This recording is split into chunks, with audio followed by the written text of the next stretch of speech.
touching the world virtually. We might be small, but proud people standing tall. Creative and hardworking, we bring Barbados to you. You can't come to Barbados, we bring Barbados to you. If you can't fly to Barbados, we take Barbados to you. If you can't get to Barbados, we get Barbados to you. UNCTAD, Barbados welcomes you.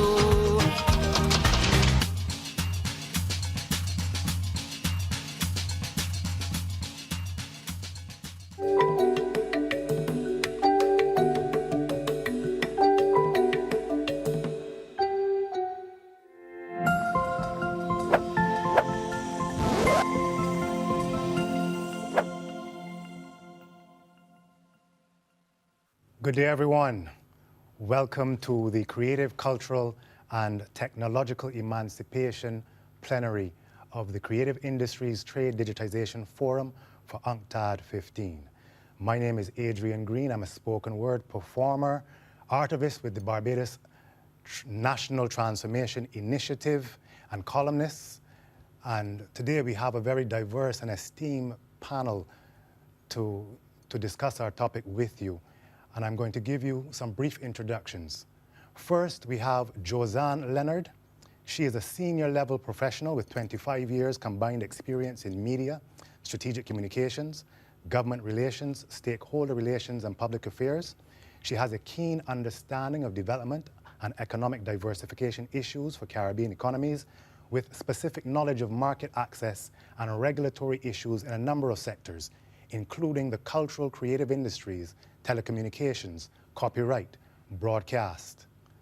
And Josanne has extensive advocacy experience with international agencies, governments, academia, civil society, and networks of industry professionals and firms.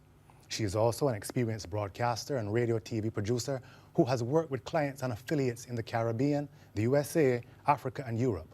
Most of all, Josanne is a dreamer who believes in our Caribbean civilization. Next, we have Dr. Keith Nurse.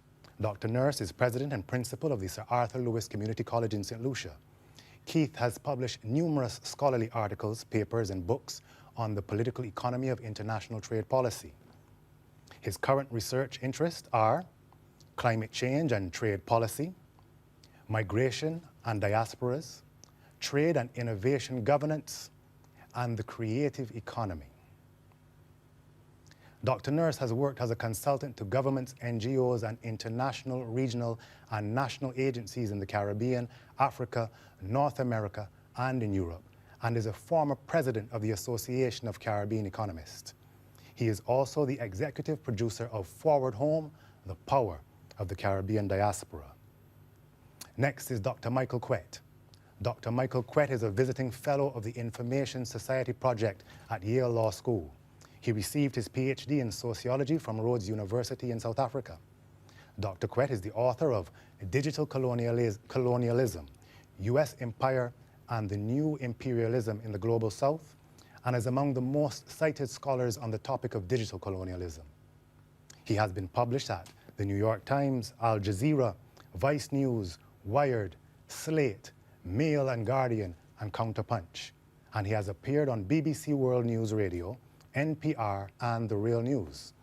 Dr. Quett is editor of the forthcoming book, The Cambridge Handbook of Race and Surveillance, from Cambridge University Press, author of the short book, People's Tech for People's Power, a guide to digital self-defense and empowerment, and he is also the host of the Tech Empire podcast and founder of the People's Tech Campaign.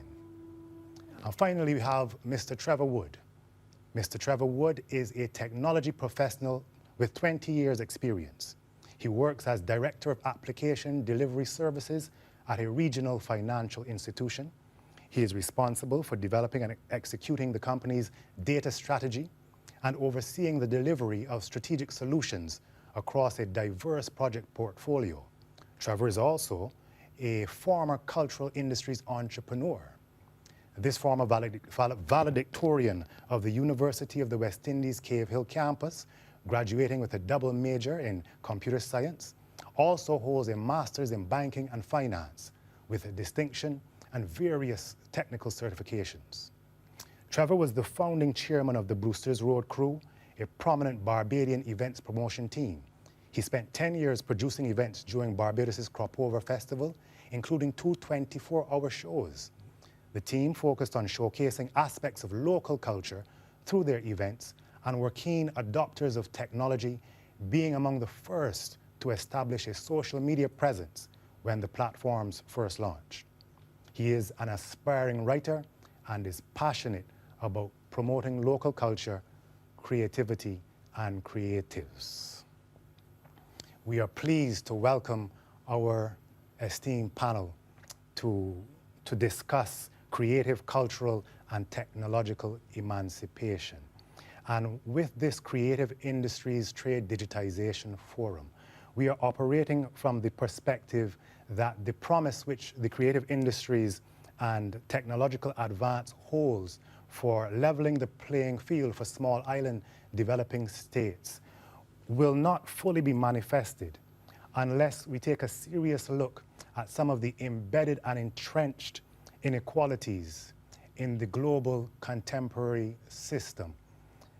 And we believe that culture, creativity, and technology are inextricably linked and go hand in hand. And we cannot fully understand one of the three unless we also understand the others. So with that in mind, I'm going to begin with Miss Josanne Leonard.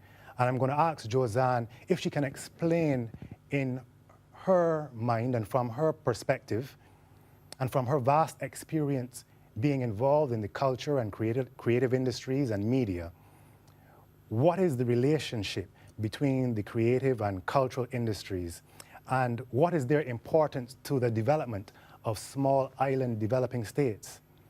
And we're talking primarily in terms of social and cultural development. Josanne. Well, thank you very much, Adrian, and good morning to everyone who is part of our viewing and listening audience, and to my fellow panelists this morning.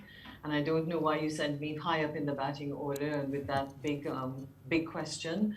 So I'll take my cue, and with salutations out of the way, and with the short time that we have, I don't want to get too focused on definitions and origins. I think that there are many who are much more in a position to deal with this and for us to interrogate. However, on the chance that it's not clear, and for context and for simply my own contribution, I think we can agree that it's universally accepted that what has come to be defined as the cultural and creative industries is really, on the one hand, a representation of cultural expressions, of traditions and activities which are rooted in individual creativity and skill and talent. And when these artistic forms or heritage assets and products are produced or reproduced to be promoted, to be distributed for commercial gain, for financial gain, particularly when it converges with technology, it's at this intersection that we talk a lot about the creative industries. Actually, and Keith is here as an economist, and I'm sure that he'll be able to expand on these things a lot more and give it the sort of robust definitions, speak, as we say. But in trade and economic terms, in the mid-90s, some clever lads, and I suppose some lasses too in the UK, they had a bit of an aha moment.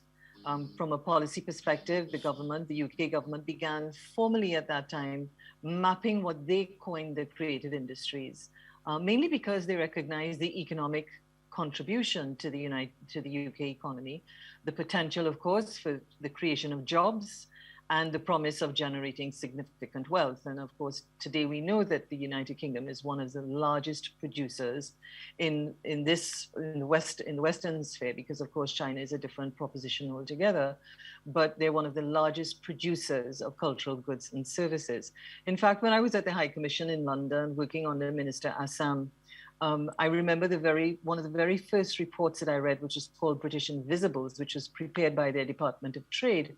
So essentially, we're talking about a diverse or a mixed bag of cultural and commercial activities. And these, for those who may not be thinking about what we mean, visual arts, music, theater, craft, literature, live performances.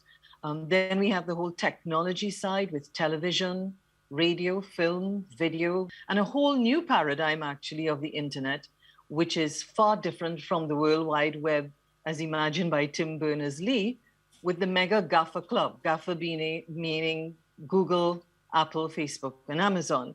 And then there are all the traditional sort of creative services like advertising and architecture and design and software development, publishing. So all of these subsets, or all of these come together under this rubric of cultural and creative industries. But I think when we as we begin to move into some of the more granular discussions about the relationship between the two and the value to small island developing states. And of course, in the region, we're not just islands because we have Belize and we have Guyana and Suriname, both on the continental, on the continent. So that, and other areas of the world, and we're in this ACP grouping, for example. But at the heart of this centerpiece that will once again, and is once again being touted as having some form of economic salvation for us, is the creation and production of intellectual property. And it is the harnessing and exploitation of this intellectual property created by an individual or group of individuals, whether those are groups within countries or whether these are regions. This is really the promise, the unfulfilled promise in many respects. So Adrian, you have chosen me to open the innings, and to use a cricket metaphor, because I'm a lover of cricket, I'm coming out to whoops. And for our friends who don't know the game of cricket, it means that, and I'm hoping that my fellow panelists and others to follow over the next 2 days, that we come out to put some big runs on the scoreboard. Because as good as we play the game and as fair as we play the game is rigged against us. We cannot think that it's business as usual, and we cannot, from my perspective, continue to confine ourselves to the normal trade and development speak with which we've become accustomed. Why? Because the game is rigged. It's not lost on us, or it shouldn't be lost on us, that this conference, co-hosted by Barbados, is being held, for example, against the backdrop of a sister nation in peril. And, you know, Dr. Beckles and Professor Beckles and others would have been speaking about these things. Our first Black Republic, which has borne the brunt of the backlash of the struggle against slavery and for our emancipation. We have our other sister to the north in Cuba, reeling under decades of an economic blockade, which the UN system has been unable to dismantle, despite voting against it 29 years in a row, and as recently as June this year, 189 countries. So this conference it's a bit of a paradox, because even though it's virtual, it's being hosted by a country which is in a region that has humongous, tremendous, exponential cultural output, cultural production, from Haiti and Cuba in the north all the way to Suriname and Guyana in the south. We're bursting at the seams in every cultural sphere, and yet we're poor. They say we're poor, and we say that we're poor.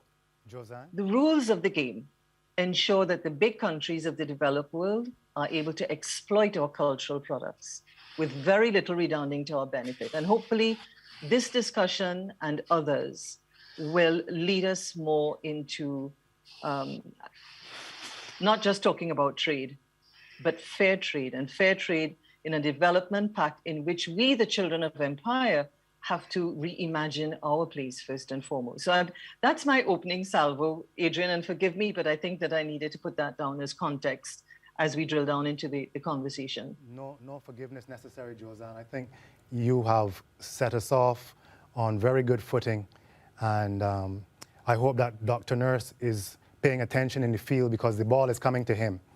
Dr. Nurse, good morning to you, sir.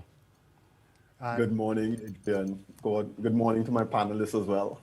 And as one of the foremost scholars on the creative industries in the region and across the world, I would like you to follow on from Josanne's introduction, because in 2006, you quite prophetically called culture the fourth pillar of sustainable development.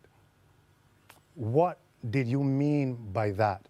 And do you think that the world in general and the region, the Caribbean region in particular, has understood and approached it as such? Yeah, thanks very much for that very critical question, Adrian. I wrote that article back in 2005, 2006.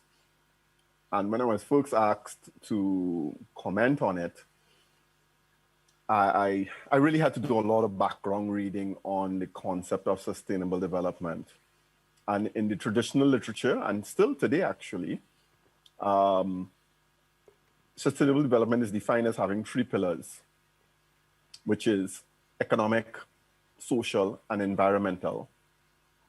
And I'm arguing in this article, and I've been arguing ever since, that culture is not only the fourth pillar, it's actually the central pillar. Because culture defines everything. And here we're using culture in the broad sense of the word, which is, it refers to our mores, our value systems. It refers to the way in which we envision ourselves as a species. So it's cosmological. It talks about epistemology of being and so on. And from that grand notion of culture, it informs everything that we do. So the way in which we define, for example, how we manage the economy is very cultural. So in Western economics, the concept of scarcity is at the center point of your standard economics that you learn. So if you go to do economics anywhere on the planet, by and large, you are learning Western economics, and the first thing they teach you is scarcity. That we live in a world of scarcity. But if you read the discourse from other civilizations, they talk about balance. That the world, we live in a world where you have to balance your wants with your means. And so you're always in some semblance of balance and equilibrium. But in the Western framework, it's premised on always creating more desire for more wants and so forth. So, and that is the framework we've been running with for at least the last 200 plus years in terms of our global capitalist economy. And the results are economic inequalities, environmental displacement, and so on and so forth. So that's the grand notion of culture. But culture is also embedded in terms of expressions from cuisine and dance and theater and cinema and so on. And by and large, this panel is focused to some extent on the expression side of things. And it's here that there is a great inequality as well. So even though, as Josanne indicated, and she was quite correct in stating this, countries like our own are bursting at the seams with creative content and generation, that content and generation does not translate into economic activities that generally generate trade or generate economic development in the classic or standard way. That's because most developing countries, barring the exception of about 10 of them, are net importers of culture, meaning that we consume more culture from abroad than we export. So in the World Trade Organization discourse, our trade coverage ratio generally in the Caribbean is somewhere between 10 and 25%, which means that we import 75% of what we consume, all the way up to 90%. It's only a few countries in the developing world, and we know them, of course. China generates a surplus, last time I looked at the data, of over $50 to $55 billion worth of export. So they export several times more than what they import. But then you have Brazil, Mexico, South Korea, Singapore, India, Nigeria is close there, and a few others. And that's it. All the other developing countries are net importers, and by a significant margin. And Caribbean countries, even countries like Jamaica are huge net importers. So for example, Jamaica imports more books and has a deficit in the book import trade, which outshines any earnings that they generate from music. Why? Yes, Jamaica has a lot of musicians, a lot of artists and composers and so on, but they either registered with foreign copyright societies, so their earnings don't come back into Jamaica, or it is that a lot of the manufacturing related elements are done abroad, et cetera, et cetera. And so the game is not just rigged, as Josanne put it, it's actually stacked, right? And it's stacked in a way in which countries like our own, if we continue with the status quo, which is a very, I would call it, weak and meek approach to the creative industries, we will continue to be bypassed. And what do I mean by that?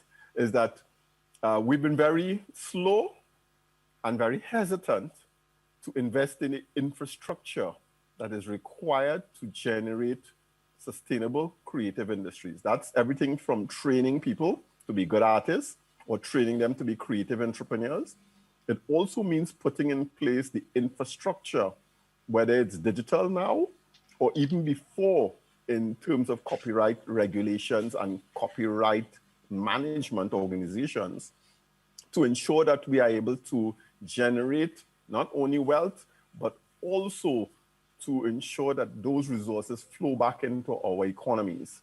So I know lots of people still think of the creative industries as song and dance, but the industry has migrated beyond that. So it was creative industries or creative arts, then it became creative economy. And now we have a digital creative economy where intellectual property, as Josanne indicated, has actually become the main source of income generation. And it's also that we have moved into another phase where data monetization, particularly by the big platforms, where the money, that's where the money is. So the creative industries is now driven by fintech rather than driven by arts in a classic sense. All right, so Spotify, Pandora, Netflix, et cetera, are now using people's data and monetizing that. So what you view, all right, so the creative industries has almost become a bit of a loss leader, and the real source of income generation is now from the process of digital data monetization. And so things like data localization and digital intelligence is now where the cutting edge of the creative industries are to be located. And all countries are very far behind in this regard. So I'll pass the ball on to the next batsman. Dr. I don't think we have any more batswomen. So, well, we definitely have a good game going, because I love how the conversation is flowing from yourself, from Josanne to yourself. And this is a great point to interject the lone American into the game, into the cricket metaphor. I wish I knew enough about baseball, Michael, to bring in a baseball metaphor. But the ball is in your court, and Dr. Nurse has thrown it to you very nicely in his framing of the new digital environment that we find ourselves in.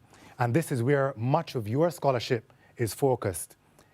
So when we have when we hear conversations about the creative industries and digitization, it is often framed in utopic terms about the potential of the creative industries and technology to level the playing field and raise the economic performance of small developing states.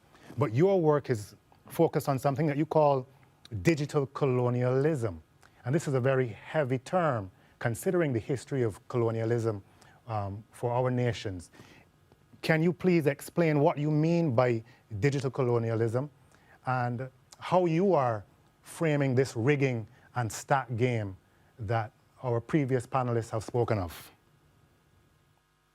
Sure, and good morning to everybody. It's great to be here.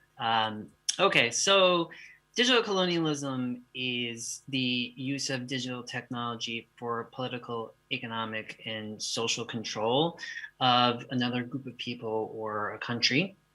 And it's principally achieved through the ownership and control of the technology itself.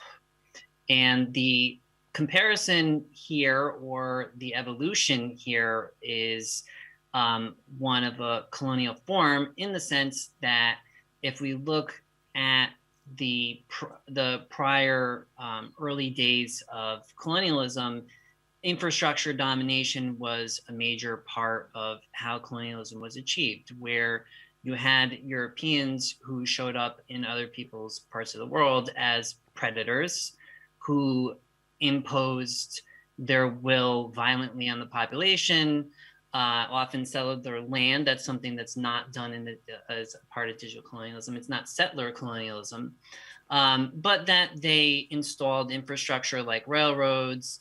They dominated the seas and the seaports and the sea lanes, and they designed things like railroads in a way that bypassed local villages and connected up military outposts for the Europeans who were enslaving and exploiting the labor of indigenous people, and then extracting raw materials out back to the mother country for processing and the production of the high value stuff of the day, which was manufacturing. And then in some cases, they would even bring those manufactured goods back to and flood the markets back to where they were colonizing, undermining the ability for the indigenous people to participate as equals in the economy that was developing as the world started to industrialize. So if we look at the days of settler colonialism, outside of a few small case examples, it's not about taking the land. There's been an evolution of strategy. And if we look at the dominant platforms and dominant companies, it's no mistake that it's the United States, especially in the global economy, which is dominant. It's their firms. Joseanne had mentioned GAFA. We can add Microsoft, Netflix, and other corporations into that. And if we look at big tech, it's more or less an American empire project, which is being contested to some degree by Europe and China, who are trying to get their slice of the pie. What they've also done in this respect is they've set down a model for how the digital society should be designed and coordinated, and that's also part of the colonial process. It's a conceptual system in which the belief here in things like intellectual property, which is an invention of humans, it's a social construct that we create in law and then impose, but it doesn't have to exist. The financing of the development of technology for the purpose of profit and accumulation, this kind of model that's called the Silicon Valley model is even now accepted often throughout the world, even though it's way disproportionately benefiting the Western and US-centric firms. You find in the global South too, the local elites kind of want to develop this model for themselves too, so they can see if they can also get rich in the narrow spaces that they're able to function. So you have the imposition of core infrastructure. And this is things like Facebook, things like Spotify and so on, which are designed for the profits of the owners there. And they are imposing that the internet is basically borderless. It's difficult to escape them for various reasons. One is that they don't interoperate, and they have accumulated through network effects where if you're running a platform, since you don't want to have 50 different apps, only a few, it's a winner takes all model, only a few are ever going to succeed. So you have a situation where these firms are now entrenched and nobody can really escape them. Now, the theme of the conference is inequality, and we've looked at Josanne has brought up the rules of the game being rigged, and Keith has brought up sustainability. So I just want to quickly, hook into those themes. So one economist that I follow pretty closely is Dean Baker. And Dean Baker actually wrote a book called Rigged, and he talks about intellectual property. And he published a study in 2018, which found that intellectual property rents cost consumers about $1 trillion per year above the price that could be obtained on a quote unquote free market without patents or copyright monopolies. And that if media like education materials, music, movies, and news could be obtained freely at the cost of a device and internet data transmissions, prices could be reduced by as much as 80% while providing equitable access to all. And if we see the things that we're experiencing right now, like the crisis with a vaccine, there's been calls from, say, South Africa and India to temporarily suspend patents on vaccines and related technologies that are needed to produce them. There are also those who are calling into question the idea that intellectual property itself is something that is equitable in the first place. If we look at a country like South Africa, where I've done a lot of my research, something like 80% of grade 4 learners can't read for meaning. And when you look at the development of high technology, advanced technology, who can really compete in that environment to outproduce those who keep producing new intellectual property, which has to be cutting edge in order to win the sweepstakes in the global economy. So the question of the rules of the game, we could be asking the question of, is intellectual property itself actually something that is desirable and equitable? In what lifetime will the global poor be able to actually participate as equals and compete and get access? I want to add in on this theme that Keith brought up about sustainability, because I think this is really, really important.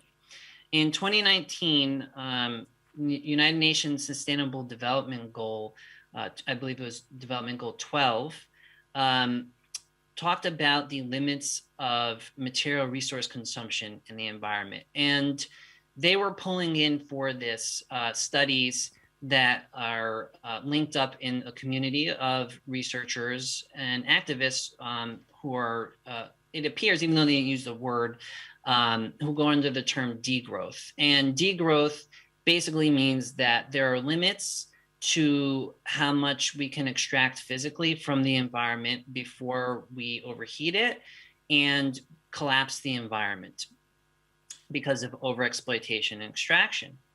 And what they found in this, if you go to the website, there's about 26 tons per person per year in the rich countries of material resource consumption. We're now at about 100 billion total for the whole human species, material throughput per year. And the belief is there's about 50 billion tons per year is sustainable for protecting the environment. The low-income countries per person consume about 2 tons per person per year. And the high-income countries rely on 9.8 metric tons of primary materials extracted elsewhere in the world. And if with about 8 billion people, there is the argument here is there's about 6 to 8 tons per person per year if we all consumed at an equal level would be sustainable for the environment. So the ideology that has been accepted for a lot of people is that if we just grow the economies, then we can fix the inequality crisis as long as everybody gets a little more at the end of the year, even if we have inequality, that it will be, the world will be a better place, and eventually the global poor will be able to consume at a level of, say, a middle-class person in the developed world. But what this research says quite clearly is that there's actually not enough to go around, that if we were all humans were consuming at what a suburbanite might consume in the developed world, and in the global south than 26 tons per year, we would collapse the environment. It's not sustainable, so that means there needs to be a cut in terms of material resource use. And studies show that we can provide a decent standard of living to everybody on planet Earth and still fall within the sustainable boundaries. So last point here is, what does this have to do with the cultural industries? Well, there's a peer-reviewed study that came out in 2020, Greenford and Lesk, and they found the following. Services like tech industries were as damaging to global climate, land, and water as agriculture and manufacturing when household consumption was included in the accounting. This is because tech is labor intensive and its numerous workers tend to be affluent consumers whose habits cause large environmental impacts. By contrast, sectors that typically seen as dirty, like farming and manufacturing, generate less affluence and thus encourage less consumption and environmental damage. In other words, the tech workers who are making, say, $250,000 per year, Joe Rogan, who's on Spotify employing in a $100 million contract, the Spotify CEO is worth $5 billion. That range of consumption is, even though they're not producing something that is tangible, like a podcast, right? They then get paid in huge amounts of money and then take that money and consume environmental goods. And it's the rich Western individuals that are the ones who are primarily doing this. And this is fundamentally unsustainable. So that if we're going to then have a sustainable model in which artists get paid, we can't have a situation like we do with Spotify, where 800 artists have 20% of the revenues, and then they go on and they overconsume while everybody else is starving. So digital colonialism then is about the evolution of these relationships. It maps onto the old order and it's upgraded, and the rules have changed, but they're still rigged, they're not sustainable. And that's, yeah, there you go. Michael, Keith, and Josanne have, Yes. you've just presented an alternative picture of the creative industries and technology to the one that we are usually fed or that we are accustomed to. And it's at this point that I'd like to turn to Trevor, because Trevor is an IT professional with a major financial institution and a cultural entrepreneur, former cultural entrepreneur, and a creative advocate in his own right.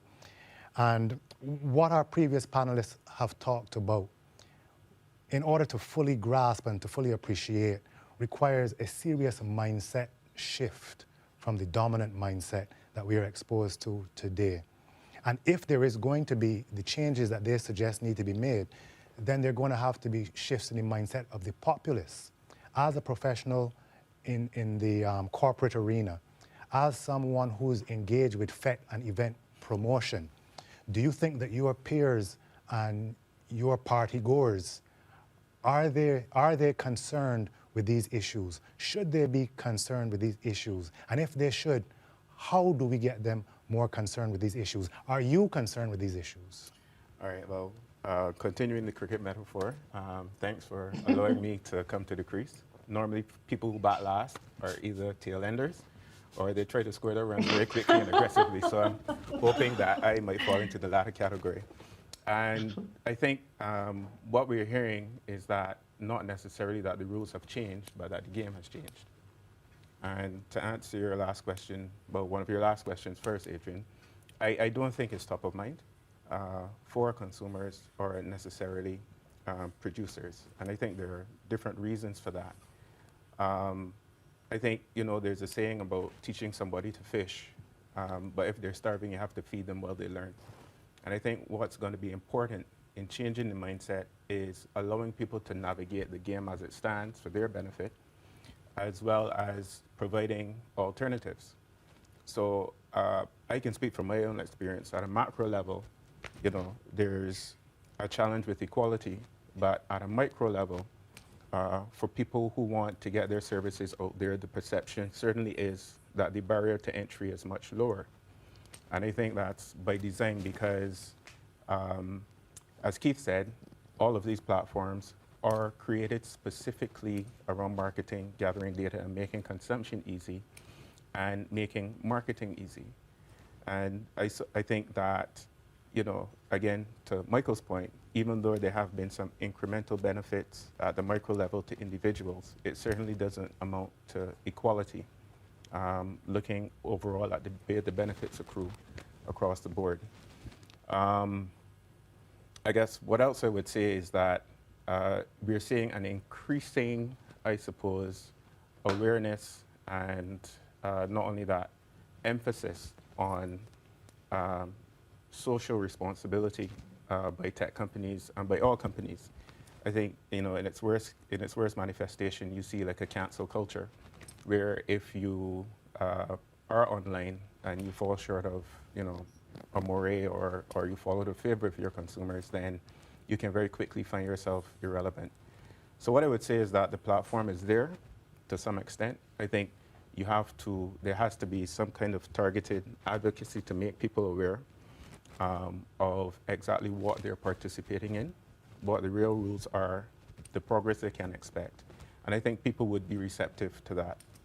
In preparing for the session, looking at the work of all the colleagues on the panel, I think it certainly made a change in the way that I perceived the importance, the relevance, and the purpose of these platforms. Because when you live in a digital space, and we do so increasingly, especially the younger people, you don't have a notion of geopolitics or control or anything like that. And I don't think it's forefront at the consciousness or on the consciousness of people who produce and depend on those platforms or people who consume them. But what I would say is that that's the game, right? That's what we have to learn to play. If you want to reach people, you reach them where they are, and in the digital world is where they are. So I think the discussion and the awareness is the beginning, but on the other end of the spectrum, we have to find a way to present alternatives, viable alternatives, so that people are allowed to eat while they learn to fish. Well, so we are presented with an extremely complex situation, and you've just summed it up well. Not necessarily being in control of the game, and understanding, as our panelists have clearly articulated, that the game is rigged and stacked, and as Michael elaborated, really problematic and dangerous. We still have to learn, according to you, Trevor, the rules of that game and how to play within it, and learn how to influence minds within that structure. Yes. So with that, I'd like to toss the ball back over to Josanne, because yeah, Josanne, you're going to have to deal with this hard ball here now, because oh my God. the Caribbean has been said to punch above its weight in many areas, and certainly in terms of, as Keith alluded to, creative and cultural input, expression and output, we have an abundance. Trevor has said that the technology and the new game has removed some of the barriers for entry, even if it has not totally leveled the playing field. From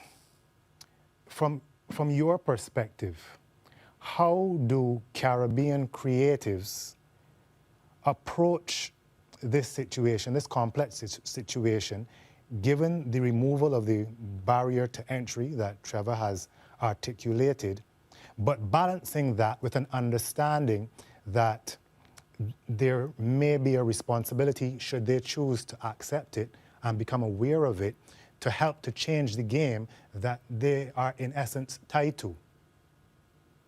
So why you bring this Malcolm Marshall ball to me? You know, I mean, when you have Keith sitting there, you could have gone to Keith first as the political economy. But okay, I'm coming out of whoops again. And that, it is complex. And I will stay more always on the philosophical bent, because I think that this frames everything that we do. So we don't, we moved from gunboat diplomacy to telecolonialism, and now we have digital colonialism. So it's not so much that, in my view, that it's barriers to entry. I think that's a kind of a ruse almost. I don't know that it's real, because it's just at the core of it is the same, as Keith talked about, the same form of Western domination, Western capitalism, that is just basically repurposing itself. The variants, you had alpha, and now you have delta and gamma and whatever, it's repurposing itself. So for me to answer this question in a fairly, not necessarily intelligent manner, because I'm not putting myself up as any sort of guru, but I think that I will come back to the things that, some very things that we have to be considering, which is the systems that exist and we know that they don't work. I appreciate what Trevor has said there in terms of it's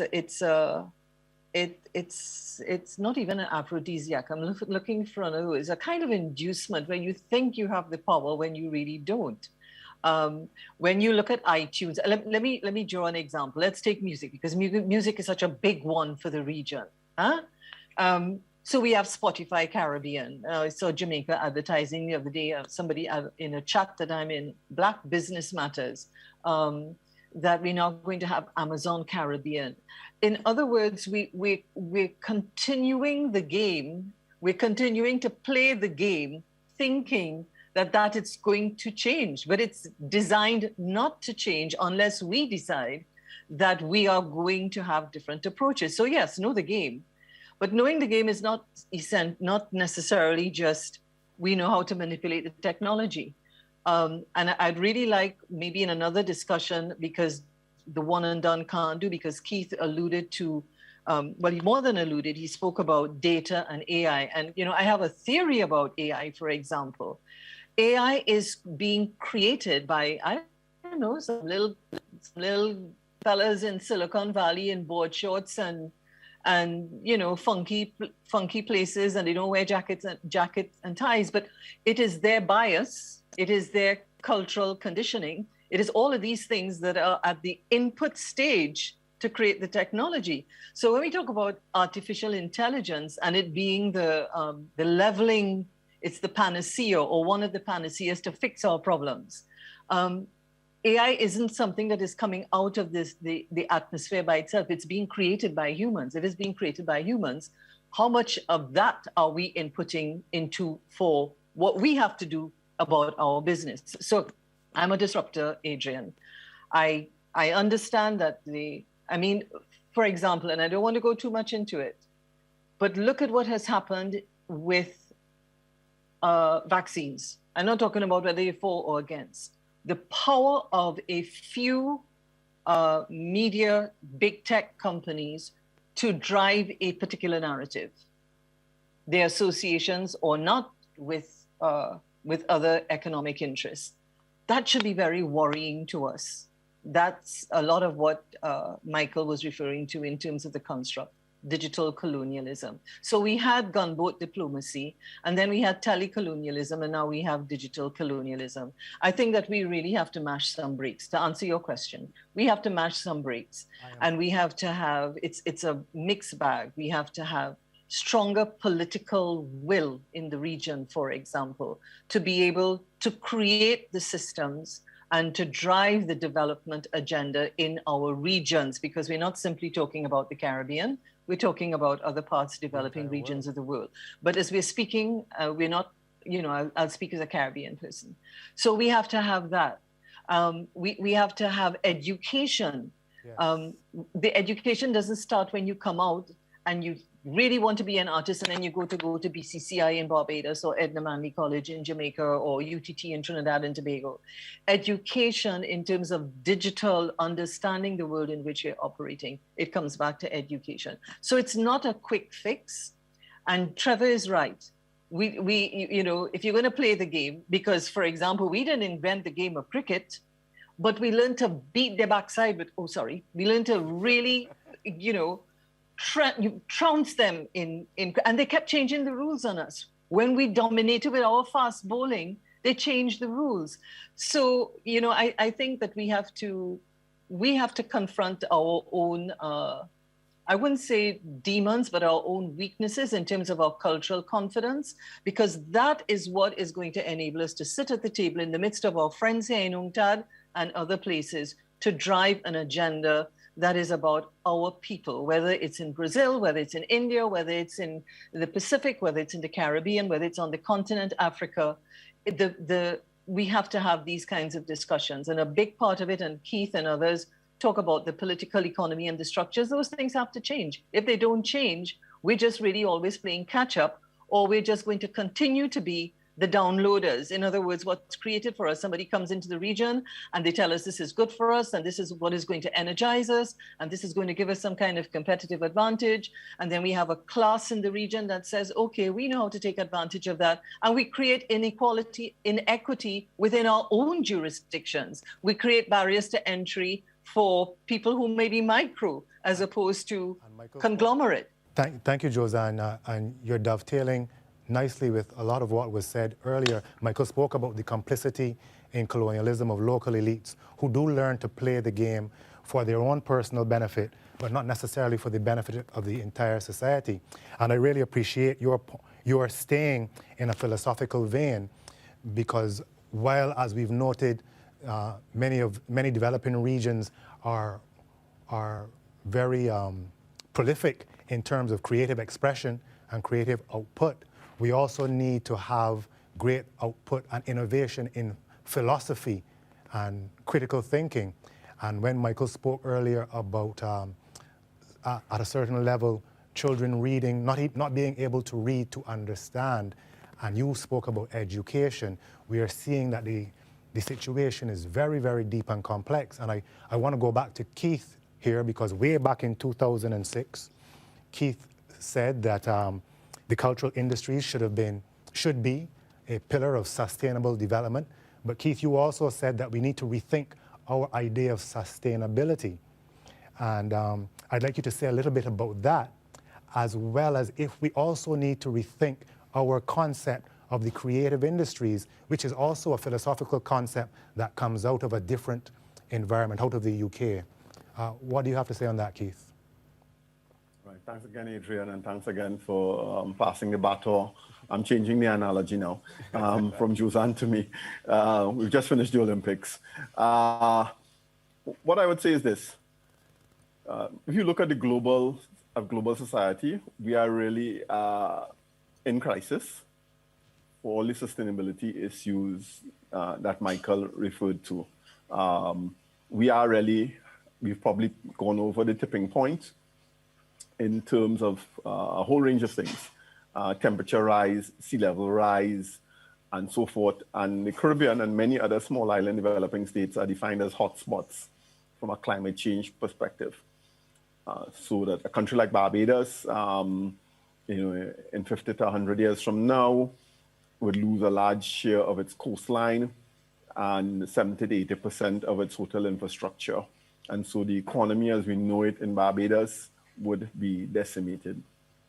So how do we begin to address these bigger picture issues, and what role does culture and what role does the cultural industries play?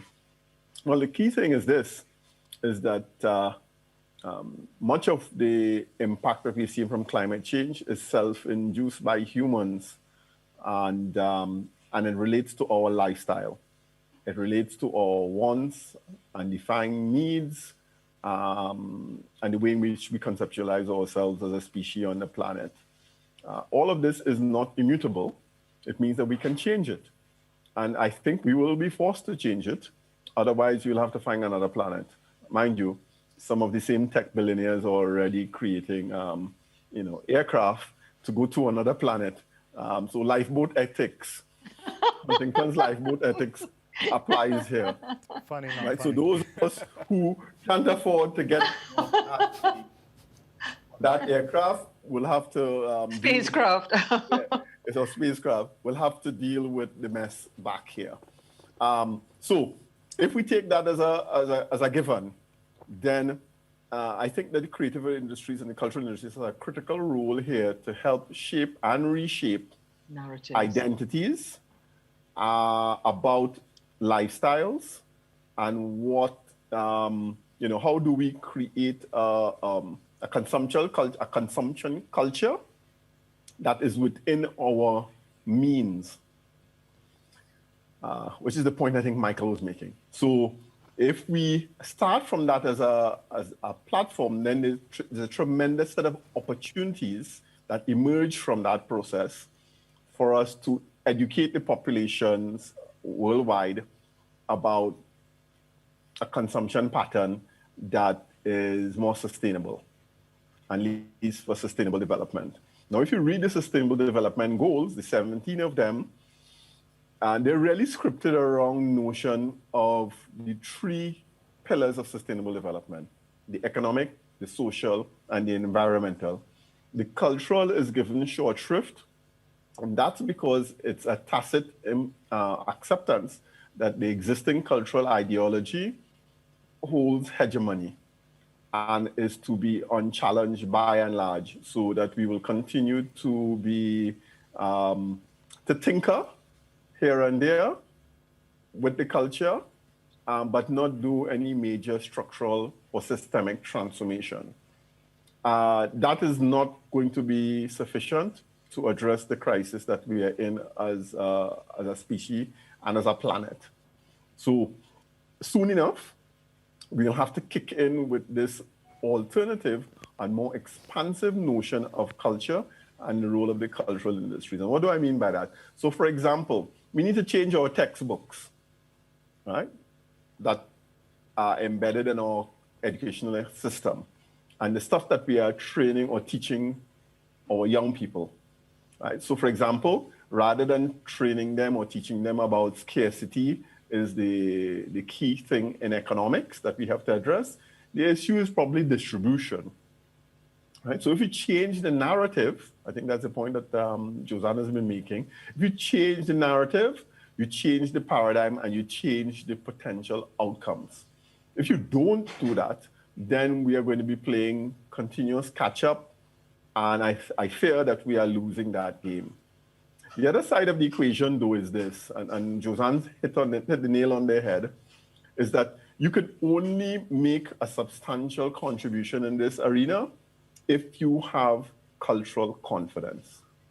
If you are still thinking that you are a colonized people and that you have to wait on both the management and the technologies from abroad, or even the lifestyles from some other part of the world to define your status, then it means that you're not really in the game. It means that you are, to quote Josanna again, it means that you are a downloader. It means that you don't upload. So yesterday, I was talking to my son who's, produced a book when he was only 10 years old. Oh. And I said to him while he was gaming, are you an uploader or a downloader? Huh? That is the essential, let's call it the division of labor in the global digital economy. Right? There are societies that are uploaders or net uploaders, and the societies that are net downloaders. We live in societies that are net downloaders, and we're happy with it, which is the kind of ironic thing about it all, and think that we're in the knowledge economy and think that all of this is really savvy and cool and whatever. But you know what? We need our young people to think that this is unacceptable, that we should have the right and also the capacity to generate content that represents ourselves and represents humanity and at scale. And it should be allowed to or be facilitated to be distributed to whoever, wherever. And that we should be able to, quote George Lamming, we should be able to make our art and eat. So this is where I think that we need to shift the discourse so that we strengthen both our cultural confidence and also create the capacity for our young people to be digital and cultural and creative entrepreneurs, meaning that we have to put in place that infrastructure, whether it's educational or whether it's understanding how to tap into the capacity of intellectual property or blockchain or AI or data localization, you name it. Because the fair trade and culture, which I've written about recently, can only happen if we embolden and empower ourselves. It's not going to be granted to us through some kind of repertory framework of justice. That's not going to happen. All right. So we have to seize our own power and position ourselves to participate at a higher level. Thank you very much. Thank you, Keith. I want to jump to Trevor here because you're talking about cultural confidence, the confidence to become cultural entrepreneurs and represent your culture through your product and your creative output. And Trevor is or has been a cultural entrepreneur. And he's a person that I know to have a lot of confidence in his culture. Yet you have stated, Trevor, that this conversation and the work of Josanne and the two scholars with us today has shifted your mindset or caused you to see things in a different manner. Could you please tell us what you, if and how you are seeing the situation differently based on the conversation that we've just had? I think the best way to summarize it is what I was saying before about you being a participant at the micro level in something that overall at a macro level doesn't accrue the type of benefits that I guess justice should demand, right? And I've heard and I've been listening very intently to what everybody is saying, and I think cultural confidence is extremely important. But to kind of flip the narrative a bit, I think what we are seeing is that uniqueness is even more highly valued the more ubiquitous information is about other cultures. And I think what we're going to see as a result of digitization is that people are going to turn and value what they have and what they experience or what is unique about them online to have an identity, right? And to create that culture and project it in a digital space. So I think that as much as the platforms themselves, from an economic perspective, don't necessarily present the types of opportunities people think they do, I think there could be a pathway not only to express your culture, but to encourage that kind of individuality so that you stand aside, right? And that's a part of what I've been seeing. I also think that there's no shortage of content. Every society has its culture. I think, as I said before, that the world at large is looking for something different. You know, we've been seeing like the Western tropes, those stories, et cetera. So I think there is an opportunity there. I think the key is how do you connect the producers to the consumers in a way that is equitable, right? And in a form that is acceptable to them, which is digital. And I don't think we're going to be able to escape that. I mean, even in traditional economics, for small islands like ourselves, we depend on those outside for trade, right? For sustainability. And I think in the digital space, that's not going to change. We have to find a way to connect the cultural confidence with the consumers worldwide. This has certainly been a very wide and deep conversation. As Josanne said, it can't be a one and done. It has to continue. It has to go wider and go broader and go deeper. And I look forward to engaging all of you on other occasions about this, because I think we do have a lot of work to shift the narrative and to shift the mindsets out there. So I'd like to thank you all, Dr. Keith Nurse, Dr. Michael Quett, Ms. Josanne Leonard, and Mr. Trevor Wood for joining us at Creative, Cultural, and Technological Emancipation, the second plenary of UNCTAD 15 Creative Industries Trade Digitization Forum. Please, viewers, stand by for more. At this time, we're going to open the session for questions from the audience.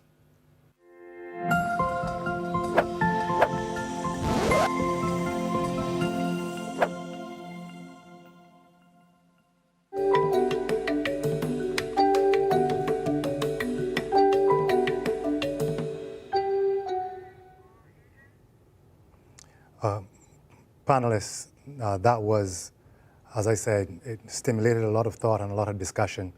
And we have about 10 minutes to deal with what are really some very deep questions. So we have to go very quickly.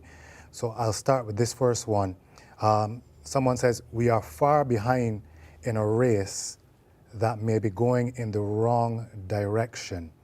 How do we generate the cultural confidence to shift the narrative and move in a different direction? Josanne, would you like to tackle that one?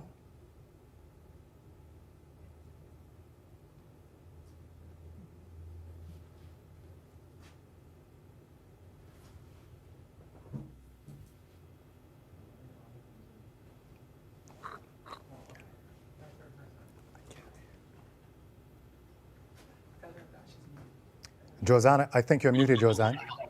Yeah, I know. It's switching between screens. Sorry. Could you repeat, Adrian? Sure.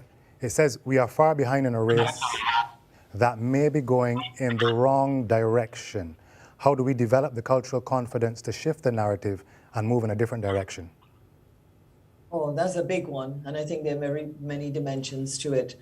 And I think a lot of it was touched on in the panel in terms of some things that need to happen. We have, even when we talk about digital, and this point was made by Annalie Babb last week at the CTU ICT Week 2021, when we're talking a lot about convergence. But convergence is not just what we're seeing presently.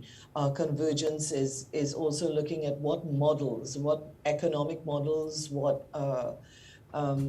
regulatory models, all of those things that have been in existence in the so-called digital space, which are now even irrelevant.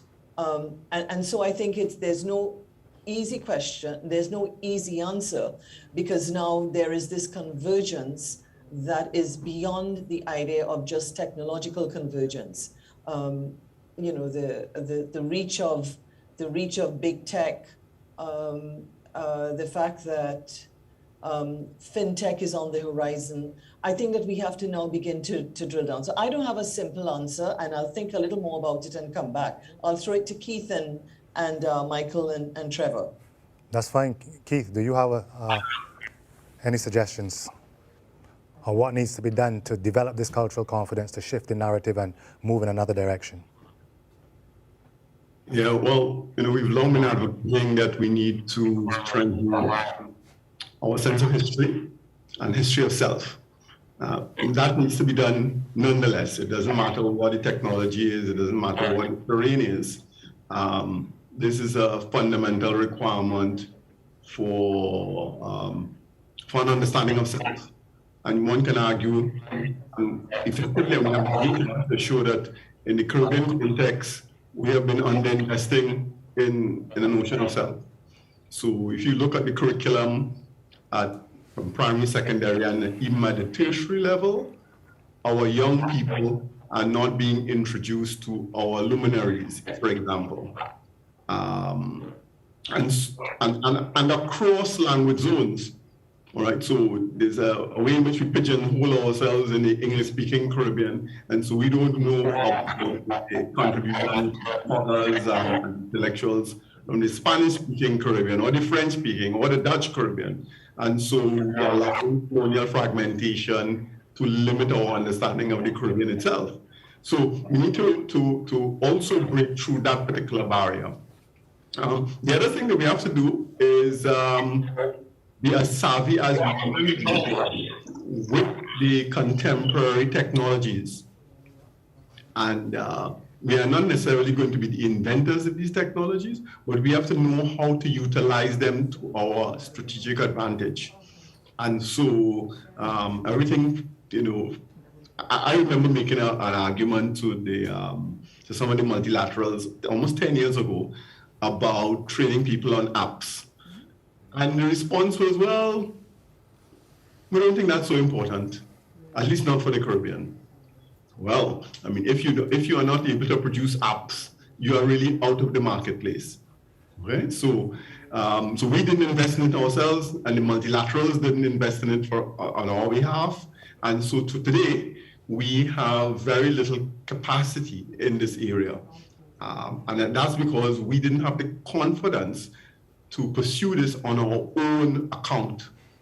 We're continually waiting on somebody else to invest in us rather than investing in our own future. And so if you are unable to do that, you just won't be positioned well enough to maximize on whatever the opportunities are. So I don't know if that helps. Thank you. Yeah, I'm hearing about investing in self and investing in self in such a way that helps to develop that cultural confidence. But someone in the chat is asking, what is cultural confidence and how is cultural confidence asserted in the coloniality of space we live in as a local domestic conflict, as well as an international problem? So they're asking for a definition of cultural confidence and framing it in terms of the coloniality of space, which is a heavy term. Yeah, well, it's really funny, the expression, if you have to ask what's the price of the yacht, it means that you're not in the market. Similarly, if you have to ask yourself what is cultural confidence, it probably means you don't know what it is, right? And you're not practicing it. So in societies that have been imperialist, and they're very clear what cultural confidence is. They see themselves as the center of the world. They see their culture as the go-to culture for everybody else, and have done it with a certain level of cultural arrogance on top of that. So I'm not promoting the idea of cultural arrogance and imperialism. What I'm saying is that if you see yourselves and your culture as important, you invest in it. It's very simple. How much are you investing in your culture and the future of your culture? So for example, I remember Peter Minchell, when you did a presentation on the bat and how the concept of the bat has evolved in his masquerade iconography and tradition. He talked about perpetual cultural updating. So it's not being stuck in some historical moment of the past and harping on cultural preservation. It's about taking your historical elements and continually projecting it forward. So in the context of always striving to be on the cutting edge, where your young people in particular see this as being cool, as being something that they want to invest in. If young people are not seeing their own culture as something that is cool, it means you're losing the battle. You're losing the battle to somebody else's culture and so forth. So you really want to embed it in a notion of the youth economy and the youth perspective for it to generate that new notions of cultural confidence. Otherwise, if it's premised on old people, young people are not going to invest in it. All right, so that for me is the litmus test. Thank you, Keith. Thank you, Keith. I think we're running out of time.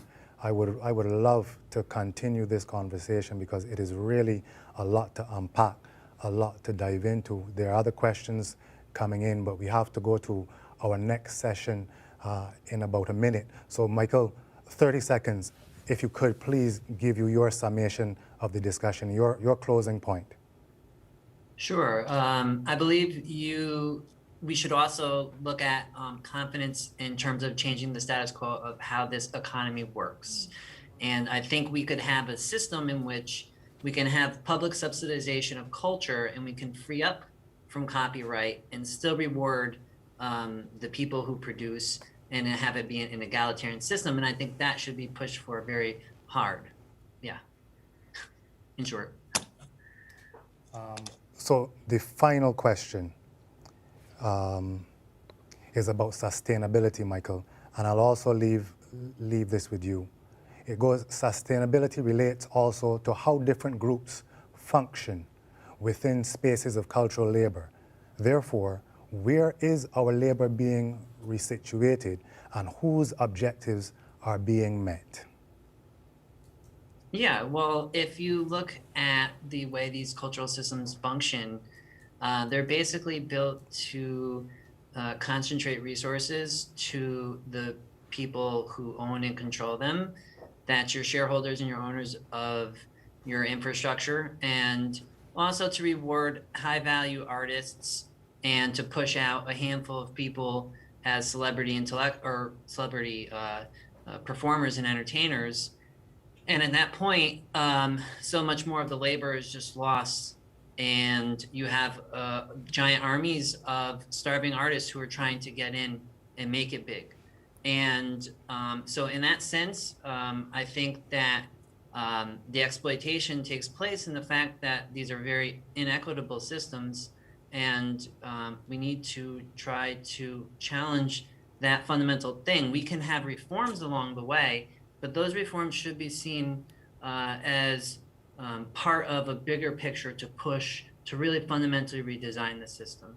And I think that having the confidence to do that, going back to what Keith was saying and what Josanne was saying, being uploaders and not downloaders, I think all of that needs to be, we need a new vision to push back on inequality generally. And I think that that is directly tied to the exploitation of labor. Yeah, like any other industry. Yeah, thank you very much. As I said, so there is so much to be said and so much left unsaid, but I'd like to thank the four of you for contributing to helping in some way to shape this new vision, which Michael just spoke about, that we need in order to carry us forward towards a future where there is sustainability and prosperity for all. This has been Creative, Cultural, and Technological Emancipation at the UNCTAD 15 Creative Industries Trade Digitization Forum. We are talking about the inequality at the root. My name is Adrian Green for Trevor Wood, Keith Nurse, Michael Quet, and Josanne Leonard. Thank you for watching.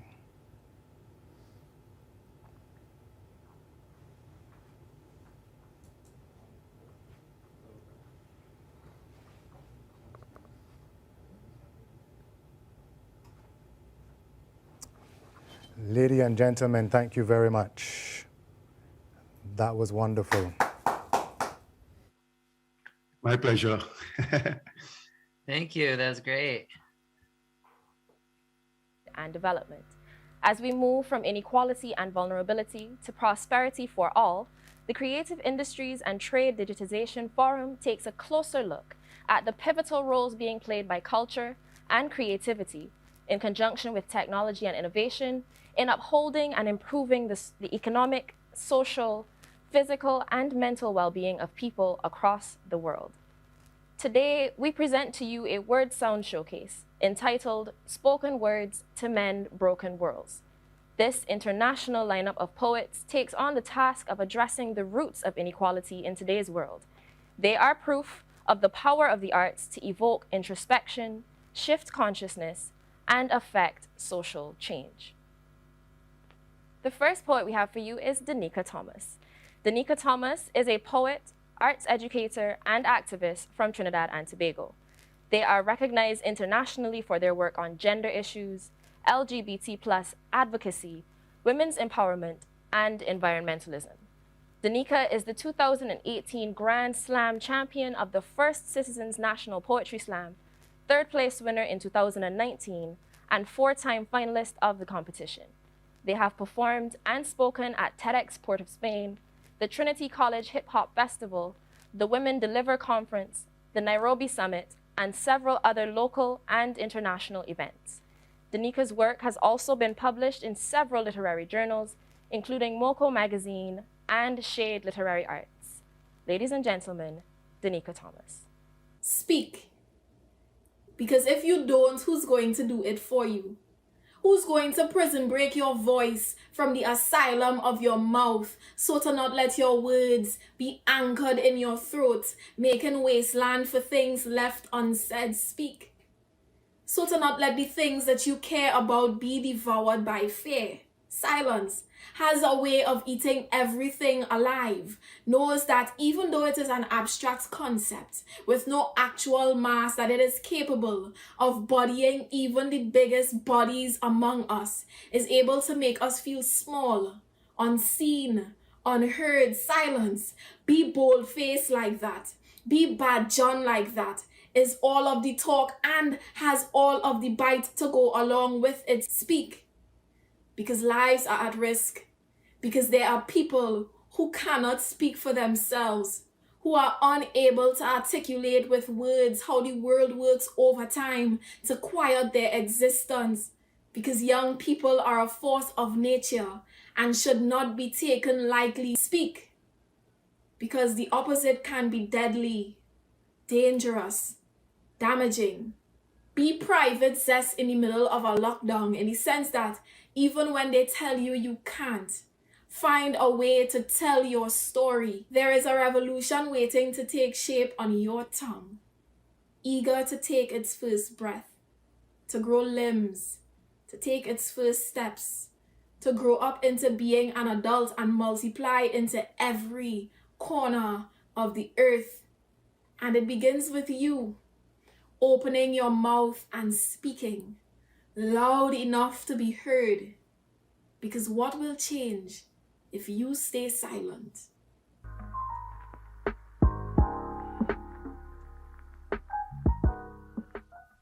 Thank you, Danica Thomas, for sharing that amazing poem. So I do want to ask you, what inspired that amazing piece of poetry? That poem came from me wanting to encourage youth to use their voice more often. For the longest while, we have had like a culture of silence, and there have been several incidents throughout the course of the year that kind of encouraged me to just want to encourage young people to say what they need to say when they see things happening, and use their art form, use their tools, use their outlets to kind of shed light on those things. Because people really don't take us seriously, people don't take young people seriously. And there is so much power in the voice and using language and articulating the things that sit in deeply within us, So it's just a call to action for that.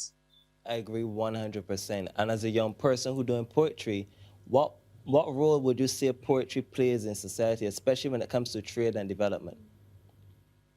I think let me just backtrack from poetry and think about Calypso and how it arrived to the Caribbean and met Caribbean youth, and how they were able to transform the art form from Chantwell, from West Africa, to use it as a tool to communicate the news, to translate the news and what was happening in society to the various communities who just did not have that access.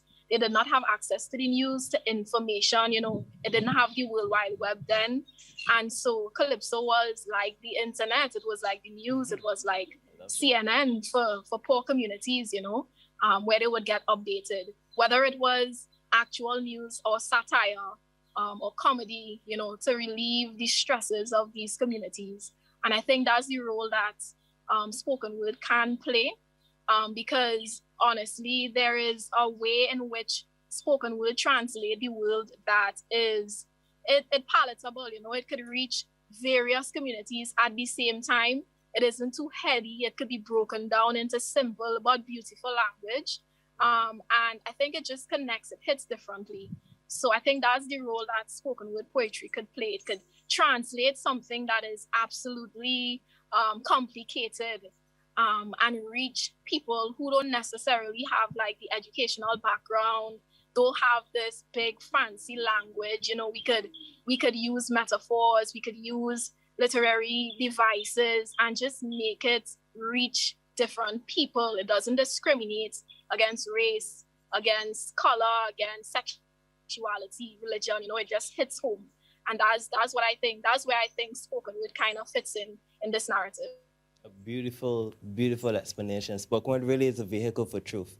Thank you so much, Danica, for sharing that amazing poem with us. Next up, we have Sharifa Energy. She is a poet, activist, and the author of Galaxy Walk.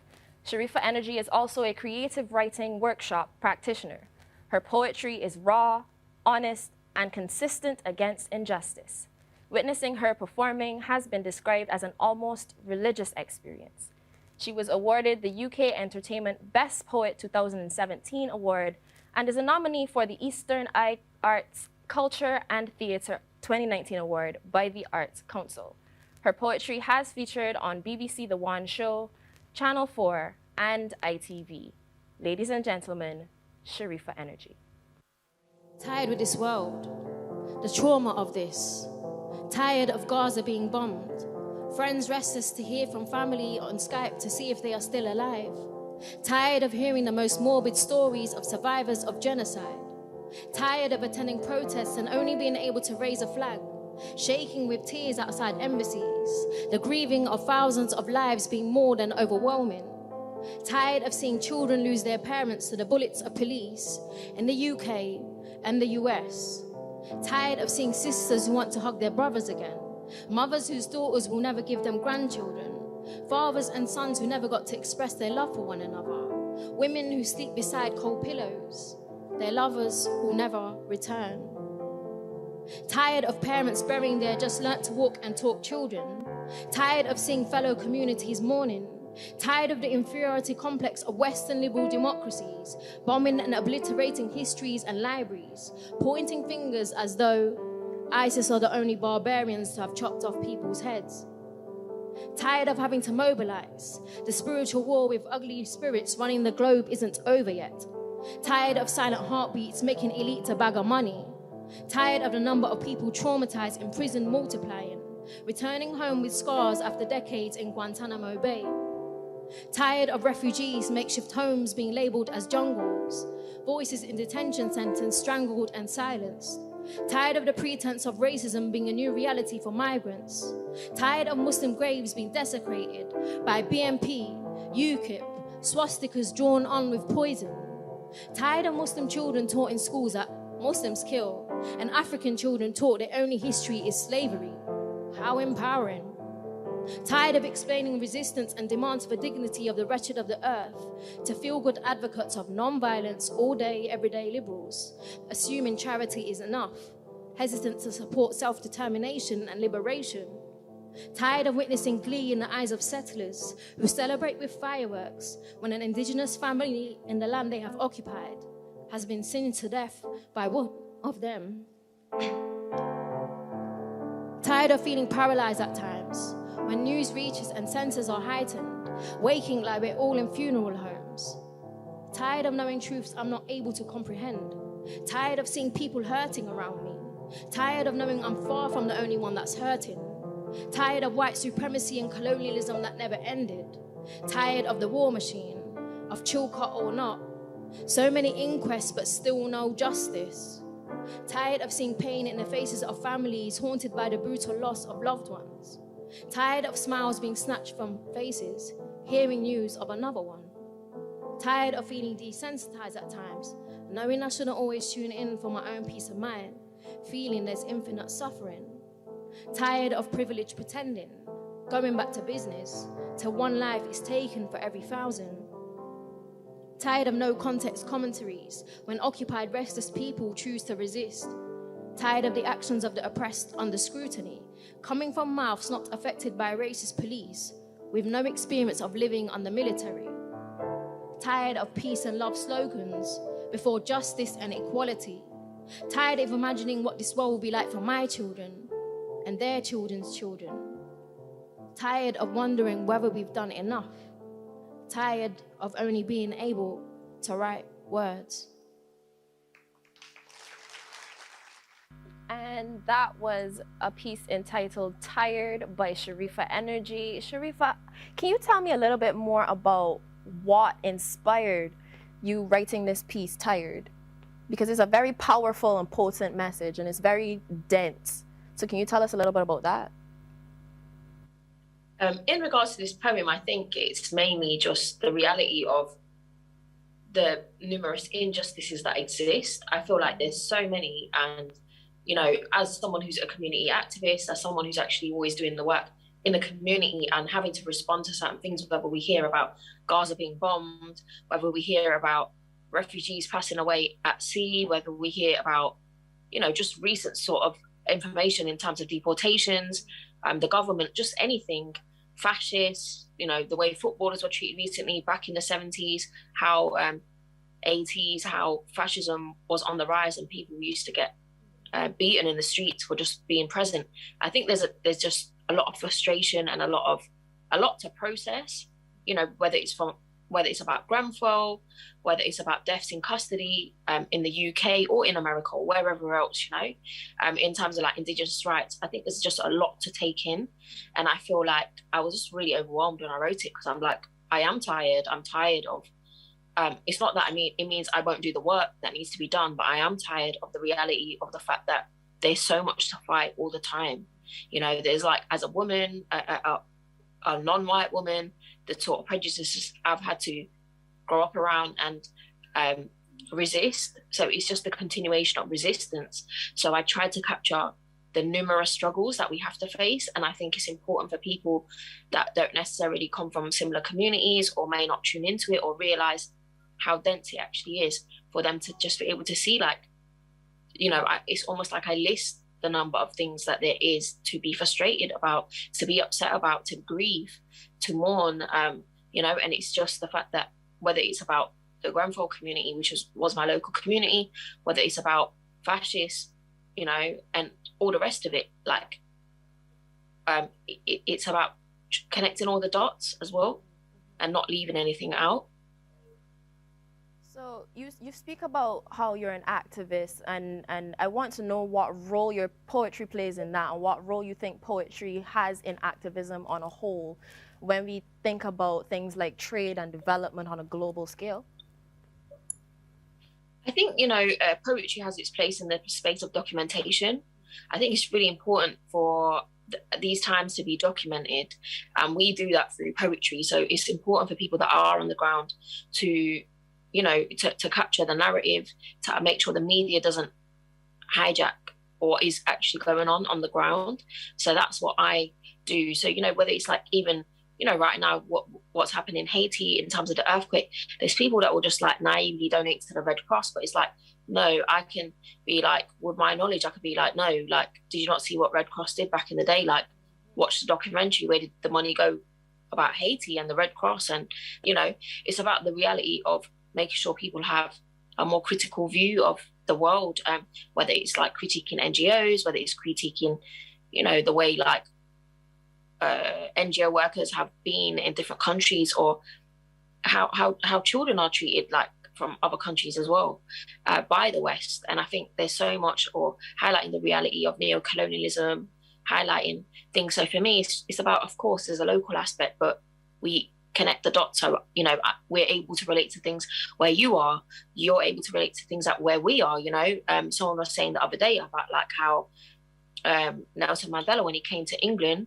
I can't remember what year it was in, but he came to England, and when he was told about deaths in custody in the UK and all the rest of it, he said, it's no different to what Black people experience in South Africa. So it's about, I think, it's in our respective communities, diaspora communities, from the Indian community, but at the same time, my solidarity is always going to be with African and Caribbean diaspora communities in Britain because of the persecutions they've faced. And I'll always make sure I bring that to light in the spaces that I maneuver in.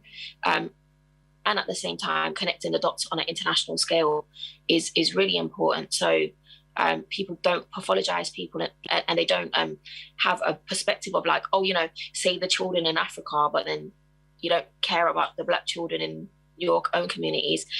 You'll see people like when I was in Sierra Leone in 2012, I was just really upset by the fact that some of the white NGO workers, that are there to work with the street children, they might have like really horrible views towards Black people in Brixton. But I'm like, but you don't relate to Black people in the communities you but in the country that you're from, that are experiencing poverty, but then you're here like trying to be like, oh yeah, my solidarity is with little African children.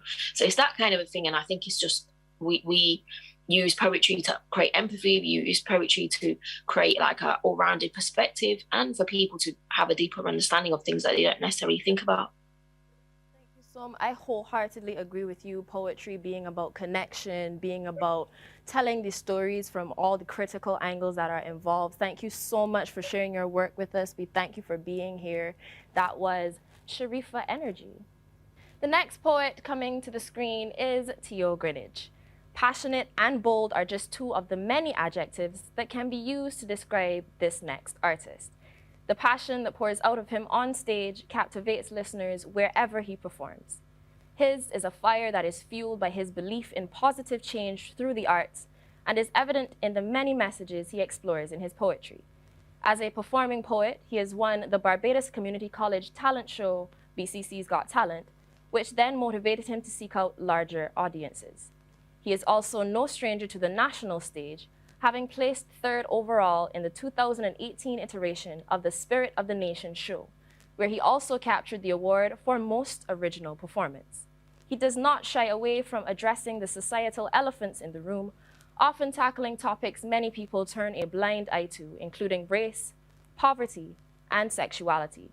His goal is to spark the types of conversations on these issues that could one day lead to actionable solutions. Ladies and gentlemen, Tio the poet. I've heard of open pastures where my people grow faster. I've heard of gorgeous, green growing gardens. My people get tulip and daisy. It must be Eden. Fantastic flourishing forests where bees pollinate them and you see harmony. Life without problems. Beautiful bunch bouquets of different colors, all friends. And even with my unworthiness, I long to live among them. See, I came from a different world, but our Dennis Huxtables never made it to college. Fewer opportunities leave us with a lack of knowledge. I could tell tall tales that Debbie Allen won't direct. Unstomachable stories of kids killing each other for respect. Roses picked from gardens, placed in flat screen window, a decoration of death. Predators pass, dark flesh and white teeth. I could smell the heat on their breath. Their carcass food for the soil.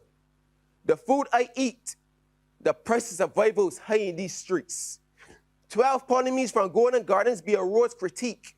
Roses who've only known cold, crippling concrete. Their roots run deep on the ground, but suddenly find what they seek. White powder stumps grow up like gramoxone, so being buried is their peak. They suffer in silence. They call you soft if you speak. The world's ignorance our disease, yet we keep our pain discreet. Our murder be a rose fruit when pain secretes, stemming from hungry bellies. Because malnutrition is a daily practice. Drug abuse, a daily habit. Therapy is non-existent. Depression is matched with prescription. Regression with addiction. Conviction, oppression. To survive, we create victims. It doesn't matter the amount. Our petals fall off when there's a drought. The thorns grow bigger, the viciousness comes out.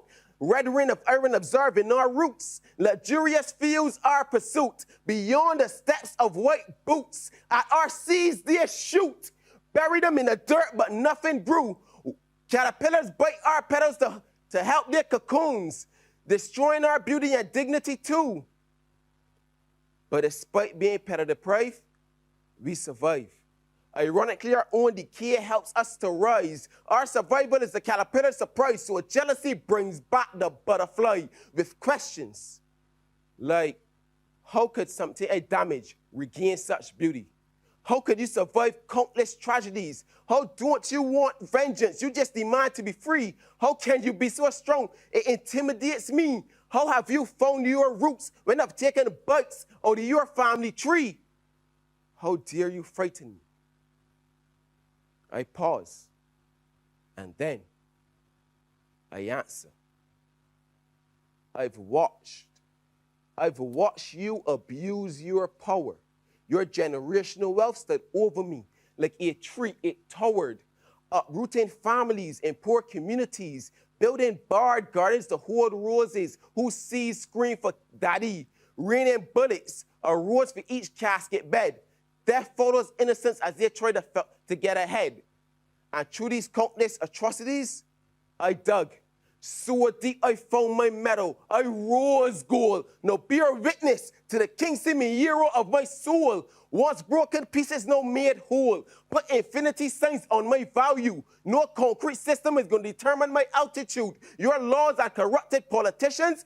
Keep them. We don't need them. Put in place to make me feel I can't provide the right nourishment for my seedlings. Unplug any television who over-sexualize and abuse our women. We will stay grounded to fight your oppression. We will burn this world down to its core to obtain freedom. And if I die today,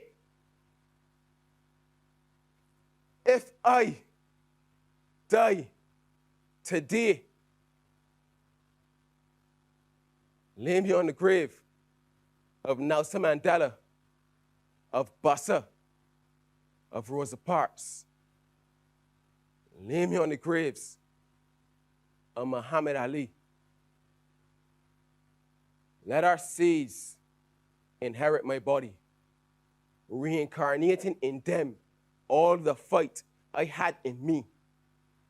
Let them tell my story of a rose once bound by concrete, finally freed.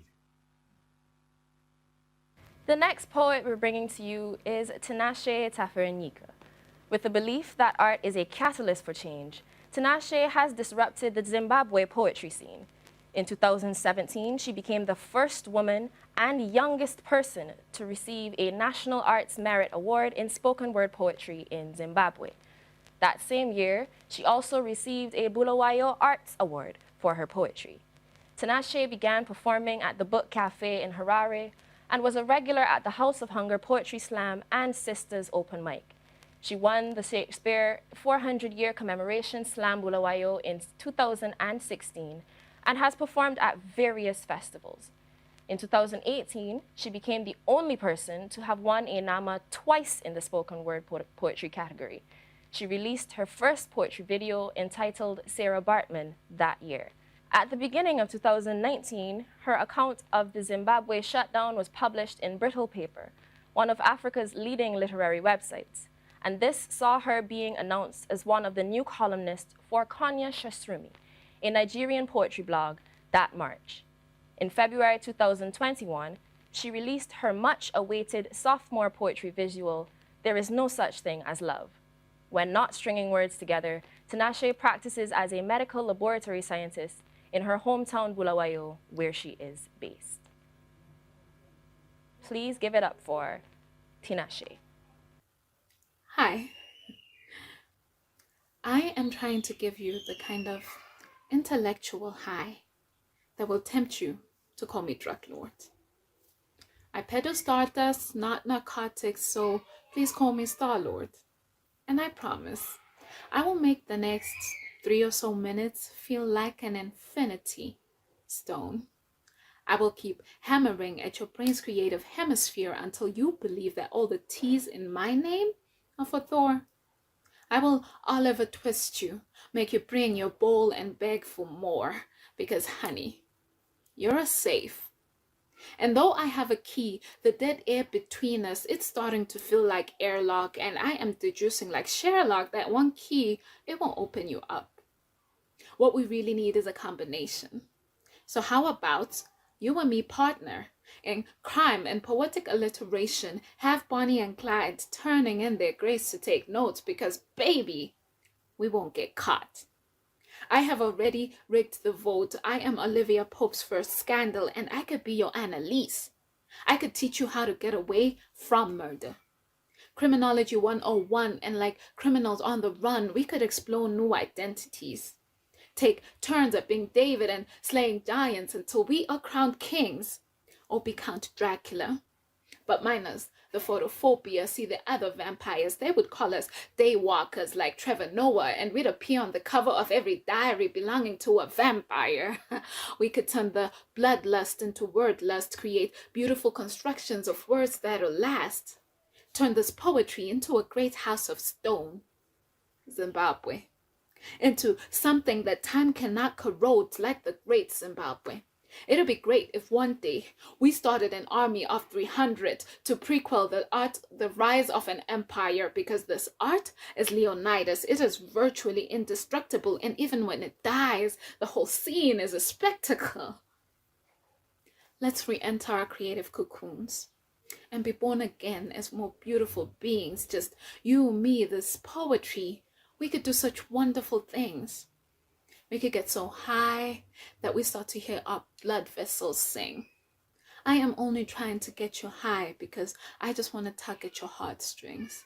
I know if I tug until the pitch is perfect, then maybe then we can hear God breathe.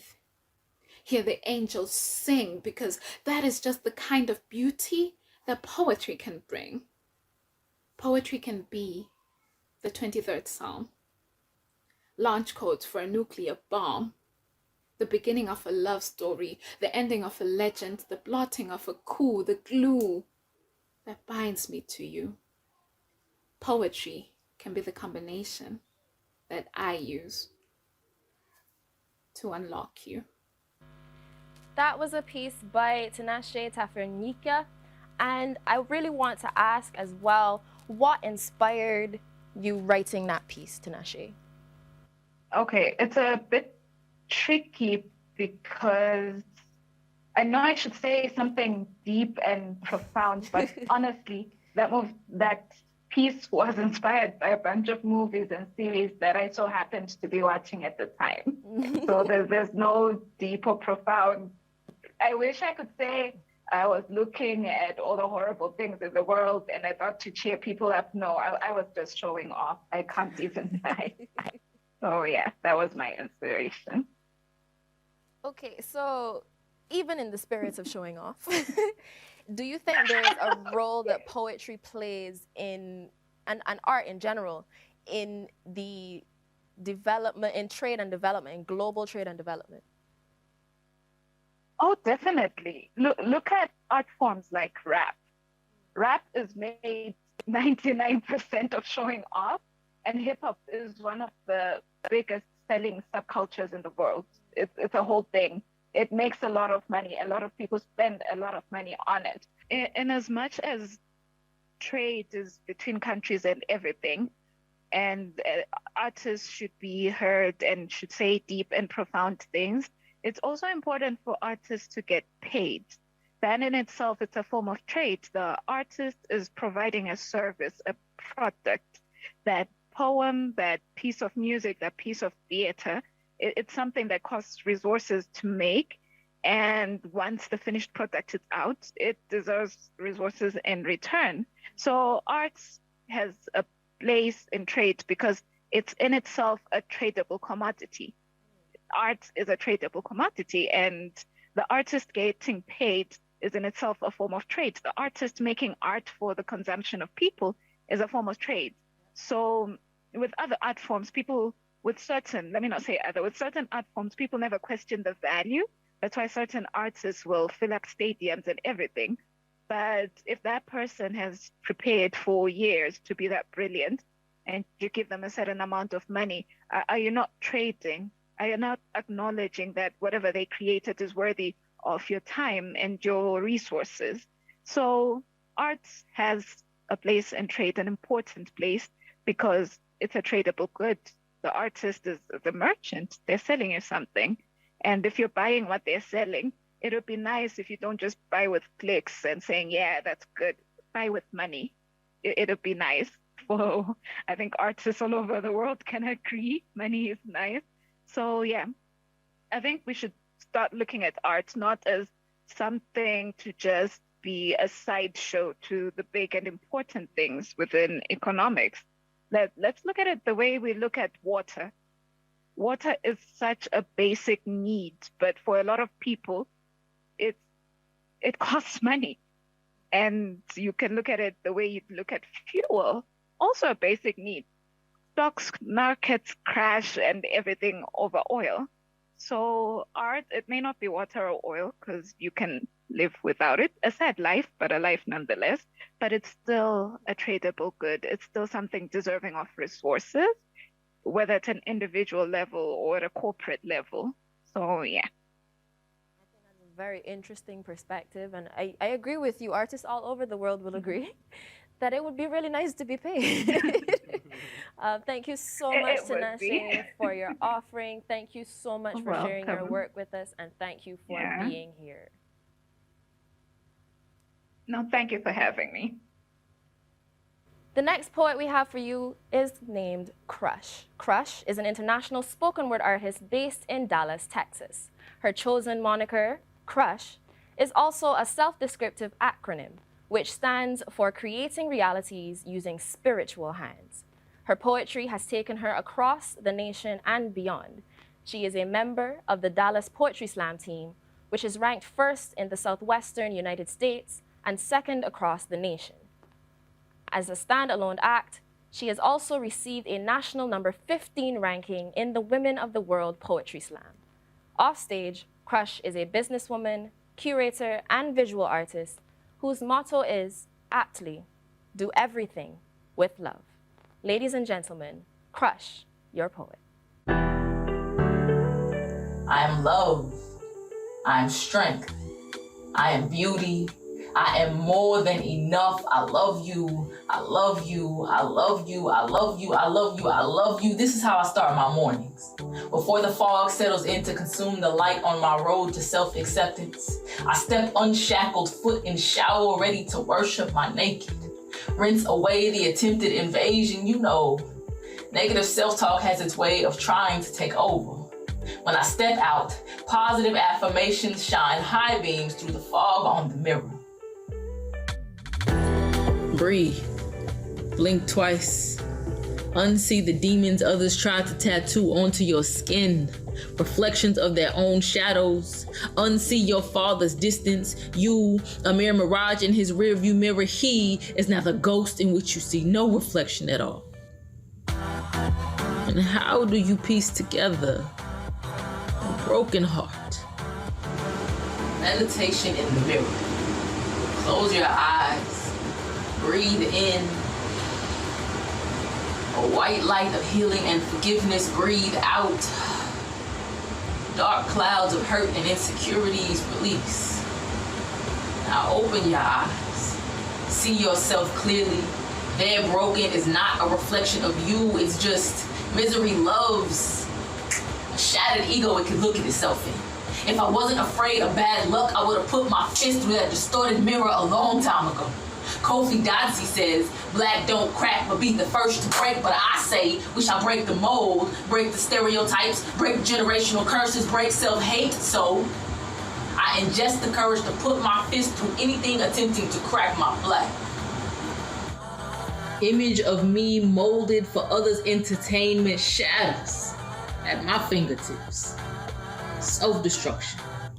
They say in order to rebuild, we must first destroy, so I pick up my broken glass shards slicing through my palms. The need for outside acceptance posing as mahogany blood. I use those mahogany drops to paint myself healed, paint myself whole, paint myself home. Now who do you see? Can you see your soul stirring, ready to escape this temporary vessel and show her goddess? Is she Aphrodite? Or do you see Oshun? Sweet gold and honey dripping from her core, magenta magic pouring from her soul. What if the images from your past were no longer a reflection of you, and your child's inheritance coined self-confidence spilled into their spirit, so when you tell them how powerful they are, they believe you? Have you ever heard of an acoustic mirror, sound reflecting off its surface just as clearly as its images? What would your acoustic mirror echo? And would you believe it? It took faith and consistency to believe these affirmations that I write in my mirror.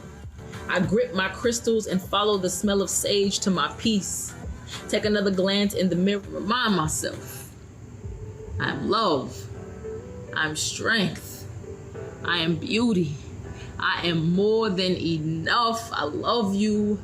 I love you. I love you. I love you. I love you. I love you. I love you. I love you. I love you. I love you. That was a wonderful piece offered by Crush, your poet. And I want to ask Crush, what really inspired that piece? What about the theme gave you the idea to offer this piece to us? So for me, everything stems from self-love. Everything starts with self-love. So anything that is happening outside of us, good or bad, for me starts with self. And I feel like a lot of things would be different in the world if most people looked inward first. I think that when we get to a point where we love and accept ourselves for everything, then we no longer look outside to control or do anything negative to anyone else. For me, that's where it starts. So that's what sparked that piece. And so how do you see the arts contributing, and especially poetry, how do you see that contributing to world development? Especially with technology now, it is so much easier to reach all parts of the world. Poetry and spoken word is an art form in which we are able to speak on things that other people may not be able to speak on. I feel like when you hear someone else speak about a subject matter that you think you were the only one going through, it brings this different type of connection. And it also gives the leeway for people to connect across platforms to be able to discuss the things, whether it be political, religious, spiritual, mental, whatever it is. We have the platform to be able to do so. And we have to be able to use our platform to speak about those things that need to be touched on and discussed and changed.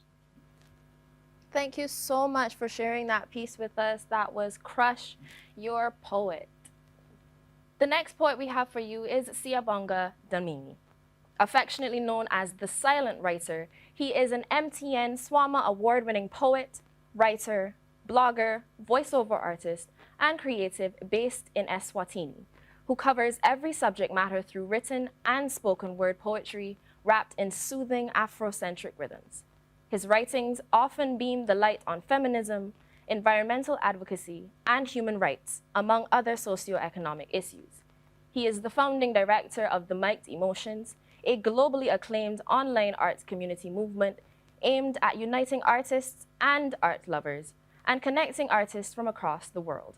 In 2017, he was awarded first prize in the Macmillan Poetry Competition, and he received the Swama Award for Best Online Presentation in the Poetry category in 2020. Siyabonga has performed on numerous stages throughout Africa, including the Standard Bank Luju Festival, the Vrystaat Arts Festival, and Matopo Land Bulawayo. Ladies and gentlemen, Siyabonga Dlamini, also known as the Silent Writer.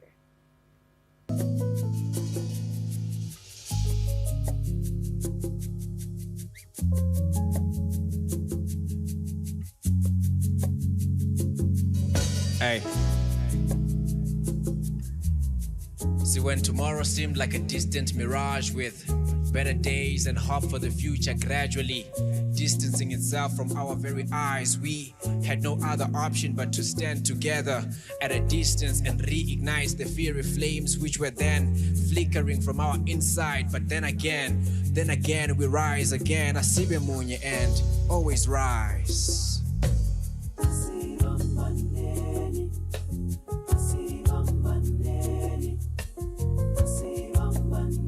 Let me hear you say, Sending Janige. Let me hear you sing. Let me hear you sing. So we rise again. Hey.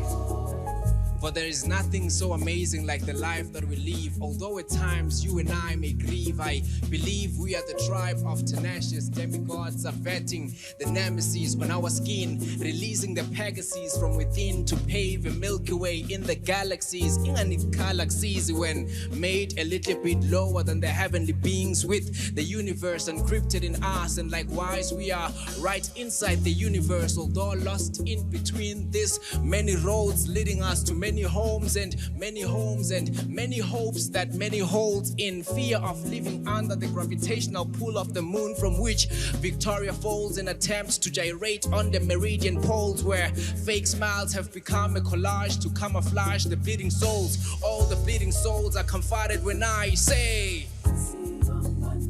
let me hear you say, let the world say, so we rise again. Hey, say, sending Johnny Gay, sending Johnny Gay, so we rise again. I see Bambaneni, for the future is now. Hence we are fixing our crowns and claiming our grounds with inevitable, innovative ways to exhibit on a digital space, redefining the art. We aligning our hearts and bring the world so much closer until it lies in our palms, televising the Psalms and advocate for the black and white lives until we all matter. See, it's even better when you extend the yellow care everywhere you go. I mean, it's even better when extending that yellow care everywhere you go. And once again I say, let us reunite, and once again, Sibemu, to arise. Say,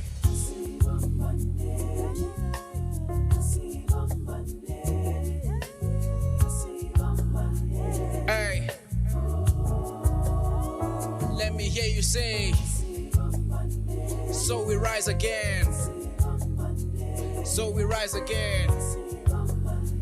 Hey, take it up, let me hear you say, let me hear you say, sending Johnny Gay, Stephen Munyege, hey, hey, sending Johnny Gay, my Stephen Munyege.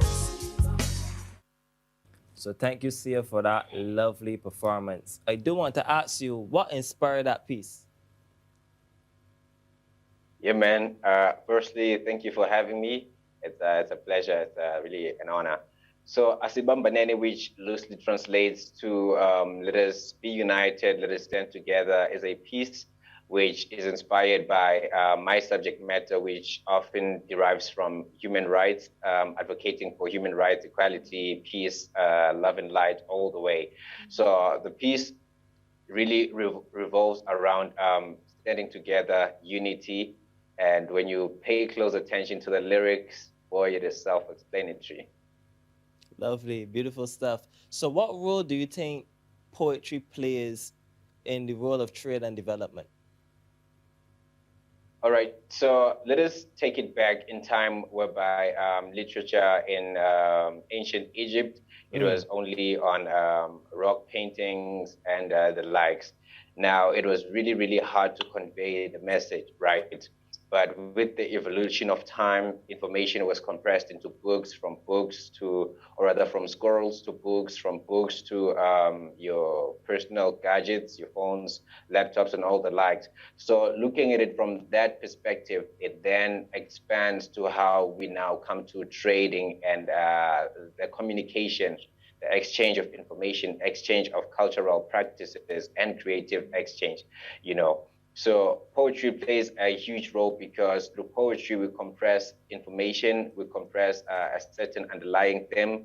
For example, the poem speaks about unity. Perhaps a president of whatever country could come and deliver a speech.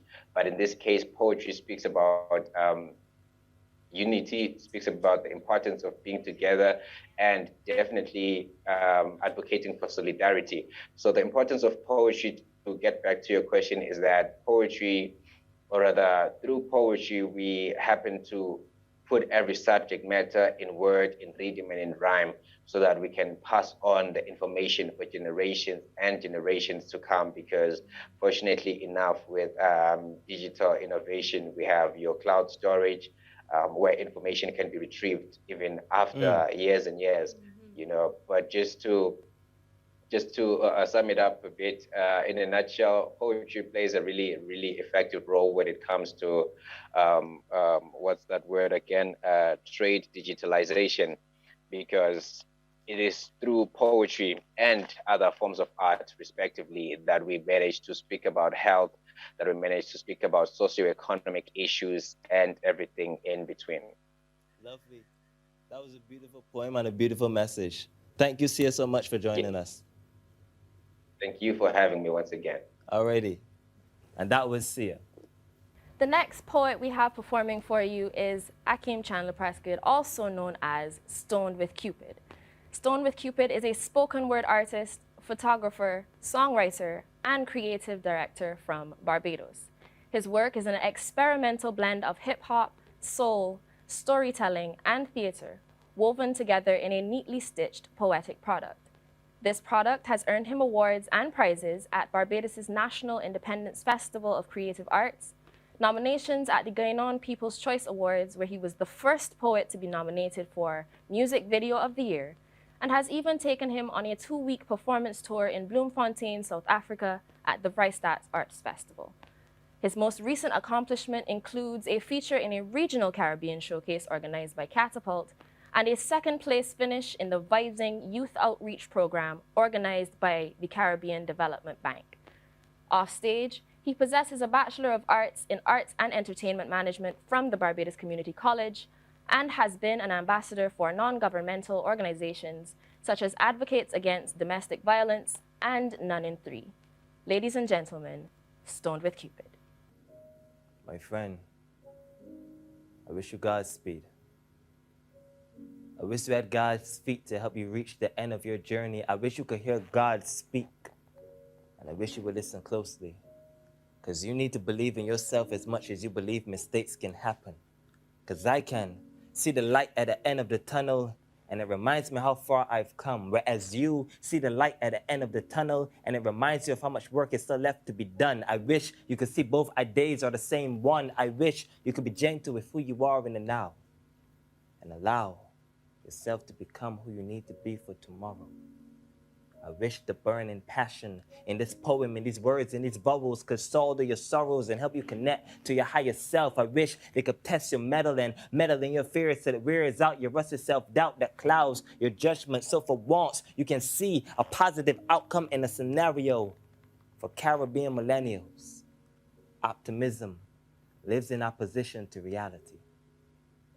So it's easy for anxiety to take root in this arid soul, too dry to grow opportunities. You can't feed communities with food for thought. At best, it is stimulating appetite to eat the rich and rip them apart. Capitalism is at the heart of this tired body. It's wired faulty and the malfunctions are costly to repair, and somehow I'm supposed to be the engineer and tell you that this all will work, but I can only wish you Godspeed. I cannot take you to the church. These words cannot offer salvation. But maybe they could be the spark to ignite your motivation to move yourself forward. Caribbean people do not step down from a challenge. We just step into our power and empower those around us to do the same. Because we recognize that with this climate and terrain, where you have sunshine and paradise, you'll also find destructive rain. These winds of change blow across this land every summer. And more often than not, they do not change us for the better. But no matter how much we're knocked down, we always get up. We always keep our head up no matter where we're heading. Because when life is a gamble, you got to get used to betting. You got to get used to getting the job done, even when there's no funds, even when there's no fun, even when it's just you working alone without anyone, even when it's just dumb, even when you wonder why the wise leaders won't lead us to better pastures. You recognize the grass is greener where you feed the land. And I'm not a religious man, but this is no longer a poem. I consider this a Psalms. I can only wish you Godspeed, my friend. I hope that you believe and have faith with what is within, because that is your inner strength. I wish you Godspeed. Ladies and gentlemen, Stoned with Cupid, can you tell me a little bit about what inspired you to write the piece that we just saw?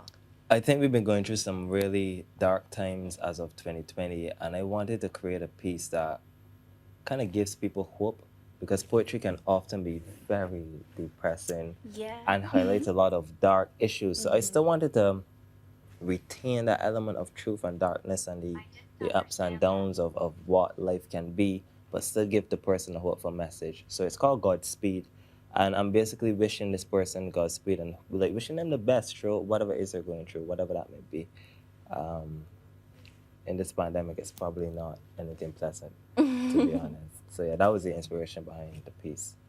And I see you have a degree in arts and entertainment management. Yes. And I'm wondering, because of your tutelage at the Barbados Community College and your work as a poet, what you believe the role of the arts is in global trade and development? Oh, that's a very big question. Art is something that's been around before biblical times, and it's been here longer than, I think when we recorded history, we recorded art. Art has been with us. It's part of our evolution. So art is really where people go to find the truth and where they also go to get what they believe to be confirmed or sometimes denied. So art can be really a vehicle of messaging. If we don't use poetry, how poetry should really be used in society, poetry should really be used to commentate and explore the uncomfortable realities that we exist in, or even explore the very comfortable realities we exist in from a place of perspective. So I think art can provide us with insight, it can provide us with knowledge, and it can provide us with inspiration to make change or to retain what we have and preserve what we already have that's existing. So I think art can be, it's really just, it's a circus of nonsense that makes sense. A circus of nonsense that makes sense. Pretty Only much. a poet would come up with that. Thank you so much for logging on. Please stay tuned to your screens. We have a question and answer segment coming up right after this.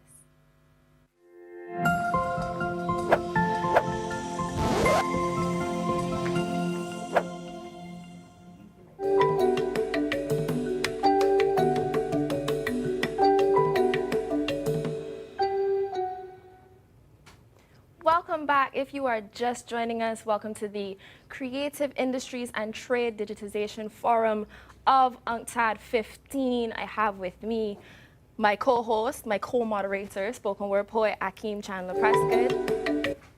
And I also have with me in the conference chat, because we have to do this technologically now, Tina Shea and Crush. Yes. And I want to start off the conversation by posing this question to all of the poets that were in the performance display just now. What do you think the obstacles and the opportunities are that have been presented by digitization and technology for the creative industry? Who wants to go first? I can go, if that's okay. Go ahead, Tinashe. On one part, thank you. On one part, there is a challenge that now it's so much easier to pirate work than it was, say, 25 years ago. So that sucks because it's so difficult to make money from your work. It's easy. I can just go and download your YouTube and I don't have to pay you and play your poem all night and make your work hard for me without compensating you. But on the other hand, it has given us what I believe are opportunities. Look, right now I'm in Zimbabwe, you're in Barbados, and we're doing this thing. If it wasn't for this technology, we wouldn't be able to. So in as much as on one part, it's a bit more tricky to make money from your work, on the other part, your work can reach audiences that you didn't even know existed. People who can't even pronounce your name will know your work. So I think it's a bit tricky, and we're still figuring out the best way to take advantage of it. But the world is so much smaller now, and I think it means good things for arts in coming times. So true. I want to hear what Crush's opinion of that is as well. I would stand to agree in a lot of ways. It has been a blessing in being able to reach people around the world. But the way that technology is now and social media is now, not only can people go download your work, even if that's not what you intended, but there are a lot of artists that are putting tons and tons of work out there intentionally for free, not even not even looking to make money from that because they're making money from other things stemming from that. So I think the challenge for us has to be, okay, maybe our poems and specific work we are giving out online, but then we have to figure out how to link it to other business ventures, how to pull our audience in, and maybe this is the entertainment part that we give them for free, but we're building an audience and a community in a way that because they love our work so much, if we drop a t-shirt line or if we drop a journal line or anything else of that nature, they are now buying into anything that we are providing because we've been giving them entertainment for however long. It becomes your customer base buying into you as opposed to what you're giving them. So true. Such a potent way of expressing that. Akeem, what do you think? I want to ask the panel a question. What do you think poets need to do differently with technology to push poetry forward and to push the brand of the poet forward? Also, certain technological platforms like Spotify, that's only recently become available in the Caribbean. So how would you say poets should go about digitizing their work and monetizing that work that they've now digitized? For me, I would think we have to do the research behind what is truly bringing in money and revenue for people. So there are, of course, you can put your stuff on YouTube. Of course, you can put, but you have to reach a level to even receive a little bit of money. So we have to get in front of the correct platform. And to be honest, I haven't figured that out 100%. I'm still trying to research and say, okay, what's the best platform for me to be on to monetize this thing? And then we've seen, people like Brandon Leak that have got his foot in the door at America's, I don't know if you all have seen that, but America's Got Talent and won the show, right? So it's kind of like, after that happened, now poetry is brought to the forefront again. It was kind of a win for the whole poetry community because after people are seeing that in their face on a national TV channel, on a national TV show, now more people are saying, hey, I need a poet for this. I need a poet for that. So and it's true. become a huge thing. So true. So, yeah. We have a question from the audience. Do you think that spoken word artists should take advantage of the advent of non-fungible tokens or NFTs? Is that a question for Tinashe? Maybe you have an answer. I don't have an answer. I wish I did, but okay. The thing is, I don't know much about non-refundable tokens. I'm not even sure if those are available in my country. And this is a problem we say, like you just said that some of those things are only just available in the Caribbean now. We don't even have PayPal in my country. Wow. So sometimes there's no international one-size-fits-all solution. Sometimes really like what can work elsewhere here will just, it won't work. So I'm not sure, maybe they exist. I'm not saying we don't have that. I'm just saying it's something I haven't been exposed to. And there's a chance that here it's not something we have access to. So a lot of solutions also come from sort of a semi-first world perspective. I know we're not supposed to divide the world into three anymore, but you get what I'm saying. And sometimes they're not relevant in certain settings. And I think that's a big problem in the monetization of art, because what works in one country may not necessarily work in another. And even in the same country, what works for me in an urban area may not work for a poet in a rural area who doesn't even have a reliable internet connection. So yeah, I know I didn't answer the question, but I think I said stuff. Okay. We actually have another question from the audience. That was quick. Can spoken word poetry, can spoken word poetry maintain its critical edge in the bright lights of what is considered the mainstream? I would actually challenge Crush to answer this because I know that Crush has had some national experience with slams and whatnot. So I'm directing this question towards Crush first. I think that it can. I think that while I have had experience on national stages and national competitions, in all honesty, those type of competitions are mainly important to the people that are already in the community of poetry. The things that reach audiences that are not already in the poetry community are the things like America's Got Talent. There used to be, back in the day, Def Poetry Jam that was on, I don't know, BET or something, one of the big channels out here. So it does have to be put in a place where the standard, I guess, audience will see it and recognize it. It has to be prevalent in movies. It has to be prevalent on regular TV stations.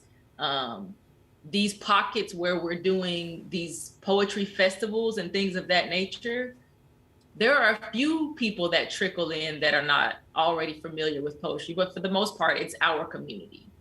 So it has to be put in those places where, at big music festivals or something like that people already go to. Tinashe, would you like to add anything to that conversation? Actually, yes. I would like to believe that poetry can still be critical even if it's in the mainstream, because I agree with what Crush said, that a lot of the people who come to poetry slams and stuff, they're already in the community. But I'd like to believe that art is universal. Just because someone is not a poetry head does not mean they don't see the injustices and whatever, the deep stuff that poets like to talk about. So I'd like to believe that, you guys are poets, Yes, we do. I'd like to believe that there's an audience for that, because I know especially poetry, we're used to performing for each other in a little cliques that Crush was talking about. And it's just, us poetry friends doing poetry stuff.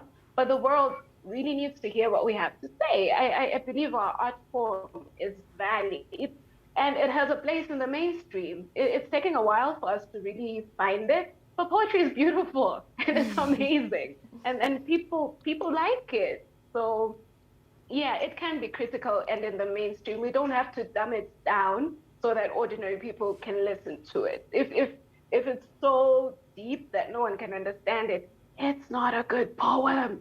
So that's my personal opinion. That's what I think. Lovely. And Akim, would you like to give the audience sort of a Barbadian/Caribbean perspective, because these are perspectives that we have coming out of America, we have coming out of Africa.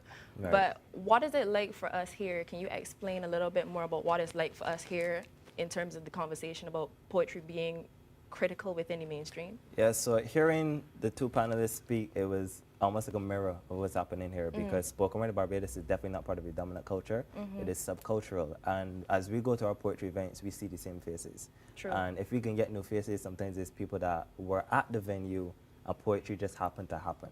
So they were bystanders of the poetry happening. And I think if we're going to see tangible growth in spoken word or in poetry, it would need to be in spaces that are not poetically related. Like America's Got Talent, for example. That is not really a poetry show. So poetry winning at that will probably have more reach than if you won a poetry competition. I'm sure Brian Alix have won many poetry competitions, and they did not do for him what Americans Got Talent did for him.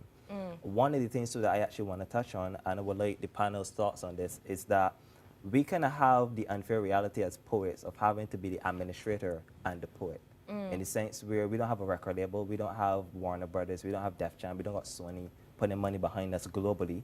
Obviously, R&B would have that, hip-hop would have that, fashion would have that. So we would have to actually administrate our own events, our own festivals, our own product placement, our own brands, which is a lot of work to do as an administrator and also do it as a poet. Performer. So I know that is a reality here in Barbados. Is that also the reality in your countries, your respective countries? Definitely. I would say here, yes. There's a lot of pulling money together, pulling money out of thin air, or taking tons and tons of time writing grants, trying to get grants for things like that. Yeah. But there's definitely not a huge backing behind it. there are agents that you can hire. You know, we do have that availability, but of course you pay them to get you, you know, into certain spaces. But that's really kind of the top that I've seen. It's kind of the peak of what's available for the poetry world. Tinashe? Yeah, there's no money for poetry. No one's giving poetry money. People don't care. And it's in a lot of art forms. We do have a few. We've had a local company called Lafarge. They're a cement company. And every year they do a poetry slam, which I think is really cool because there's prize money, and money is nice. Money motivates you to do poetry. Yes, but then there's no one, yeah, there's no one to administrate it for you. The money isn't enough. Okay, the money coming in isn't enough to hire someone. Like what Crush is saying, that's at the very top. I don't know what kind of poetic income you'll be having to be able to afford an agent or a man. Maybe I'm doing this wrong. Maybe someone is succeeding at this. They're your secret. But it's very difficult because you have to do both and you wear yourself out. At the end of the day, you don't have time to write because you're writing grants. You don't have time to perform because you're busy backstage, because you're the one who organized the show, you're the stage manager, you're doing everything.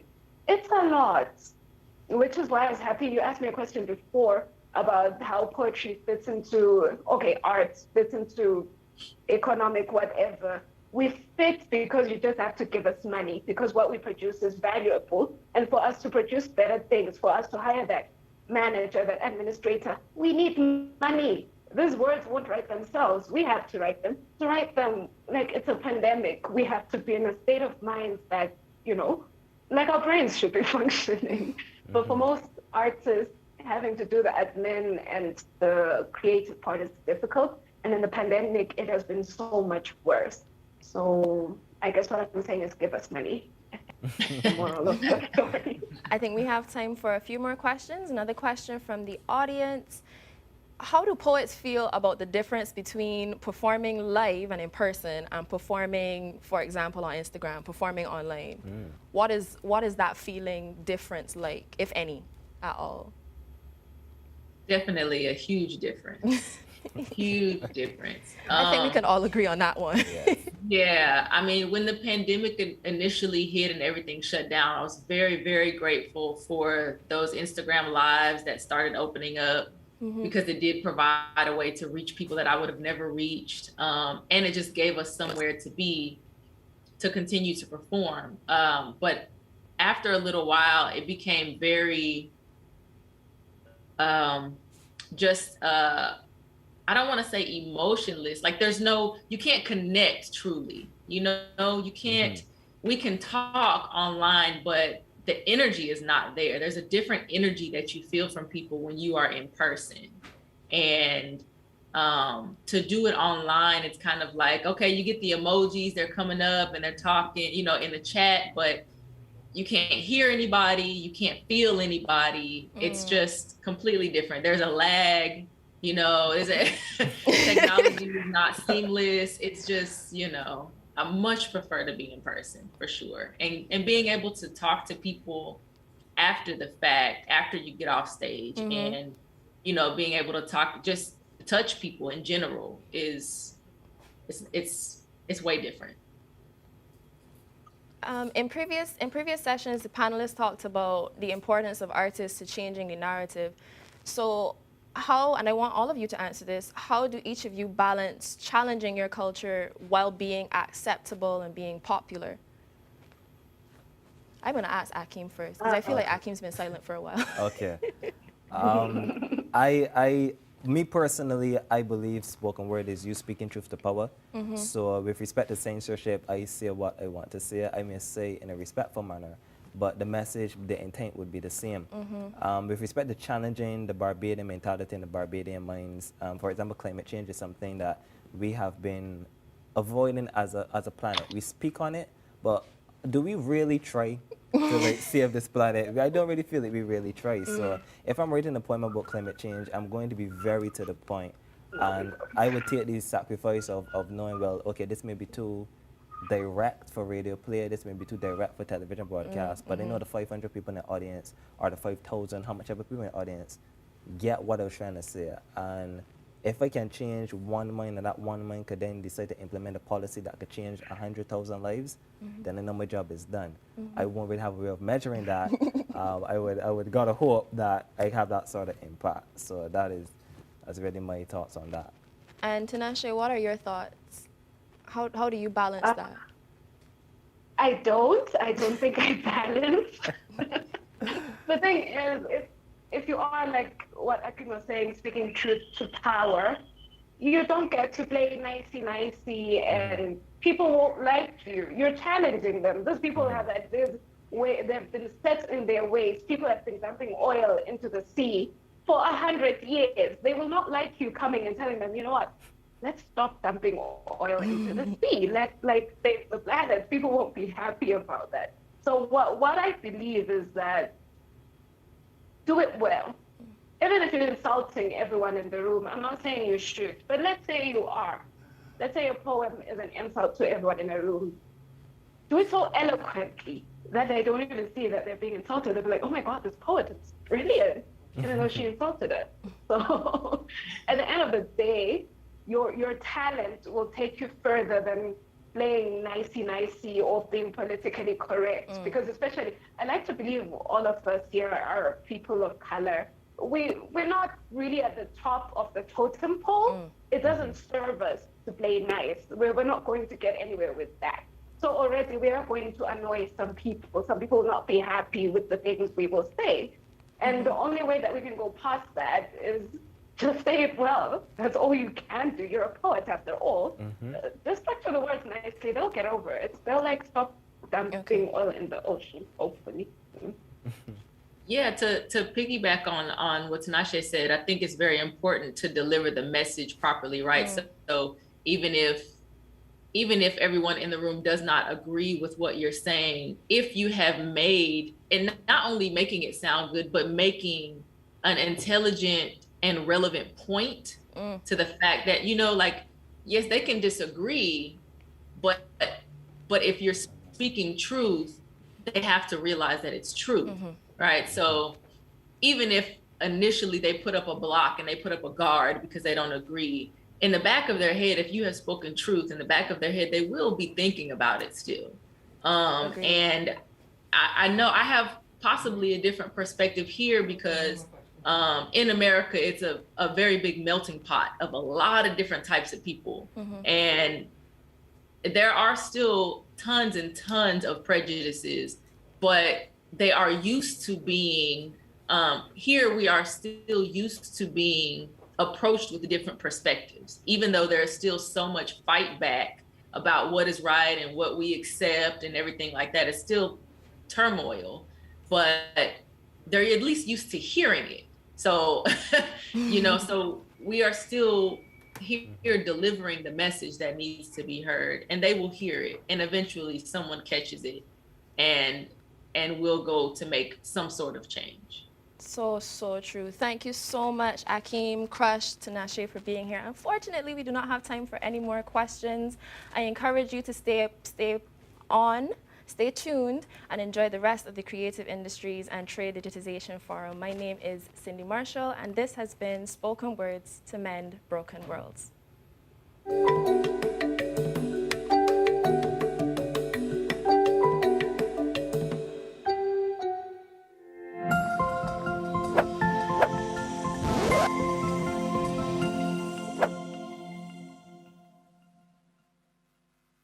Welcome to the Future Academy on this day 2 of UNCTAD 15's Creative Industries Trade Digitization Forum.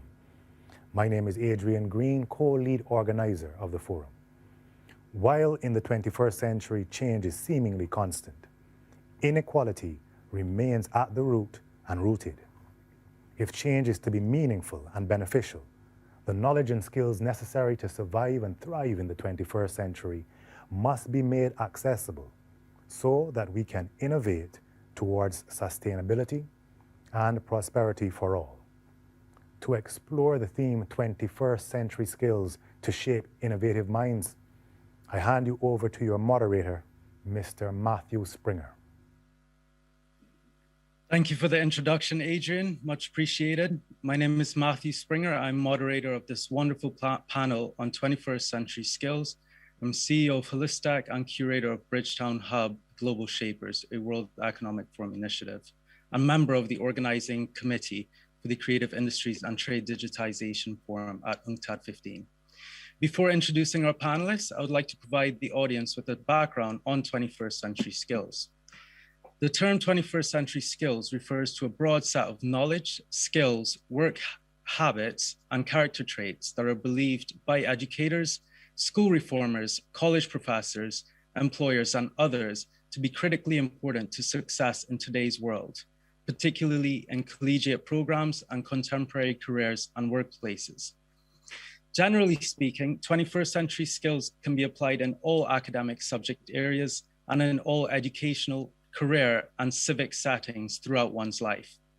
These skills are often divided into three main categories: foundational literacies, so that is how we apply core skills to everyday tasks; literacy, numeracy, financial literacy, and so on. We then move on to competencies, which is how students approach or how people approach complex challenges, critical thinking, problem-solving, creativity, collaboration, communication. And the third of these is character qualities. So that's how we approach a changing environment. This includes our curiosity, our initiative, our persistence, grit, leadership, and cultural awareness. Whether consciously or not, we all apply these skills in our life. Successful people excel in some of these areas, if not all, throughout their career. In this session, I will be joined by Dr. Cardinal Ward, a professor of electrical engineering in Massachusetts in MIT, and is one of the leading experts on materials, devices, and systems for optical information processing and displays. His current research is focused on the development of optoelectronic neural network coprocessors that give computers brain-like computing power. With us as well, we have Dr. Chiranjeev Kathuria, an Indian-American investor, business person, and philanthropist. Dr. Chiranjeev Kathuria is the executive chairman and co-founder of UpHealth, a leading global digital healthcare company. He also ran for US Senate in Illinois, becoming the first Indian-American to run for the US Senate in US history, in a race that included eventual winner, President Barack Obama. Dr. Kathuria has also been involved in space exploration and was the founding director of MirCorp, the first commercial company to privately launch and fund manned space programs. Lastly, but not least, we have Lisa Padmore, a chartered accountant by profession with over 28 years of experience in the public accounting space. She is an assurance partner with a Big Four firm, Ernst & Young, now known as EY, a fellow of the Chartered Professional Accountants of Canada and the Institute of Chartered Accountants of Barbados, ICAB. Thank you guys all for joining us. And I wanted to start this conversation by asking you each, what skills of these 21st century skills have served you most in your career? Chiranjeev, I can hand the floor to you first. You know, I think people always ask me that question, and I think it's passion. You have to have passion for what you're doing. If you don't, I think it's very difficult to get to the end. Don't let anyone say you can't do it. Stick to your dreams and never give up, and you'll see the light at the end of the tunnel. You know, Thomas Edison said people didn't realize how close to success they were when they quit. Thank you. Lisa? I think for me, it has always been my interpersonal skills that have augured well for me. Technically, I think I'm an average accountant. But what I've always been able to do is to create relationships, whether it was as a young accountant in my firm and aligning myself with the partners and other decision makers. And it's always been that ability to create a relationship and to value what I learned from it that I think has allowed me to be successful. Even now, in my role, it's all about, being able to meet new people, learn from what it is that they have done, and hopefully also share some of my experiences as well. Thank you. And Dr. Ward? Yes, Matthew, I would say in my case, given my profession as a research scientist / engineer, it has always been my curiosity about how things work, always asking why, how, that has driven my career. And in particular, the critical and analytical thinking skills that came naturally to me from when I was very young is what has really helped me most in my career. And that continues even today in my old age. My weaknesses were, of course, I tended to be a procrastinator, but I've learned to overcome that with more time management, planning, and the like. But that's what makes the difference for me. Thank you. So as Dr. Ward has touched on this matter of the weaknesses, we all struggle in some areas of our lives. So Dr. Ward and Lisa, might there be a particular skill or set of skills that you guys have found more difficult to master over time or throughout your career? I think for me, I've always been a very enthusiastic person. So sometimes I think that I have spoken more than I have thought. And I'm really trying now as I'm getting older to get some wisdom from listening first before I speak. But at the same time too, that has been the enthusiasm is the thing that allows me to accept opportunities like being here today with these two eminent persons on this panel, and also them sharing with me what it is that's making them successful. So sometimes your weaknesses are indeed a strength if you turn them around and use them correctly. Thank you, Lisa. Dr. Couturier? I think it's communications for me as a weakness is you've got to learn to effectively communicate with people and work with your team members, whether it's personal relationships or your work environment. I was joking around with Lisa and Professor Ward. I still haven't got married yet, so I need to work on my interpersonal and social skills. But I think that's one of the most important. And I learned, when I ran for the US Senate, you have 30 seconds to stay on message.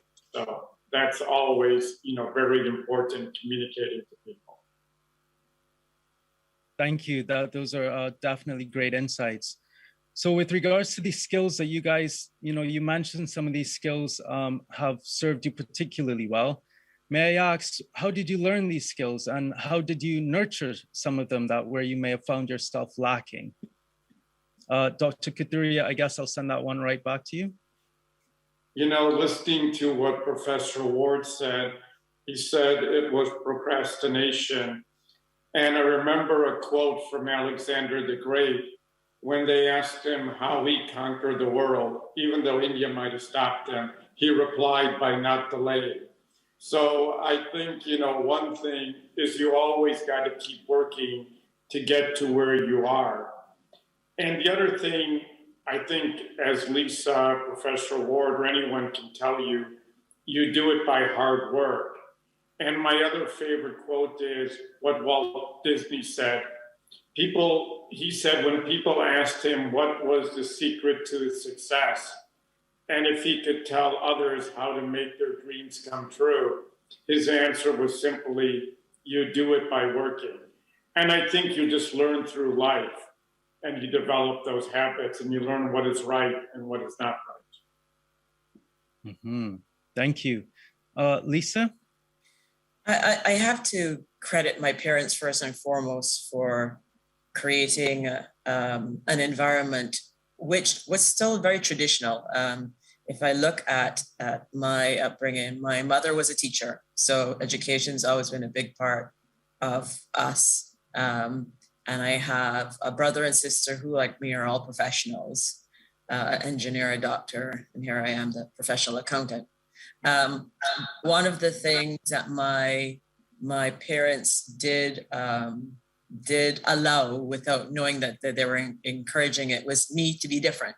And I always remember that when I was growing up, I could not study without having music in my ears, whether it was Bob Marley or Elton John. I had to have music on. And I remember that, I was a scholar, Barbados scholar.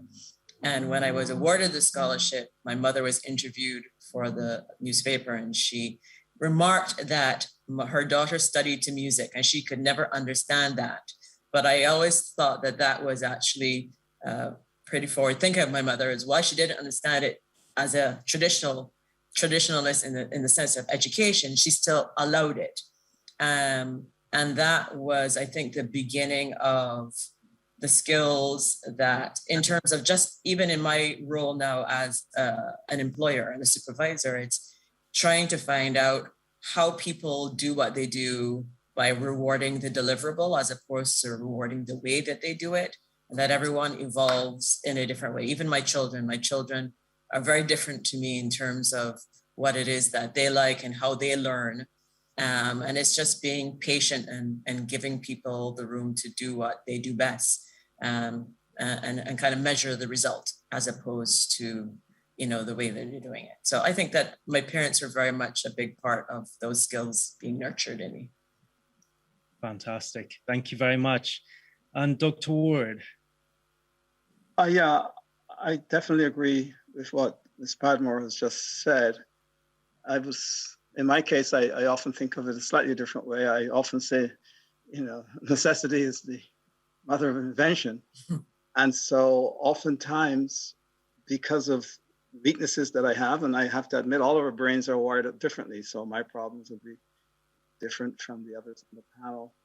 But I ended up looking at deadlines and saying, okay, you're a procrastinator. You've got to get it done one way or the other.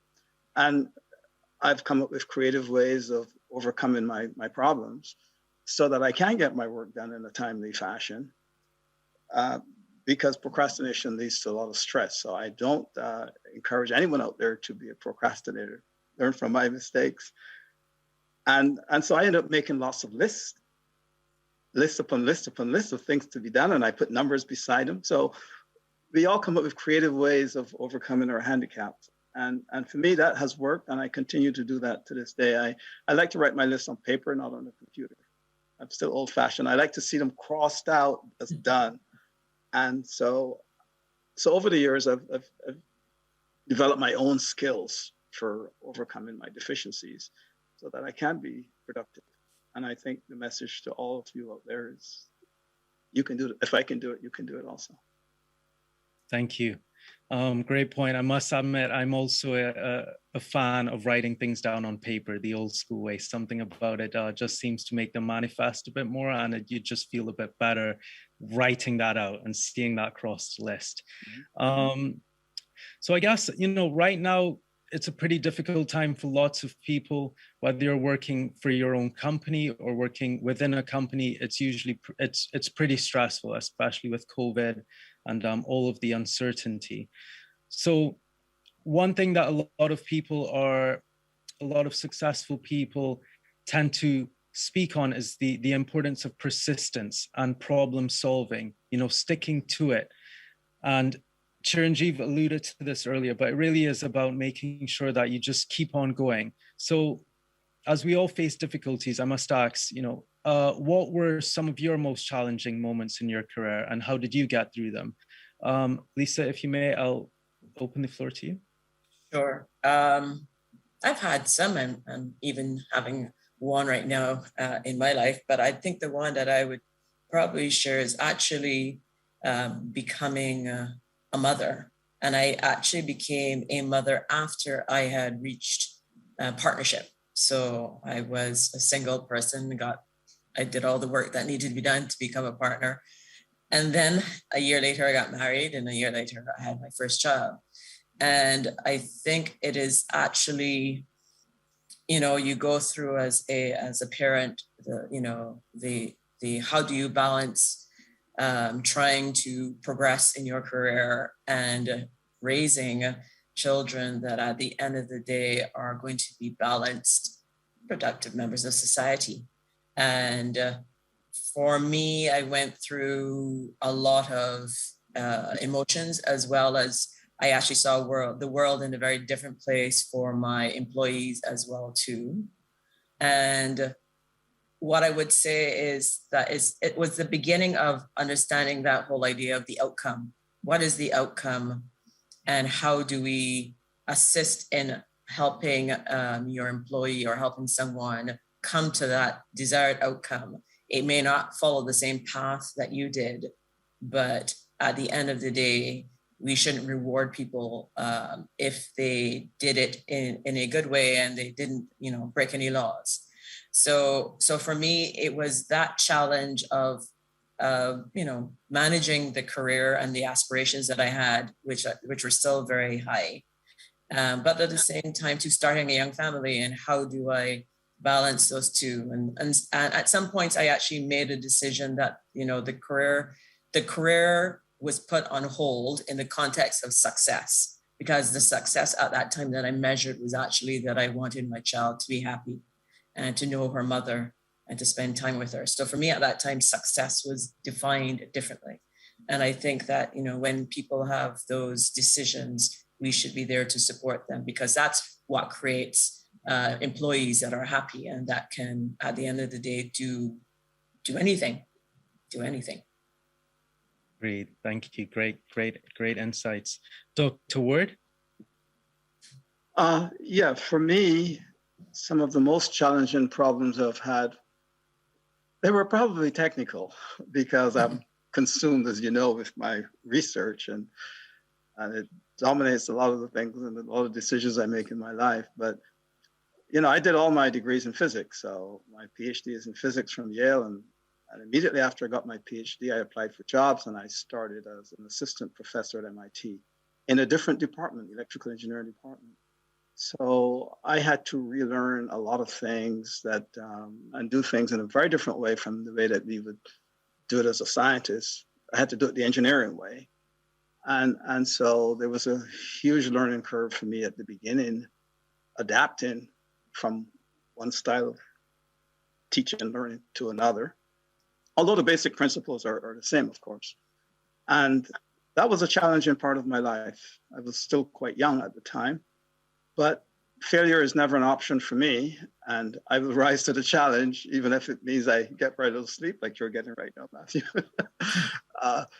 And that's what I did. I decided that there would be some pain to have the gain, and I put in the time and I learned. And after 4 years of teaching electrical engineers, a lot of it is physics-based engineering, I conferred upon myself the degree of Bachelor of Electrical Engineering. But yes, that was the most challenging time, and it really tested my mettle to an extreme where I hadn't been tested before. I thought when I did my PhD thesis and trying to crack the problems there was trying to solve, it's difficult. And I did, but that was my second challenge. And I think it was tougher in a way. Well, thank you for sharing that. Dr. Kathuria, may you have any insights as well? Some of your most challenging moments in your career. I think one was when I was running for the US Senate. I was the first Indian American to run, and then running, very close to what happened after September 11th. I remember there was a cartoon in the paper saying, I can't understand why President Bush is having such a hard time finding Osama bin Laden. He's running for the US Senate in Illinois. So, you kind of learn the different things that you overcome. And I think you overcome it with humor, with education. I used to joke around on my campaign. It's a little bit like the war on Iraq. When you first saw me, it was shock and awe. And now I'm trying to win, your hearts and minds, and telling them that I've lived the American dream, and I'd like to see all of Illinois live the American dream. And I think even if you look at all these current refugee crises and what's happening in the world, educating people is going to be very important. I think the other thing from a business perspective, when we launched, prior to Jeff Bezos with Blue Origins and Elon Musk with SpaceX, we launched the first commercial space company. And I remember when the Mir space station was being deorbited, they had a little banner in the middle of the ocean saying if any of the pieces hit it, everyone in America could get a free taco from Taco Bell. So I learned that you can't give up. And then, we also bid for the NASA cargo contract with Lockheed, ATK, and Boeing, and we ended up losing to SpaceX. And I thought my career in commercialization of space was over. I figured I was almost famous, and they went on to launch successful spacecraft, which is a great accomplishment. Now we're working on passenger drones. So, just ending, people ask you, what are your plans in life? I like to say it's so hard, just plan to be surprised, because you never know what's going to happen. Totally. Thank you, guys. Those are fantastic answers from each of you. And it again, underlines why I've been so happy to get you all together with your different backgrounds and how you've been able to get over these individual problems in your life. So I guess Chiranjeev touched on the point of education, which brings us to our next question, which focuses on digital skills, which are of course part of these 21st century skills, allowing us to thrive in the 21st century. So digital skills are becoming a prerequisite to get hired in most industries. However, the widening digital divide or gap between people who have or do not have access to forms of information and communication technology often implies that youth coming from a poor background with limited or no access to digital devices are less likely to be prepared for the labor market. How could your industry adjust its hiring criteria to give equal opportunities to applicants from different backgrounds? Lisa, I'll kick this off with you.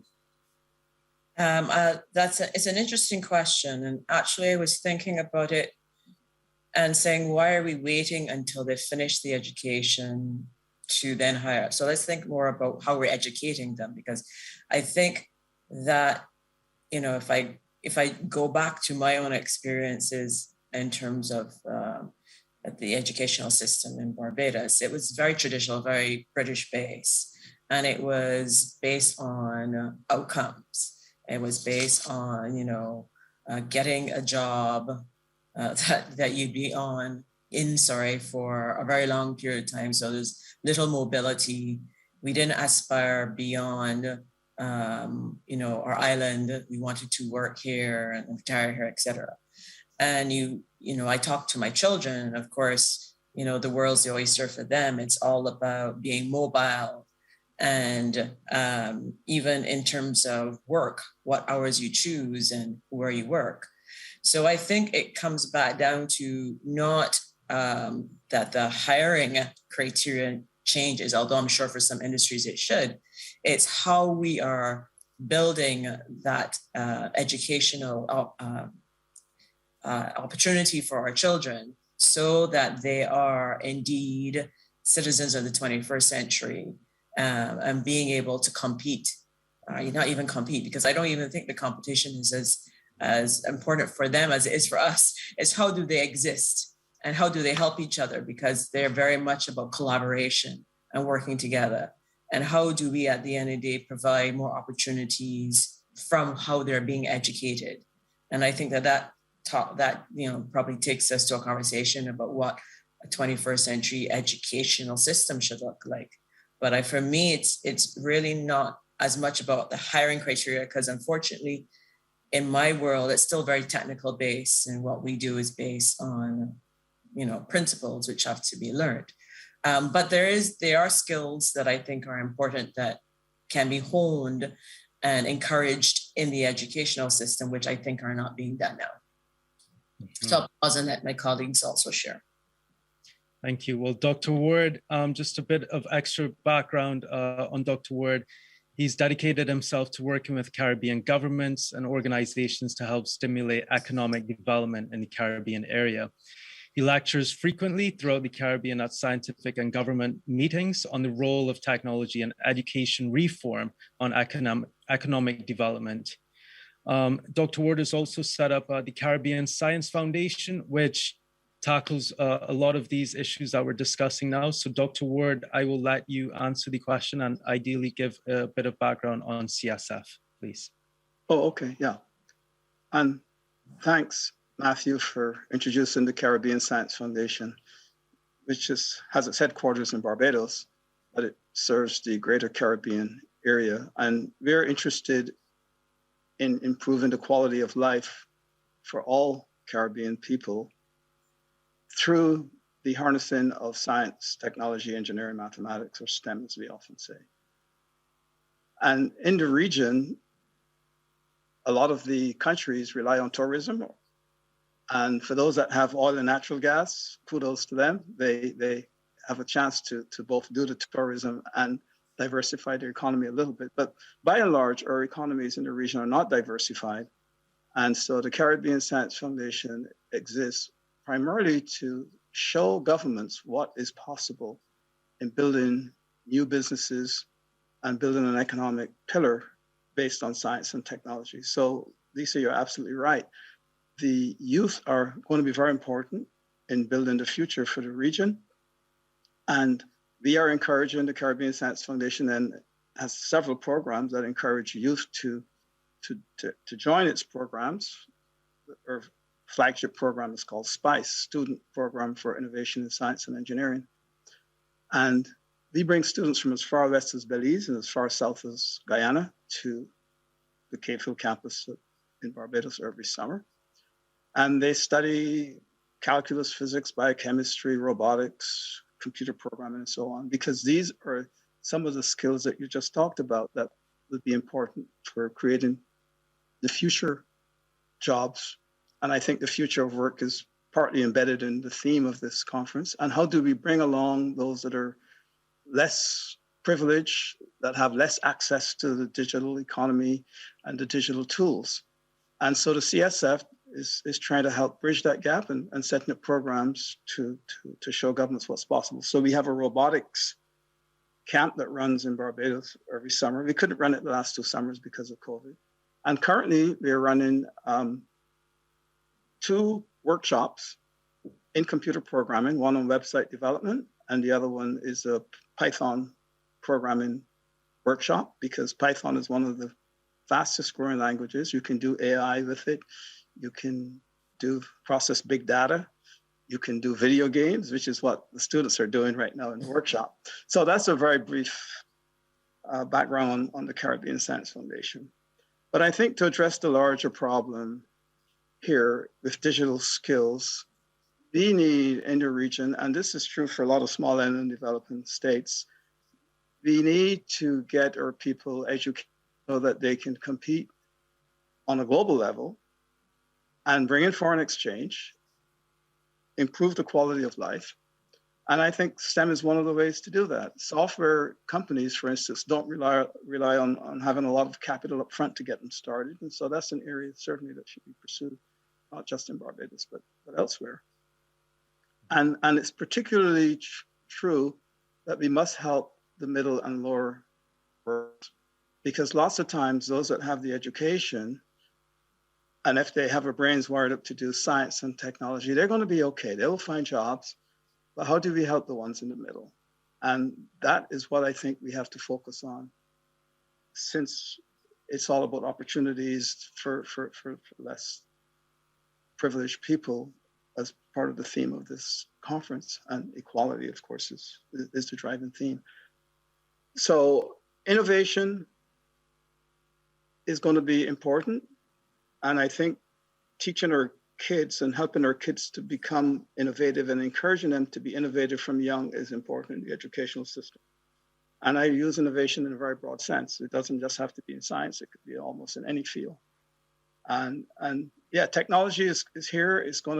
This digital age is going to create a lot of new opportunities for jobs. It will displace some jobs, but it can create more jobs than it displaces.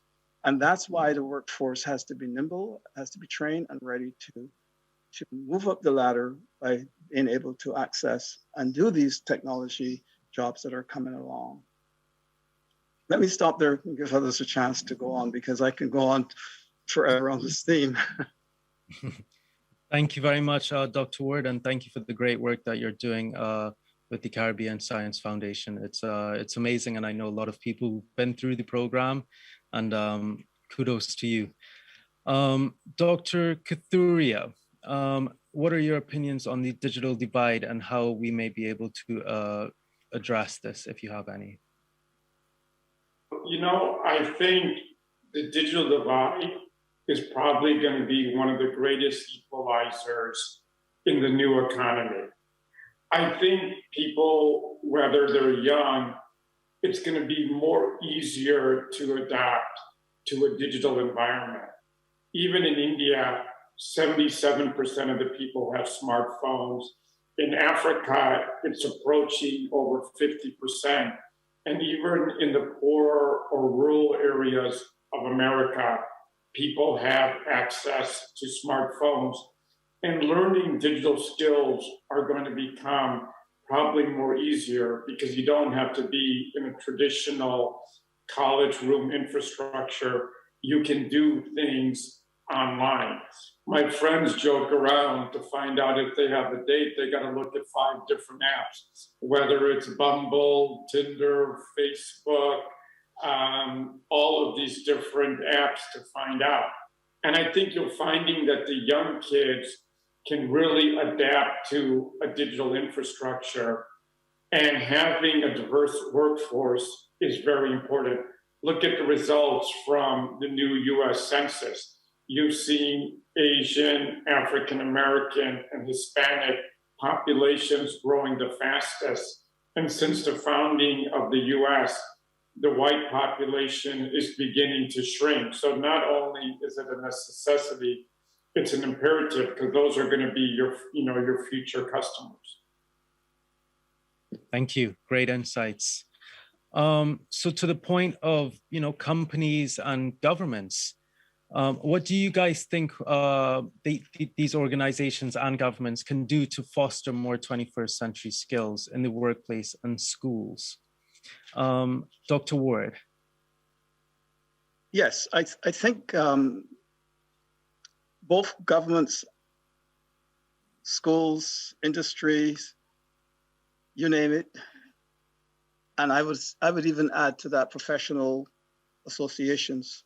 We need to do a lot more continuing education, especially for the young adults who might have left school early, in order to give them a chance to have a more level playing field. So industry already does a lot of on-the-job training. Even if you hire someone from MIT and they come out as an electrical engineer and they're brilliant, you put them into a company, they don't necessarily have the exact skills that they need to do the job on day one. So industry, at least in the developed world, technological industries do a lot of retraining. And today it's even more important because technology evolves so quickly that if you're not doing continuing education, you are falling behind. Mm-hmm. At the lower levels, say in high school and primary school, we need to do a lot more with enrichment programs, like summer programs, where the kids might go to a robotics camp or computer coding workshop and things like that. This is where the curiosity, and I know for myself, I was a curious young kid, this is where the curiosity can be rewarded. And governments and industry have got to keep a pipeline of talent ready for the jobs of the future. So small island development states can't wait. They have to be training youngsters right now and giving them all of the support that they need to conquer the digital challenges ahead. And oftentimes, I think collaboration between schools and universities and between schools and industry is important so that youngsters can see what the jobs that they may aspire to look like. So internships at companies are important. I know if the company is not very far-sighted, it might think, oh, we have to put all this energy and time and commitment to someone in high school to do an internship. You're not going to get much for it. But it's important to the society as a whole to keep our youngsters inspired. And people get inspired when they see others doing jobs that they think they might want to do in the future. So there's a lot that we can do at the primary school level, you know, with education that's a lot more hands-on, especially for those kids who may not be mathematically inclined, but they might be very good with their hands. There's a role for them also. They may not be sophisticated engineers who are designing the next rockets, but they can actually build systems and maintain systems, which are important jobs as well. So we have to cater to the whole spectrum of human ability, whether we are going to be super mathematicians or you know, physicists looking at dark matter, to whether or not we are going to be using our hands to make machines and tools and so on. And so the spectrum needs to be broad. And I know it's a challenge for governments to cover that whole spectrum because it's expensive. But I think it's a problem that all society should get involved in. So the companies, the schools, the universities, and so on, working collaboratively together. Totally. Yeah, thank you for the wonderful answer, Dr. Ward. Lisa, I know EY does some fantastic work, kind of like nurturing the younger workforce and nurturing the juniors within, and just outreach to students. So how do you think companies and governments can do more to foster 21st century skills? And is there anything that comes to mind for you as to what EY does that stands out? Well, let me first just add to what Professor Ward said around the collaboration, I think, which is important. It's almost the continuing a development for education, because while that collaboration allows the conversation two ways. So it allows us as employers to inform what the evolving curriculum should look like, and not have to do as much retooling when new persons join our organizations. For us, when recruits are hired, there is quite a bit of time that is focused on orienting and retooling them for the actual work that they would do in our organization. And to some extent, there is a thought that maybe we should have more of that sitting on the university side as opposed to the employer side. So that collaboration is very important. As it speaks to what EY does, the way that we learn in our organization is, yes, there is classroom learning, but majority of what we do is on-the-job training. And what helps is to have recruits to have interns, who are coming in and at least understanding what it is that we do while they are learning in their university education, and really understanding what it is that they are learning in the classroom, so that light bulb goes off a little earlier. And it's important as well for us to be also out there, because I think we then have an opportunity to shape the conversation, especially because in our industry, the transformation, whether it's of the audit or just how we do our services, utilizing robotics and AI, it's very cutting edge. So we have an opportunity to also share what we're doing, so that universities, as they're developing what it is that's going to be part of their degree programs, this is what employers of today are looking for. This is where the job market is evolving. And so our education needs to move in the same direction. I agree fully. Dr. Kathuria, I will leave this one to you as well. So what do you think companies and governments can do to foster more 21st century skills in the workplace and in schools? So I think, you look at what's been happening in the environment. One of the themes of your conference was the fourth industrial revolution, right? You had the agricultural revolution with farming. Then you had the industrial revolution with steels and car makers like Ford. Then the information revolution with the internet, you know, Dell, Microsoft. I think the fourth revolution is going to be creativity and the digital age.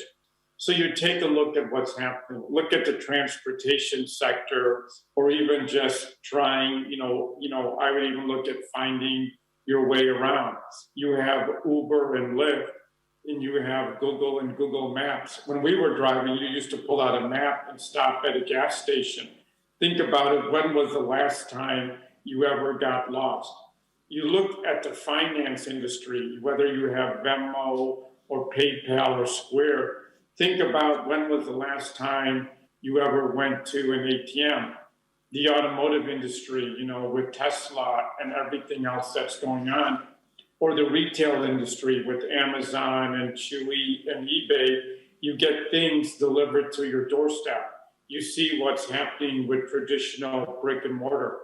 Even in the fitness industry, you got Mirror and Peloton. You work out now at home. And even in the industry, one of them that we're in is healthcare. You have telemedicine. So we're seeing everything go through a digital transformation. I think what's interesting, with governments and companies is the COVID-19 pandemic actually forced us to develop those skills 10 years ahead of time. Telemedicine used to account for only 1% of healthcare visits. Today, it's 46%. Governments have now learned to communicate through Instagram, through Zoom videos, and doing everything in person. So I think it's almost interesting that these skills were forced to develop to governments, workplaces, and schools. Can you ever imagine not having your kids do everything at school and do remote learning? So I think we've kind of almost leapfrogged technology and what's been happening. I agree. Thank you. So to the point of skills, or I should ask, are there any more suggestions, or is there any additional feedback on that particular question that you guys would like to express? Well, I would like to compliment the government of Barbados for introducing robotics into the schools and more computer coding into the schools. I'm sure it was a difficult decision, an expensive decision, but it is the right decision. You have to bite the bullet at some point in time. And I think that will pay dividends, I think, for Barbados in the future. The computer coding in the Caribbean, mostly at the CSEC level, has been focused on Pascal, which is a dead language. And I hear that in the region, now there are the CXC, the examination board there, is now considering implementing Python, maybe as a replacement for Pascal. And I hope that that's true, because with Python, you can do machine learning, you can do AI, you can do big data, you can, I already said this. It makes a lot of sense to equip their students with a modern language and a platform upon which they can build and innovate. And I would encourage other small island developing states to do the same. We cannot wait. The things that are low cost and easy to do, like science popularization things, math Olympiads, science fairs, all of these things government should be doing right now. They don't cost a lot of money and the payoff is huge. So I'm glad to see that Barbados has taken some first steps and that the CXC has finally taken the right steps. I think from a technical point of view, we're doing some of the right things in the region. Superb.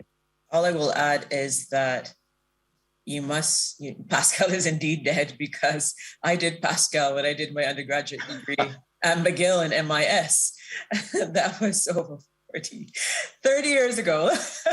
So I'm happy to hear that we are at least evolved into a newer language. Agreed. Dr. Kithuria, I'm sure it probably even came as a shock to you to probably just hear that we are still teaching and providing some examinations on Pascal, but I won't dive deeply into that. I think it's fascinating. Sorry? No, I think it's fascinating. Yeah, well, I think I share Dr. Ward's enthusiasm and Lisa's for the fact that we've moved on to Python and are including that in a lot of the curriculum. So cool. I guess whilst we're on the policy side of things, let's say you were given the opportunity to advise education policymakers in developing countries to include, to ensure that digital inclusion is achieved and that the next generation is equipped with the knowledge or skills. What would be your recommendation to these policymakers? I know, Dr. Ward, you just touched on those briefly. I don't know if there's anything else that you want to add specifically to, say, policymakers that you didn't just. Well, I think policymakers generally need good advisors. I think it's important for governments and companies as well, and universities, to surround themselves with committees of people who have been there, done that, so that they can get that breadth of experience in their boardrooms where the decisions are being made. These committees should be broad-based in that they could use the diaspora to bring some of their own people back to their countries. They can bring in experts from the developed world so that you get the best advice. Because I think lots of times policy made without the right input is policy that's doomed to fail. You also need some local input, of course, from the people who are living in the country as well. And taking all these things into consideration, I think we can get it right. So, but the things I touched on before are still true. The continuing education has to be a policy within the government or the institution. We should be sending our people out to conferences and internationally so they can see what the latest and the greatest is that might be applicable to the problem that they're trying to solve. Because it's very easy if you're on a small island to become so insular and not be aware of what's going on the outside. So a conscious effort has to be made to engage the outside world so you can keep abreast not only of technology, but of trends and ways of doing things, business techniques that are employed elsewhere in other industries. Can they be adapted to do things better at home? And I think that's probably also true for in the accounting and the audit fields as well. So that would be all I would like to add so far to what I said before. Superb. Dr. Kathuria, are there any, if you could speak to a policymaker in developing countries in particular to ensure that digital inclusion is achieved, what do you think would be the best? What would you suggest for them? Or how would you go about it? I can give you one practical example. I think policymakers should look at maybe what we could call a digital first infrastructure. If you look at what's happening in some of the emerging markets, we're pioneering healthcare to virtual exam rooms connected to remote devices for lab tests, and to have basically digital clinics that can dispense medicine. And that should be a way to leapfrog technology to rapidly build a healthcare infrastructure. And that's important for communities that don't have access to healthcare. For example, and even you look at this novel infrastructure, it can be used in US rural areas and urban medical deserts where you have people don't have access to large income. I think COVID-19 has shown you can use this for treatments in those areas, and at least, in giving, medical advice. You're basically leapfrogging the old model for healthcare delivery. The same thing that happened in the mobile industry. Countries like India, Africa, and Asia leapfrog technology to have mobile infrastructure as opposed to landlines. And if you can do it in one of the most difficult industries like healthcare, you should be able to do it through a whole vast area of industries. So that's one practical example. And I think digital or creativity is going to change the world. So if I were going to end with one quote, it would be a quote from Robert Frost saying, "The woods are long, lovely, and deep, but I have promises to keep, and miles to go before I sleep." Love that. And thank you very much. Lisa, what would your day as a policymaker, or what would you say to the policymakers out there as to how we can, boost digital inclusion in developing countries in particular? I think that it always comes back down to answering the question, what's the value of the education that we are providing to the children of our country? What is it that we are trying to produce? Are we trying to produce citizens who will add to the economic prosperity of themselves and the country? Are we developing citizens who are world class? And that question to be answered every time that a policy is set. It may not necessarily directly address the digital question, but I think an educational policymaker has to keep asking, how do I think ahead? Why I shouldn't be reactive. COVID came and a lot of our educational ministries across the Caribbean just went out and bought computers, went out and got laptops. But we have children who live in households that don't have electricity. So you have a wider problem than just the digital. It is, again, creating that landscape that everyone has the same opportunity. So I think it has to be first very broad in what it is that we're trying to achieve. Are there things that make sense that we can do that don't even involve us going out and buying new laptops? Is it the way that we are, is it the things we're focused on in terms of skills? Is it a new set of language that they need to learn? But I think it comes back down to that organization always asking the question, what is it that I am here to do? And am I able to be successful and help my country grow from this experience? So that's what I would add. Thank you very much. Well, I guess we're coming close to the end of the talk, so I'll just ask a question that you guys can direct towards the audience in particular. So this one's a bit more fun, but what are the most important skills that you deem necessary or outstanding to work in your industry? And what would be your advice to students who dream of a career similar to yours? Lisa, the floor is yours. Being an accountant is easy, I think, sometimes in the context that you go off and you do your technical degree. But I think successful accountants are those who are very communicative, able to explain to their clients, to their constituents, what it is they're trying to achieve without their heads, spinning. Those who are naturally curious, who want to understand why it's happened, and not just that this is the way to get to the answer.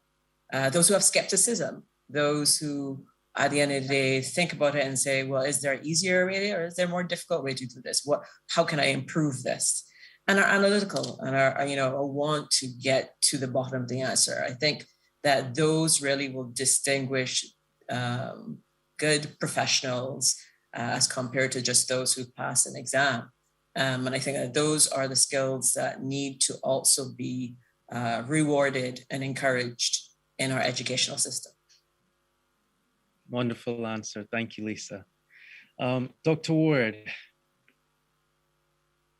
Yeah, even though I'm a technologist, I recognize the importance of communication skills.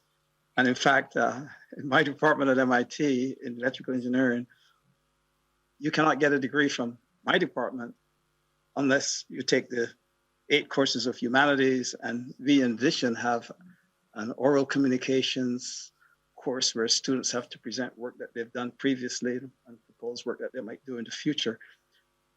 Because as engineers and scientists, we realize that skills are not enough. You got to interact with people. You have to work with other people. So I'm championing what Lisa has also said. And to me, that combination of the digital skills, the communication skills, and a foreign language can equip you to go really, really far in life. And I think that the institutions need to basically meet the insatiable appetite for knowledge of a lot of our youth in all these, across all these areas, the digital area, the communications area, and maybe the language, foreign language area.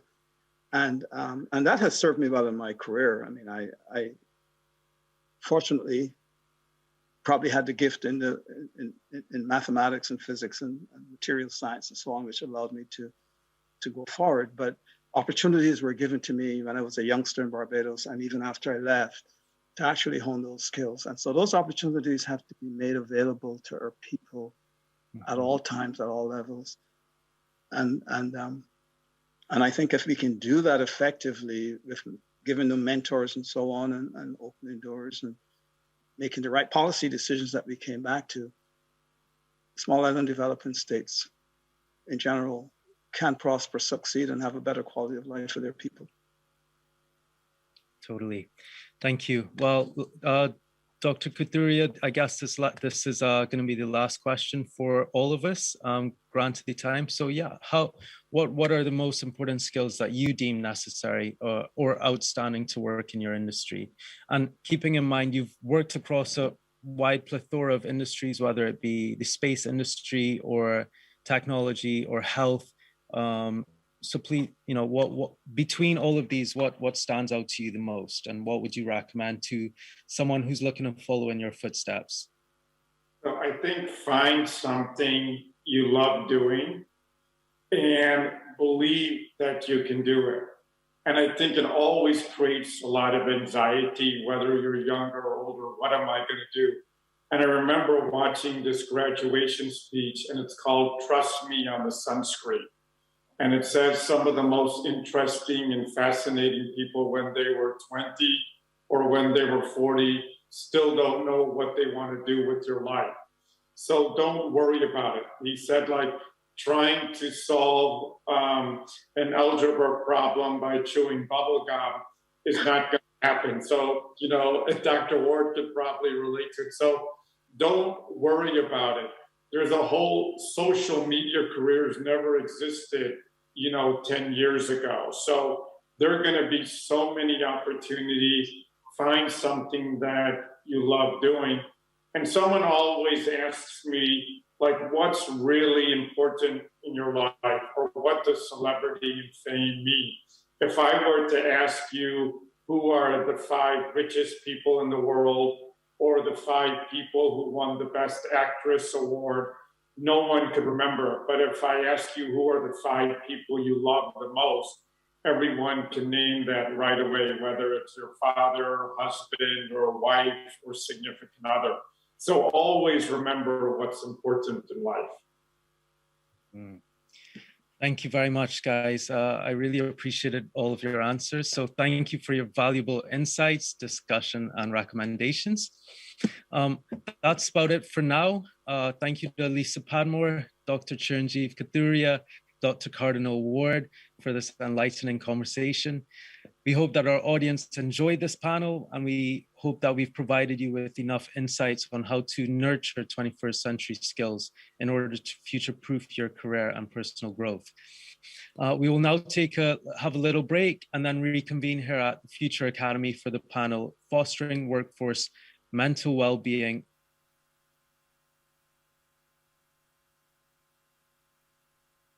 through Mindfulness and Technology. Thank you.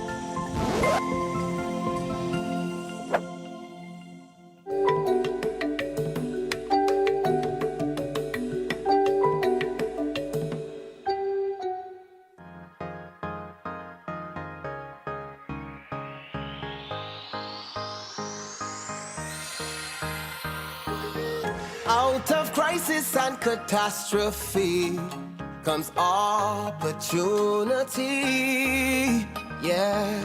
For real change in the world economy. economy to reduce vulnerability and inequality. So we coming together virtually to expand opportunities for developing countries. At UNCTAD 15, we're solving trade issues, youth issues, and gender issues too. Civil society and creative industries are part of the call to bring prosperity for all. Small island, big ideas, much more than the beach. Small country, big reach, touching the world virtually.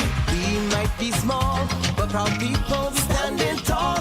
Creative and hardworking, we bring Barbados to you. You can't come to Barbados, we bring Barbados to you. If you can't fly to Barbados, we take Barbados to you. If you can't get to Barbados, we get Barbados to you. UNCTAD, Barbados welcomes you.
Hello, my name is Annalie Babb, and I'm the co-lead organizer of UNCTAD 15's Creative Industries Trade Digitization Forum. Welcome to City Hall and our fourth plenary session titled Harnessing IP and Digitization, Current and Emerging Issues for Developing Countries. It would be a huge oversight for us as the organizers of this important forum not to have a session on the centrality of intellectual property to evolving technological, cultural, and creative sectors. We've put together a wonderful panel to explore the core issues, particularly as they relate to developing countries and small island developing states. The panel is moderated by Ms. Josanne Leonard, a Caribbean broadcaster and creative sector champion of wide renown in the region. I'll hand over to her now to introduce herself and the members of her panel very briefly before they get into the details. You can find out more about all of us by visiting the Eastern Chattel House in the Anamacon New Bridge City, an exciting part of our forum's virtual platform. Thank you and enjoy the session. Thank you very much, Annalie. I've been with the session already at the start of the day, some very key issues about inequity in global trade and development arrangements were touched upon by that panel, were put on the table. And of course, it's all going to be there for our viewers online to go back and have a look at it. Okay, so as we move into this panel, it seems only natural that the focus of this conversation should drill down a little bit deeper into the status quo to provide some thought leadership and to engage our creative classes and our leaders in government and business and academia about the possibilities if we are to survive in this age of digitization. So how do we in the global South grow and exploit our cultural and creative assets to our benefit in this age of big tech? So I'm going to be asking my friends and collaborators some very fundamental questions. Is the Western notion of intellectual property, patents, copyrights, trademarks, etc., the best system for developing countries? Because if the goal of the system to which we subscribe, is to promote local knowledge, to promote innovation, to unleash entrepreneurs, and particularly in the digital space, to promote local investment and make money, could it be that an alternative investment or alternative system rather would do a better job? So now that I've cleared that little bit of patch, let me welcome my co-collaborators on this conversation. I will go for the furthest first. Well, maybe not, because we have two sides of the Atlantic. I have our friend and colleague in the United Kingdom, Kienda Hodji, Patrick Kabanda, who is Ugandan via Washington, and Clyde Mackenzie, who is with us here in the region. Very quickly, Kienda is currently the assistant head of the School of Arts at the University of Westminster in London and is a principal lecturer in music law and business. He's currently a member of the Music Managers Forum and sits on the UK Music Diversity Task Force. But of particular interest, among other things, of particular interest, and we'll get into Kienda's head, is one of his research areas is the weakness of applying Western classical IP principles to cultural production practices in non-Western domains, including the Caribbean, Africa, and China. Next up, next batsman in the crease is Patrick Kabanda, who is a Juilliard-trained organist and a Fletcher-trained international affairs professional. He wrote a book called, his first book called The Creative Wealth of Nations in 2018, which has been published by the Cambridge University Press.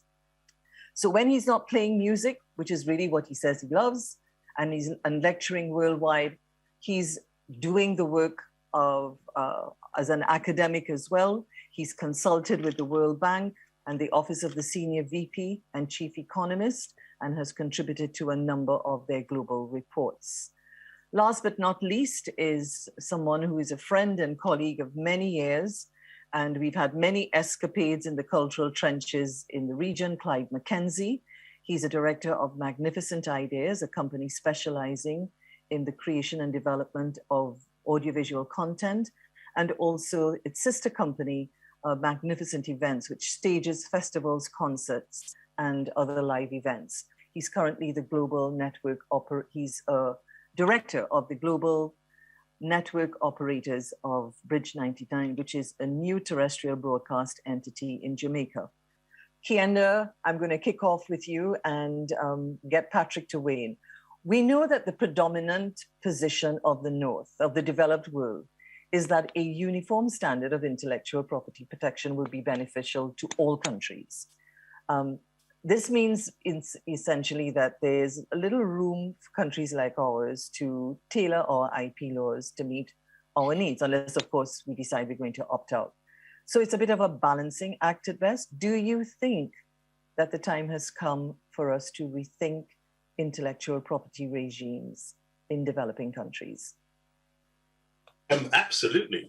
I think that fundamentally there's a couple of very big high-level questions that we must address when we're talking about the relevance of intellectual property as currently conceived by the North, and its interpretation or application rather in our regions around the world. And I think that one of the big questions we have to ask is, it's undoubtedly the case that the whole idea of the protection of, I don't know, ideas, goods, what have you, was definitely born out of activity, trading activity within the regions that we might call the South. Okay, so if we think about, for example, the Silk Road, the trading routes that were established, the trade that took place in the continent of Africa, clearly there is a notion of the protection of those kinds of ideas.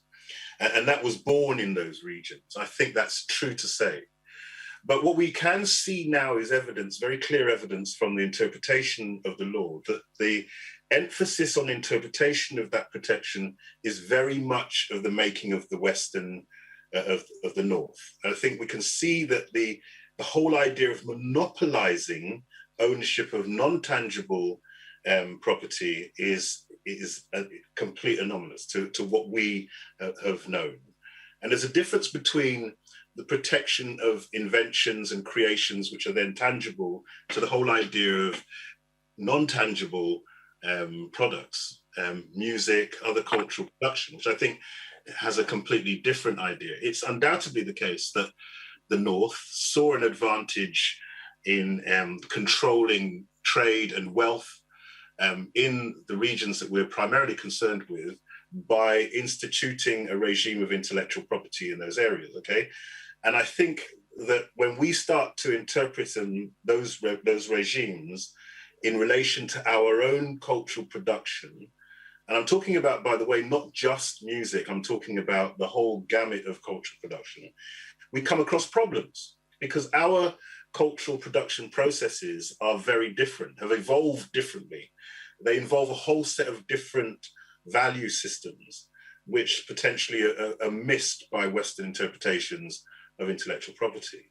One of the things that's always saddened me is that we've seen examples, for example, of how the North perceives the importance of intellectual property and how, largely in terms of the protection of its intellectual property rather than our own, is that we've seen examples of where regime change has happened in various parts of the country, largely as a result of actions taken by the West, where one of the first things they do is try and develop intellectual property statutes in those regions, okay? So we've seen, for example, the United States take action in various parts of the East.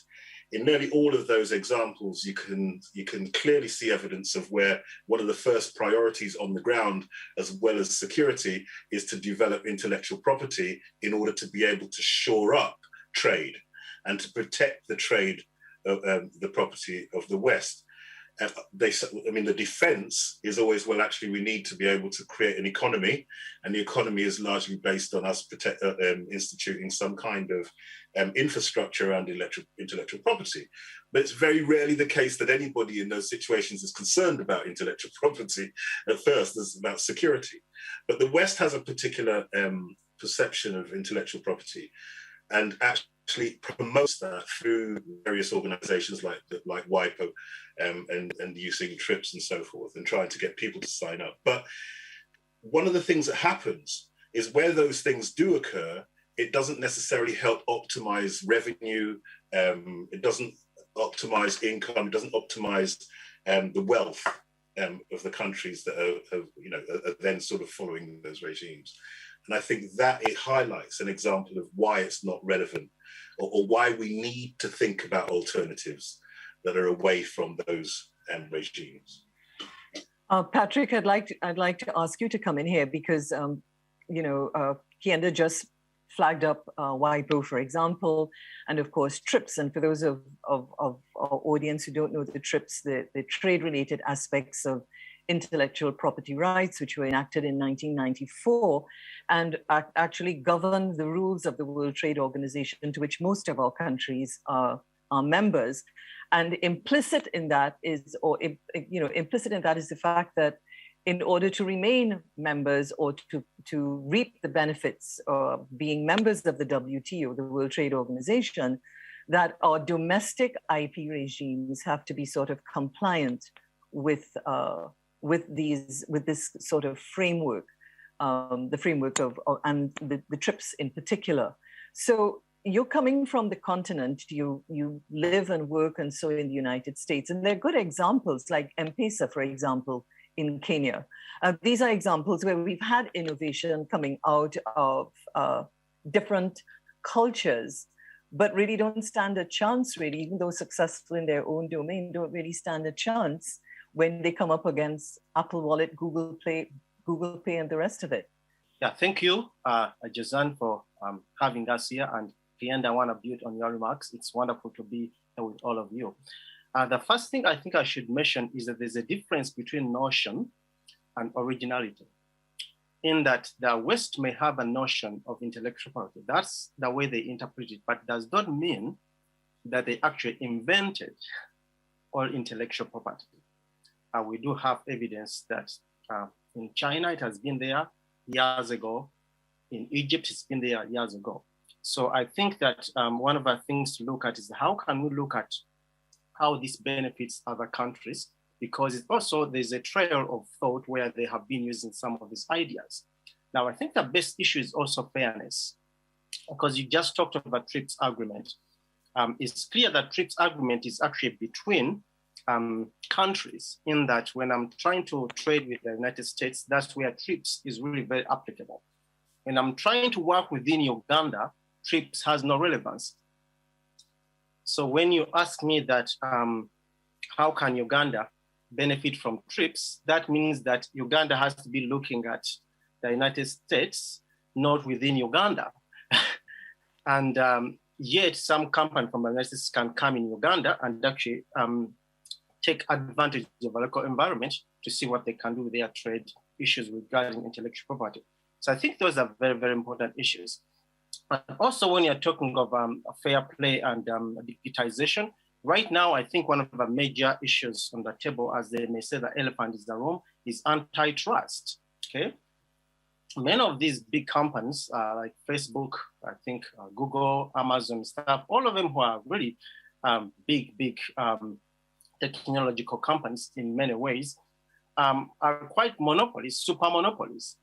And that means if I have a small company in Barbados trying to actually play within the system, which you may think is fair, we have no chance, because either Facebook is going to buy up this little company, or Amazon is going to be really flooding the market with cheaper goods. So basically, even if we say that the TRIPS is actually fair, it's not really working, because those mostly in the West are actually the ones who are really benefiting tremendously. So I think this is very, very important. And also, I think you just talked of maybe India and in the case of movies. For example, Bollywood, I think one of the issues you can find there is like where they look at their movies and the way they could earn money from it is very different from how Hollywood works. In that, if you want to go and try to replace the Indian movie making industry and you're copying Hollywood, it's really not fair, because what's going to happen is you have to try to crush the movie making, the local industries. And who makes all that money? All the movie big guys, producers, whoever they are in Hollywood. whereas the Indian local market may suffer. Now, actually, an interesting case with India, because this has been tried, and actually Indians, I think, love their move so much. It's very difficult to crush this kind of thing. But also, one of the things which could come up is the way you find like the people, like the Maasai, as we were talking the other day. They are very, very creative and everything. So, and they are a way of looking at intellectual property is really customary law in many ways, something like that. It's not like individualistic as we may find.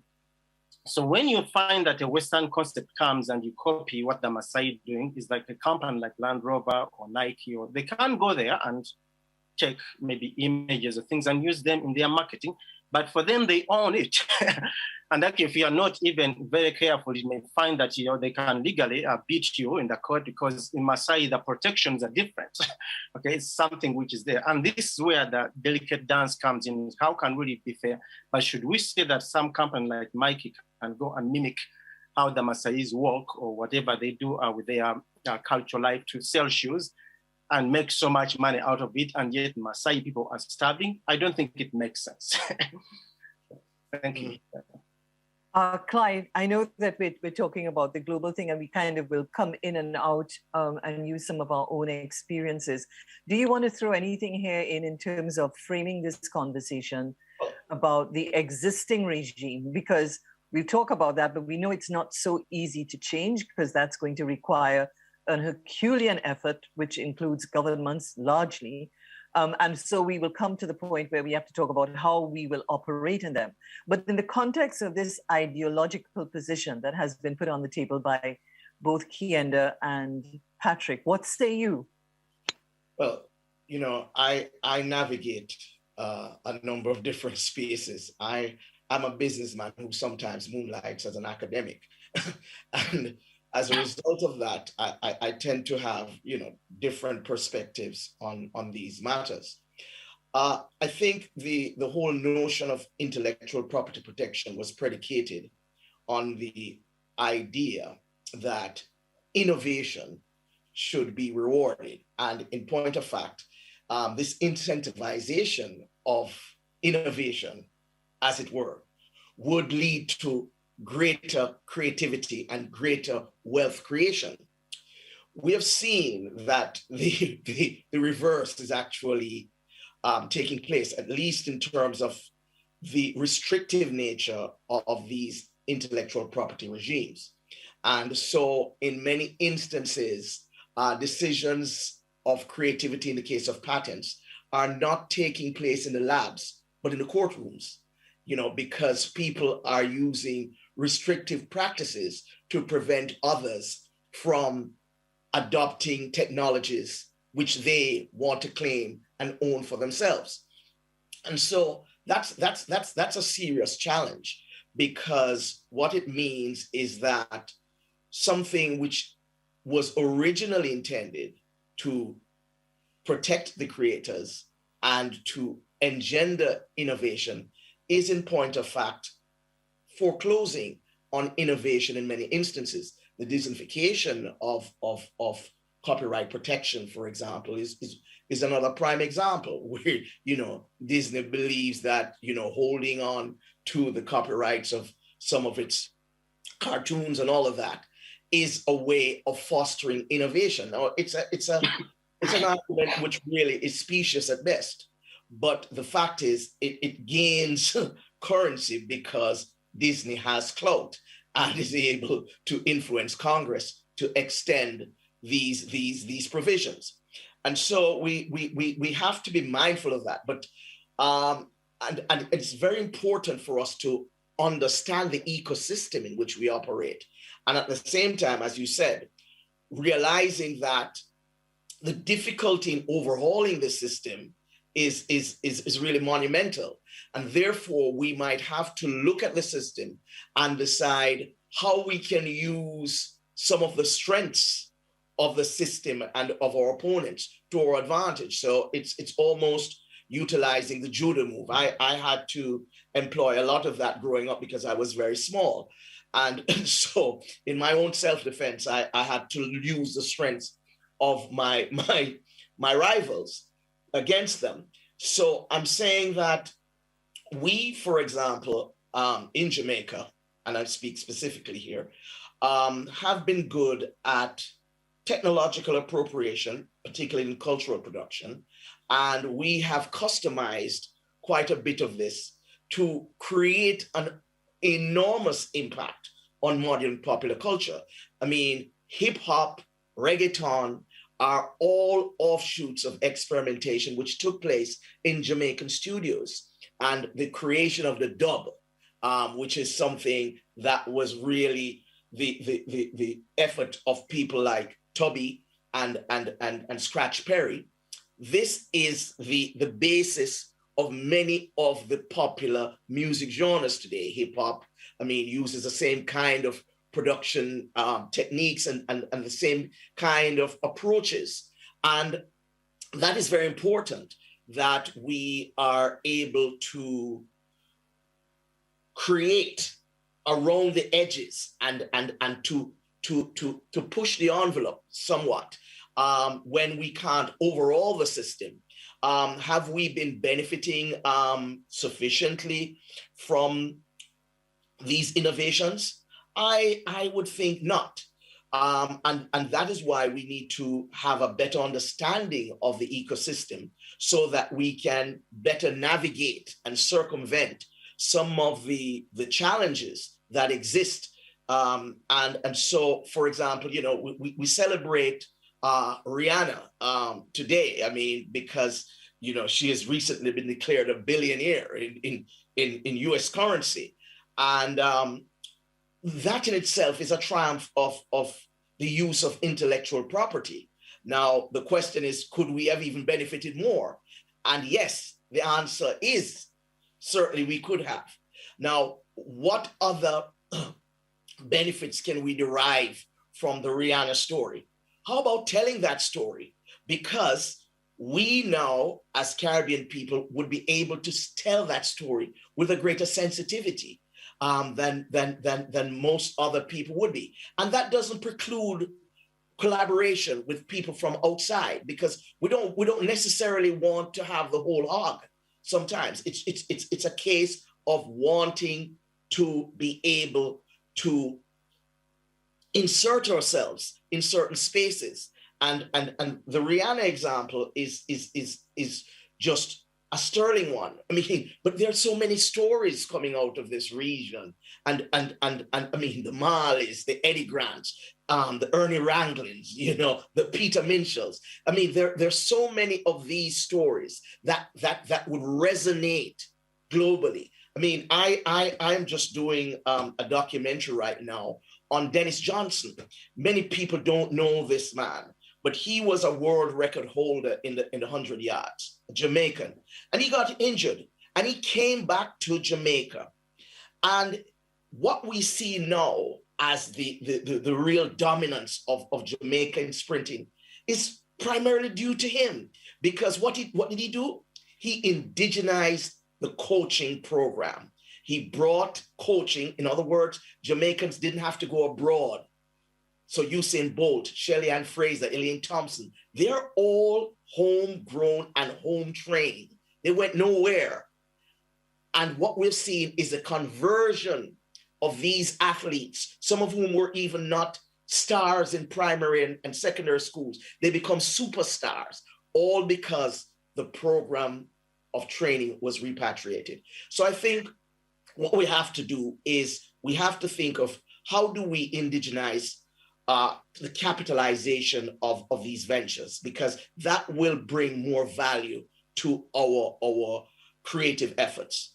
Okay, well, you're taking us down that pathway. I know we have to go, but I do want to not wrap it up, but I do want to give Kienda and Patrick an opportunity, possibly if they wish to deal with the ideological underpinning of this copywriting, because we're going to have to whistle and chew gum, and we're going to see how we extract value and so on. That's another dimension to the discussion. So Clyde has taken us there, I wouldn't say prematurely, but I'll come back to the question of what both of you have put on the table about the context and the global I mean, straight up, should we begin to be thinking of refraining from contracting commitments under current trade, under current agreements, you know, whether they're bilateral, whether they're regional, whether they're multilateral, if in fact these arrangements really jeopardize our ability to establish independent cultural policies and practices, and to be able to really allow us to harness and to grow and exploit our rights, our intellectual property rights. I mean, do you, either one of you, have anything that you want to share on that? I'll add something after they come in. I think there's a very interesting thing that Clyde said, which is the very real practical application of what we're talking about on a broader scale. And my concern is, I think that actually there's, you use the example of Rihanna, numerous, multiples of people who are not known, who have been incredible innovators in the world of music. I mean, like hugely responsible for things that have influenced the world of reggae music and beyond. And actually, if we think about not just dealing with music, but transferring that into other worlds, we think about biotechnological advancements that have taken place through herbal medications and so forth, which have been adopted by the West and so forth, and sold back. This is the other economic problem. You know, the West uses intellectual property in a way to monopolize creations from other places and then sell it back. And then we end up sort of being resold products which we actually are responsible for creating, okay? And that dynamic highlights the flaw in adopting or accepting Western notions of intellectual property, right? So we even look, and I think it's important to understand this, that when we start to talk about things that are relevant, or a system which is relevant more to us and our production, particularly in the digitized domain, we need to start thinking about what our cultural production processes are. How is it that we make music?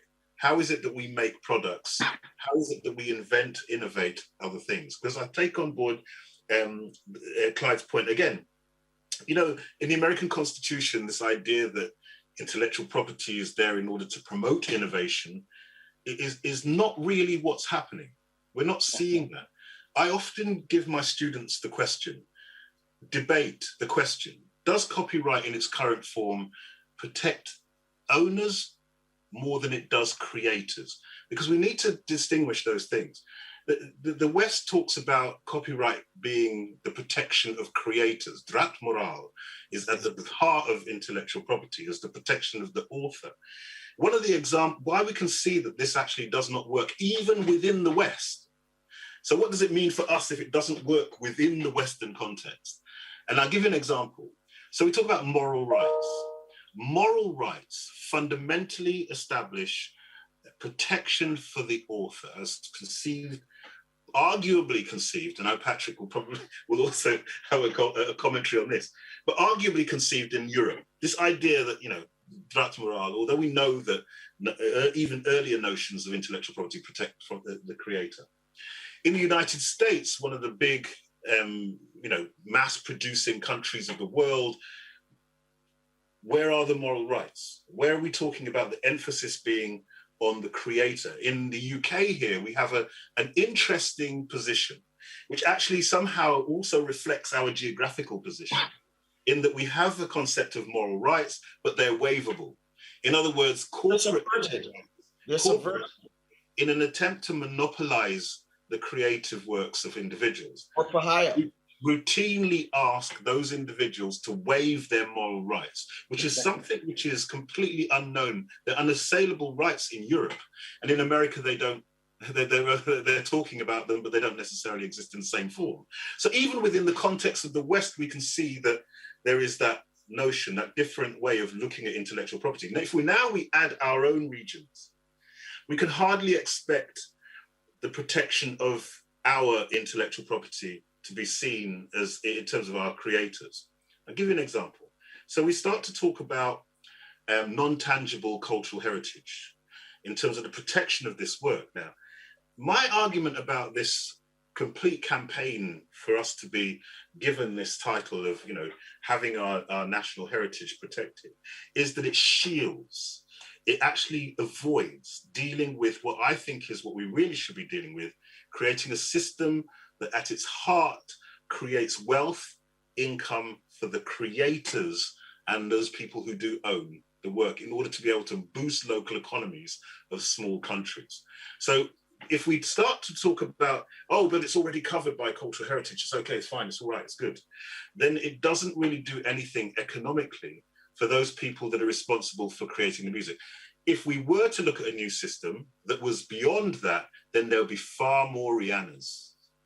Far more Rihannas. And as a result of far more Rihannas, there'll be much more respect for the cultural production that comes from those countries, and then that will boost innovation, which in turn increases the GDP of smaller countries. So we need to think about how intellectual property can be adopted, or how we can create a system, an alternative system, if that's what we need, that understanding is aligned with our cultural production.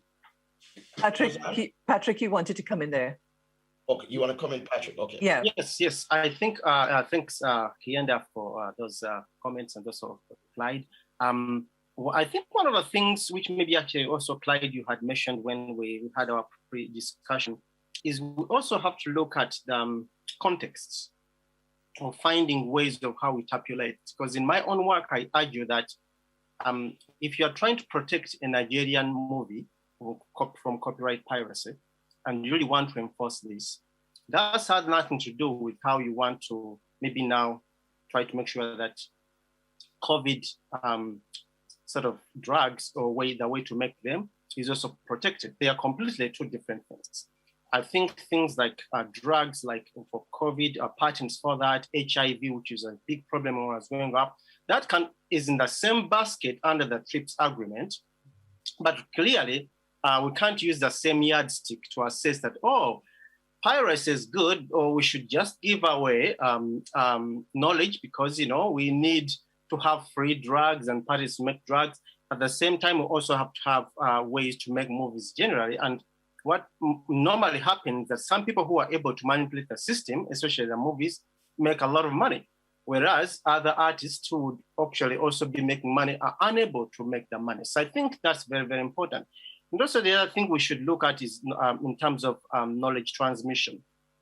Yes, I completely agree that, for example, when I was growing up, as I said, I could not afford the books, even if they are only £10. Yet I needed these books, okay? So how many young kids there would even become more excellent musicians who can't get books because they are so expensive?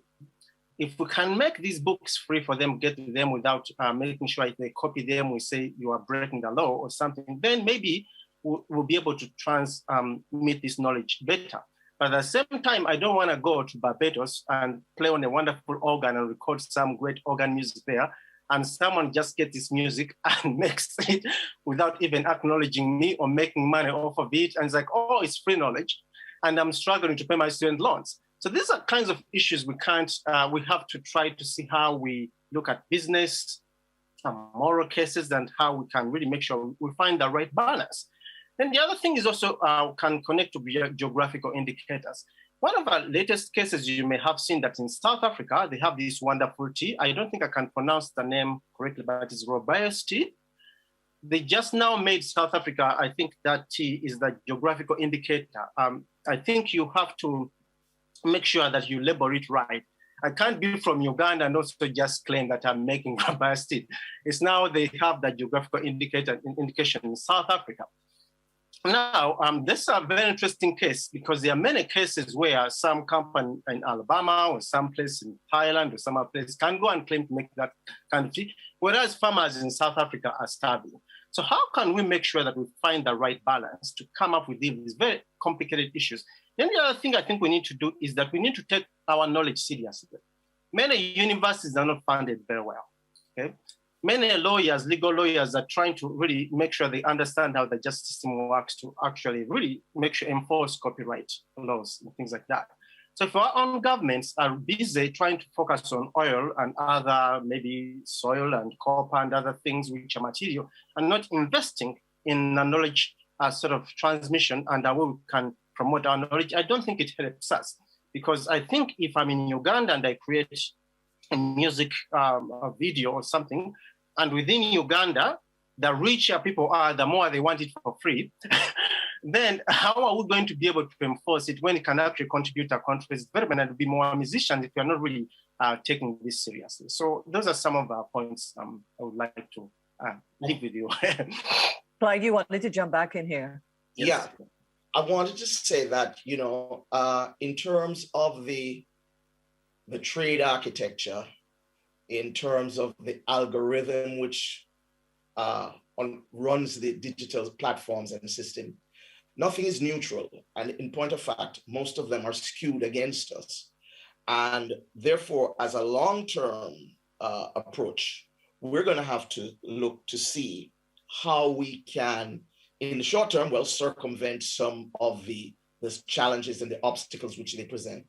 And in the long run, as we accumulate the kind of clout and power, be able to change or to demand change in these systems. There are countries that are able, because of their economic size, because of their economic power, they're able to affect changes in the system. I think we in the Caribbean, for example, we punch well above our weight class in terms of cultural production. What we need is to secure more of that value chain, because what happens right now is that we are primary producers. I mentioned the whole question of technological appropriation, because it was through technological appropriation that Jamaican musicians was able to create dub. I mean, we didn't create multi-tracking, but we exploited multi-tracking by using all of the features that multi-tracking have to create that kind of spatial innovation in terms of sounds, the acoustics, that gave rise to dancehall, that gave rise to hip hop, that gave rise to reggaeton, and which has affected the production of modern popular music. And I'm saying that that is one way in the short run that we're going to have to look. How do we use sound system in Jamaica is another innovation where, I mean, the sound amplification technology is not something that originated in Jamaica, but we customized it to circumvent channels, for example, in traditional media that was not accessible to the music of the people from the fringes of society. And what we saw is something there that is able to propagate the ideas of the marginalized towards mainstream society. So we have to look at these modalities and see how we can, in some instances, allow them to grow, encourage them, seek these points of innovation and see how we can embrace them, because I think that is very, very important. And so often we seek to just take solutions from outside, which are inappropriate for our own experience and practices, and we try to impose them on our own societies. And I think that is the central challenge that we face. I just, before we probably move into some things a little more granular, we're doing an accordion thing here. Both Kienda and Patrick hit it a little more maybe on the knuckle, but didn't really develop it. And that has to do with education. That has to do, say, for example, Kienda, you're a lecturer. You have people coming through your university in your classroom who are learning to be new copyright lawyers. And we're going to unleash them into the world to actually do exactly, to become another generation, whether it's in Barbados, Uganda, wherever we are. It's the framework, the theoretical framework and the legal frameworks and the things that we're putting into their brain is really just it's giving life, continued life to what we say needs to change. If it's not happening in our institutions, then where does it happen? Anybody want to take that? Patrick? Kenda?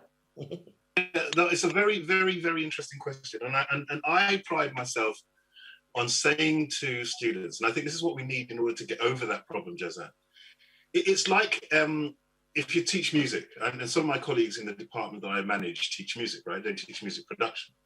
My thing is always about the difference between reproduction and production.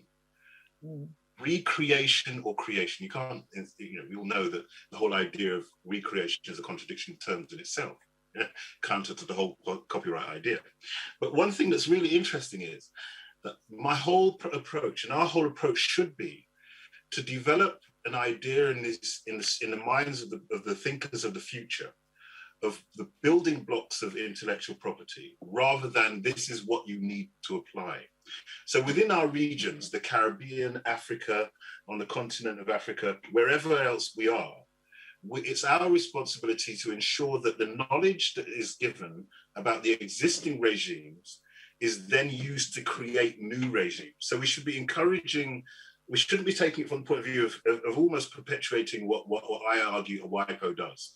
We'll walk into a country and say, you must do this, you must do that, if you don't, blah, blah, blah, right? WIPO's been banging at China for I don't know how long in order to do various different things, okay?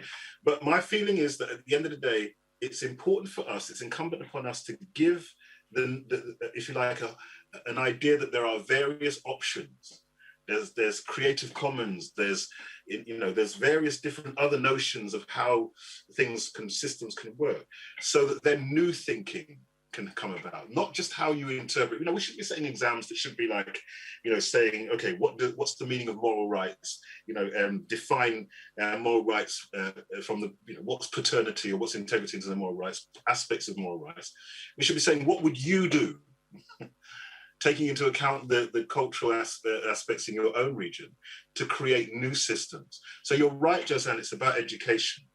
Education, one of the things that I do when I do travel to various places is I talk about, I'm very much against the educational imperialism that so many people are responsible for, which is going to a country and saying, this is how it is. I'm more interested in, this place does this place does that, what do you want to do? Will that work for you? And posit those kinds of questions. Whereas we are absolutely, some of the work that I know that we have been doing already together is already tackling this. We've already been looking at initiatives, haven't we, around building institutions in our regions that can start to be the birthplace of new thinking around how we can protect intellectual property, how we can protect cultural products, building a body of knowledge. Because one of the things that we've grown up with, particularly in the Caribbean region, and Clyde is absolutely right, we influenced activity all around the world as creators. And I always say this, we've got the studios, using a colloquial way, we've got the studios on lock. We know how to use the studios. So we're in there making, but how many of us are actually owning the product? So we're producers, not owners of the product, not people who are earning from the exploitation of that work. So we need to create institutions in our region. We need governments to support the building of knowledge bases, funding of research around new concepts in terms of protection of cultural product. A lot of the regions that we're talking about have inherited intellectual property regimes from colonial powers, and try to sort of just put them into place in the region, because actually that's the way that the West protects their interests. So what I'm saying is that, my program of action, my 10-point plan would be, let's continue to think about how we can build new bodies of knowledge, fund institutions, universities within our regions, not just to perpetuate ideas, but to think about new ideas, different ways of thinking, and test people on that rather than on how they understand Western notions of intellectual property. I agree. Okay, well, we're into the last quarter, and I kind of want to bring this, I'm thinking that there may be a number of really by their own definition and maybe by their environment. Creatives who are, they're using online platforms, whether they're in music and they're using the Spotifys, whether they're in gaming, whether they're in animation, whether they're in the fintech area. I mean, all of these things are the outputs. And a lot of this is taking place in our regions without necessarily being wedded to an idea of how we are going to build real value out of this. So a digital native, so to speak, thinks, well, I have the latest gear and, and endless bandwidth. And, we've created a wallet. And there's some of these solutions emerging, like M-Pesa did in Kenya. And we have things going on in the region and, of course, in India and other places. So we sort of have to have a bridging conversation almost, and a mechanism for kind of redirecting and possibly even re-educating, not in the formal sense in terms of a university or classroom, but what's happening in the market, because these kids all have these devices and access to technology. They're all on TikTok and Snapchat and Clubhouse and thinking, well, we have arrived. But the question is, have we truly arrived? And how can we help them understand that the script has to be flipped a little differently if this is going to be sustainable? But can I come in? Yeah. It comes down to what you've just described is almost like the dog chasing the car, and when it stops, what do you do with it? The importance again of education. I alluded to it in my opening remarks, but we've expanded on it. It is important that our people understand the ecosystem in which we operate, because that is how you're going to be able to tweak it when necessary. That's how you're going to be able to overturn it. That's how you're going to be able to use it to your advantage. And if there is a major deficiency that I see in our operations, largely in the region, I mean, most of the times it's the same people who are involved in the deliberation of particular issues, because we're not seized sufficiently of the importance of knowledge and understand that if we don't really grasp this body of knowledge and manage information, we're at a disadvantage. I mean, there are many, many things. Yes, ultimately, we should move to change many of these trade regimes. But I'm saying that there are ways sometimes of circumventing these things if we have knowledge that is sufficiently granular so we can actually tackle some of these issues or circumvent them. And I think that is what we need to do. We have to understand what are the success stories, what are the best practices, what are the things that have worked here. For example, have we been looking at collaborations? I mean, we have glorified the possibility of the digital opportunities. And so, we've thought that it's a democratized environment. And so that leads the small players a greater opportunity to take advantage of what's happening. The reality is that it is really not so in this digitized environment, because algorithms and the architecture is still in favor and designed and manipulated in favor of particular groupings. We need to understand how these things work so that we are able to get around them. Unless we start taking advantage of knowing what others know, then we are going to be, runners up. And that, I think, is fundamental. We, for example, I don't think the people in the Caribbean are parts of diasporas, Indian, Chinese, African, all of that. We have been uprooted, and so many of us have very little connections with our roots. But it is critical that we establish and use our connections with some of these blocks, whether it be Asian or African. We need to be looking at how do we use our relationships, or how do we create relationships? I mean, Africa, for example, is an area that is just bursting with possibilities. But where are the alliances with the Caribbean, say, which has such a natural affinity and relationship with Africa? I mean, and we could say that about China and India, where so much of our population originated. And I think we have to look at that, because a lot of what we do in terms of how we configure our trade relationships and how we strategize is directed at Europe and the United States, North America.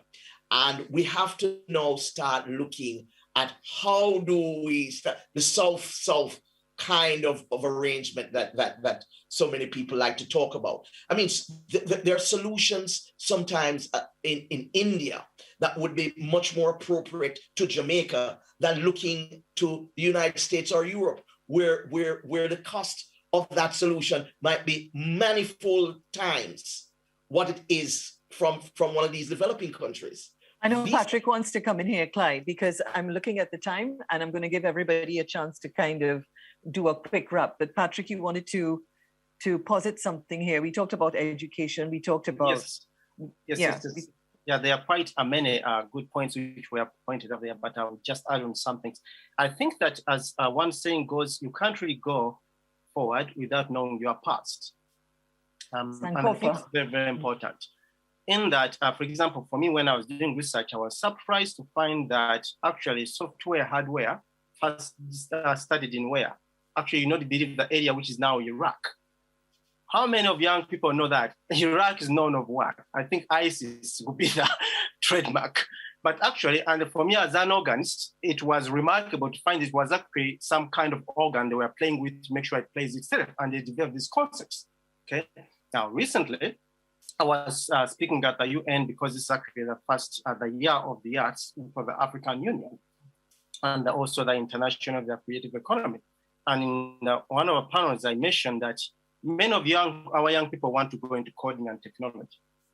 But how many of us, and also me, I did not know it if I wasn't doing research, will know that actually the very first idea of wireless communication comes from the West African talking drums. Okay.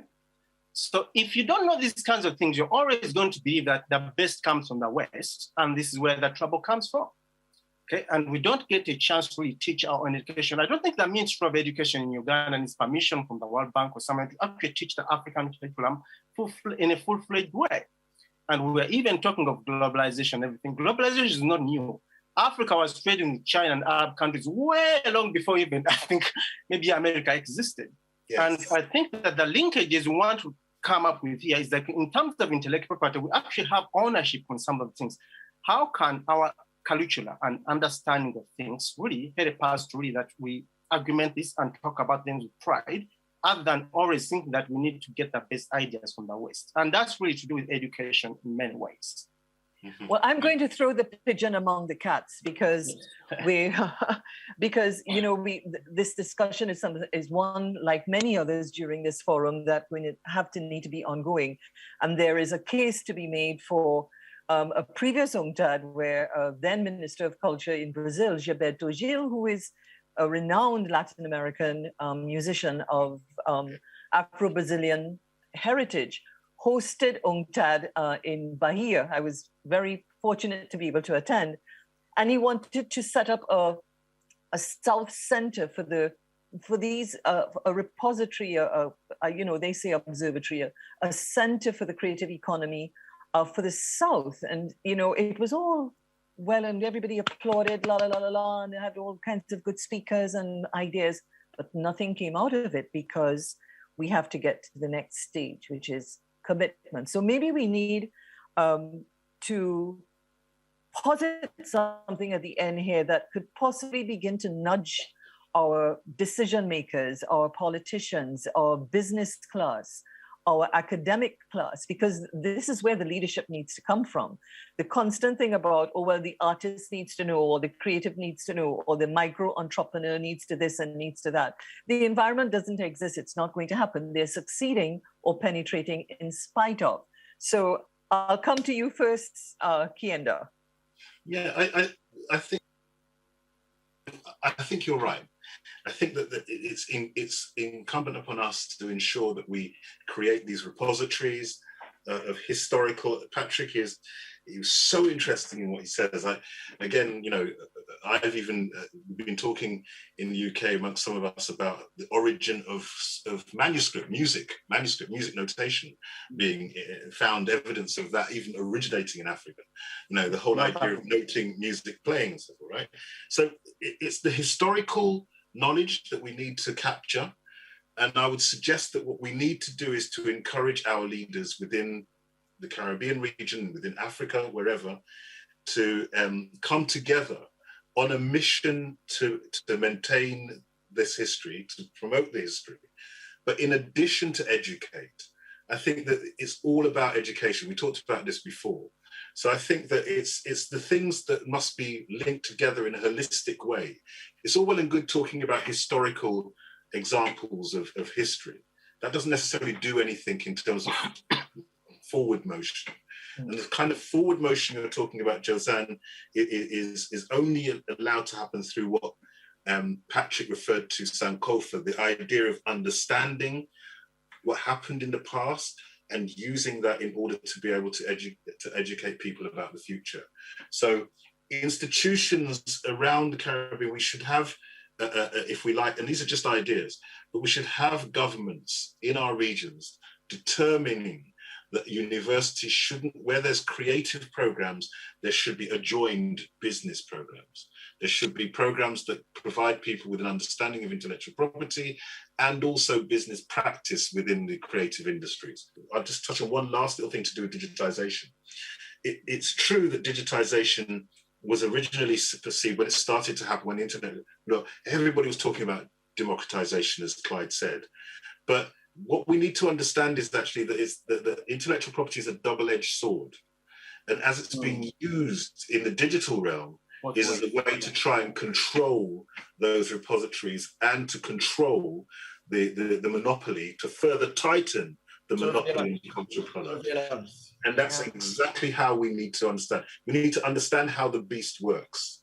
And then we begin to create our own, if you like, antidote.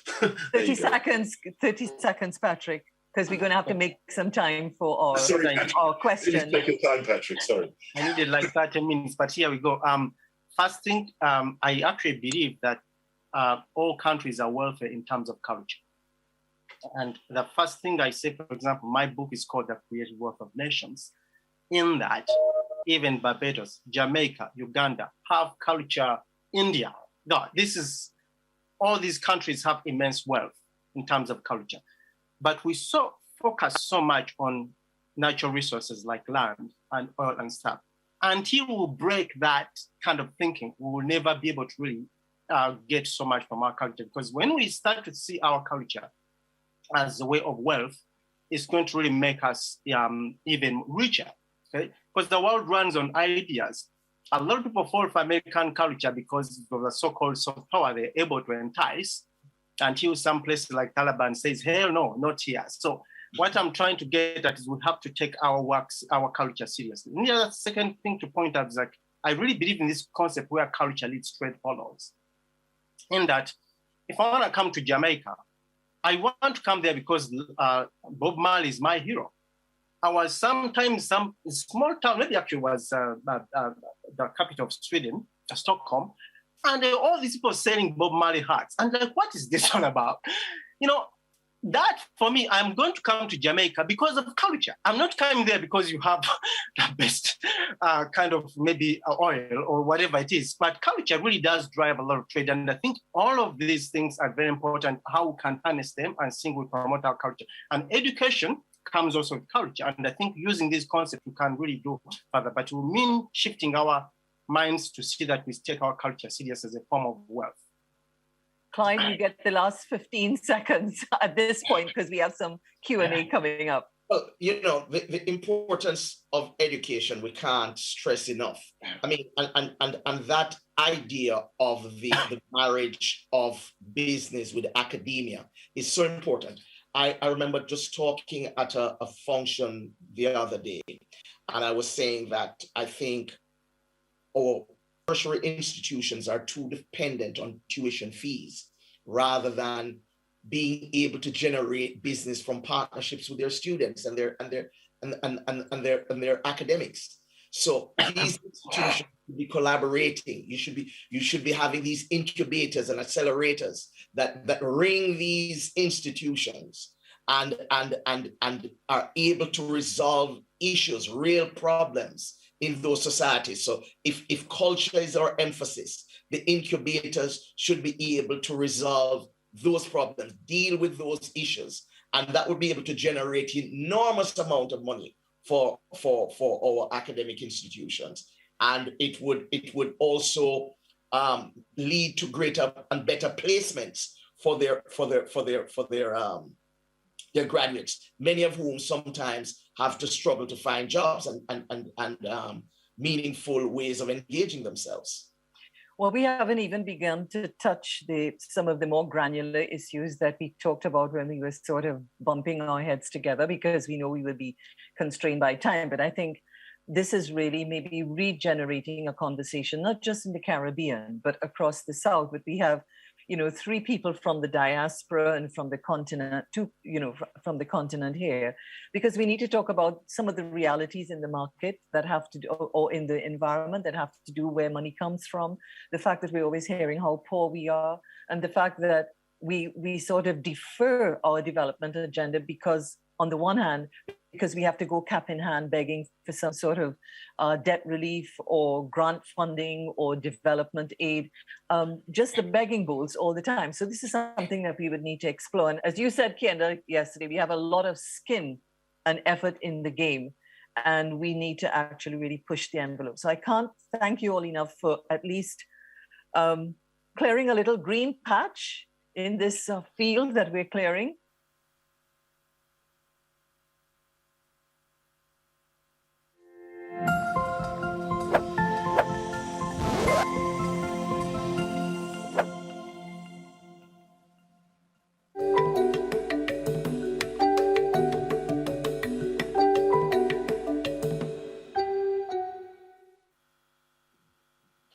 So now it's time for us to have an opportunity to field some of your questions.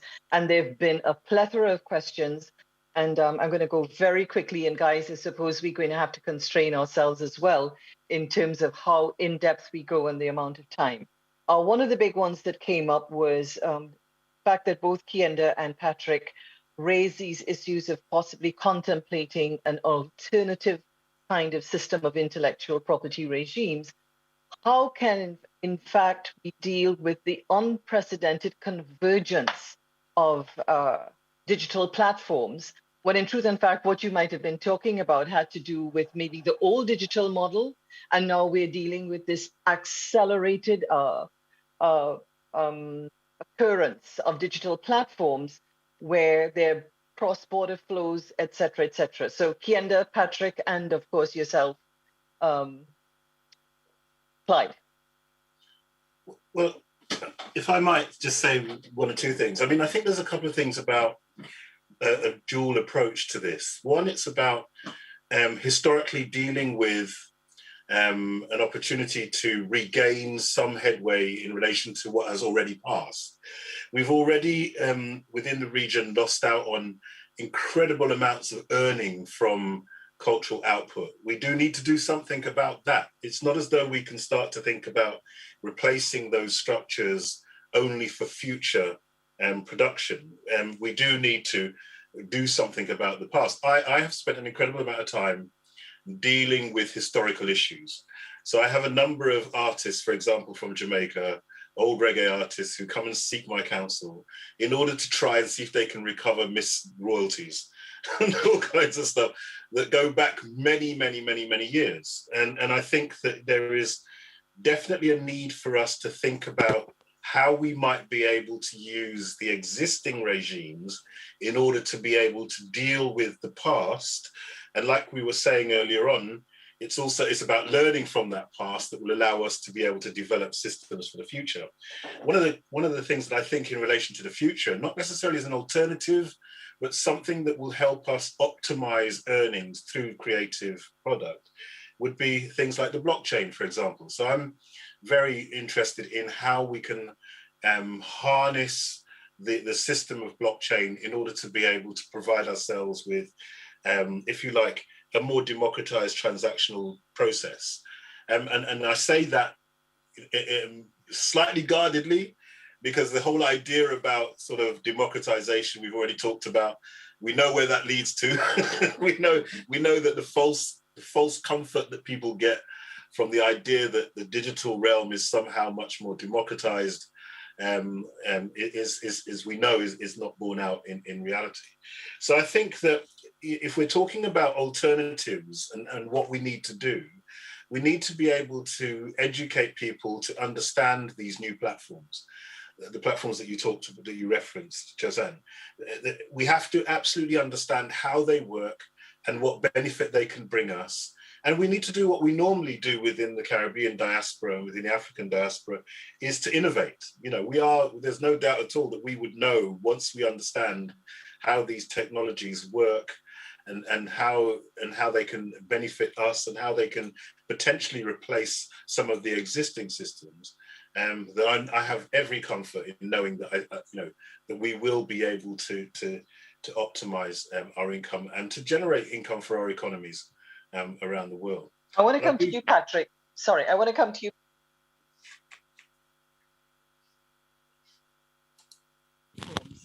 But we're also having to deal with the fact that intellectual property regime may not necessarily, we may not be ready in terms of what we have in place in terms of our laws, copyright laws and IPR, intellectual property rights regimes. Would that be an accurate assumption to make? Jazan, I'm sorry, I missed your part of a question. I don't know if it was a microphone. I couldn't hear. It was muted. If you can repeat that. No, I'm not muted at all. Oh, well, anything that can go wrong does go wrong when you're live. Okay, what I was saying, we talked about being able to learn about the platforms and use them to our advantage. Yes. We're talking about the fact, though, that we have to be dealing with laws, regulatory frameworks and laws that may not have yet contemplated the fact of the way in which these platforms have accelerated and work beyond borders, for example, whereas laws may be domestic, dealing with companies, big tech, for example, that are cross-border. Yes, thank you for that question. I think, first of all, one of the things I want to mention is that nowadays we tend to assume that technology is having the latest gadgets and is having the latest connectivity ways. And if I'm on Instagram and on Facebook and other kinds of social media, that's what technology is. But technology is also just trying to see how can this pen write better, okay? How can we get water supply to flow better to houses? And also, it can also be, it's not all about innovating products, it's also about innovating laws. Now, what's clear, and this is no one's blame, I think that technological transformation, and this in the social media, is catching up or going basically so fast than the laws themselves can basically manage to keep up with. So what does that tell you? In my view, I think there are two things. First of all, I think quote the work of one of my heroes, Amartya Sen, the Nobel Prize-winning economist and philosopher from India.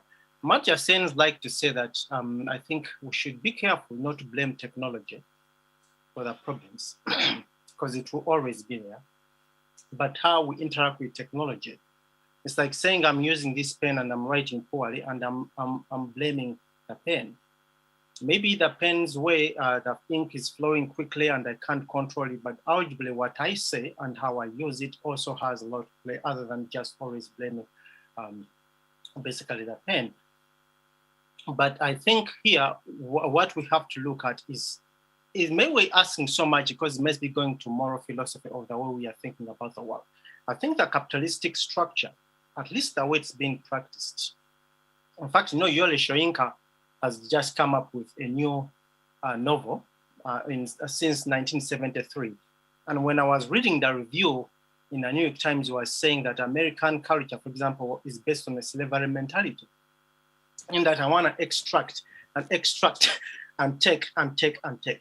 So that's where we have to be careful from our countries. How can we have laws or find out ways or have space that in case things don't go the way we're envisioning, we can actually try to come in and rectify the issues.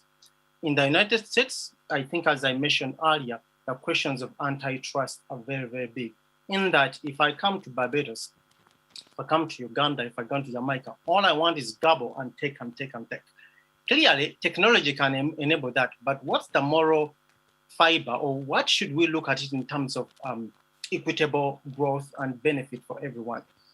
I think our chance here is not falling into the trap of the developed world, as we may call it, and really try to come up with sound ways of trying to promote systems which will be equitable, even if we may not realize what may come next.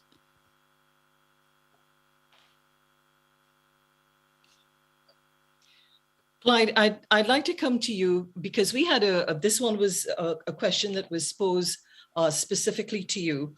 Mr. McKenzie calls it a lot of the creation at the margins involves appropriating and transforming the creative products of dominant cultures. In many cases, this may be considered an infringement on IP, but what would be done without sampling, for example? Well, it's interesting because the very concept of sampling might have originated in the Caribbean. In fact, most people who are knowledgeable will credit somebody like Lee Scratch Perry and also King Tubby for using technology to create sampling, to create dub, to create reverb, that whole thing where versioning, all of that came out of this region. Yes, there is no doubt that there is going to be considerable borrowing in terms of the creative process. You can't help that. I mean, just the other day I was involved in a discussion, where people were saying foreigners were appropriating reggae, for example, in Jamaica, and that maybe some form of restriction should be imposed. I tried to figure how that would be done. And I pointed the people to copyright arrangements which protect individual creators of reggae, but that it would be problematic to restrict people from actually participating in the genre. And I think there's always that question of people not getting credit, especially the originators of these genres. And it has implications for earnings. But I think if we make the appropriate intervention and allow those who have appropriated our music to make the appropriate attribution as far as the origination of the genre and the style is concerned, then I think we're on our way.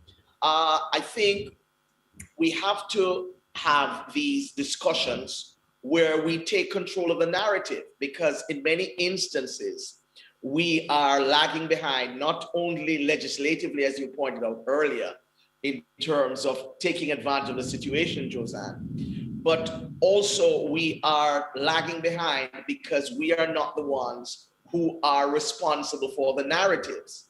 In some instances, we need others to provide the platforms for us to tell our stories. And in other instances, people from abroad and people from outside, they decide that they know best about our narrative. And so, you have the story of the hunter and the lion, and who tells the story.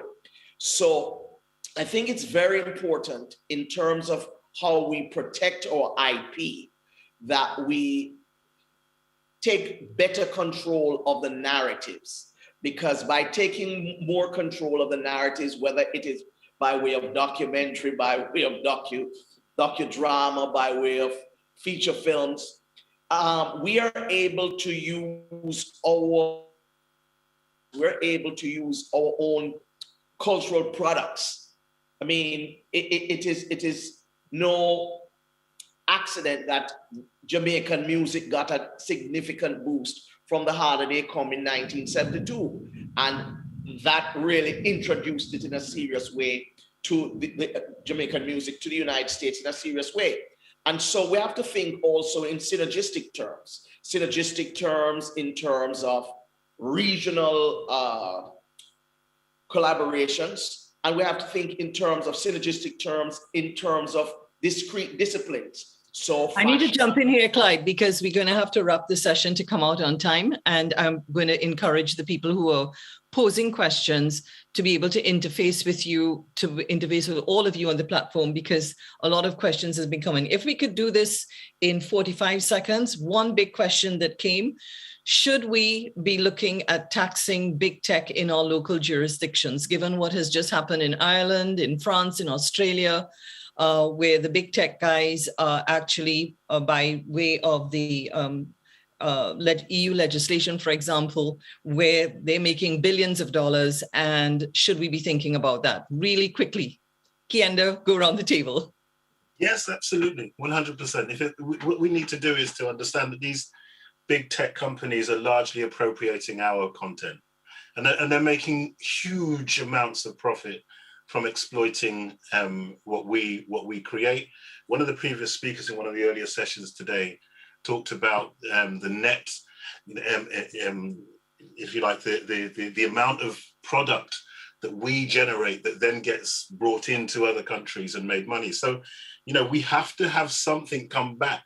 If we're going to fuel our creative economies, if we're going to fuel our general economies, we must be able to do this. It's outrageous that that these big companies that make tons of money off of our product don't pay anything back. So I would say absolutely 100%. We need to tax these companies, and they need to be paying much more.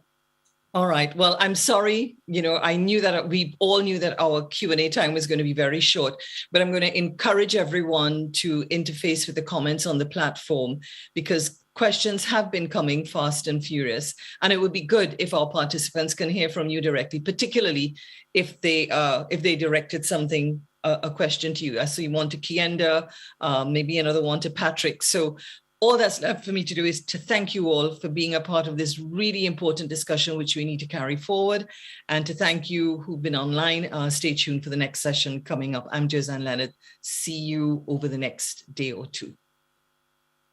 Thank you. Thank you, Josanne.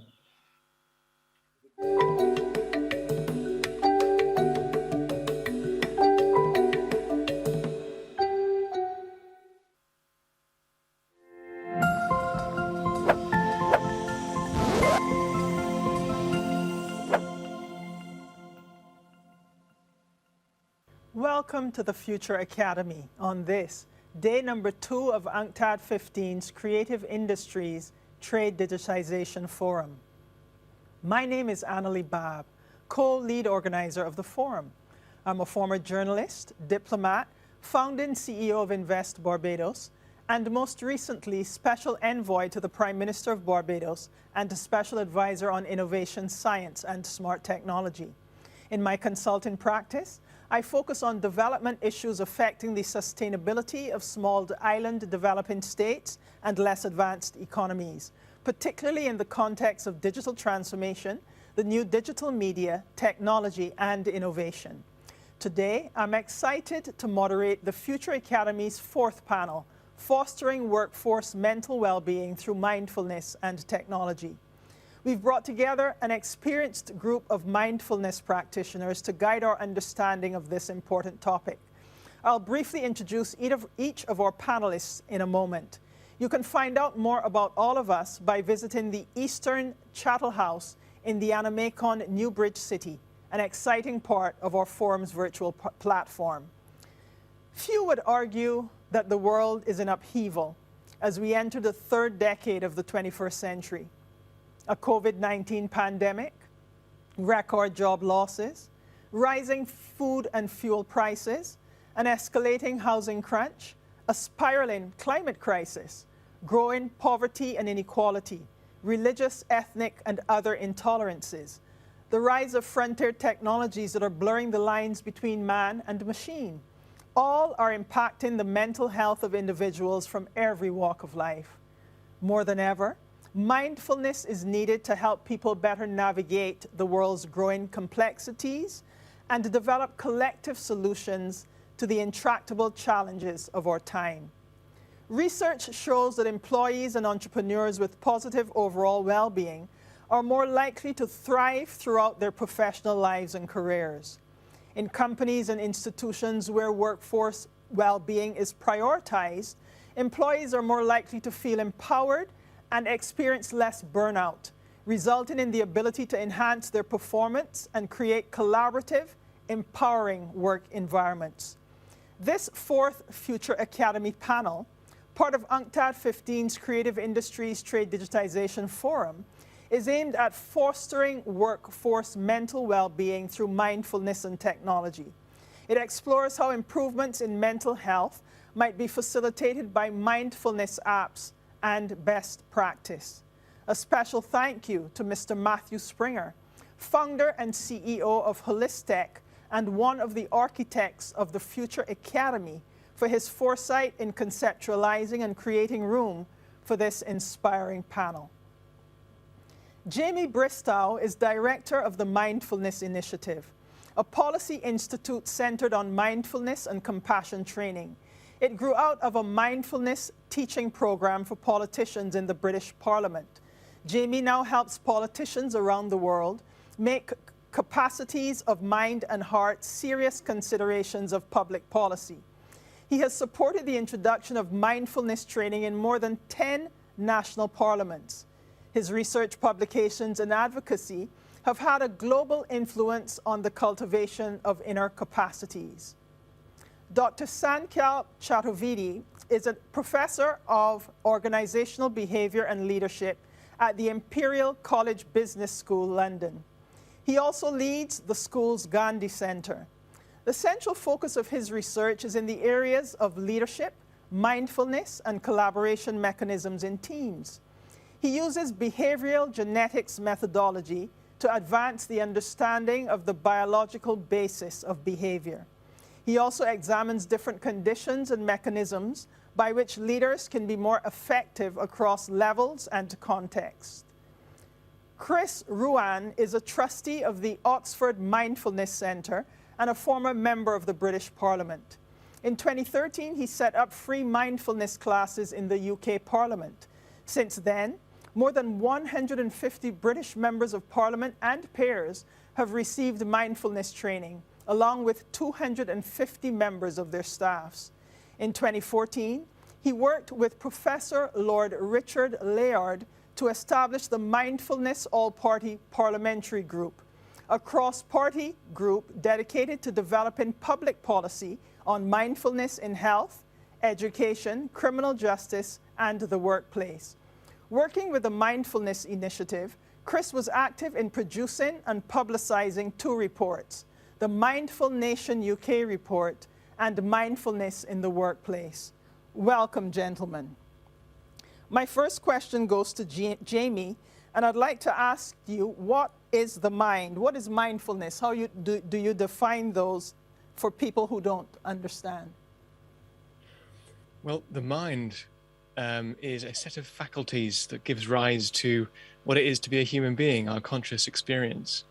It's sometimes, the word is sometimes used as sort of synonymously or interchangeably with conscious experience itself.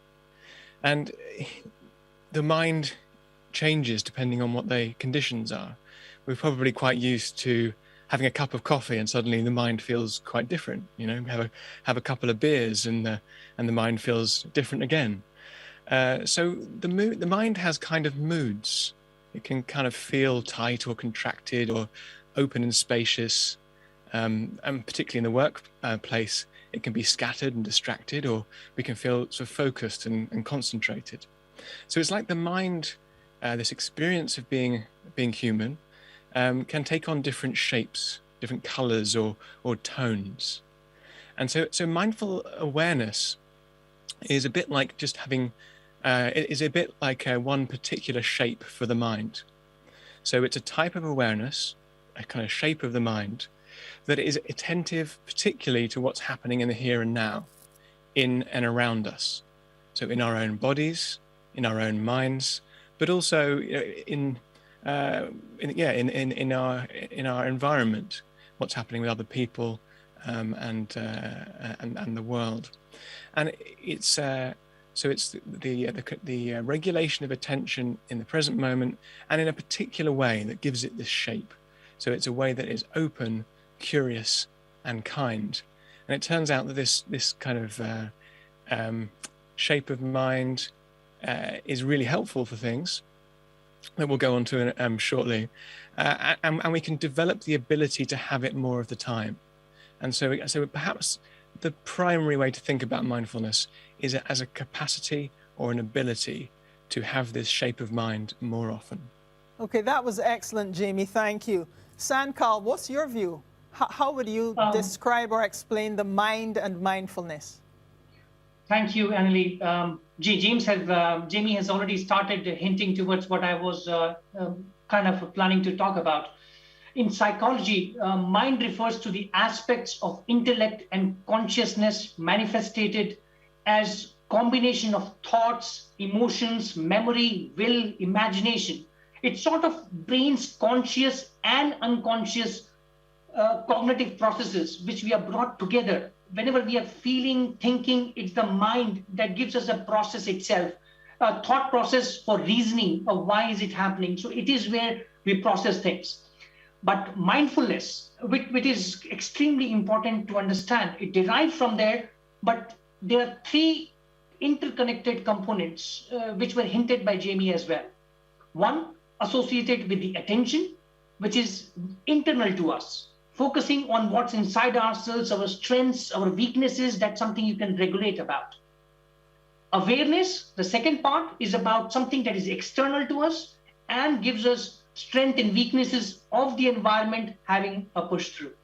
And lastly, because for us, mindfulness is a process-based view, the third most important part is being non-judgmental.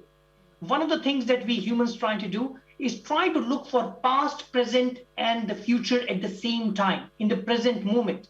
And that's what complicates the cognitive processes associated with it. So in my research, we're trying to make it understand and try to utilize the understanding of mindfulness in the workplace to make it happen.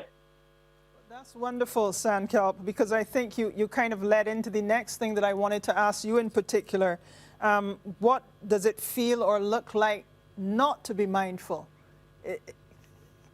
Can you give us a sense of that? Yes, thank you so much. Again, Annalie, this is something it should be understood. If we really are getting into the notion of understanding mindfulness, what does it feel not to be mindful or mindlessness? This whole idea of mindlessness revolves around the complex equation of multitasking. Traditionally, this concept of multitasking has been over-glorified, saying it is something which is a very good thing for people, leaders, and society in general. People try to do multiple things at the same time, hoping that things will go well. But in fact, cognitively, we are not designed to do multiple things at the same time. We can only do one thing at a time, and we can do it well. What we try to do as humans, we have our past experiences, which we try to give us a bad or a positive experience while doing at the present. But we are also hoping for the future, expectations that things will not go bad. All these cognitive processes together actually puts pressure on our brain itself. Our mind is not designed to do multiple tasks at the same time. And whenever there is a wandering mind, where you're thinking about mindlessly about multiple things, you are here, but thinking about emails, you're here, but thinking about kids or taking them to the weekend spot, and all those things actually affects our ability to perform something better. Our mind actually has a big impact, because our mind, research suggests, is actually wandering up to 47% times in a single day. And it is actually unhappy mind. And we have shown it in research multiple times that if our mind wanders, it has impact on your emotions, which can be spilled over into other emotions and the performance at the workplace as well.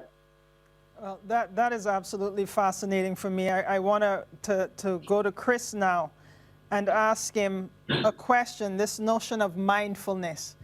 Is it the preserve of a privileged few, or is it accessible to anyone? Well, it is accessible for everyone, because our name is not Homo sapien, it's Homo sapiens sapien, the man or woman or person who is aware that he is aware.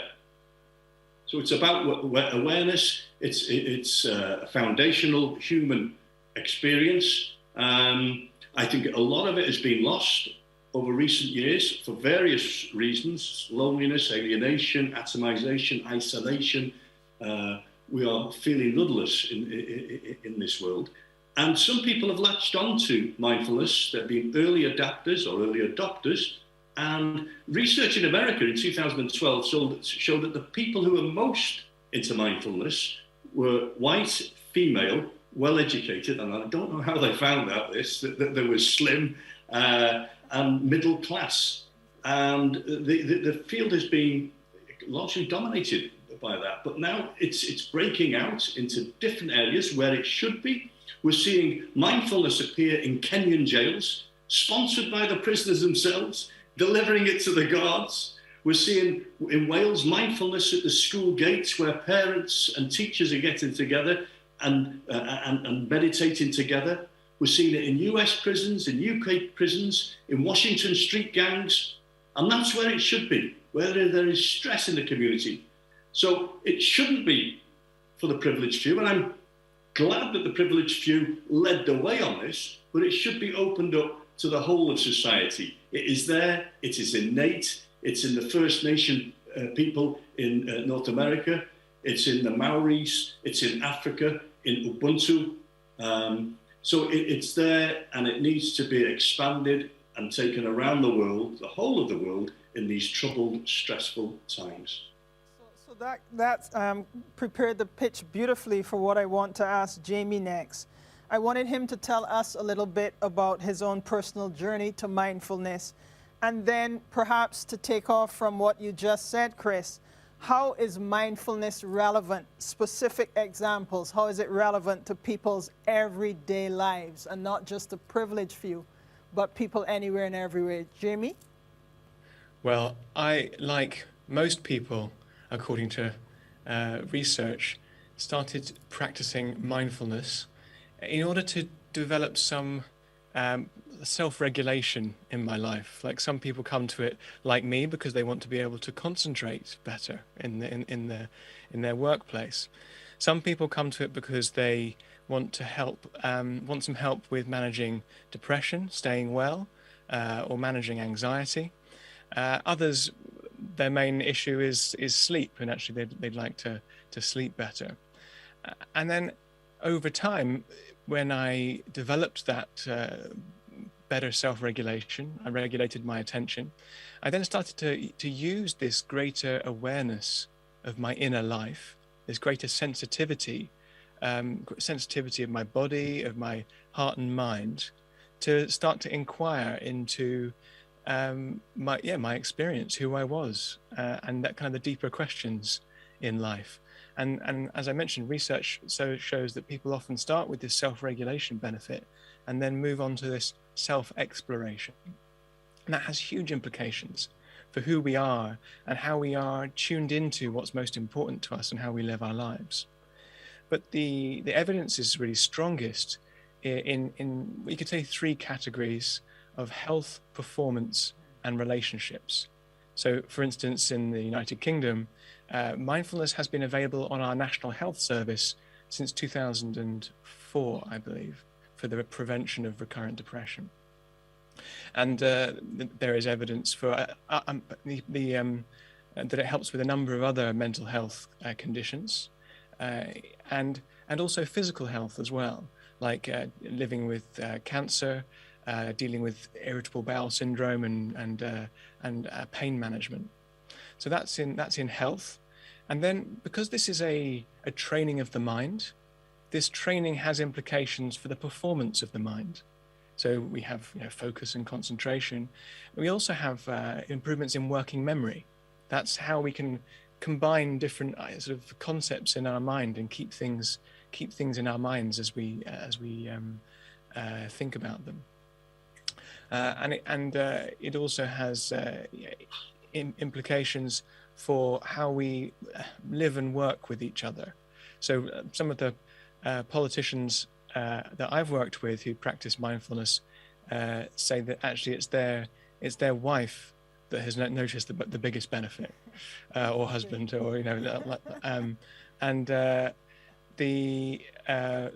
are real implications for kind of conflict resolution, collaboration, and what some researchers describe as collective intelligence. So the ability to work together in groups to make sense of the world and to return order in a otherwise chaotic environment. Sankalp, thank you so much for that, Jamie. Sankalp, is there anything from your research and your wider experience that you want to add to what Jamie just shared in terms of the benefits of mindfulness, and are there any drawbacks? Thank you, Annalie. So yes, we at the workplace, in organizations, we see mindfulness having an impact not only for the individuals, but leaders in particular. We have actually done a lot of work saying that if leaders become more mindful, it does have an impact on followers' stress reduction. Their turnover intentions going down, their commitment on the job going up, job satisfaction going up, and their willingness to help others beyond their job description goes up as well. We also notice that the skill, the capacity what Jamie was mentioning about mindfulness actually helps in complex jobs more than the rudimentary normal jobs. We also find that as you grow up in the hierarchy, the skill of mindfulness can actually help through the challenges that leaders face eventually. So there are benefits definitely which is happening on the research side. On the drawback side, I must acknowledge it, this is something researchers have started looking into it, and there is a lot of research happening on this front. And the idea here is maybe too much of things or the same thing might be a bad thing, which is suggesting that there might be an inverted U relationship of sorts, which can have if you are trying to focus too much. One of the influential research on this one, a friend and colleague of mine working on this, the negative or the dark side of mindfulness, we found that this particular mindfulness meditation actually has an impact on negative task motivation, which means that day-to-day activities, the interest in day-to-day activities is actually going down. But thankfully, even they found that it affects the performance on the job in a positive way. So it is ongoing research. So we are still working on it. And I do hope that we can be very particularly clear about this as well. One other thing that is important on the positive side, it is for some individuals are more mindful than the others, but this is a skill that can be taught over time. And it actually takes up to 8 weeks of 10-minute exercises every day to actually improve your mindfulness state. This is something very important, because if we want to develop mindful leaders, people, this is something they need to believe that it can happen. It's not something you are born with, which can make a difference. So that's brilliant. So what I want to get to a sense now, and I'll ask you, Sankalp, to jump in on this and then go to Chris. So we're talking about mindfulness. What does that look like?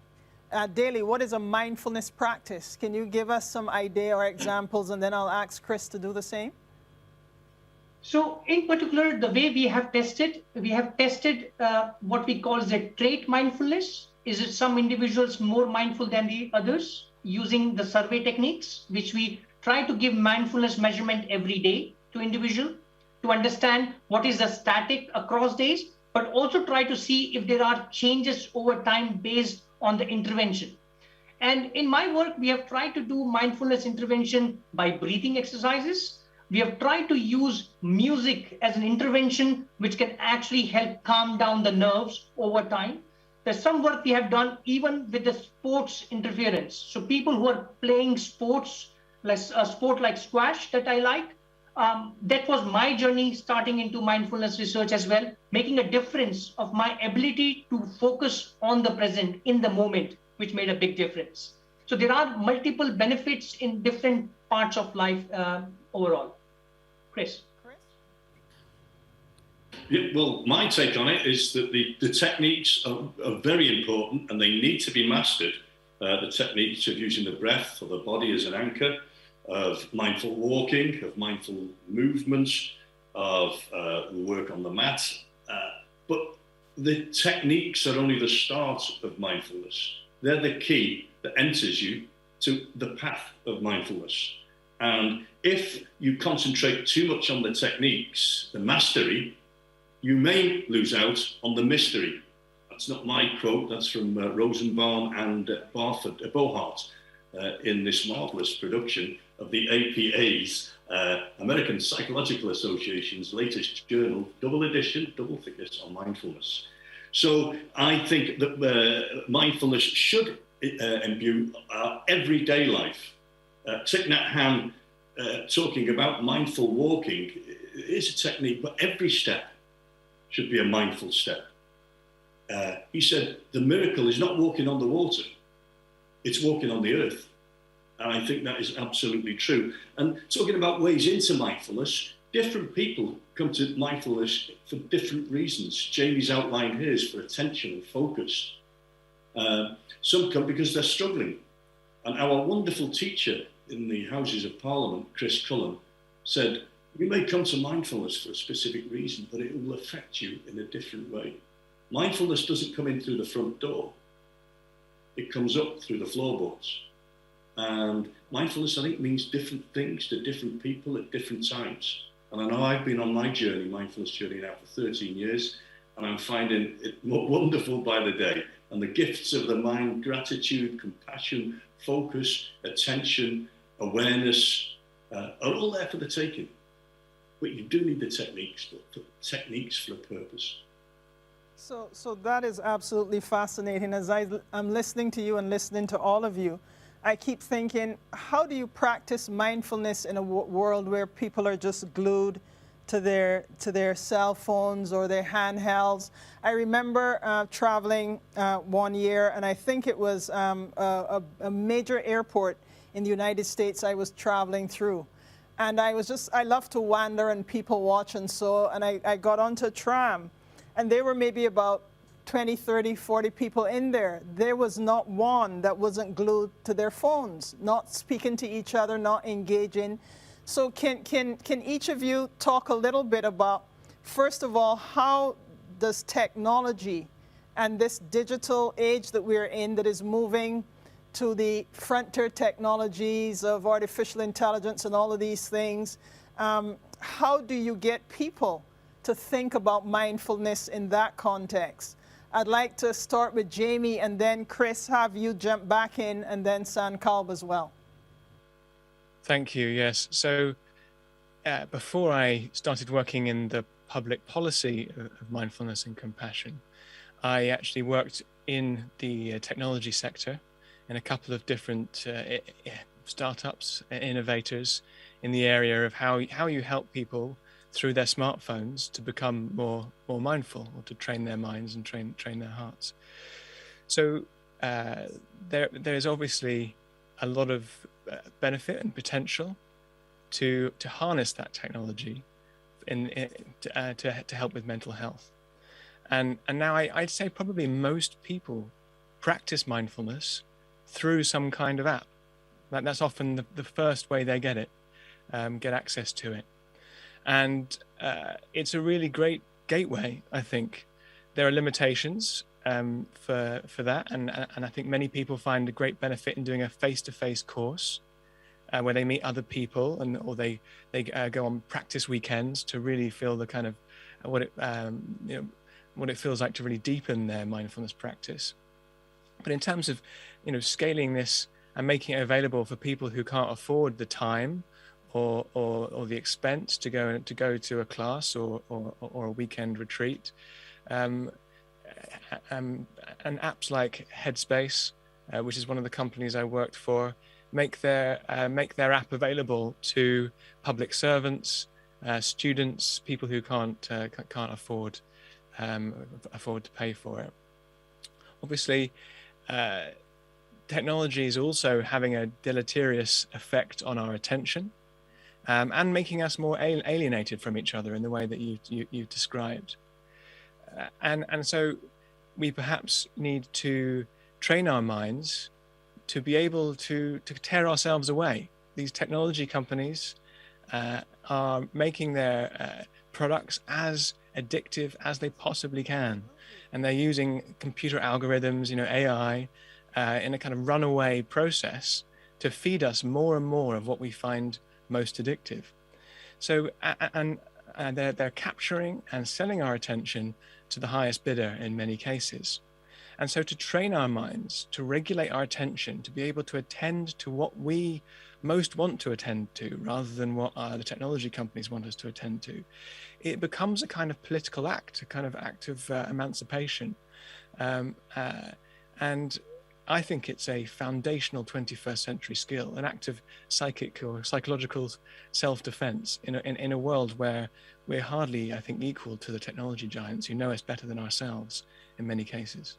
See, but that's where I challenge you, Jamie, because it's easier said than done, to use a cliche. How do you do that? Do you have any suggestions or recommendations of how someone would actually begin to kind of decouple themselves from that kind of dependency? You're absolutely right. It's easier said than done. And perhaps mindfulness training or forms of training the mind might be just enough or to help us get other things in place to decouple.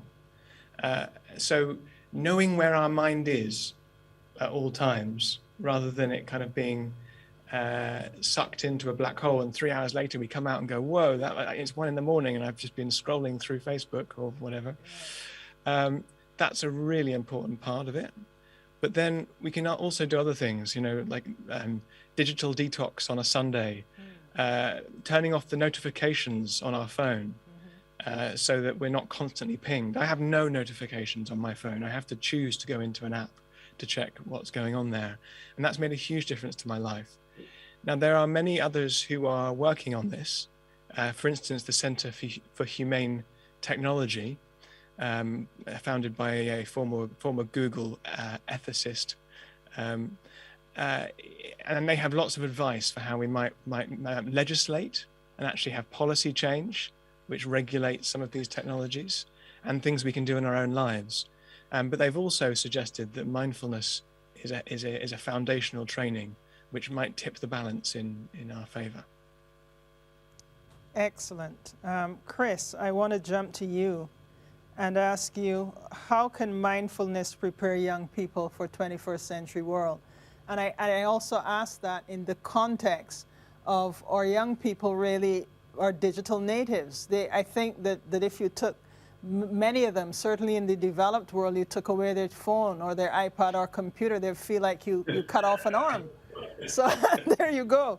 So it's a kind of a two-edged sword in a sense, but how can mindfulness prepare young people for 21st century world, but also how can mindfulness help with that decoupling? And I ask because I have found, and I don't know if it's so in Europe, but I have met lately a lot of people, but especially young people, that are very angry. And because we started by talking about the disruption in the world right now, and it has an impact on your mental health. So can you talk a little bit about that? And then I'd like to go to Sankalp to pick it up and kind of run with it. So Chris, you first, and then Sankalp, please.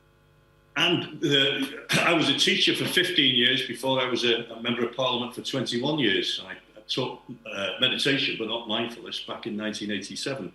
And I know how there is a great traction with young people. I think they are born naturally mindful, but I think the education system actually in the past, or the present, has taken their mindfulness out of them. And not only are young people angry, they are suicidal, they suffer with mental health, they're suffering with self-harm. And the stats, I think, especially in countries like the US and the UK, show that that's a huge increase in children's and young people's mental health. So they need these 21st century skills, and they're taught them in the school, the basics, reading, writing, arithmetic. But I think there's a fourth one that needs to be there, and that is resilience, the fourth R in the education system. And PISA, which is the international comparator of education systems around the world, they were focused mainly on the academic skills of young people, but more recently they've included well-being, and that's a positive step. And the World Economic Forum has given a list of, I think it's 10 21st century skills that's needed for the fourth industrial revolution. And you think these would be IQ skills, or you would think they would be subject-specific skills in computers, science, maths, engineering. But of these 10 skills that are listed by the World Economic Forum, the majority of them are human skills about connection, about cognitive flexibility, emotional intelligence, how to work in groups, how to make good judgments. And all of these can be taught or developed through mindfulness. And I think we're at a junction now, especially in our elite universities, in Harvard, in Oxford and Cambridge, those universities that are training the future leaders, that many of those young people are stressed. I think the figure for stressed, anxious, or have depression, I think the figure for Harvard was 85%. Monash University Medical Department in 1991 was 75%. Monash introduced mindfulness, and those rates rapidly declined. So I think it's a human capacity. It's been drawn out of our children and young people for various reasons. We need to put it back in there. It needs to be the centre of the curriculum. And I know there are programs that are going down to 3-year-olds and even to the pregnant mothers who are using mindfulness to calm that stress for the fetus in the womb so that that baby is born with less stress. So it's a fascinating field. The research is developing, but I think we know it intuitively that mindfulness can help us to self-regulation, self-exploration. And these are gifts we should be giving to our children and young people. Sankalp, can you add to that in any way? Yeah, so thanks, Chris. For me, as a researcher, let me quote some data which you all will find interesting. There's a fun influential research that caught my eye which was published in 2012-2013. And they were trying to measure attention span of young people. In year 2000, they found the attention span was 12 seconds. They did the same research in year 2012. The attention span was 8 seconds. And unfortunately, the worst part, which is an exciting part to hear, but they were trying to compare us humans with a goldfish. And their attention span was 8 seconds. It's 9 seconds for a goldfish, 8 seconds for a human. And that was year 2012. Think of what has happened in 2021. We have a pandemic. Many people like working from home, kids working from home, and the attention span, which is overloaded with information right on the web. For my take on technology is always designed to be supportive, enable few activities. It was not to overpower the humanness that Chris was referring to. There are skills that we as individuals, we and the university at Imperial as well, we are trying to teach those things to people because they are going to be at the forefront of the change. And how can we actually make them more resilient throughout the changes that are happening in the environment? And I need to refer to what Chris said. Even the WHO, the WHO said mental health will be one of the biggest challenges of the decade itself. in the next few years, mental health costs, and they have done all the analysis to suggest the single most thing that is going to affect individuals is depression, followed by suicidal thoughts. Even within the NHS, we realize that there's so many people who are actually suffering from the stress-related work. Stress is coming out to be a bigger worry itself. In US, they spend over $300 billion to tackle stress. And most of that coming out of the workload that people face. And for the kids as well, there's a workload and information coming from multiple sources, and they're just about trying to maneuver these things. So mindfulness training is extremely important. And one of the things that we teach people, students, to talk about is multitasking is bad, but what you need to focus is on what we call is task switching, one thing at a time. We have heard about that, having a calendar timeline, but making sure you're focusing your mind to focus. If you're this assignment you're working, you're not going to talk on your WhatsApp, on your mobile, or go to Insta, Twitter. You don't go for those things. You just focus on the assignment, and half an hour, you're not going to be distracted. So cutting the day into multiple slots can actually help them to train their brain to task switch. And mindfulness as a training technique can definitely help in the process itself. Now, I don't want to run down what I call a rabbit hole, gentlemen, but in listening to you, I must confess a little dissonance. Because when I look at the world, and I am a woman of faith, I look at the world and I think a large part of the pain that we feel and the anger our young people are feeling, in my view, is because we have commoditized everything. Everything is monetized. And so if you're not getting paid for it, or it doesn't have a value that is material, that becomes an issue. So everybody is almost like a rat race. And when we talk about mindfulness, to my way of thinking, sometimes it might sound as if you're talking about something that is in the mind itself, the intellect. And I want us to take a moment for you, each of you, to explain, if you would, the relationship between mindfulness, spirituality, and faith. Because for me, it is a little bit more than mindfulness to be present in this moment. And it translates into something to do with the heart and the spirit. So I would like to ask Jamie to jump down that rabbit hole with me, and let's try not to get lost in it, and I'll pull you back out if we go too far. But I'd like to start with Jamie on that one.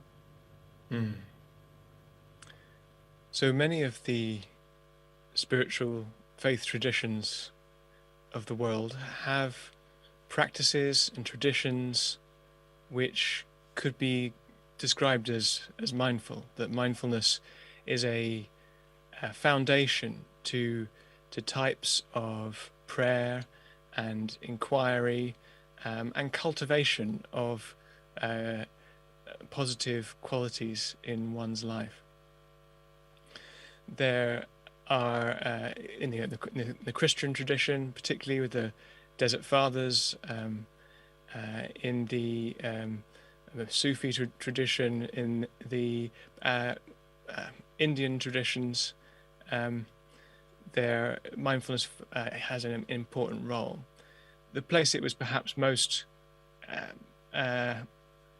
rigorously cultivated and taught as a priority was in the Buddhist tradition, where it forms just one part of a wider spiritual path. Now, over the last 40 years, mindfulness has been, over 40 years now, mindfulness has been brought into a secular context through research, and mindfulness is trained and cultivated in a way that doesn't require particular beliefs. And that's been a really positive development, so that it's more accessible to people. And in fact, places like Sri Lanka, which is a Buddhist country, are actually bringing sort of mindfulness practices back because of this sort of secular scientific element. So it's been an exchange of ideas over the decades. And this secularity, although it has benefits that it can be paid for by the public in schools and hospitals, and even in countries where they are strictly separate, sort of, faith and the public realm. But on the downside, perhaps there are some ways in which it takes on the kind of the quality of the world that we now live in. And you mentioned the kind of individualist and kind of flattened, perhaps, way in which we see ourselves and our relationship to others. However, mindfulness as a phenomenon in society has really been a kind of a bottom-up grassroots affair, where people have kind of, well, the joke is that mindfulness isn't taught, it's caught. You kind of catch it from someone who's caught it themselves. And what mindfulness teachers describe is that they're not able to kind of come in with the kind of the answers to the big questions, but mindfulness courses are often forums in which people start to ask the questions themselves. So that capacity of being able to attend to what's happening in the here and now, to be more sensitive to our hearts and our minds, is really helpful to ask the big questions and perhaps to inquire more into what is a beautiful life, what is a spiritual life, what's the purpose of living. And there are some innovations and trends now where mindfulness is actually more explicitly being used for that, helping us inquire into ethics and what are more spiritual questions. But I go back to when somebody's struggling to pay rent or put food on the table or get their kids good health care, just live in the world. There's some statistics I saw that suggested that about, and I think the figure was 500 million people have fallen into poverty since COVID-19 started. But at the same time, the wealth of the 2,000 and something billionaires in the world has risen by 54%. And people are struggling. When you see these things happening and people are just having a tough time living day to day, how do you say to them, mindfulness is relevant to your life? Sankalp, and then Jamie and Chris, I'd like each of you to touch that question, please. Thank you, Annalie. For me, yes, the pandemic has actually brought about this inequality in various forms, which we can see because, and I can imagine how much of these things are leaving a scar in everyone's memory. But one thing which I really believe, for healing to me starts with acknowledging that there is a problem, something which is there. But if you really want to heal, you have to let it go, which is one of the main principles of the mindfulness. When you are non-judgmental about the outcome, that's when you start healing as a process itself.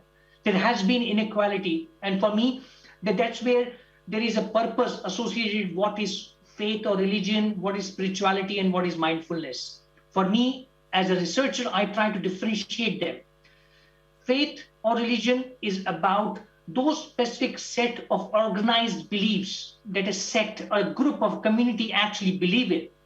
Whereas spirituality is sort of an individual level practice and has to do with a sense of peace and purpose and making sure the process of developing those beliefs around the meaning of life and connection with others.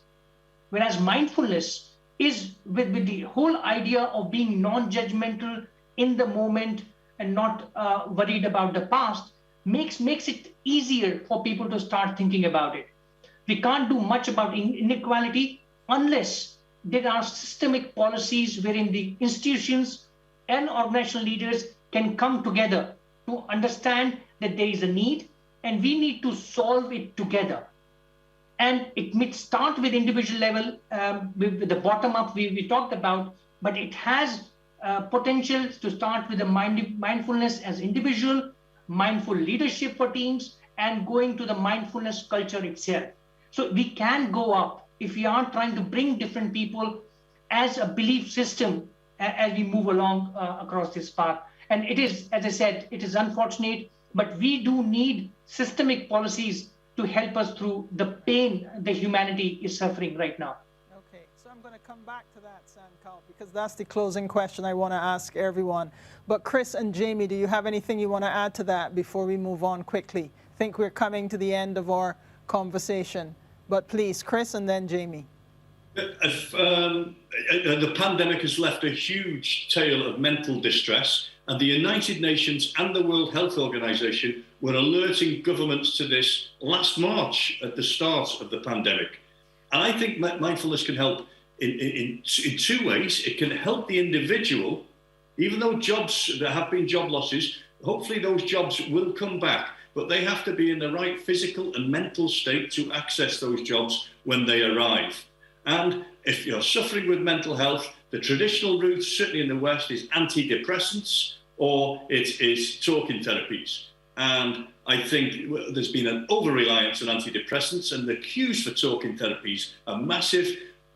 And since 2004, when Jamie mentioned before, mindfulness has been approved by the British National Health Service as good as, if not better than, antidepressants for repeat episode depression. So here we have an intervention that's been almost around for 20 years, which is cheaper to administer than antidepressants. If introduced properly, minimal side effects, it puts the individual in control, and it's scalable even in the height of a pandemic through technologies like we're on through Zoom. So I think mindfulness can help the individual be ready for those jobs when they come around. But I think it's also that pyramid. It's not just the people at the bottom, it's those people at the top that Sankalp mentioned. It can open their hearts and minds to the issues of inequality, and to make them think and feel that that cake should be distributed more equitably to help all in the world.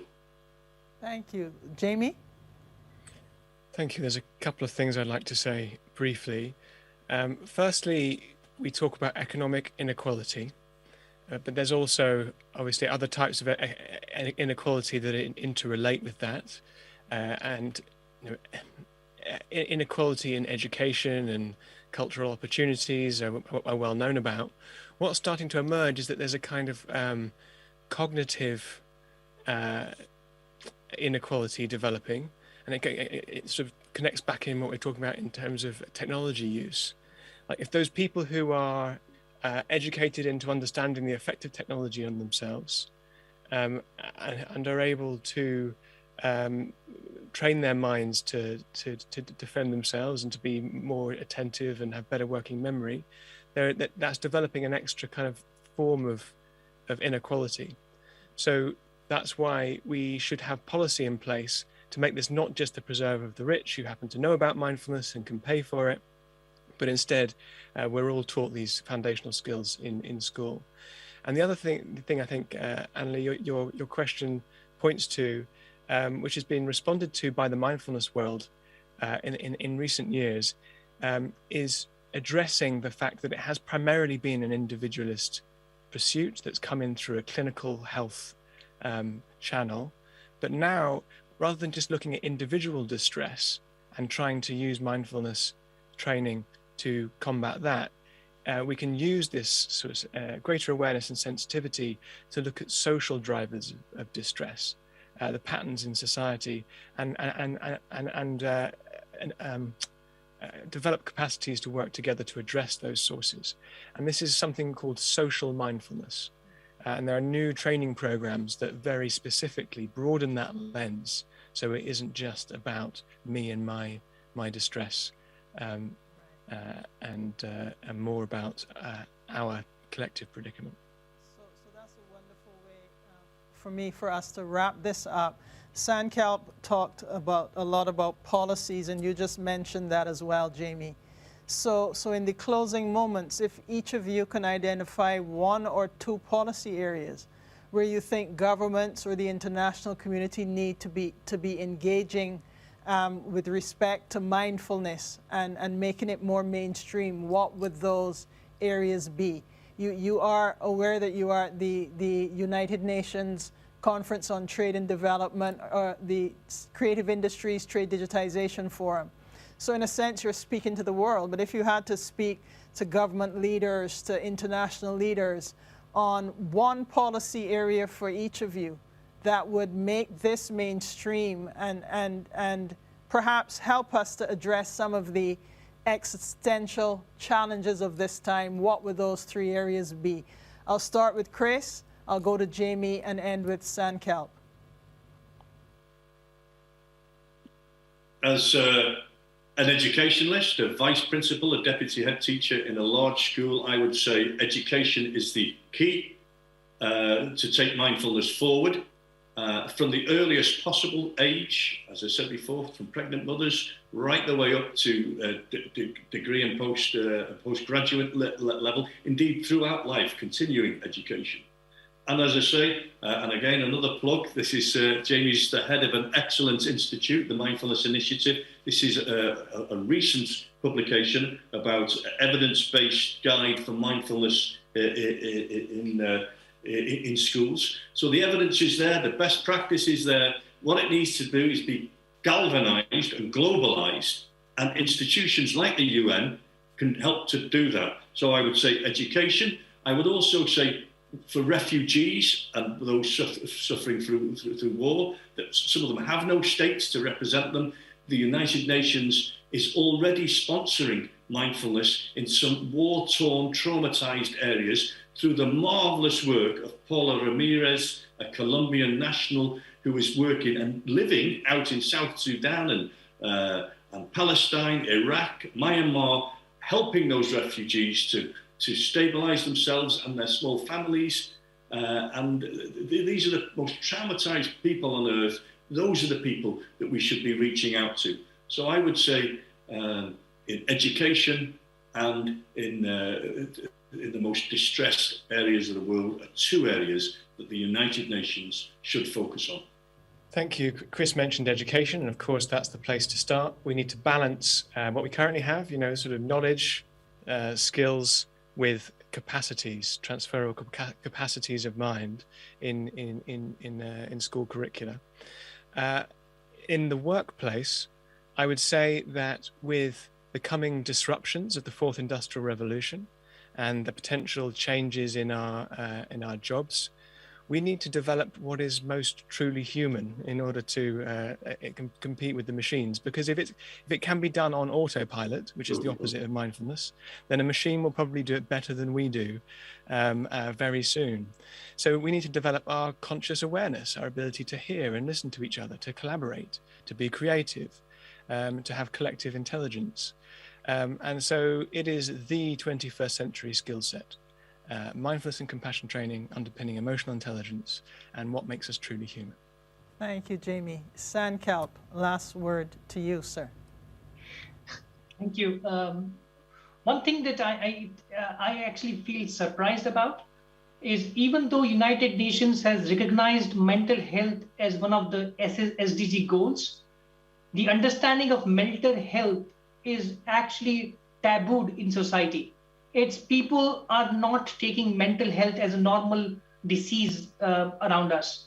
And it's there prevalent, and they need to invest in mental health. The organizations, the leaders, the private, the public sectors, they got to acknowledge that mental health is a problem. It is one of those silent killers that people are not willing to talk about openly because there is a social taboo associated with that.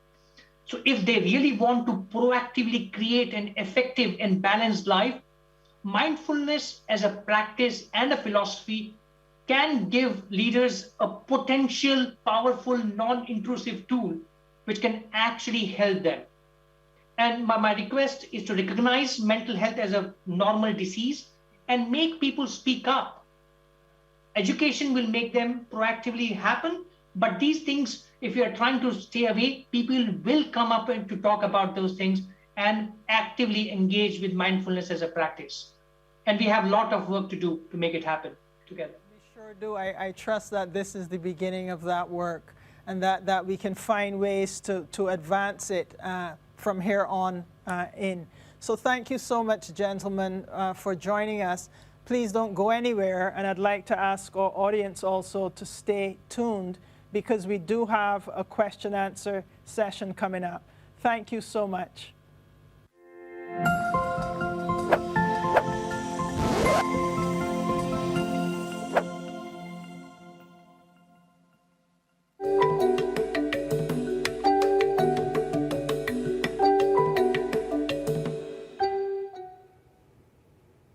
So we're back now. We're back now with questions and answers for this session for Jamie, Sandkelp, and Chris.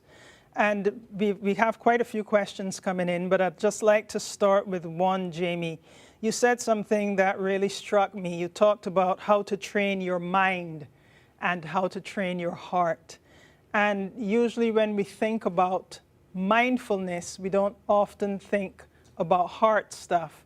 I know we kind of danced around it a bit, but can you share a little bit? What did you mean when you talked about how to train your mind and to train your heart?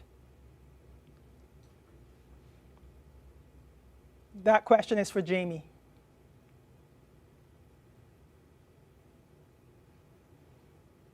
Jamie, what did you mean when you talked about how to train your mind and how to train your heart? Can you expand a little bit on that with respect to mindfulness?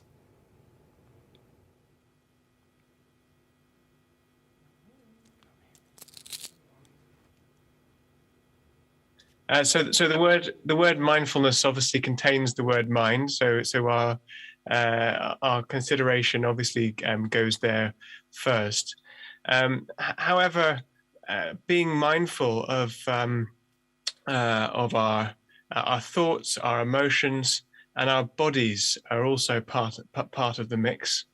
And so when we train in mindfulness, we're also training in sort of emotional intelligence and awareness of our emotional lives, what experts call emotion regulation as well, so that we're more able to respond sort of wisely and compassionately more of the time.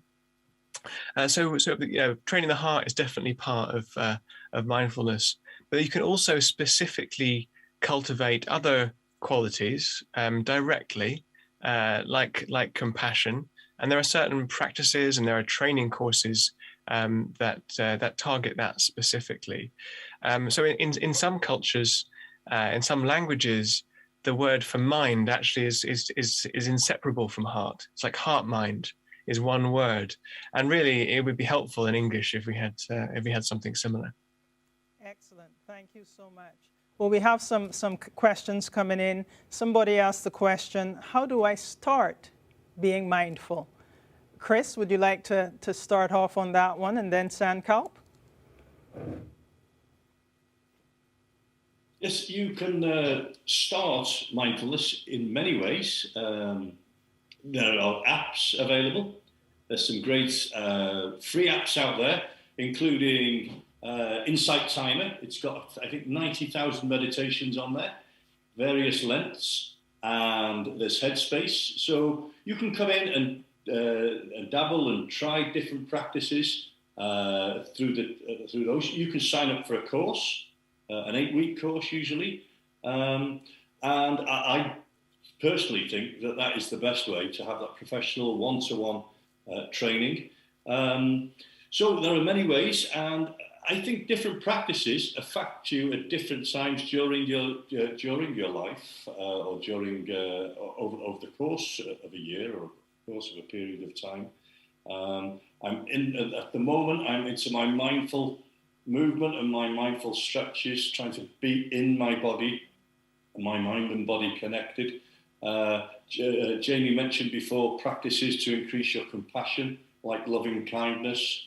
I had a time last year when I really concentrated on loving kindness. So there are various ways in, face-to-face, by yourself, through technology, on retreats, But it's a lot. It's a lifelong practice, but it's well worth it.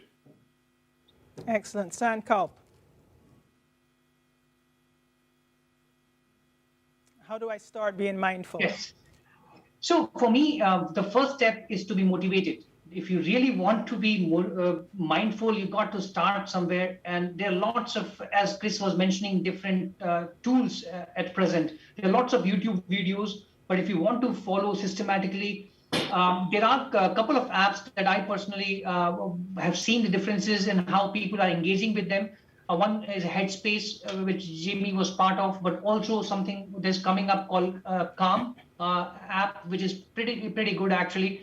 So maybe something to look forward to, but more importantly, starting that you really want to change yourself. Right. One of the things that happens with our brain is because it wanders a lot, which I was mentioning earlier. So the initial start is going to be very challenging because your mind will keep on wandering and it will not. So you need to be patient, at least for the first few weeks before you start getting the hang of it. And then you train your brain slowly into it itself. If I may just add on to one of the things that was asked to Jamie, but I thought maybe I will just put a point on that.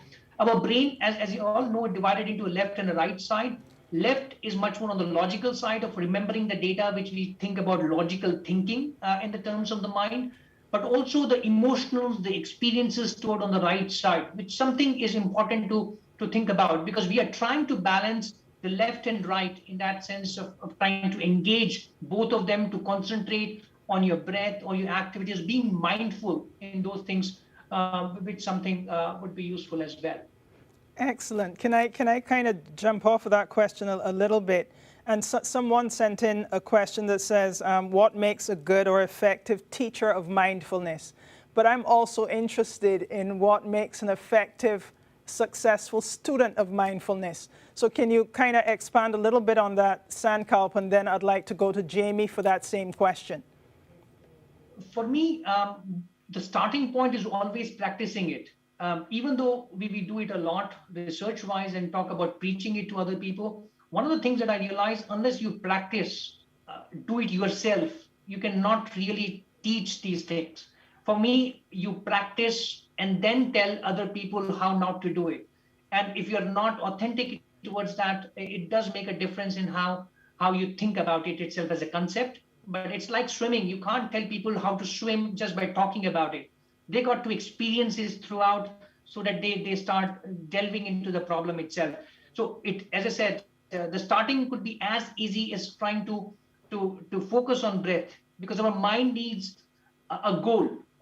And that's what you need, a target to start training it. As soon as it wanders around, you bring it back. And that's what is going to make a difference. And you start by making them, preach them, start practicing mindfulness makes a difference. Excellent, thank you. Jamie? So as Chris and Sankalp have mentioned, it's possible to learn mindfulness through apps and websites. But I'd really recommend, if you can find one, to access a face-to-face course with a teacher. Learning in a group environment, hearing from others about their experiences is really a rich and helpful part of the learning process. But it's really important to find a teacher who is qualified. Mm-hmm. There are many people who will set themselves up as mindfulness teachers who maybe have themselves just learned on an app or something. But there are now forms of accreditation, or like good practice guidelines, as they're called. So these are minimum standards of teacher training, and sort of ethical guidelines that teachers sign up for, and there are listings of teachers who can sign up to those and have the minimum level of training to be able to deliver one of these sort of scientifically verified, often 8-week mindfulness courses. You can, I suggest searching online for a listing where you live and look for some of these guidelines. So in order to be a mindfulness teacher, generally that means having a practice yourself for at least a couple of years, and then going through a training of up to a year, or of at least a year, so that you understand how to hold group dynamics, you know how to lead practices, and deal with some of the difficult stuff that can come up. And what we're finding now is that there are many ways in which it's really important that a teacher understands, for instance, how different people react to certain practices and can respond well when they encounter some difficulties. Okay. One of our audience members is asking us, in a world that is consumed with so many pressures, stresses, etc., that are out of our control, both at home and in the workplace, how do we shake a habitual attitude of mindlessness in order to adopt one of mindfulness? Chris, do you have a take on that question? Yeah, well, one of the course that we followed in the British Parliament was by Mark Williams, Peace in a Frantic World, his book, Peace in a Frantic World. And it was an 8-week course. And one of the weeks we looked at breaking habits, breaking bad. And we tried to break small habits. Once you get successful at breaking the smaller habits, staying off chocolate for a week or caffeine for a week, it's easier to get into the habit of breaking habits. So, but it's also allocating time and realizing how important it is to cultivate our brain, to cultivate our mind. We spend time every day brushing our teeth 2 or 3 times a day, having a shower, going to the gym 3 times a week for 1 hour, 10,000 steps a day. All of this we see as purposeful and helpful. And I think that's the attitude we need for mindfulness as well, that it becomes part of our daily habit. Excellent. Someone wrote in and said, I can't sit still for 10 minutes. Is it okay if I move around while I meditate? Sankalp? Well, if you can sit in a place, 10 minutes is an excellent thing. But if you can control your mind for 10 minutes to not think about anything else, you will be probably a superstar. So the idea for you is mind is something, and it's really hard to focus for a long time. And for us, what we are trying to emphasize, that you need to train your brain to disconnect with everything else. Just focus on a task, whether it's your breath or your music or whatever you are trying to do, focus on that. And 10 minutes, it's just about a habit, because one of the things we do as humans, we just give up so easily. And for me, that's the way. If you don't feel that you are able to stay longer, don't give up. Initially, it takes time. You have to give yourself time to be mindful. And it's not only the physical side. Some of the times, even I was being asked this question, that Sankalp, can I meditate when I'm sleeping? Well, sometimes that is resting itself, the brain, but brain still works. But what mindfulness training or mindfulness meditation that we have been talking about is making you train your brain to start focusing consciously, that you are mentally awake, but it's regulating, as Jamie and Chris mentioned, to the task at hand. In being in the moment is what we are trying to push towards. And I think that's where the difference lies between the physicality and the mental, the focus of being in the moment we are talking about. Thank you so much. Jamie, this question is for you. Can you talk a little bit about the relationship between mental health or mental illness and artistic ability or output? Is there any kind of discussion or discourse around that? Jamie? What an interesting question. And I have to hold my hands up and say I'm really no expert in this area. And I'd love to know more.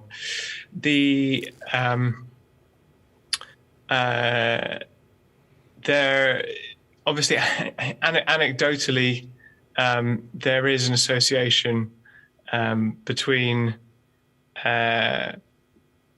sort of creative thought and sort of chaotic, disorganized thought, and I believe being able to be productively creative requires us to both have kind of that ability to be open and receptive, and also regulate ourselves enough to be able to act on that and produce. And that's one of the things that we can train to do. Walk that tension in between being sort of open and creative and structured enough. So I haven't really answered your question. I've dodged it a bit because it's not my expertise. But this is one area I do think that if you're on the end of the spectrum where you tend to be very open, very creative, but not ordered enough in order to be able to produce, then mind training might be helpful, and actually the other way around as well. Thanks so much. We have run out of time, but I'd like to see if Sankalp has 30 seconds in which he can answer that question about any linkages between mental health and illness and artistic ability. Sankalp, so, just with 30 seconds. Yeah, so quickly, there is work going on in this space, but not a definitive one. We do know that the mental health has a big variance from minor to major disorders. What we do find that it does help in stress reduction in multiple forms, but to the extreme level, the work is still going on to be giving a definitive answer. So yes, lots of work is needed. Creativity, you can be mindful and creative without going to the extreme of thinking about the sort of a mental disorder in that sense. But the work is still going on. Thank you so much, gentlemen. It has been a pleasure. I hope that we can keep this conversation alive. Thanks so much for joining us for this session on mindfulness.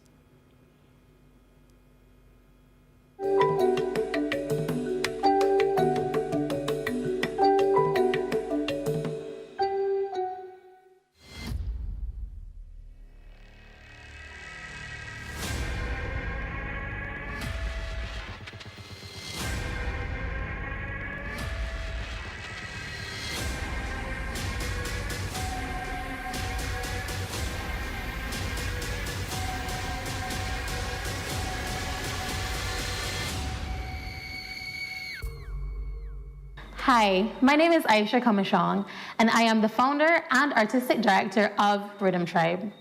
Now, the program that you're about to see and the dance film that will follow constitutes a Barbadian exploration of the very pertinent, very real, and very pressing issue of Black Lives Matter. The issue of systemic anti-Black racism, the need to confront it, the need to transcend it, and the need to create a world where Black lives truly do matter, in theory, and most importantly also in practice, is something that has been at the heart of Barbados' history and our sense of who we are as a nation. For me personally, and for Rhythm Tribe, it has been a topic that we have thought on, discussed, focused on, and addressed in quite a number of our artistic offerings and works for the last, give or take, 4 years. In fact, creating choreographic works that address issues such as this one is nothing new to me. It's something I have been doing for about the last 10 years with Dance in Africa under the artistic directorship of Jennifer Seeley.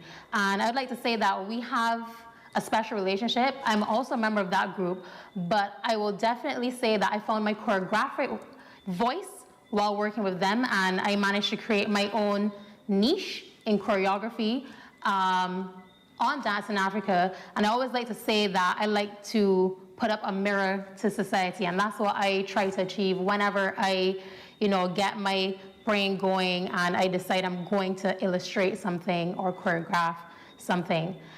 In 2011, I did Remembering Forgotten Souls, which dealt with the plight of our ancestors.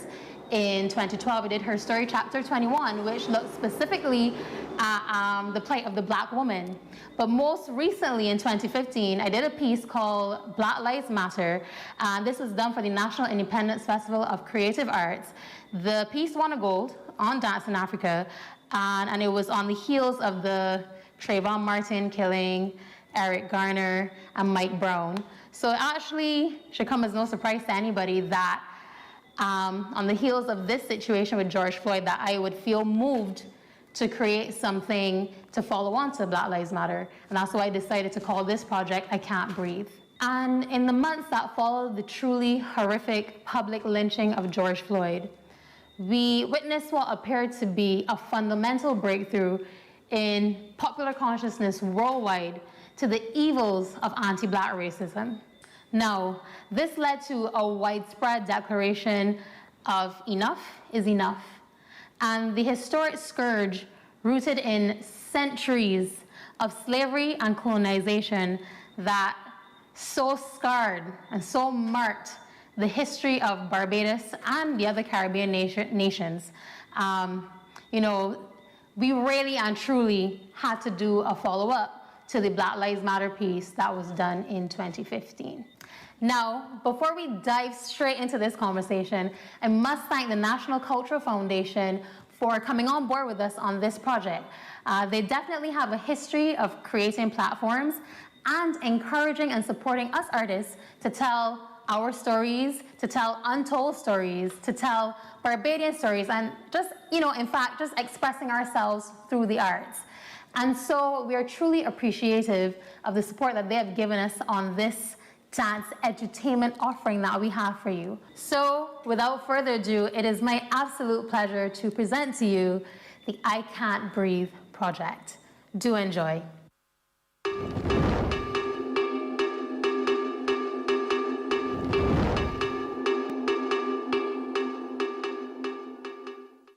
If there's one group of people on the face of this earth that must be advocates and supporters of the Black Lives Matter movement, it has to be the people of Barbados.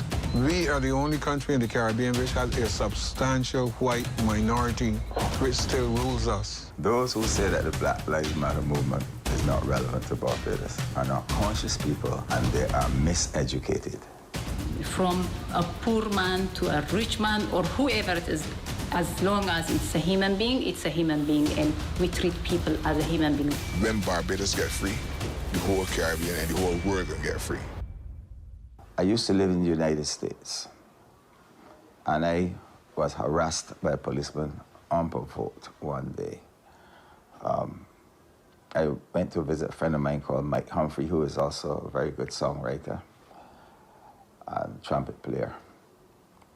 And as we exited Mike's home, this police car came up, and they dropped off one guy and asked me to get out the car. I got out, he stood there. My friend Gallon, who was driving, they took him up the block.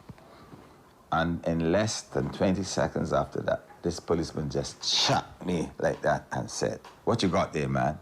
I said, "Nothing." "That's what you got there, man." And he really chopped me and knocked me back. I said, "Nothing. Do you have a problem over here?" "Yes, we do." I said, "Well, I'm sorry, but I would never be part of that problem. I'm a law-abiding citizen. I'm not from this country. I'm from Barbados." "So where is that?" I said, "In the Caribbean." "Oh, Jamaica, Barbados, the same thing." You know, he started to get really aggressive with me. So I remained calm.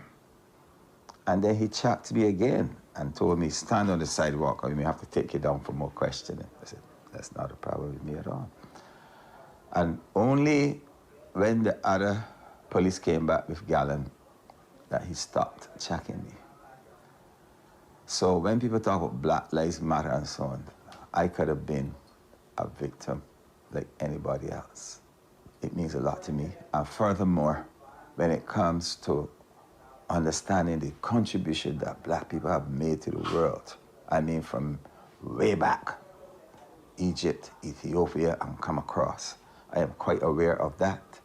And so I know that Black Lives Matter because we are the ones that gave the world all 7 liberal arts, including mathematics, science, linguistics, music, architecture. You know, we give them all. So Black Lives must matter. We Barbadians need to be conscious of our history.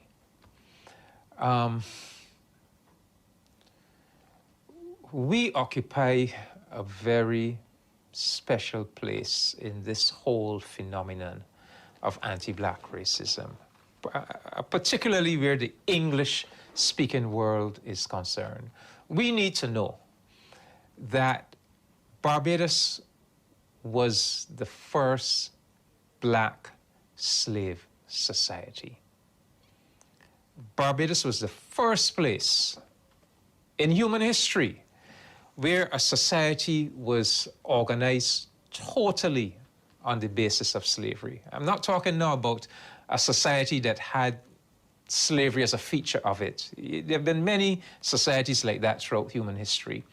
What made Barbados unique was that the entire society, everything about it, its economic system, its social structure, was organized totally on the basis of slavery. And the Barbados Slave Code of 1660 became the prototype. It became the slave code that the British took all over the world. They took it from Barbados, they introduced it to Jamaica. They took it from Jamaica and introduced it to South and North Carolina and then all across the then 13 colonies of North America.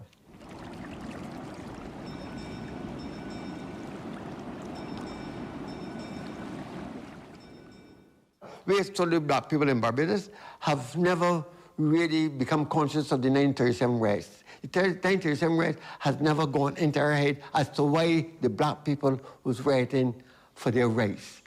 And throughout the whole of the Black history, from the African days right now, there's never been a fight to understand that we, Black people, have built England. Our money created the first steam engine in England, our money. So the whole of the development of England comes from Caribbean sugar and Indian sugar money. That's us. It was at that meeting we had in the Independence Square 2 Sundays ago when the white girl talked. And she was talking like a revolutionary, a white Bayesian.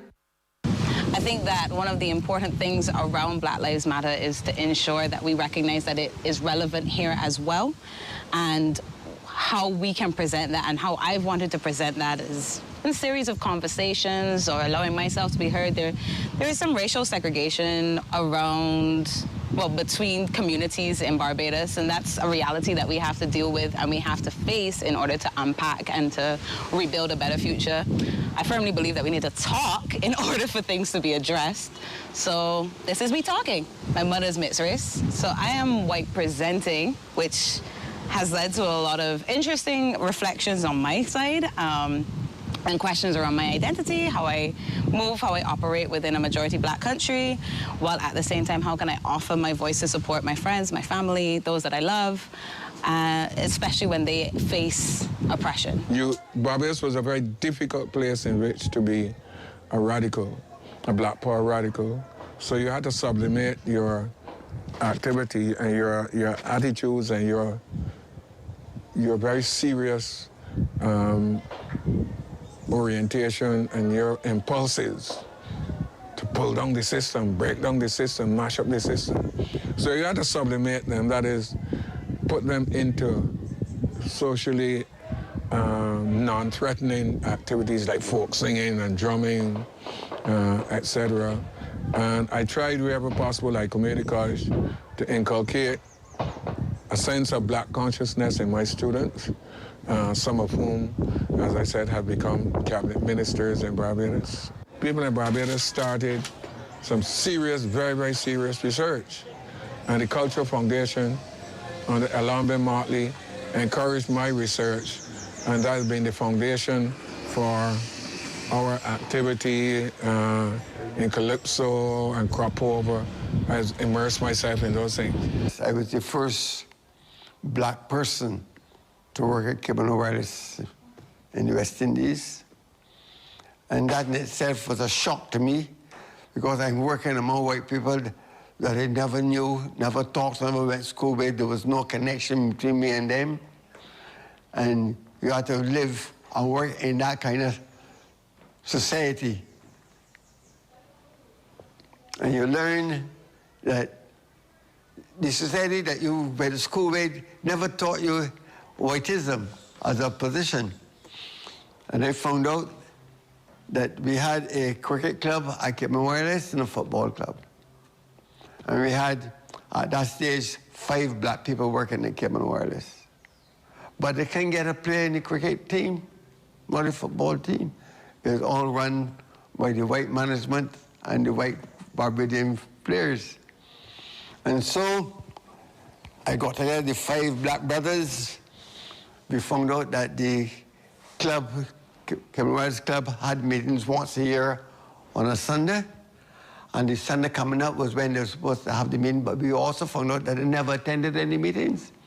They made themselves captain or this and captain and that there.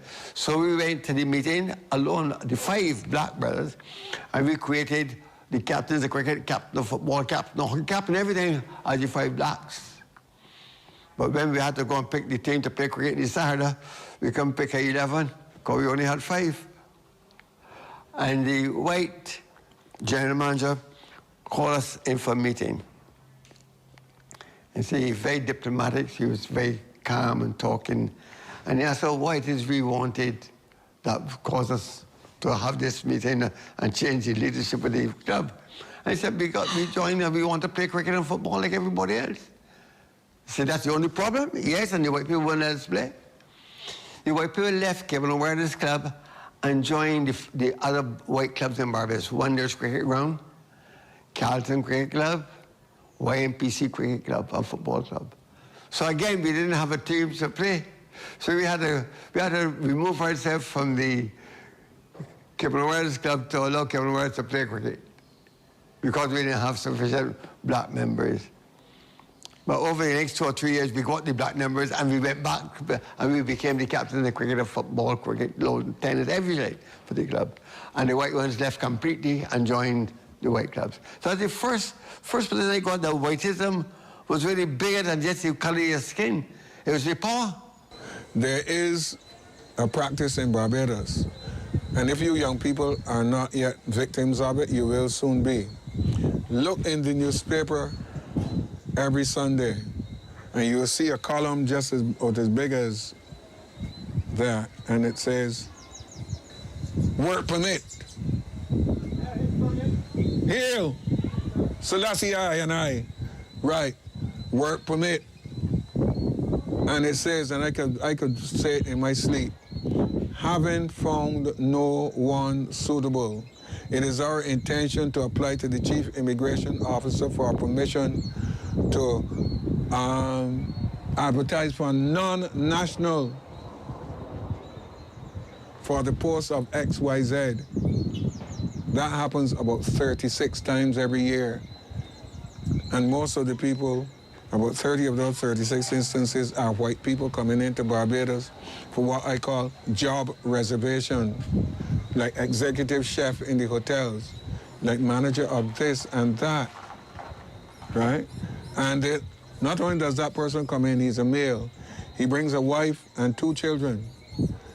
The jobs have to be found for them, for his wife, and if his children are big, yeah. Now that depresses people like y'all who are university students. Now that happens in the private sector every week, every month. My name is Aida Gebramariam. I'm from Eritrea, a country in East Africa.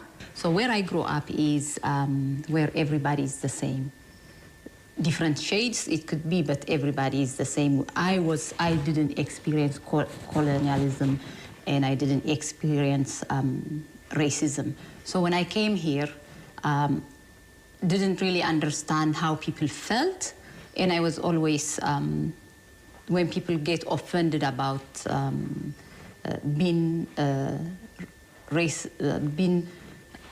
called a name or discriminated, and I always say, so what does that bother you? So who's this?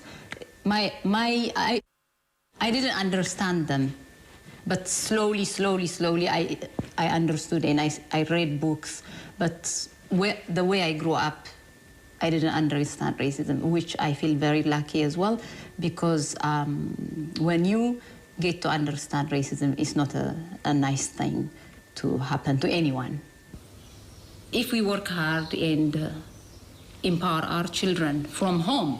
Mostly for me, it's from home. If we empower our children from home, we're going to make better teachers, better doctors, better lawyers, better everything. And especially at school, we need the best teachers who are so proud of themselves, who are so proud of being Black, who are so proud of their country.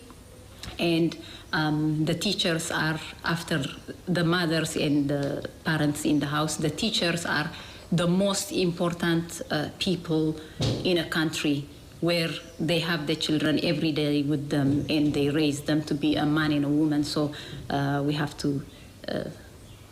will have to have good teachers in our schools as well. What I like about the movement as well is the fact that it has attracted younger people. Because even within Rastafari, a lot of the members are middle-aged to becoming elderly, you know? And it's necessary for something like this to really fire up the young people. Because I may be being unfair, but it has seemed to me that when I was at school, for example, when I was 16 and 17, 18, we were very, very, very politically conscious, very much so. At Harrison College, we used to walk about with Chairman Mo's Red Book, you know, and a copy of the Barbados Constitution, you know. We were very, very political, right? And it seems to me that a lot of that spirit seemed to have gone, at least among a large sector of the population. I may be wrong, but that's how it seemed to me. Now, with the Black Lives Matter movement, it is really heartening to see younger people, you know, younger people taking up that mantle, because it means that the fire will never stop burning, you know. We will always have a set of younger people who have to carry the thing further on. In starting this, I first spoke to some of my friends who deal with social issues as well, and we were just talking about it. It was like, what do you guys think? Like, is this something that you believe could be successful? Me starting the petition, you know, giving people some idea as to what this statue really means. And you know, with their feedback, I decided just to do some research, just write up a brief on, you know, what Nelson was, what it stood for, why it's important that it comes down. And we launched the petition. And, you know, in a couple of days, I think it was a couple thousand, maybe 10,000 the first week. And it was crazy to see, you know, Barbadians at home, Barbadians abroad, just sending messages about, you know, why they think it's also important and showing support for this thing. And to be honest with you, when I first started it, I didn't really anticipate that large of feedback, and I didn't really think that it was going to be successful. I mean, this thing has been up for so long, and so many people have tried, you know, great people, great historians, and great, like, social activists, they've tried, and it hasn't been moved. And so, you know, I really hope that this time it would change. I wasn't sure at first, but then I started reaching out to some of the historians, like Trevor Marshall and so on, and they gave me some feedback on the things they had done, what wasn't successful, and things I could try and see if it could work. And I took their advice and a lot of support from everyone and started pushing this. And I'm just so happy to see that it's finally got to the point where it's finally coming down. People like David Commish-Strong, David Denny, far back in time, Leroy Hayward, Trevor Marshall, Gabby. We have been vilified for pointing out racism in this island. You young people gyrate to Jack. Da da da da da da da da da da da da da da da da da da da. Jack don't want me to be on my beach. For you, it's just a jumpy number. In 1982, when Gabby sang that, I hear at the stadium, it was about a situation in which the chairman of Parks and Beaches, a man called Jack Deere, born in Grenada, working and living in Barbados and pretending to be a white man, right? Right, he was like Davis Thompson, like Patrick Gollop's complexion, and he was included within the white committee. As chairman of Parks and Beaches Committee, he had a rule that Black people selling coral and things could not go on the beach and sell to tourists. And that's what Gabby sang about. This was pure, undiluted racism. This is not just about America and Britain. This is about a world that has made impoverished a set of people who are equally, if not more valuable, because history tells us that they created you. If you are white, it is said and scientifically proven that you were created by us. Why do you hate us so much that even though you know that your ancestors have beaten us for 500 years and disempowered us to the point that we're always having to beg you to be ourselves?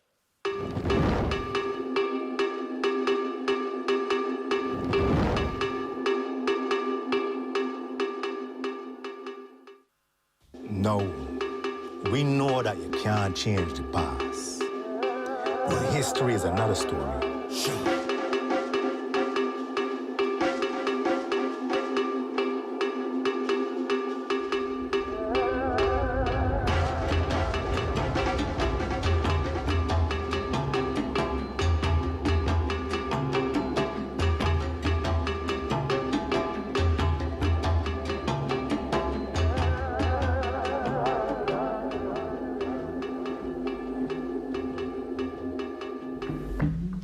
Why you wanna fly, blackbird?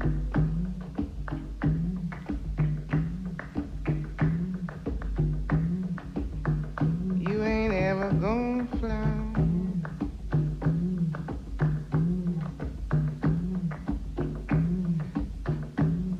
Why you wanna fly, blackbird? You ain't ever gonna fly.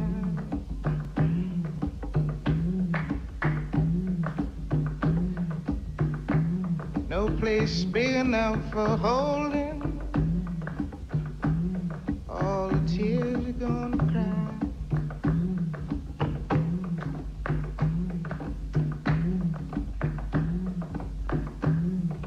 Cause your mama's name was lonely and your daddy's name was pain.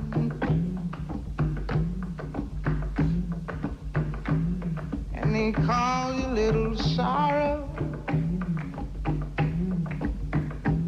cause you'll never love again.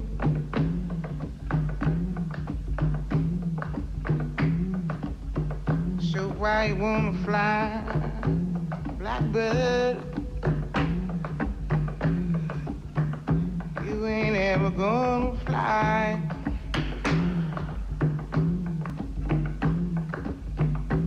Why you wanna fly, blackbird? You ain't ever gonna fly.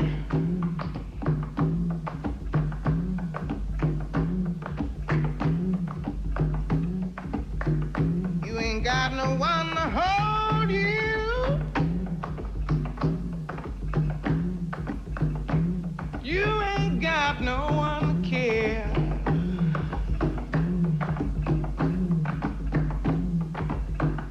If you'd only understand, dear, nobody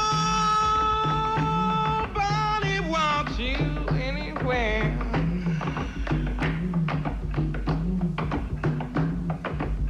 So why you wanna fly, blackbird? You ain't ever gonna fly.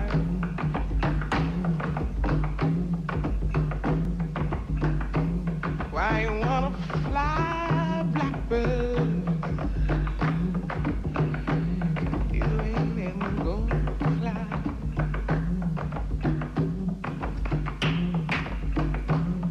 You ain't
place big enough for holding all the tears you're gonna cry.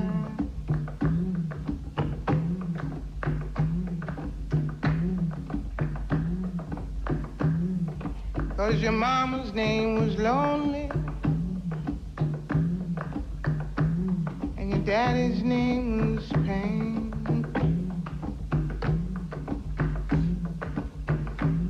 And they call you Little Sorrow, 'cause you'll never love again.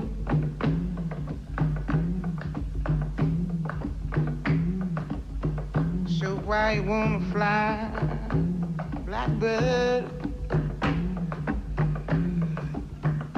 You ain't ever gonna fly.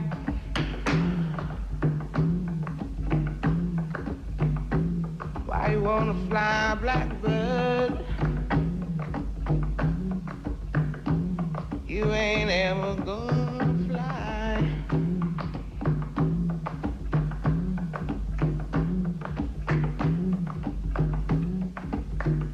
You ain't got no one to hold you.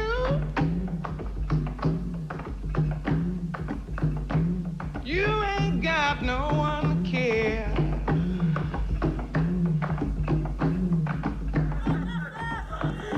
If you don't understand this, no. Take your knees from my neck. Take your knees out of my neck. I can't breathe. I can't breathe. I want to hear you. I can't breathe. No justice. No peace. No justice. No peace. Stop life better. Take your knees from my neck. I can't breathe. I can't breathe.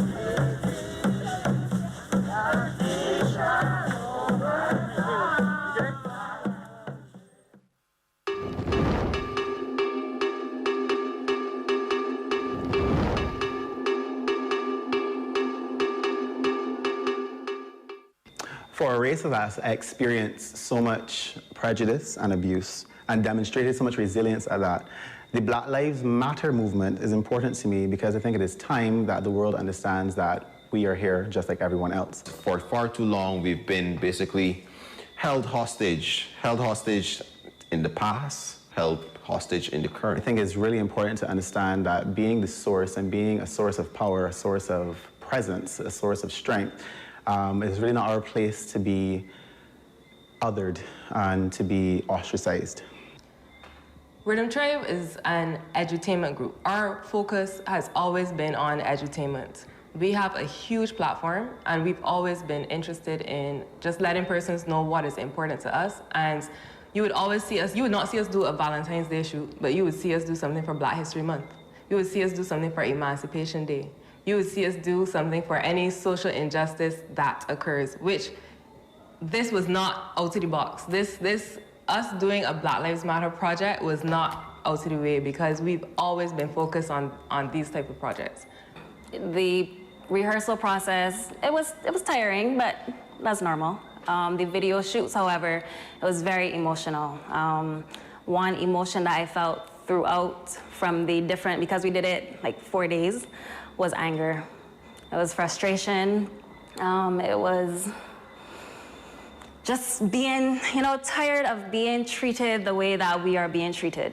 And it also taught me a lot. I will admit that I don't know as much as I should, but it did make me want to research a lot more to know what my ancestors had to really go through, and then also what my people now continue to go through. So I'm really happy that I got to be a part of the process. So the process for this shoot was an enjoyable one for me. We had many early mornings, but we are a huge family, and I think being able to come together every Sunday, I think for like almost a month, just helped the vibe of the set. There were moments where it was a bit strenuous on our bodies, but we all pulled through. And one of the moments that stuck out to me the most is when we were doing the scene where Raheem was being hung, and it really took me back to a place of, this what my ancestors experienced. And even though, like, again, little goosebumps thinking about it and knowing, like, the people before us fought for us, and we have no choice but to do the same. And whether we do it as a politician, whether we do it as creatives, and the way that we do it is dancing and using our art. Personally, the process for me was similar to that of Black Lives Matter in 2015, choreographed by Aisha and performed on Dance in Africa, where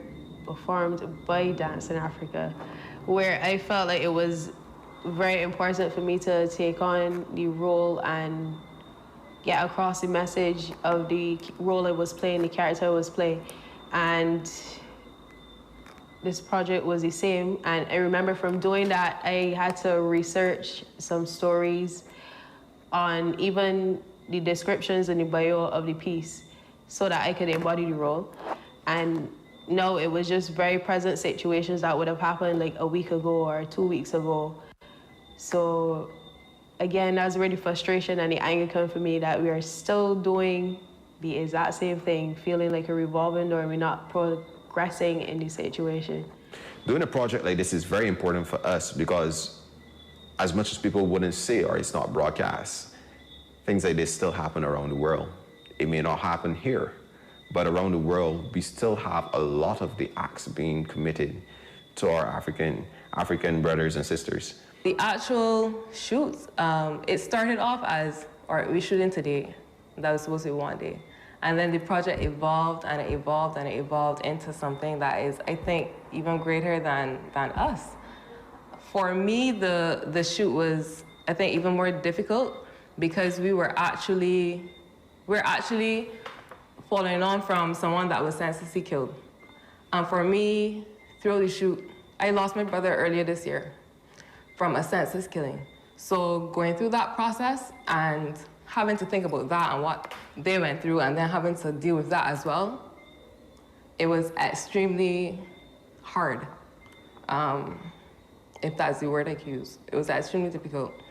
And even to think about the stories of the persons that went through that process, I cannot imagine living back then and then to think that all these years after slavery that we're still having these same conversations and we're still fighting for the same things and we're still having the same marches. Is like the world is literally repeating itself. And it's like, yes, we think we have come a little further forward past emancipation, but really and truly it just feels like a circle. We're pretty much writing the same stories or rewriting history in a different way, just telling the same story in a different way with more technology. For those people who think that this movement is a reaction to what's happening in the States right now, if I go to the States, I'm a Black person. If I go to England, I'm a Black person. If I go to Canada, if I go to Europe, I'm a Black person. So they're not gonna distinguish, they're not gonna be like, oh, you're not African American, you're African Caribbean, or we're all Black people. So it has a trickling effect. If it happens to one Black person, it can happen to me. The Black Lives Matter movement is not just about George Floyd. It's not just about Americans being shot. It's about our rights as Black people, our rights to be able to live the way that we want to live and be able to express ourselves the way we want to be able to express ourselves. And I think that people don't understand how much we've been brainwashed in not seeing the systemic racism that is here in Barbados, whether it's with classism, whether it's with even not being able to wear your hair a certain way in school. All of those things are connected into the Black Lives Matter because your hair is part of who you are. Your hair represents your Blackness, your skin, your eyes, the way you speak, the way you walk, the way you move your body. So yeah, it matters.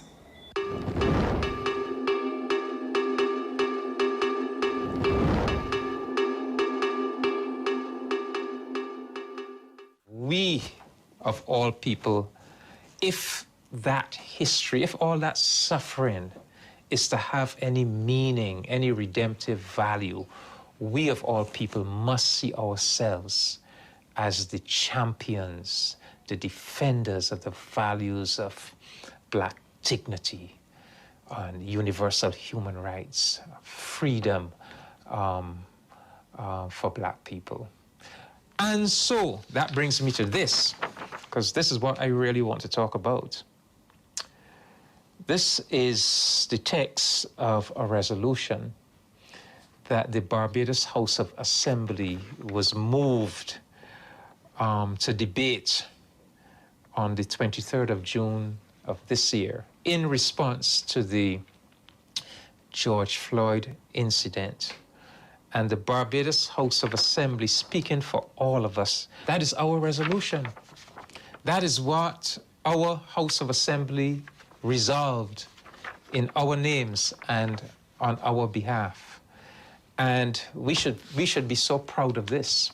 This is an historic act of the Barbados House of Assembly. And what it does, it outlines to us, in light of this history, this is what our vocation, this is what our mission must be. So, if there's one group of people on the face of this earth that must be advocates and supporters of the Black Lives Matter movement, it has to be the people of Barbados.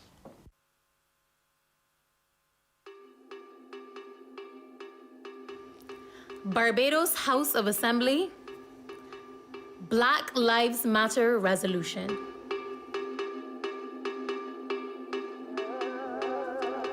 Whereas the central theme that runs through the entire history of Barbados subsequent to English settlement is the struggle to overcome racial discrimination and oppression, to eradicate the many negative racial legacies that were derived from centuries of criminal enslavement of Africans and people of African descent, and to create a non-racist society in which the fundamental human rights of all people are respected. And whereas the people of Barbados are conscious that the struggle for freedom, human rights, and the dignity of the human person, irrespective of race or ethnicity, is an interdependent enterprise in which the entire human family is involved, and as such, recognizing that the United Nations has in the past adopted resolutions aimed at eliminating racism and racial discrimination. And whereas Barbadians recognize that their history has bequeathed to them a duty to stand up and advocate for the interlinked causes of freedom and respect for human rights. And whereas, in light of the Barbadians' deep investment in seeing the struggle against racial oppression advance in strength and success throughout the world in general, and throughout Barbados' geographical region of the Americas in particular, the people of Barbados were profoundly shocked and dismayed by televised images of the brutal and heartless killing of the African-American George Floyd in the city of Minneapolis in the United States of America.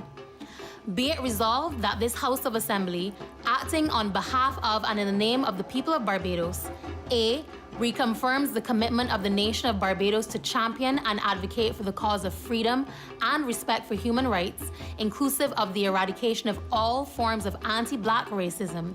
B, extends sincere and profound condolences to the immediate family of the late George Floyd, to his extended African-American family, and to all American citizens irrespective of race who were deeply hurt by the tragedy. C, expresses support for the principle that Black lives matter and endorses the notion that it will not be possible to unequivocally assert that all lives matter unless and until all Black lives are in theory and in practice treated with the respect and regard that is their due. And D, confirms that Barbados would be more than willing to contribute human and other resources and to participate in any regional, hemispheric, or international initiative that is aimed at providing assistance to nations that are currently struggling with their national efforts to eradicate racism in general and anti-Black racism in particular.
Black people ain't the only ones who've been living without our roots.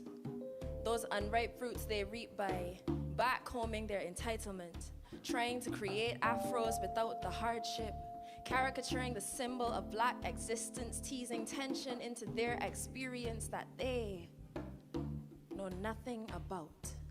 Can I touch your hair, Black girl? They say the highest form of flattery is imitation. But am I still meant to feel complimented when it becomes cultural appropriation? Can I touch your hair, Black girl, Black Medusa? I wanna know how them coils be casting spells. How that Black girl nappy curl magic be flipping the script, hypnotizing the menfolk and turning white hearts into stone statues. Can I touch your hair, Black girl, Black and Samsonite? I wanna know how it marries religion and science. I wanna know how that fro has such an undying devotion to defying gravity, how it tells every comb to genuflect, how it can bring the sinners to their knees, how it always seems to be wearing its Sunday best. I wanna have a faith as strong as your hair, Black girl. I wanna hear the stories them strands could string together. But they want us to relax, Black girl. They don't want us to recall, Black girl. They don't want the reminders, Black girl. Can I tame your hair, Black girl? I only want to reverse engineer you for the sake of familiarity. Only want to break you down to your component parts so I can see your secrets properly. They only care about our coils as another one of their commodities. Take the Zulu out of your Bantu knots and call them mini buns for profits. Make us into a fashion trend from our roots to our ends when they quick to rock them full locks and call the real things knots. And ain't it funny? Ain't it amazing how people historically obsessed with whips and chains and bondage got the audacity to kink shame you, Black girl? Can I see your hair, Black girl? It's just as easy to jack our culture when we hide from it. But I want to know why it seems to take up so much space. Don't know why it always forgets its place, Black girl. Remember when they told you to keep it under wraps? And up to now they still trying to 1786. The sass put that thing on. I remember that the class you're in is a function of the color of your skin. Keep quiet, Black girl. Damn. Why everything about your hair gotta be a throwback? When they just want us to relax, Black girl. They don't want us to retell, Black girl. They don't want the reminders, Black girl. They done already gentrified generations of traditions to try and sugarcoat mass murder and plantation labor. Slap designer labels on our struggles like they still trying to turn us, human beings, into capital, and we ain't the ones reaping the profit margins. Cause cultural appropriation is the currency they pay us reparations in. They have taken from us, and they still taking our cornrows and calling them box braids, anything to see us erase, Black girl. They want to force us to forget. But I remember, Black girl.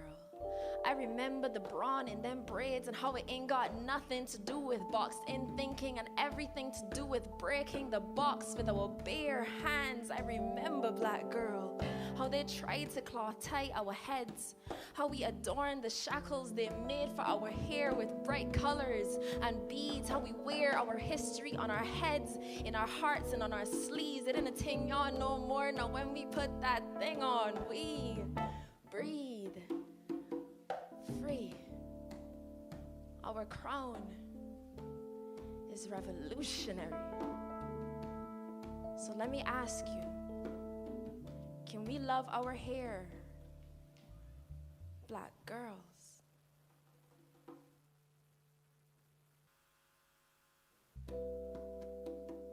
She stirs a cauldron of problems, looking to solve them, and she serves a portion of this Black girl magic. She been stretched to her limits to the point where her conscience is no elastic. Aztec, Mayan, science, religion, visions on peyote couldn't show me the formula to form her, cause only black girl magic has the energy to conjure such a beauty. A true African deity. And this ain't a cliche display of affection, nah.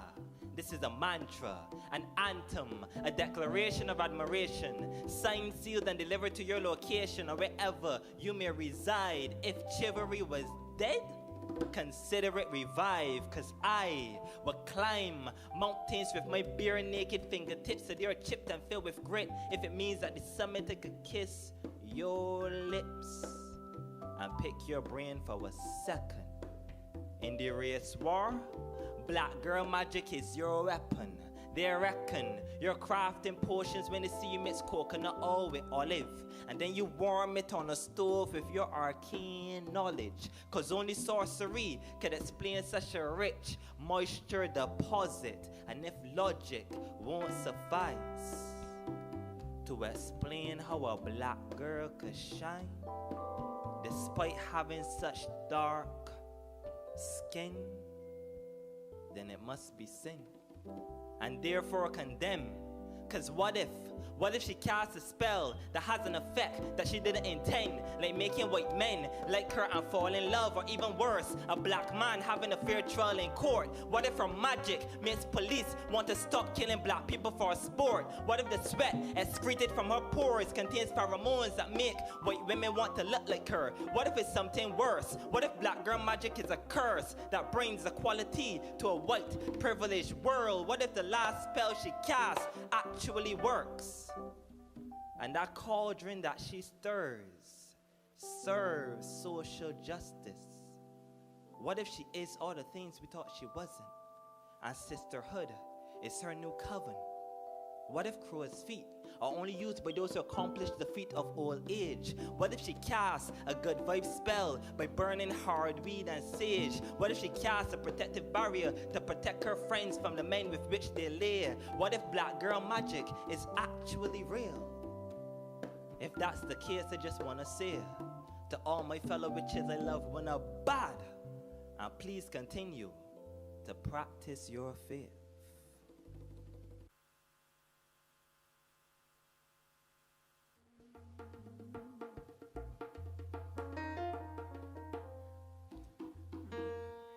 They tell me I is free.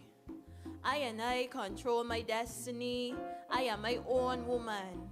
Can do as I wish upon this land. Yet still, they bring me to my knees. This battle for space like Rex Netherford dancing gracefully. Cause the strong getting stronger, while the weak still suffer contradictions. Yup, I see them clear in this space. This Caribbean is full of them, saying yes, but meaning no, telling you you're independent, but your mind is in chains, being waiting to shape by your white persona, whom we believe is not there. Yes, physically he is not there, but mentally he is. The beginning of paradoxes.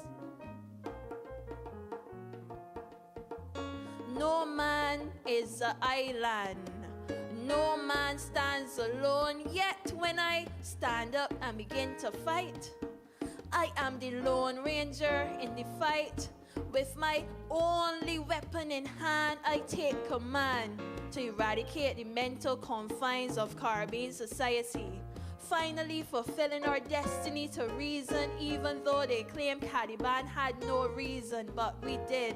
Thank God Paget Henry wrote about it, that we can reason much more than a boring narrative that define us. That ever boring narrative that Caliban is nasty, disgusting, and brutish, and we should all perish. Such contradictions, because we all know Africa started civilization. We in the Caribbean are very informed intellectual individuals whose minds are light years above what you socially construct. We see these contradictions and illusions that have made us political prostitutes, prostituting ourselves for the best deal, yet still contradicting all your beliefs. Yes, we are prostitutes, open and ready, but we're using condoms to protect us from the STDs you carry. Imperialism, globalization, dependency. You thought this was so easy that we would blindly follow your lead, take, but not receive. I'm laughing at you. You forgot you in the Caribbean for truth filled with the cup of dependency and begging, pleading for our voices to be heard. But you don't hear, do you? You only hear when you want to vote, so you put on your sheep cloak, paradoxes, and contradictions.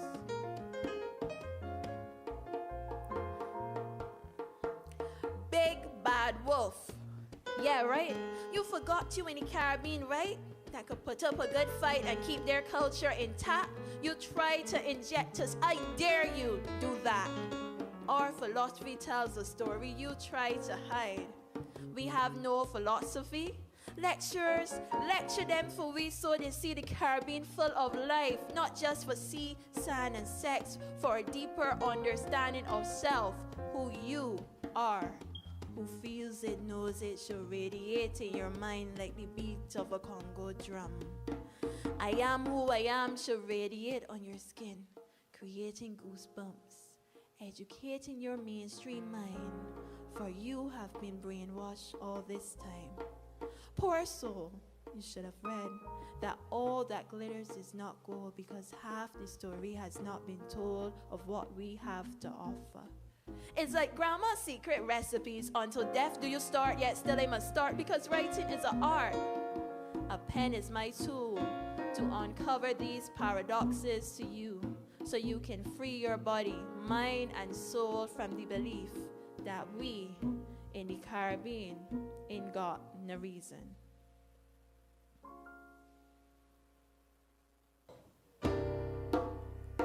Generational wealth? That was never my family tree. The people are the leaves and our souls are the branches. But all we got are receipts from buying branches that take advantage of the disadvantage. In other words, me and you. The cash cow? The cash cow never grazed on the pastures I played on as a youth. Never. I remember hearing of Wall Street, but it was only ever charter houses on my avenue. We had to use outside bathrooms while keeping a bunch of crap on the inside. So you get Ebonomics when the black and me and economics collide. We love to boycott or protest, but it's only for a short while. Whether it's Gucci or H&M, a year or two later we still buy from them. Adding value to the style. Black people been struggling. We've been struggling for a while, but I guess that's just Ebonomics. I heard someone say Black people don't care about maintenance. We don't. And maybe that's why I never really had an inheritance, because we don't seem to care about taking care of the old. We would rather build something new while our past lives fold, forgetting that everything that glitters ain't gold, forgetting that our history is always at stake. Always. And we as stakeholders are responsible for the blows that it takes. But hey, money talks. So we try to keep change in our pockets at all costs, like change gotta be synonymous with culture loss, money talks. And it's like we never fully learned the dialect. Never. Cause years of hustle mentality still got we in all sorts of debt, selling ourselves short for pittance paid checks while we operate in a cultural and a spiritual deficit. Hell, we poets could prophesy prophets like prophets could predict a panic, but you feel we could ever get we people to invest? Black people been struggling. We've been struggling for a while now, but I guess that's just Ebonomics. It's like we use gin and tonic in our hydroponics when growing with money tree. It's like we're intoxicated with indoctrinating norms and beliefs. More outdated than 2000 BC. We chase fast money, then spend it at light speed, then worry saying things tight. It's like the grip of poverty always had a tight squeeze. So tight you see the jaws of life couldn't free us our mentality, because we are boxed in. We're boxed in inside human pens, being reared and raised like cocks and hens till we meet ends meet or till we meet our end. Black people been nothing but meat for them. Meat they same totem fields and hills to feed and fill the bellies of the bellies of children. It's a pity because the fruits of our labor still couldn't fill them. But I guess that's just Ebonomics. See, maybe our relationship with words like stocks and bonds is too unpleasant for us to think that money ain't evil. Must think that brokers sounds too much like broken backs to broken blacks. Must think that bonds sounds too much like chain shackles and whip cracks. So why, when we teach our children about Dow Jones and NASDAQ, why trace trends in the market when we can trade tragedies? As if complaint about poverty could ever be a currency valuable enough to save us from this bankruptcy of identity. We never had a black Socrates or Plato. Never. The doors of our moral upbringing remain closed. Our officers for change were plain clothes, not conforming to uniformity, doing it because they want to, not because you said so. Our hustlers and ghetto superstars were our CEOs, making it their own way without a way back or legal recourse. We've been individualistic way before our modern ebonics took hold, giving birth to the mold that you know as Ebonomics.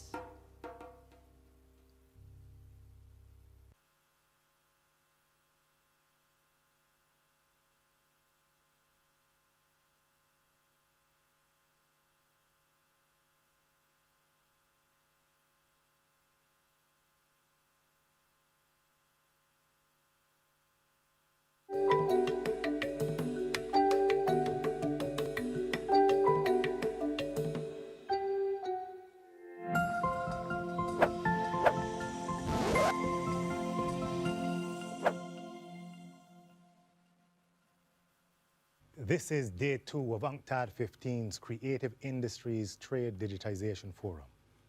My name is Adrian Green, co-lead organizer of the forum. This is the Future Academy panel number 5 called Teaching Entrepreneurship. Mission Possible?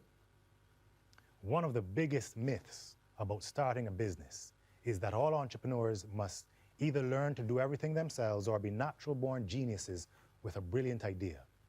This perception often discourages many aspiring entrepreneurs from starting their business journey.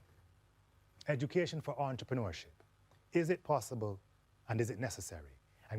And can it challenge more traditional approaches to education, which may tend to reinforce the inequalities at the root? In this session, panel members discuss what defines an entrepreneurial mindset and how an entrepreneurial mindset can be taught. I'll hand over to panel moderator, Mr. Matthew Springer, to introduce the members of the panel and get the session started. Thank you for the introduction, Mr. Green. Much appreciated. My name is Matthew Springer, and I'll be your moderator for this exciting panel on entrepreneurship. I'm also CEO of Holistic, curator of the Bridgetown Hub at Global Shapers, a World Economic Forum initiative, and member of the organizing committee for the Creative Industries and Trade Digitization Forum at UNCTAD 15. In this session, I'm happy to announce that I'll be joined by Kevin Simmons, Parminder Veer, OBE, and Anna Bakshi. For a bit of background, Kevin Simmons is a technology investor and strategic advisor to CEOs of technology startups. A graduate of US Naval Academy with service in the United States Military Academy at West Point, he excels at leadership and team dynamics in high-stress environments. He is a former project manager for the global oil giant Chevron, where he managed complex engineering and construction projects in 6 continents, and his work has been featured in the leading industry publication Offshore. He holds advanced management and business degrees from Stanford University, Rice University, and University of Oxford. He has helped launch or co-found 4 technology startups, including UK award-winning Acceleron, where he was the chief finance officer and the operations officer, and notable US-based Inclusive, which was featured in the Fast Company, The Washington Post, and Forbes. He is an experienced angel and venture capital investor and co-founded Valhalla Investment Group and Afropreneur Angels Group, and is now a venture partner with Pan-African VC leader Lofty Inc. Capital Management, which has invested in over 100 technology companies, including Africa's first unicorn, Flutterwave. Kevin writes and gives classes on pitching, raising capital, and navigating startup challenges. Moving on to Anna Bakshi. Anna is the inaugural executive director of the Oxford Foundry OXFO at the University of Oxford's Multidisciplinary Entrepreneurship Center. She has founded and launched world-leading entrepreneurship and technology centers and accelerators that have upskilled tens of thousands of people, bridging the skill gap for employers, and accelerated hundreds of startups working in high-impact areas, climate change, healthcare, equity, and cybersecurity. The portfolios she has enabled are collectively valued at over £250 million and have raised over £75 million in investment and have created nearly 1,000 jobs. Anna has been instrumental in creating positive, systematic, and cultural transformation within complex, centuries-old educational establishments. She has demonstrated the critical role universities can and should play in upskilling and reskilling wider populations and accelerating commercially successful, purpose-led startups through their unique positions. The multidisciplinary networks, international partnerships, and institution-wide programs, opportunities, and cross-sector challenges Anna has pioneered has and will provide lifelong learning on a global scale. Anna is a world leader in democratizing access to entrepreneurship. She has launched Oxford's first women-focused startup program, the first diversity entrepreneurial fellowship initiative for students from Black, Asian, and minority ethnic backgrounds, and has enabled Oxford University's first scholarships for Black British students from disadvantaged backgrounds. And last but no means least, we have Parminder Veer, OBE, who is a commercially focused executive with broad international experience in entrepreneurship, business development, and media. She is a recipient of the Order of British Empire, OBE, by the Queen Elizabeth for services to the broadcasting and film industry. She has designed and implemented an ambitious Pan-African holistic entrepreneurship program, providing training, mentoring, and seed capital, access to networks and markets impacting over 10,000 African entrepreneurs.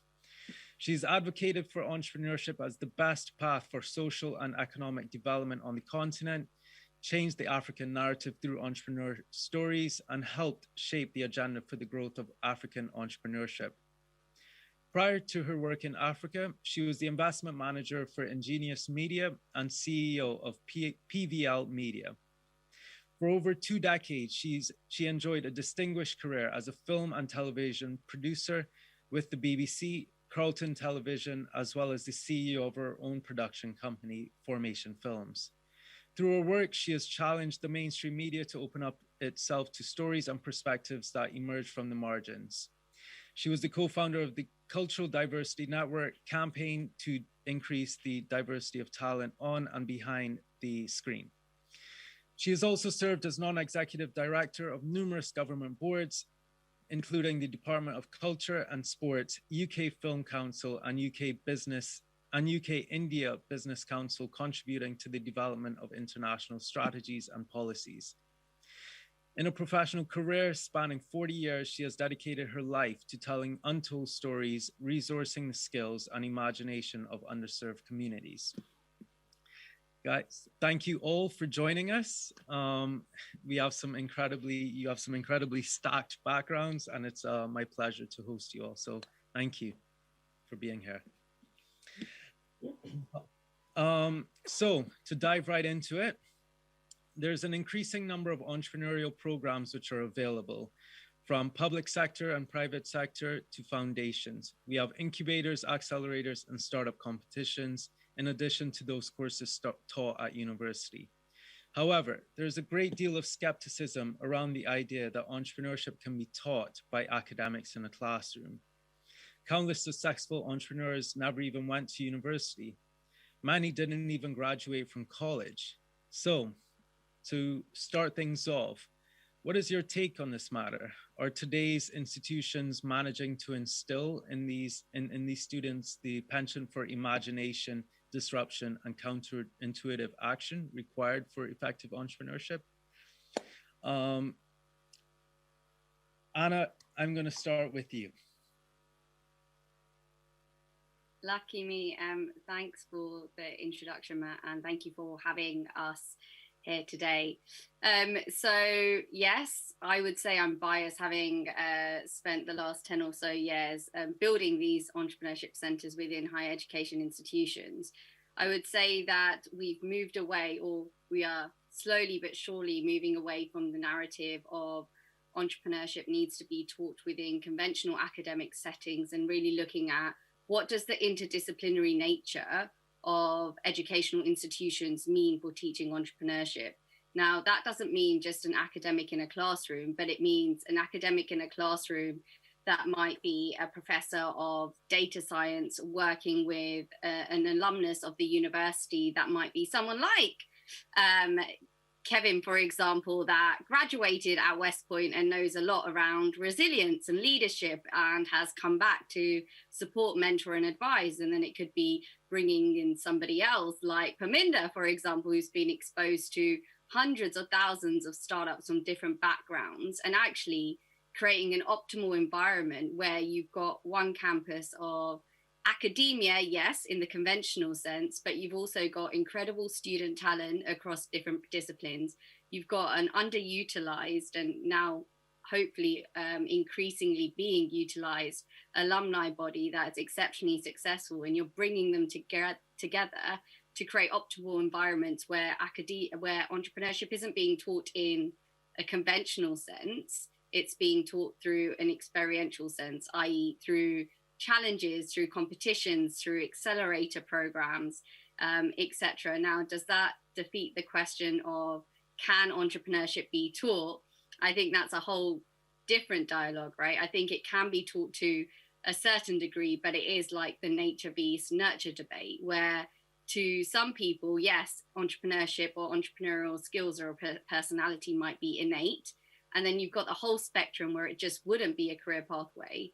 But I think where the most exciting piece lies here is right in the middle, where you've got the unknown unknowns, right? The people that have the talent, they've got the ingredients, but they haven't got the right environment to really thrive. And that's where I think teaching entrepreneurship or creating ecosystems to support entrepreneurial endeavor can really add like immeasurable, insurmountable value. Thank you very much. Parminder, would you like to add to that? I'd like to respond to Anna. I think while I agree with you, Anna, I also think if the academic was the only route to entrepreneurship development, there's a huge barrier to entry. It excludes vast numbers of people, particularly the kinds of entrepreneurs, the tens of thousands that I worked with across the African continent. Yeah? I think more importantly, I think the institution, and I love your approach of the interdisciplinary, approach to that, leveraging the extraordinary intellectual knowledge and resources and information of an academic institution.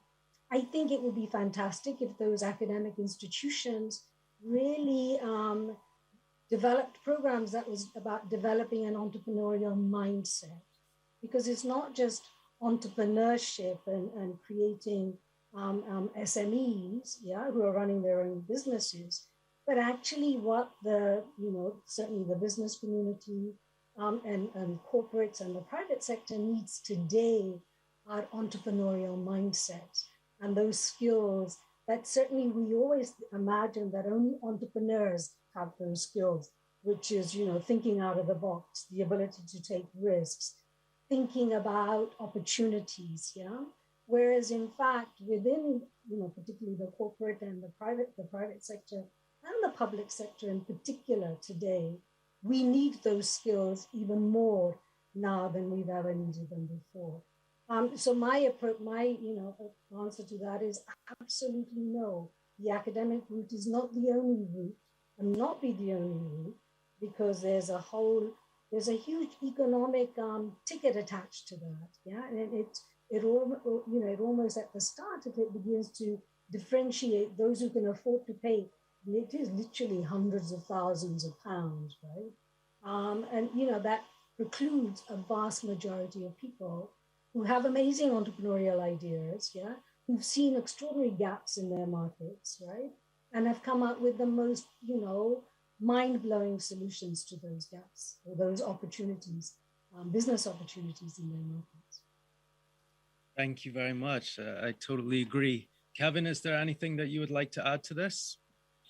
Well, it's very difficult to add onto what were just, two amazing answers, very comprehensive. I would probably echo both of the panelists and Parminder particularly, where not only is the academic route, not the only one, I think it's insufficient on its own. I think entrepreneurship can be taught, or elements of it, but I think when we think of today's entrepreneurship, and we're talking maybe, okay, I may be biased or lean heavily towards the technology startups that get a lot of the attention, but I think there are three kind of elements that come into play. And one of them is the what, okay? That's the academic bit to some extent. But then there's a how, which I view more as the skills base, because the academic covers the knowledge. And then I think there's the when to use something, and that's the instinct or the awareness. It's a lot like, I don't know, I like sports, or, it's like a great sports player. What separates a really top sportsman isn't just the knowledge of, they have to have the skills, they have to have the knowledge of the game, etc. But then you become great when you get the instinct that's going to serve you in all the different settings, etc. And today's complete entrepreneur needs all three. And it's very difficult in an academic setting to get the last two, really, especially the instinct. That comes from practice, that comes from exposure to other entrepreneurs, that comes from cohort building, that comes from trial and error, frankly, to some extent. And so I think academia or traditional programs, so to speak, can serve one portion of that journey, but they're not going to take you the entire rest of the way. And that's where other alternatives and the competitions and mentorship and exposure to the networks and to entrepreneurs, that is needed to fill in the gaps that academia alone cannot do. Thank you very much. So I guess that leads us right into our next question. As it relates to, building up this entrepreneurship, what do you guys think governments, educational institutions, or organizations should be doing to help build entrepreneurship or entrepreneurial ecosystems, and what could they be doing to support entrepreneurs? Parminder, I will let this one go to you. I was just thinking that, this forum is part of a phenomenal gathering. What is it? It's the largest intergovernmental gathering in Barbados, which is absolutely amazing. Not this small island is hosting this huge gathering. Well done to your Prime Minister and to all the people who are supporting this conference. Over 2,500 participants are expected, and 195 member states. And what we have to say about entrepreneurship, they must listen to this, right? Because organizations like the UN, like all the governments, heads that are gathered, it's absolutely imperative. It was always imperative. It becomes even more imperative post-COVID in reimagining and rebuilding and re-energizing the economies that have been shattered across the world. So, for me, the role of governments is absolutely fundamental in supporting SMEs and the emergence of entrepreneurship. They must invest in local entrepreneur support systems, right? Particularly the entrepreneurship support organizations. They must create a strong, viable, sustainable business enabling environment. And look at some of their regulations around taxations, just the regulatory environment. I know in some countries across the 54 countries that I work with in Africa, you could register your business in 6 hours, to another country where it would take you 6 to 12 months of going through multiple windows, yeah? Really, we talk about the fourth revolution, but digital infrastructure is not going to fall from the sky. The governments have a fundamental role to make internet accessibility universal. In the context of Africa, just make the basic power and available, yeah? And the whole financing structures have to be really examined when it comes to dealing with and supporting African entrepreneurs or entrepreneurs wherever, yeah? And I would say the governments have a really vital, important role to play in really collecting and analyzing and using the insights of data and collecting data on SMEs, collecting data on the informal sectors. I think above all, governments that are going to be gathered at the UN conference in Barbados must listen to the voices of entrepreneurs and harness their solutions, yeah? And, and to know, I get tired of when people talk about the African continent, the population explosion, the young people, it's a continent full of young people, same with the Indian subcontinent, that it's seen as a problem, that demographics is seen as a problem. For me, Africa's most important asset is its human capital. And the government's role is literally in supporting and developing that human capital and that human capacity. I guess my final point is, for too long, the entrepreneurship ecosystems, particularly in the emerging markets, have become dependent on international investment, whether it's foundations, governments, the World Bank, IFC, etc. It's really important that we begin to develop and incentivize, that governments begin to incentivize domestic investment. I could go on, my list is long, but I'll pause there. Thank you so much, Parminder. Anna, is there anything you'd like to add on that? Is there anything that you think these educational institutions or government organizations can be doing to help build these ecosystems? I mean, you are, the ecosystem builder as well. So, please let us know your thoughts. Yeah, of course. I mean, just to kind of go back on one step on my initial point to the question on can entrepreneurship be taught within academic settings, that's where my yes was. But I would say by no means am I saying that it can't be taught outside of academic settings by noting that.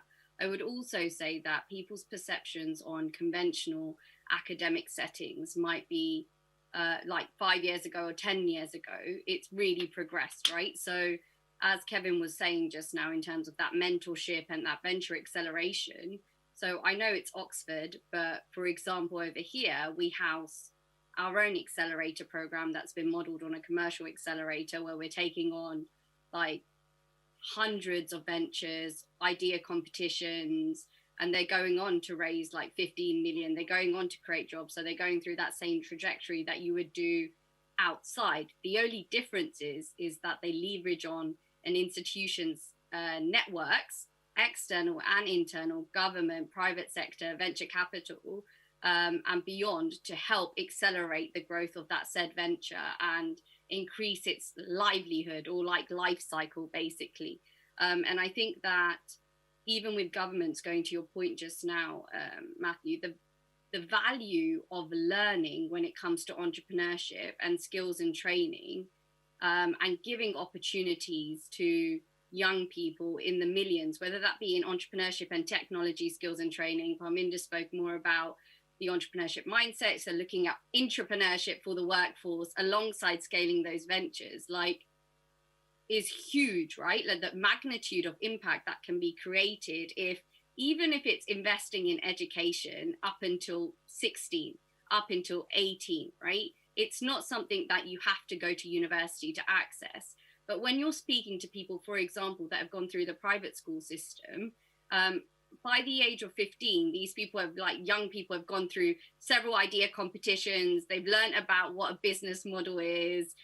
They've learned about financial modeling. They've learned about like pitching and public speaking, or like what resilience is or looks like, what leadership looks like. And how can you expect others to compete on that same platform? Like, I don't know if it was Flutterwave or if it was Paystack. I mean, Parminder, Kevin, you correct me, that went from Africa to YC, for example, because they had the optimal environment within Silicon Valley to support that. But that also includes Stanford. It includes having the businesses over there alongside having the accelerator programs. And that's what builds that really kind of optimal synergy and environment for success, and success breeds success. And I think, and I'll be biased to say, like, education is such an untapped kind of avenue of potential for young people. And if governments invest in education more, I mean, like Parminder's already spoke about finance, digital infrastructure, favorable policy for entrepreneurs, whether that's around tax or anything else. But like, honestly, investing in education not only like upskills your talent and your workforce, it enables you to grow businesses, and those businesses to hire the talent you're accelerating. And then it just becomes this self-fulfilling, evergreen, magical ecosystem. And I don't understand why institutions haven't put more in it right now. Across the board, we're starting to see some, like, I mean, in the US, Stanford has been doing this for ages. Oxford, we're only starting to see it. Europe's still quite behind more broadly, but yeah, education is important, and not conventional education, not classroom education. Yeah, thank you. I think we're definitely all on the same page with that. Kevin, so as our audience should know, this conference is being hosted by Barbados, which is a small island developing state. The point of UNCTAD is really about drawing that awareness to these developing countries and bridging the gap however possible. Kevin, you and I are both Barbadians, and you know, you have the luck to be based in Barbados as we speak. As an entrepreneur based in Barbados, recently moved, what do you think, you know, how do you think Barbados's government, for example, or the institutions in the Caribbean could support entrepreneurship, and what are some of the things that you've seen, whether it be in London or Oxford or around the world, that you wish we could emulate in the Caribbean? Let's say you're speaking directly to the policymakers. Thanks very much, Matthew. I know we've just gotten going, but I'm already dreading the end of the panel because there's so much that I'd love to get into with Parminder and Anna. I just have to tell you that. So I'm looking forward to the after panel. But to answer your specific question, and I'll try to inform it from a number of different places. It piggybacks a lot on the previous question, right? Like, what is the role of government in growing and supporting an entrepreneurial ecosystem?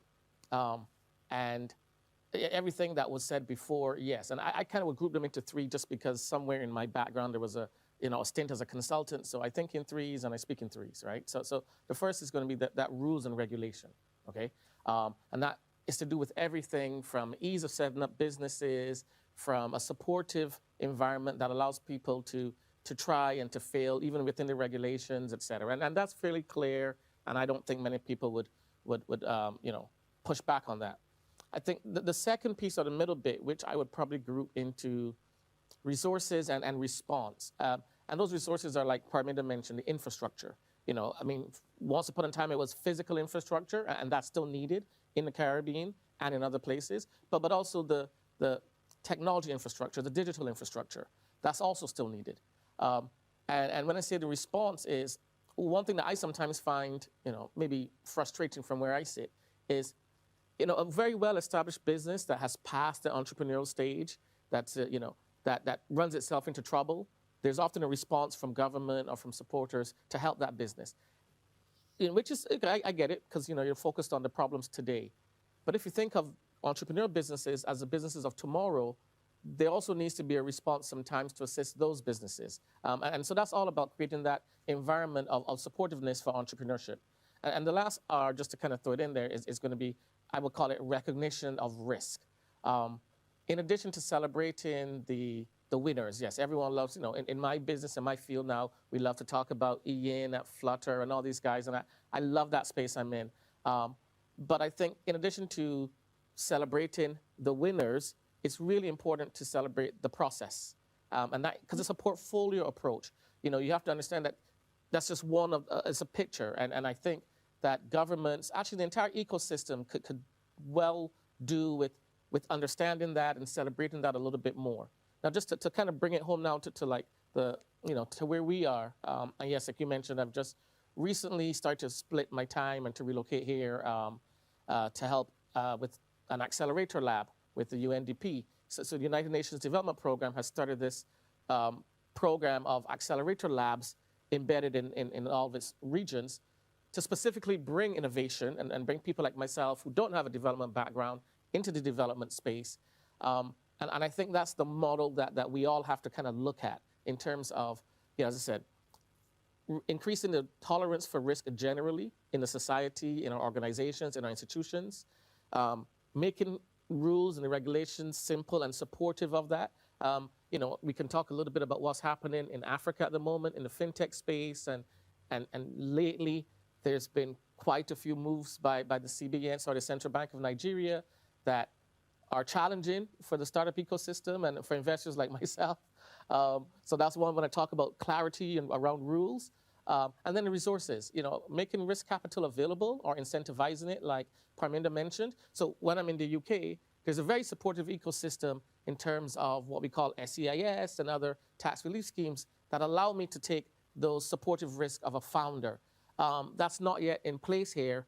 And I think that would also assist to jumpstart and spur a local or regional, rather, capital industry, which is needed because governments can't do it alone, and nor should they. So I think those are three things that, well, it piggybacks on the last answer. I think it addresses what we need to do here. If I'm speaking to the policymakers, it would be those three things: clear rules, resources, and recognition of the process of failure. I agree wholeheartedly, Kevin. Parminder would like, please. I just want to build on what Kevin has, and I absolutely agree with him. Kevin, I mean, my first trip ever to Barbados was to attend Carafesta way back in 1981, before Matthew was born, or even before you, either all of you guys were born, I'm sure. But what it was this extraordinary vision and the audacity of ambition to bring the entire Caribbean together and celebrate Caribbean arts and culture. And which sort of leads me to the point where it's fine us building, training, growing, empowering entrepreneurs wherever we are, but it's actually the biggest thing is market access. And that intra-Africa, for me, it was the intra-Africa trade. Why is it that an African entrepreneurs, Paystack, and a lot of the entrepreneurs that came through the program that I designed for the Tony Lumley Foundation would come to me and say, "Ma'am, we're thinking, how can we access the UK market, the US market?" I said, "Well, actually, before you think about that, have you thought about the 53 other markets on your own continent and how you're going to access them?" And it's fantastic to see that finally there is an intra-Africa trade agreement which is being implemented. And I would say to the Caribbean, it's exactly the same. That it's one thing growing your entrepreneurs and building entrepreneurial ecosystems, but when you're creating products and services, you also have to sell them. And the Caribbean as a whole, and I know it very well, having made many programs and also being married to my husband, who is from Jamaica, in fact. So I understand that there's a huge market across the Caribbean for Caribbean-based entrepreneurs to be able to market their products and services. And I guess one of the challenges to you, Kevin, given that you're going to be driving the development and the growth of this ecosystem through the UNDP Accelerator Lab, is how do we also get the government to enable that trade, intra-Caribbean trade, to emerge as well? I don't know, Matthew, if you want me to jump, because that's such a good question. It's a very difficult question. I mean, it speaks right to the heart of the matter. I mean, as Matthew knows, over the last 4 or 5 years, how he and I began interacting was just that, helping, especially Barbadian innovators attempting to set up companies. And the list is quite long now. And one of the challenges they ran into was just that the vision, the market size, even here, was just insufficient to allow them the ability to make mistakes. So just the price of failure was so high. And broadly, we all realize that you need to really be thinking in terms of the broader Caribbean, a larger market, so in entrepreneur speak, a much bigger TAM, for example. It just allows you to grow and scale and to reward investment, et cetera. And like you said, it's going to be a challenge. Obviously, it's one thing that I have to take on as well.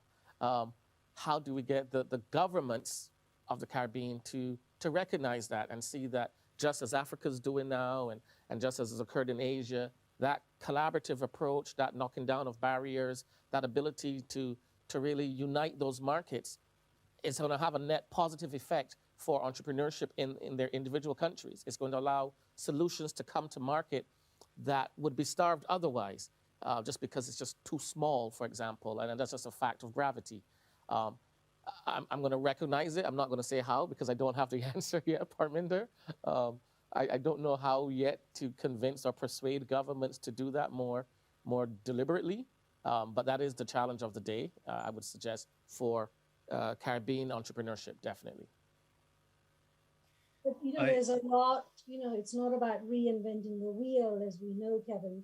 There's a lot we can learn from the Middle East as a trade bloc, from our own European Union as a trade bloc, and we're now fundamentally suffering as a result of leaving it, as we know, as a result of Brexit. But also the Asian trade bloc, the African, and the Africa is, there were already 7 trade blocs that were created, but now the move is to enable literally, a trade between. I mean, one of the stories I'd love to share with you, I remember the first year that I gathered 1,000 entrepreneurs in 2015 from 54 African countries. There was a young man who stood up and said, I am from Egypt, and he has an amazing solar business in Egypt. And this is my first time that I've come to Sub-Saharan Africa. And I'm really grateful that you have connected Africa, Northern Africa, with the rest of Africa. And I'm sure the same is applicable across the Caribbean as well, that it's easier to think of US as a market rather than to think of all the other countries, or the island of the countries actually across the Caribbean. But it'd be really fantastic to share some of those examples with you as you begin that conversation with your own government, and also for you to begin to put pressure on Britain as it launches its own global Britain vision, which is obviously what is it? It's something it's something that's being thought about, or they're beginning to roll it out. But absolutely, global Britain has to have a relationship with the interconnected Caribbean and the interconnected Africa. Totally. Thank you. And to quickly expand on Kevin's point for our audience, and I guess to really try to underline something that I've witnessed as well on my end, even though I'm not a speaker, I just feel like I should throw this in there. Cash is king for any company, and they need these investments to grow. And what I have seen, at least in the UK, that I would love to see emulated within the Caribbean are schemes that Kevin mentioned, SEIS. This stands for Seed Enterprise Investment Scheme. And I believe within the first year of its unveiling by the government, I believe it unlocked about £9 billion in funding. And that number has probably grown tremendously since then, because that was like 2016. SEIS is a beautiful thing because it helps with the risk reduction. Essentially, there are a number of different perks to having SEIS investments. That includes 50% tax relief off of your bill. So if you invest, it's capped at £200,000, but if you invest £200,000, you're getting £100,000 off of your tax bill.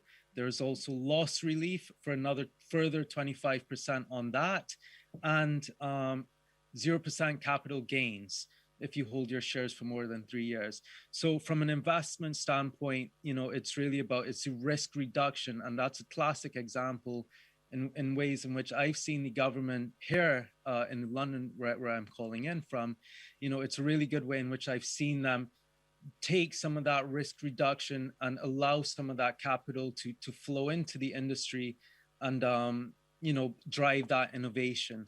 So Kevin, thank you for raising that point. And if there's only one contribution that I may have for this panel, I really hope that the Caribbean and other developing countries can implement these types of things, because it really helps investors get behind, and that's critical to building out the teams and whatnot.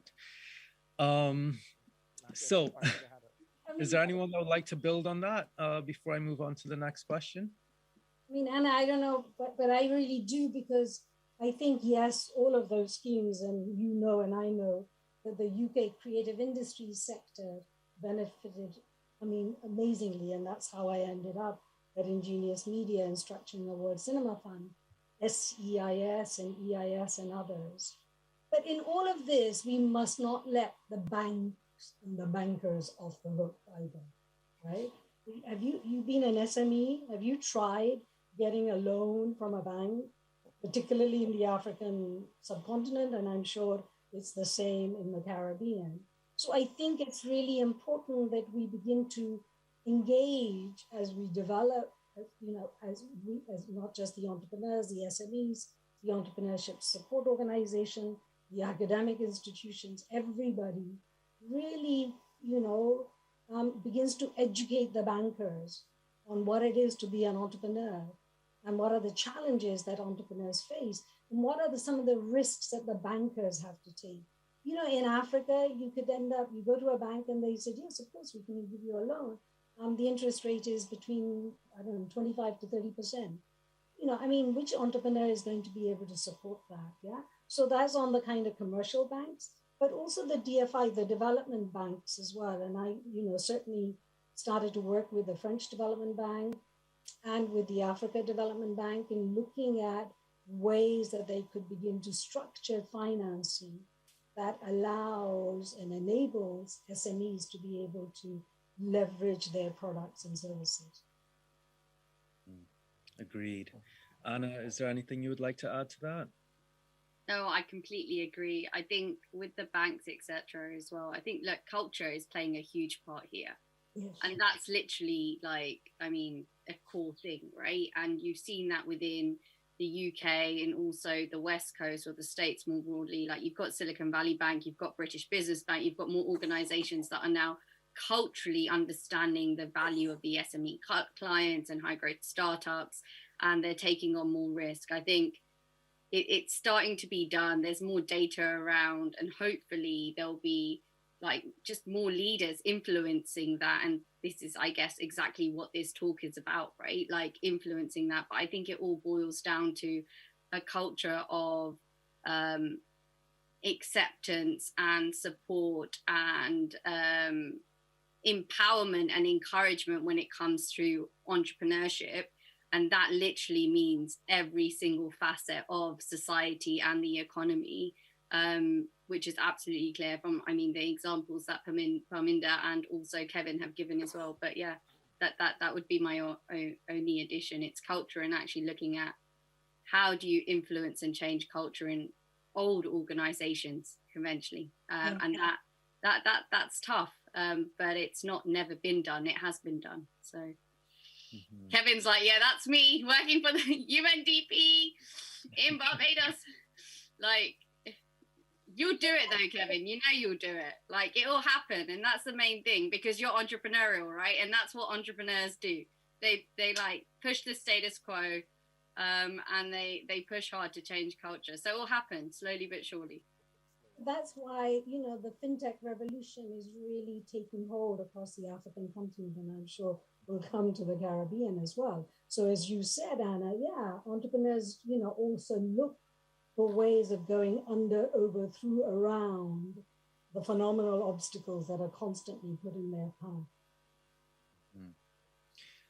Yeah, it's I can attest it is difficult for entrepreneurs in the Caribbean, and I can assume that this it's hard enough as is. Anna, you and I had discussed previously, entrepreneurship is very hard as is. The odds are incredibly stacked as is. So even if you're in San Francisco, the odds are very, very low and things are extremely hard. So it's definitely, you don't need to unnecessarily multiply that difficulty, but 100-fold, to people from disadvantaged backgrounds. So I really hope that this talk can be seen and heard by the right people and really drive that change. And I trust that it will. So that moves me on to my next question. Business school.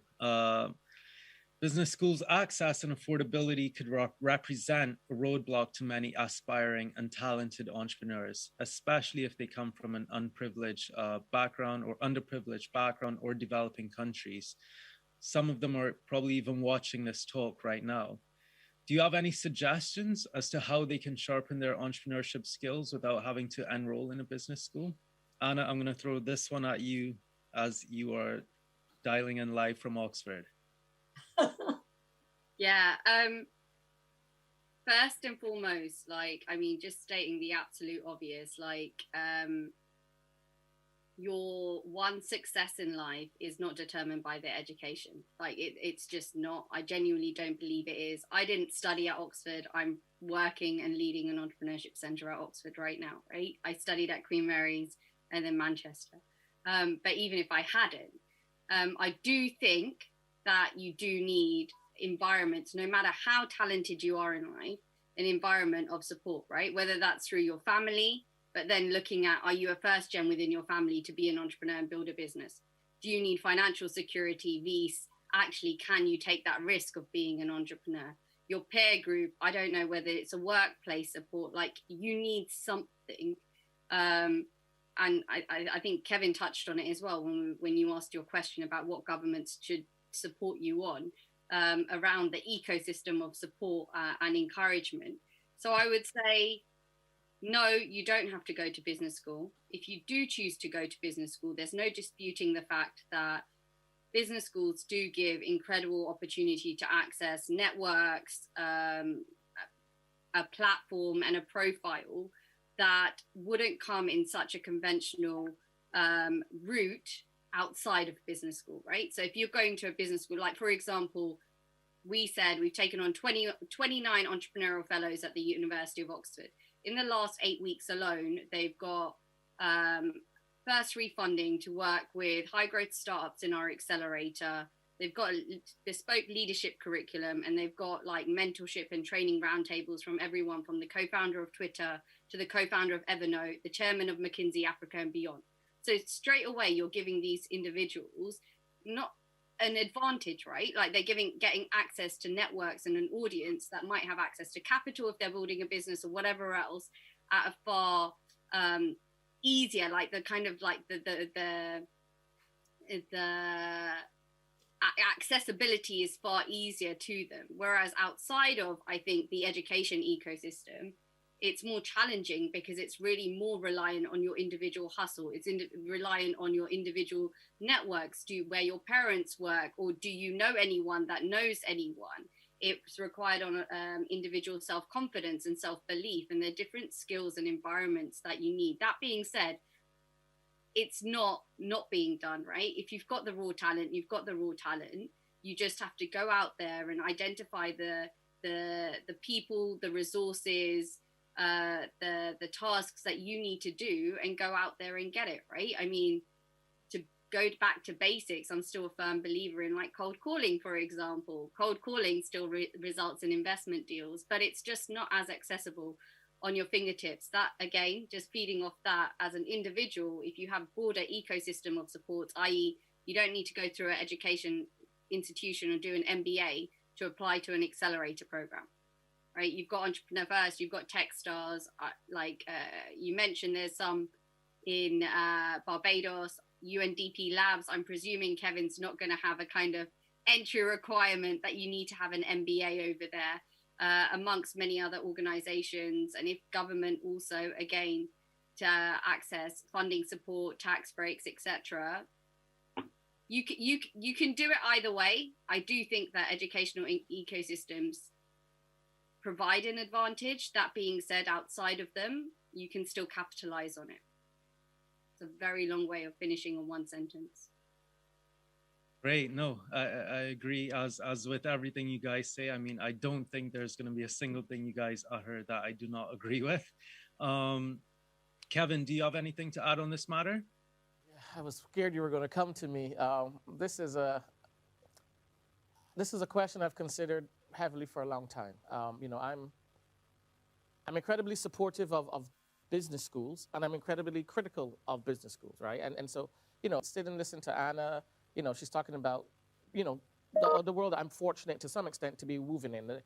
Actually, as a friend from grad school when we're at Stanford, who's done great things with McKinsey in Africa and all over, and ALA. And so, and I have an insight where, obviously, when I was looking at my decision to go to business school, so I'm kind of a product of, where I had access to, let's say, the top business schools, the accessibility and affordability was definitely a challenge and a question. And largely, it even influenced my decision to then keep working, do an entrepreneurship program at Rice, which is still a very good school, and not go take the placement, say, at Harvard Business School, right? So at the time when you're going through it, you're really thinking these things where it's like, do I go, the options are investment banking, consulting, and now it's a startup. And I understand how business schools support that. But I'm critical, here's why I'm critical of the business schools and the MBA and what it's become. And again, I think it leads to this concentration or fetishization of opportunity and talent, which I think are counterproductive to what you're trying to do. Like Anna said, the best founders that I interact with now on a daily basis. I mean, with Lofty Inc. Capital Management, where I'm a venture partner, we see 20 to 30 decks a week. I'm engaging up to this morning, 3 calls. Very few of the successes we've had, whether it was Ian, Andela, before we went to Flutterwave, whether I could call a list of names, it was not traceable, or it was not, the causation wasn't because of a business school or MBA. So that is firm and fair. I'll recall a comment, or really a line. Of course, I was a few years ago at the Oxford Union. We had John Hennessy. He was the former provost at Stanford while I was there, and he lamented, and he was giving a talk. They have these phenomenal talks at the Oxford Union, and he was lamenting, and I hope I'm not paraphrasing it incorrectly, that some of the world's best talent is concentrated in working on the same small things and replicas of the same thing. The top minds are working on 10 different widgets on some app, literally. And he thinks it's a tragic waste of resources and talent. And then you look across the African continent, where I happen to see, and I'm seeing phenomenal talent working on phenomenal problems, and I can sit here all day and tell you some that don't have the resources, and they're not being adjudged to have the credibility because of a lack of an MBA, et cetera. And so I think that system is fundamentally broken. Again, I'm not saying not to go to, I'm not saying, I have an MBA, and there was a lot that came from my MBA. Although the funny thing is, strangely enough, people ask, would I be where I am now or doing what I'm doing if it weren't for the MBA? I would say, well, actually, no. I mean, I'm not using much of my MBA, although it was a relationship with Idris that we formed in business school, where we started working on our first startup together, libraries across Africa, that have led to where we are now as the most active investor on the continent. So again, was it because of business school? No, I could have met him in an accelerator program. I could have met him in a networking session. I could have met him somewhere else. So it's hard for me, having been a product of a business school, to say this. But yeah, I agree that I worry that people believe that you have to go take on the debt and the expense of an MBA. And then I find founders come out from an MBA, and then I'm still, as an investor, having to recoach them on, you've thought through this concept very well, but have you spoken to the people on the ground? Have you done enough customer validation? And so either the programs are not preparing people for what it takes to build these businesses. But anyway, that's a whole nother panel, a whole nother conversation. So I'm just going to stop there before I get myself in trouble. Parminder, I'll let you answer, but just to give you guys a heads up, we are wrapping up in about 8 minutes or so. So after this answer, I'm going to quickly run through our final 2 questions. And then, yeah. So Parminder, I want to share my own MBA story. So I worked in arts administration. I never went to, I didn't study arts administration. I became a filmmaker, and I never went to film school. But there was a moment in 2005, and I thought, Parminder, you should really underpin all of this learned knowledge with some academic study. And I thought of doing an MBA.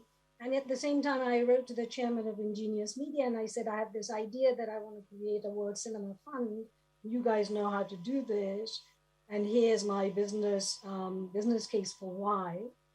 And he called me in, and we had a coffee, and within 30 seconds, he said, yes, let's do that, yeah? So my MBA became 2 years with Ingenious Media, learning how to structure a fund. It's where I learned that a waterfall isn't something you stand under, but actually is how you read the numbers. But so the point I want to make is, no, absolutely, MBA is not the only route. I agree with Anna, yes, you get the most amazing networks and the connections, and it is, but you have a platform. But I would say that particularly in the emerging markets, you have to build and create those. And I would say the extraordinary entrepreneurship ecosystem providers, whether they're, the pre-incubators, the incubators, the business nurseries, et cetera, across the continent, are doing precisely what the education entrepreneur ecosystems are also doing. And I would say that, both of those systems need to work together much, much more closely. The likes of Paystack, the M-Pesa guys, Edmund Noni from, who's using drone technology in Sierra Leone and now taking it across the continent on how to use drone technology to support agri-entrepreneurs. Help Mama Guy, who created a birth bag for women who were dying, in birth. Kalahari Honey, sadly, the founder just recently died, who's brought bees and elephants together to create a solution for managing wild elephants in Botswana. They don't come with MBAs, but what they do come with is a lot of common sense and an absolute fundamental knowledge and understanding of their local environments, yeah? And they've applied all of that to building businesses which have now gone on to scale. Mm-hmm. Thank you. All right, well, I guess we've got time for one more question, possibly two, if we do like a quick round robin. But going from say MBA age and scaling it down, in the past few years, private course providers like Holistic have been providing entrepreneurship courses, not only to young professionals, but also to primary school and college students. What's your take on the matter? Is there a specific age where kids can start to be exposed to the entrepreneurship philosophy? If we can get a 1-minute answer per person, that would be divine. Anna. I think start them young, right? As soon as they come out, basically. No, honestly, genuinely, when it comes to anything from money or understanding the value of money or building ideas, I mean, if anything, the creative talents and juices in a child's mind, where fear is not knocked out of them as when they're growing older in life. I mean, they dream big. They have a huge imagination, and actually that should be encouraged and tried and tested in different creative ways. So I would say it's never too young within the UK. I don't know, more broadly across the Caribbean. I mean, you've got Young Enterprise, you've got so many other initiatives that young people can take part in from a very young age, to form teams, to build businesses, to try and test, even if it is with monopoly money. And I think that gives them key critical skills, and it should be something that's encouraged, because if you try and test that several times before you even get to 16 or 17, like, you're already on an incredible platform to try and build something absolutely real. So I would say that age is just a number, and the earlier the better. I would also say, just going back to your previous question, sorry, Matt, but the only thing on the MBA piece, MBA aside, the only thing anyone really needs if they ever wanted to do an MBA without doing an MBA is access to the internet. Right now, the key things that you can learn in an MBA program, they can be viewed on YouTube, right? Like, these incredible people you can learn on the internet, but having access to the internet, good broadband, high quality speed internet is absolutely critical. But please don't think that you're going to be missing out exceptionally. The main thing is the network, but you can build that network outside of a business school as well. And it's worth pointing out, you could build that network online as well. So I think fundamentally, if we just get that internet connection going, especially as it relates to developing countries, we just had a talk on AI and education, and you know, that was really the ground level as well, as to, you know, how do we get everyone involved? How do other countries tap into this AI boom? And it's the same with entrepreneurship, and I guess anything else. There's so much available to us online that you know, we got that internet going, and we're good to go. Parminder, we've got about 30 seconds. Do you have any input on the topic? Is there a specific age to teach entrepreneurship? No, absolutely, there is no specific age. The younger you can start in really working on that mindset. You know, for me, the option is, do you want to be a job creator, or do you want to be a job seeker? That's, you know, and so start instilling in the minds of young people, and remember, and older people as well, that you can be an entrepreneur at any age. So be job creators and not job seekers. And also that we must begin to, celebrate entrepreneurship in the way that certainly the Indian subcontinent. I mean, if you went home and told your parent you want to be an entrepreneur, they would put their arms up in horror and say, what? I've just spent all this money sending you to the best schools. So I would say celebrate, identify and celebrate local entrepreneurs, both those who have failed, particularly those who have failed, because failure is the most important way of learning, and those who have succeeded. So entrepreneurs as role models. Superb. Kevin, any last thoughts from you? I'll close out the answer. The earlier, the better. Just remember, today's youngest generations are more technologically savvy than you can imagine. And they see technology and creativity as a combination. They see technology as something to already, innately manipulate and not just use. My daughter is 8 and has a book of inventions. She's always asking me about building games on Roblox. Can I pay for that? My son he wants a YouTube channel for his 6th birthday. I've said no, but they already understand that technology and this creative economy, and they are already creating solutions. And so no, you can teach entrepreneurship at any age, and so you should start as soon as possible. That's it. Agreed. Well, guys, to keep things in time, I mean, I know we could all keep going. I do have like 2 more questions I would love to ask, but I'm going to resist. So yeah, I just want to say thank you all. Thank you, Parminder. Thank you, Anna. Thank you, Kevin. It's been really great to have you guys on board. Your experience is perfect for this talk, and I'm really happy that we can all get you together to share these insights. And I really hope from a developing country standpoint that a lot of this stuff that's been discussed can be implemented, because in my opinion, at least, entrepreneurship is critical. We are connecting via Zoom, which was founded by entrepreneurs. I, for one, am tapping in on a laptop, which was founded by an entrepreneur, and so on it goes. So thank you all again. And thank you to the audience. Thank you for tuning in to this last day of the panel. We hope to see you at the Future Academy tomorrow for the launch of Holistic Small Island Developing States competition. And thank you. Have a wonderful day, and see you soon.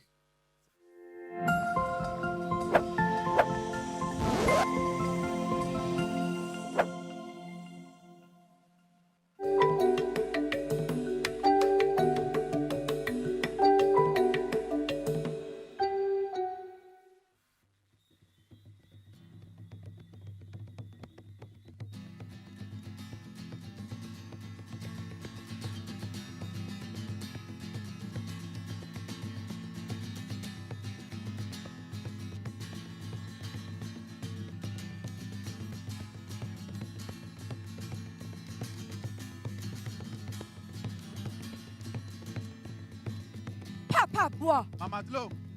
It's party you're having here and I ain't got no invitation, my old friend. No party. I was there minding my own damn business. I don't know where all these people come from. It's been a while since we had visitors in the place. Let me not show bad manners now, Papa. We should introduce ourselves. Well? Well, what? It's your forest that make you the host. All you know, if you want to keep peace in the home, you have to do what the woman say. Welcome to my home. I's Papa Bois, protector of all the trees and animals in the forest. And I am Mama Dlo, mother of all the waters around this land. All your friends are foes? They look like foes to you. I couldn't tell. I didn't even know they still remember us. It's been a while since we had humans in this place. Yes, and my army of creatures have descended to brooding chickens. At least to keep away the roaches. The roaches are my animals too. They're menaces. They are my menaces. You could keep them and your rats. I smell people. Speaking of rats, all your ladies hold your men quick for she teeth them way. You're always so suspicious of an innocent old lady. Old, yes, but I sure could think of more fitting words than innocent and lady. Welcome, Laja Bless. Papa Bois, you're looking as handsome as ever. Pity your friend here looking like she stand too long in the water. It have no dance here. Find your way back to the darkness that spit you out. Look, Mama Dlo, you know that all creatures are free to roam in my forest. I hope all you're seeing this. Ah, she come. This man lose what little sense he had. Jealousy, is that? Take off that veil and show them the face of jealousy, you rotting devil woman. Temper, Mama Glow, temper! Look. I know these wonderful people ain't come to see the two of you fight. It's story you come to hear. All right? Don't let these two women here confuse the plot. The magic in my forest is make them little hot. The story you want, story you gonna get. Some to make you laugh. And others to make you sweat. Oi! Oi! Oi! Oi! Have you seen her? Have any of you seen her? No, I know she's come this way, but... No, maybe that way. Well, I don't know which way, but I just know that I've got to find her. Oh. You want to know oh? Well, I mean, I'm not quite certain myself. You see, it feels just like 5 minutes ago, and yet almost like an eternity. You lot here must think me mad. Yeah, but I'm not. I can assure you. You see, I'm a learned English man, and I'm just here visiting this island that seems to have enchanted me. My parents, yeah, they always used to tell me about this wonderful Caribbean village life. So I saved them my earnings to come back here and just experience it for myself. And might I add, what an experience it has been. I mean, you lot here, yeah, the people here are so bloody welcoming. My nan's friends, yeah, they invite me over for a bit of dinner. Now, I'm not saying they poisoned my food or whatever, but what I'm saying is they must have put something in my meal because I couldn't get enough of it. What is it? It's sauce. That's it, sauce. And that golden buttery bowl of cornmeal and okras just swimming in heavenly stew that's made with fish that fly and the rum. Oh, good heavens, the rum. So you lot must understand, yeah, that when the villagers invited me over for a bit of a sing and dance, I couldn't pass it up, but of course, for some reason, the singing and the dancing, it did come with a warning, yeah? Beware the devil woman! Beware the devil woman! Hear me out here, lads, hear me out, yeah? If the devil was cast out from heaven, I mean, surely he must have taken his trouble and strife with him. And this island, it's heaven on earth. So I just knew that I had absolutely nothing to fear, nothing to worry about, but for some reason that taunting refrain, beware the devil woman, kept ringing in my bloody ears. All right, so the night of the dance came, yeah, and darkness, it overtook the land like a swiftly passing train. And after it did that, the man them, they started a bonfire. I mean, it was a kind of thing I've only ever really seen in movies.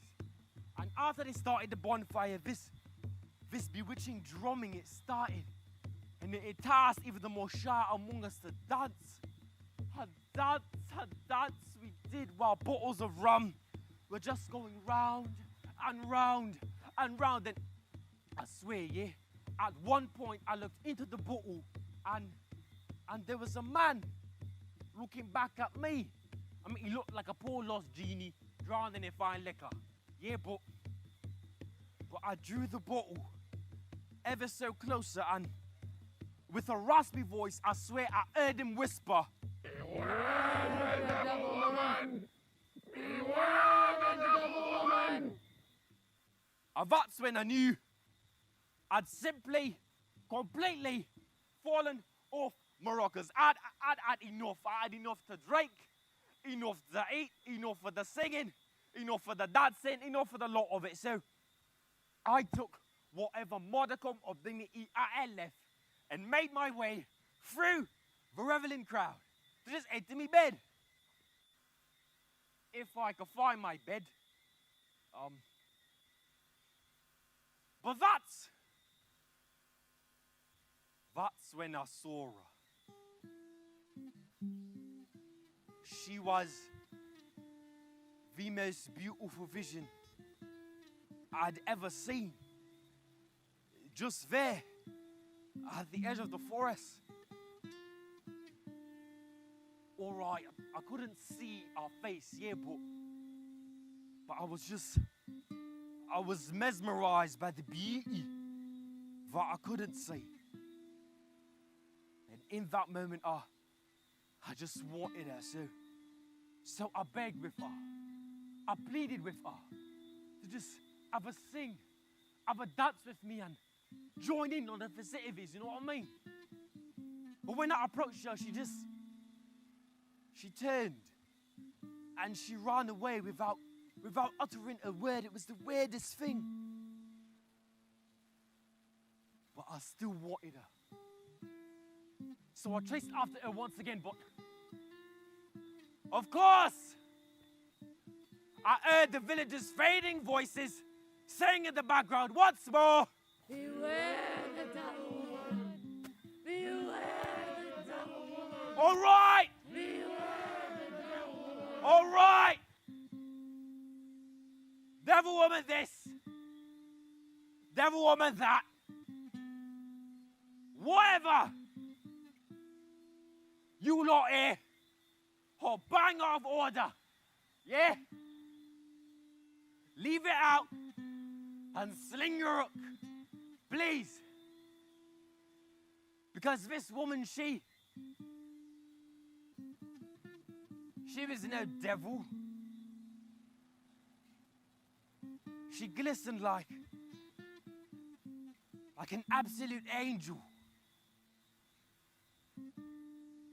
And I was going to catch me an angel that night. So I chased after her again, but I started getting so bloody frustrated because I couldn't get her. She was all that was on my mind. And it all started feeling so impossible because all that I wanted was her.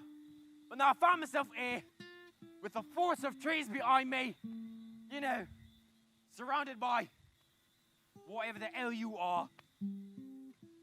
Still looking for her, still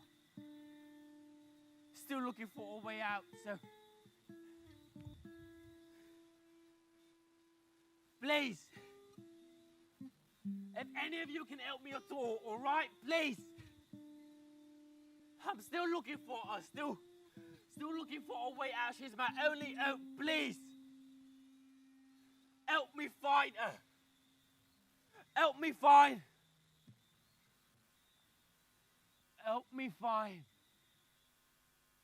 my devil woman.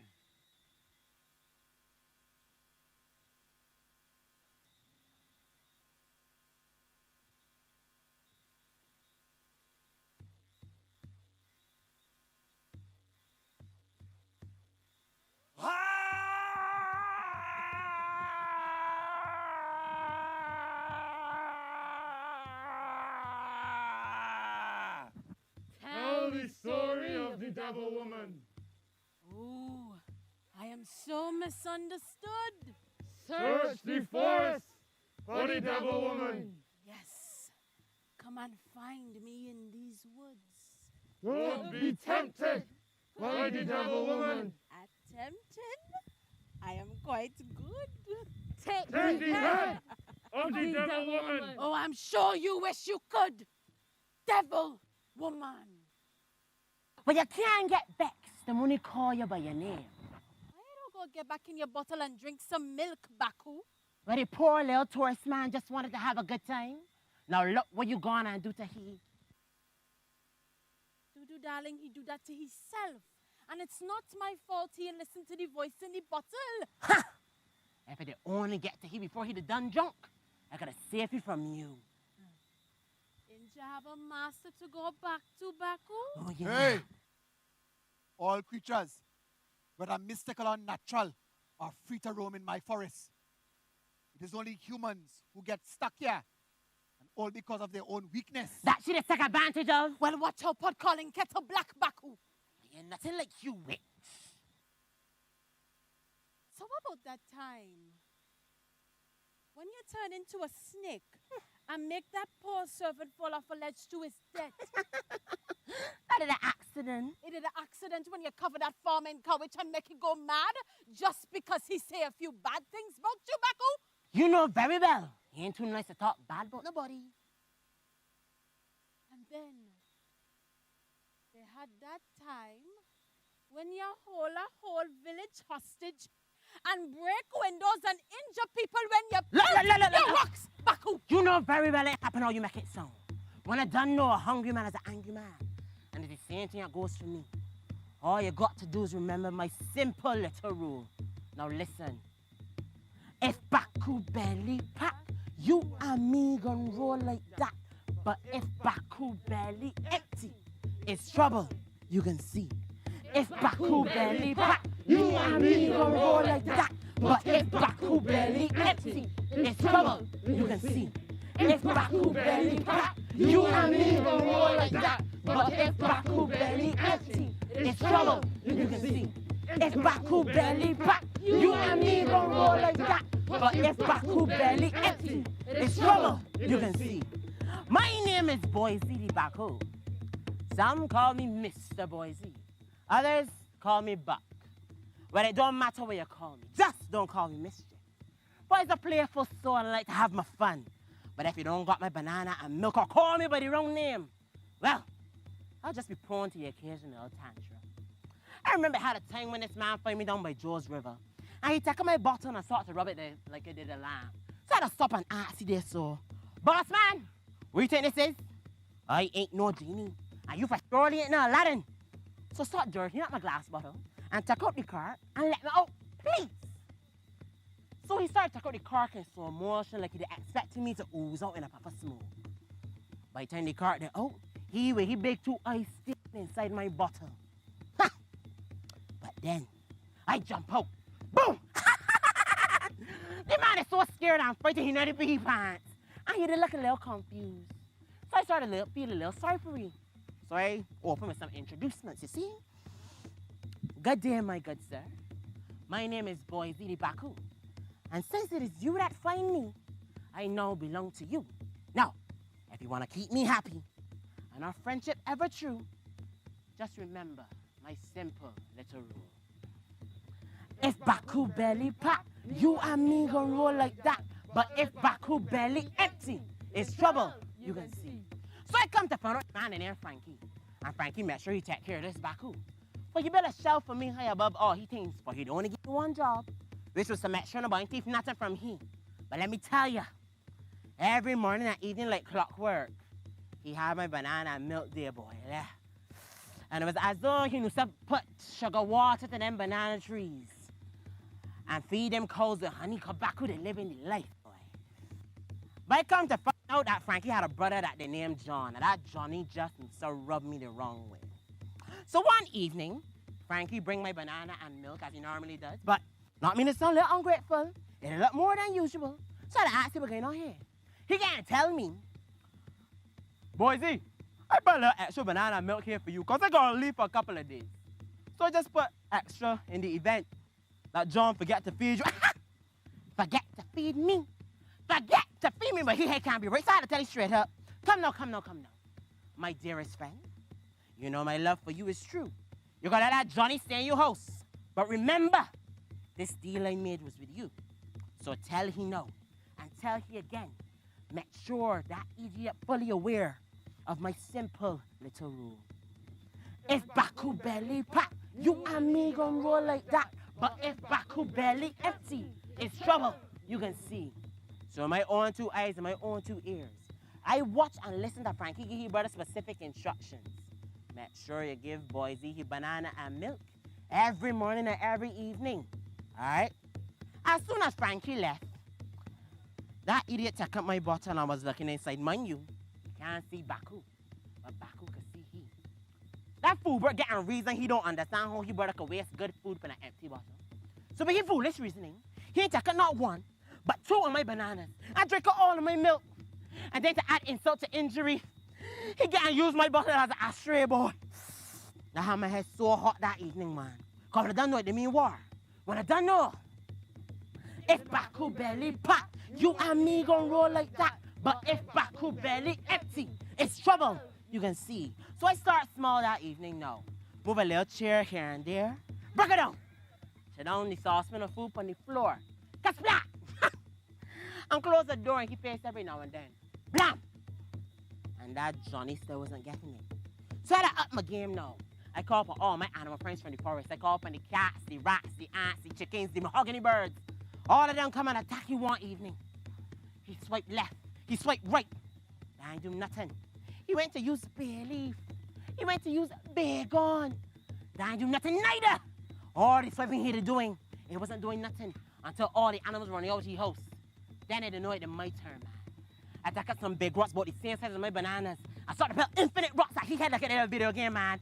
Cause when I done know, if Baku belly pack, you and me gon' roll like that. But if Baku belly empty, it's trouble, you can see. It was action in the gap that evening, man. That Johnny didn't know never to mess with this Baku again. It was only after all the action finally died down, and Baku finally come to his senses, that he remembered he can't felt straight. So all the neighbors' houses in the gaps, the windows, they break. Come now, Buck. Ease yourself. Where? Like my Bajan friend. I ain't see you in a while. Everybody, take off your left shoe quick. Everybody take it off before she turn your head bazodi. Ignore the witch. If I don't want to catch all ya, I would do it to every sense. But here now, all you want to hear more stories, it have plenty in this forest. And not just creatures like we. They have people like you living here. Well, they used to be like all, yeah. Now they're dead. Duppies! And just like all you come to forget about we, you come that you forget them too. And them ain't got many like we living to remind them. Ah, old friends. Yes, Papa Boy. We hear news about people in the forest, so we decide to come and look for ourselves. It's a good thing all you come. The night ripe for storytelling. Well, if it's stories one I want, it's certainly stories we could tell. And if it's stories that you want, you know all you got to start right. Once upon a story, once upon a time, a monkey, balata, and the far white line. Once upon a story, once upon a time, a monkey, balata, and the far white line. Once upon a story, once upon a time, a monkey, balata, and the far white line. Once upon a story, once upon a time, a monkey, balata, and the far white line. When I say crick, when I say crack. Crick! Crack! Crick! Crack! Crick, crick, crick! Crack, crack, crack! Crick! Crack! Papa Boy! You ready? Spirits of this great forest, help me tell the story of the specialists. Form the gael and let the rhythm lead you. Help me tell the story of the man, the master, and the poet. Muma, muma. Your son in the grave already. Your son in the grave already. Your son in the grave already. Take a towel and bind your belly. Your son in the grave already. Your son in the grave already. Your son in the grave already. Take a towel and bind your belly. Your son in the grave already. Your son in the grave already. Your son in the grave already. Take a towel and bind your belly. In a place neither near nor far, in a time neither know nor then, an old frail-looking man who walked like death was calling his name. Nobody in the village knew the man's name, but everyone from the oldest to the youngest simply referred to the man as the specialist. For you see, every morning, the specialist left home and up through the woods. You ain't seeing it till evening time. Rain, fall, sunshine, it don't matter, you ain't seeing the specialist. And you could understand why. He had a whole little chat house with enough leaks. But the specialist didn't care. All he would say is, this is my house. If it load. A man, a few words with the specialist, but that man was brave. That man could walk up to two young fellas in the middle of a violent fight and quit so fight done. And all he had to say was, run. It's one night darkness and mischief all over the village. And the specialists come home later than usual and brought up on 10 big, broad and manly men with the muscles the size of Popeyes and the brains the size of a mosquito. Now we know not to talk the old man, but not these fools. Hear them. Specialists! Use a special case! A special waste of space! Specialists! You're going back to your hut! Your special coconut! This is my house! If it load, a man a few words with the specialist, but that, you would think they would stop. Not them here then carrying on again. Specialist, your old fragile ass! We gonna make you eat some special grass, specialist! We gonna take that stick, give you one special kick. No, we know not to taunt the man nor the house, but nobody ever knew what would happen when you taunt the man's stick. Just then the specialist stand up straight and tall, and then he sneeze. They laugh, but they turn around just in time to see the specialist take up fabric from his back pocket, tie it round the head, and assume the stance. Villagers start to gather around. But let me tell you, the fellas didn't stand a chance, because then we know the stick had a name, Python. Because with 3 artful steps, with unimaginable speed, he'd licking you down 1, and 2, 3, And when there was just one left standing, the specialist just simply look at him and say, run! Muma, muma, your son in the grave. Your son in the grave already. Your son in the grave already. Take a towel and bind your belly. Your son in the grave. Your son in the grave already. Your son in the grave already. Bind your belly. Bind your belly. The way you been? The way you been? That is the way the story ends. The story end? Well, the next one best begin. And wanna know, we got enough stories too. Both the living and the dead. The dead? That's all that mischief. And you ain't like no mischief, eh, Buck? Not mischief, Boise. Mysteries. And it ain't no university that can rationalize the word legends of we duppies here. Some people don't believe what them is told. Them only believe what them does see. Now, it all happened a long time ago. And believe it or not, this story is absolutely true. Because Duppy don't lie. No, it was the year 1812, and there was a somber mood across the plantation where its owner, Colonel Thomas Chase, had died. Now, Colonel Chase was a terribly wealthy man, and in the case of the terribly wealthy, his family had secured him a burial plot in Christchurch Parish Church, yes? Up the hill from Oistins and next to what is known today as the Foundation School.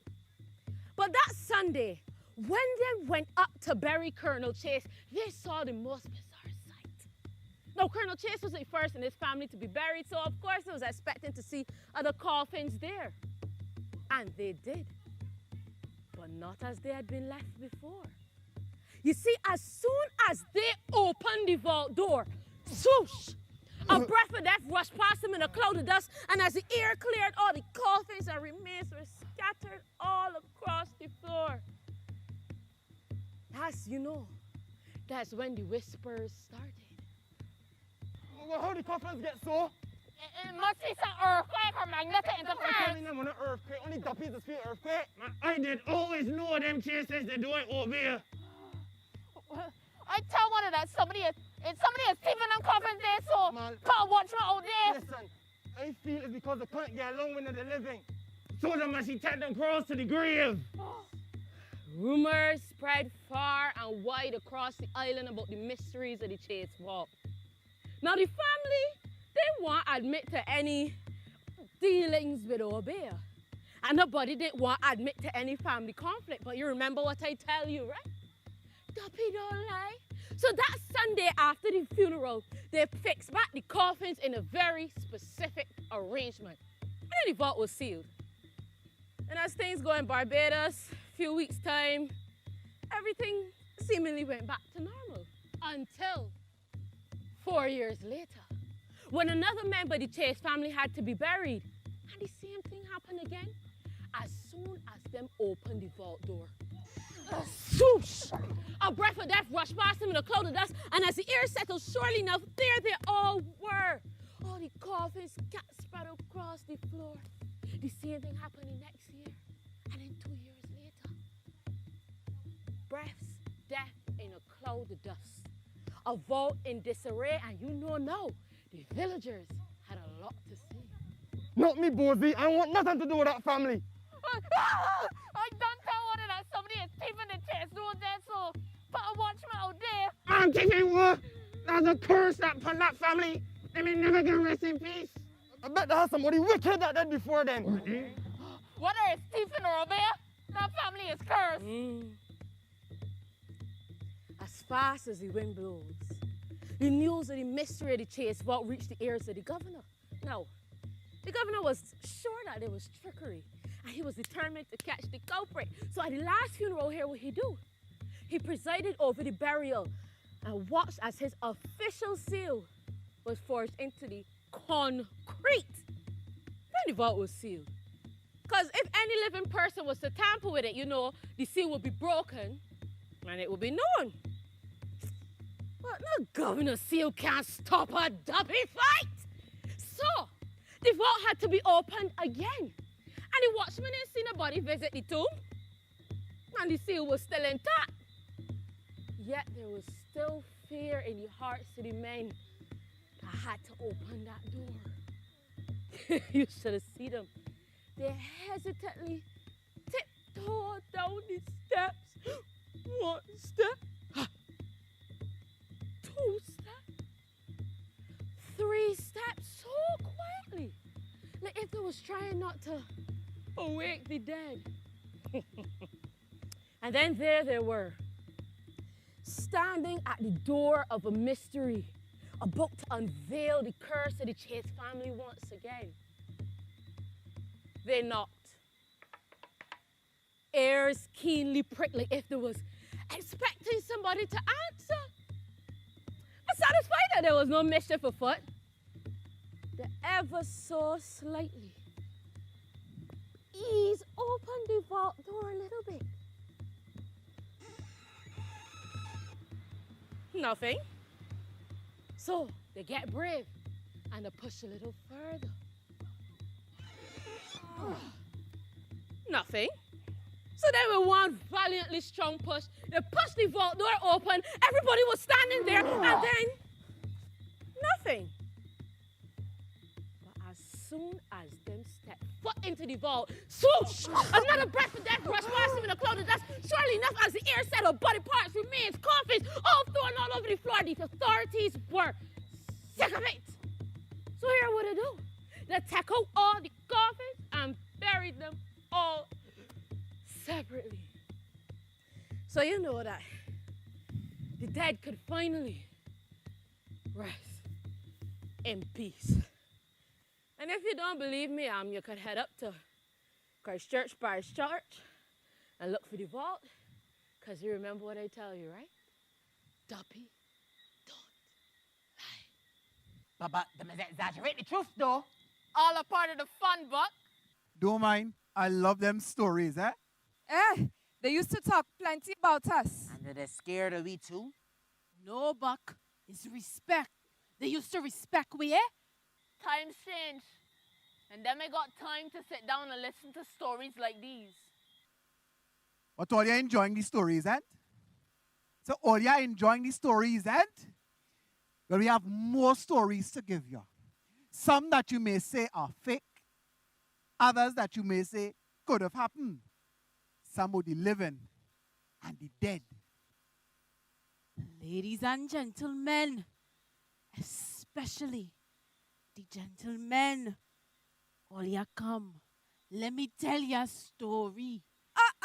All your fellas don't fall for that trick. Ain't no trick, say. I just telling the people about Sucky.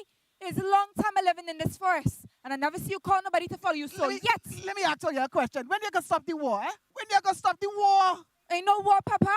I'm just making sure the people know. Unlike you and me, this devil woman have no intention to protect nobody. So why you don't talk about the blood sucker? Look, we don't talk about her around here. But why not? If we go remind the people of the stories, we got to tell them about Sucky. She was one of we one time. You ain't know that. And even so, that time long gone. Leave it alone. Listen, the big guardians of the forest are a little scared of a vampire story. But I go tell all ya. I hope all you have plenty rice. Because if you call she name tonight and she appear, it's only rice trains that go save all ya. A story. A story. Let it come. Let it go. They had a little village just outside this forest. And everybody used to mako. Or, as all your patients say, malicious in people business. But it didn't have no kind of fear, nor violence. And everybody was happy.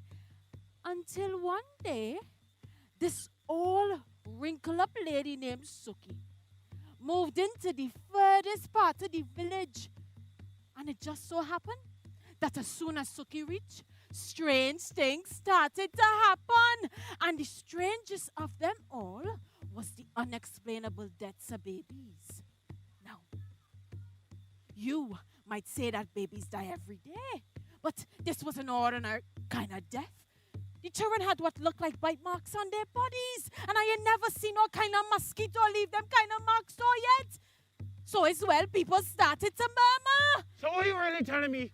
How these things only start happening when Suki come out the place? And why she always out the house before daybreak? She don't sleep home. I wish she has only met friends of people in the village that got children. Quick so, everybody started saying that Suki is the old hag. And that Suki is short for Pretty Sukayon. Now, my name might mean devil woman, but this old hag was a different kind of evil. This is she make deal with the devil himself to shed his skin and turn into any kind of animal. But the real evil is when she turn into a ball of fire, sneak through any keyhole or crack in your house and suck your baby's blood till it dry up and dead. And it's so people accuse Suki. Alright, pack your bag and go out from out here. But Suki would just keep walking like she can hear a word they're saying. And the villagers, they started to get vexed and they started to fret the old hag on the loose. But they had one woman, Mums, they call her. She didn't fret of no old hag. She tell them, bold face, eh? This ain't the first old hag to come about these parts. And it ain't gonna be the last. I gonna teach one of how to protect your children and catch sheep. Get the rice.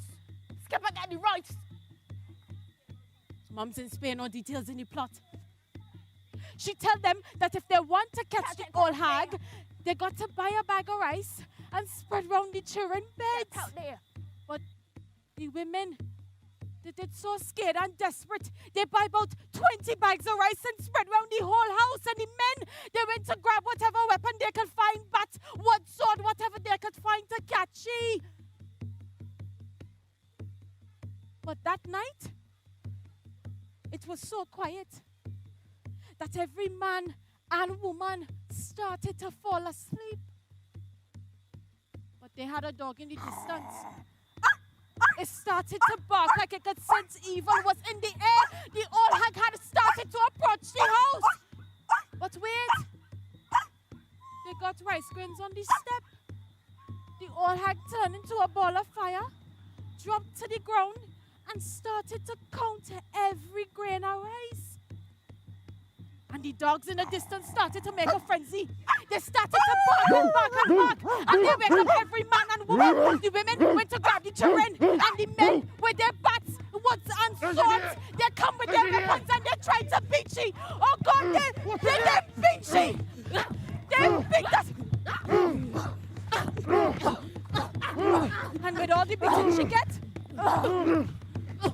she ain't stop counting them rice grains yet. Morning come, and they still beating that woman. And to this day, we don't know whether Suki was the old hag. They beat that woman till she dead, and children still get sick and dead after she gone. So that's why we don't like to talk about Suki, because they could have killed an innocent woman who was simply cut.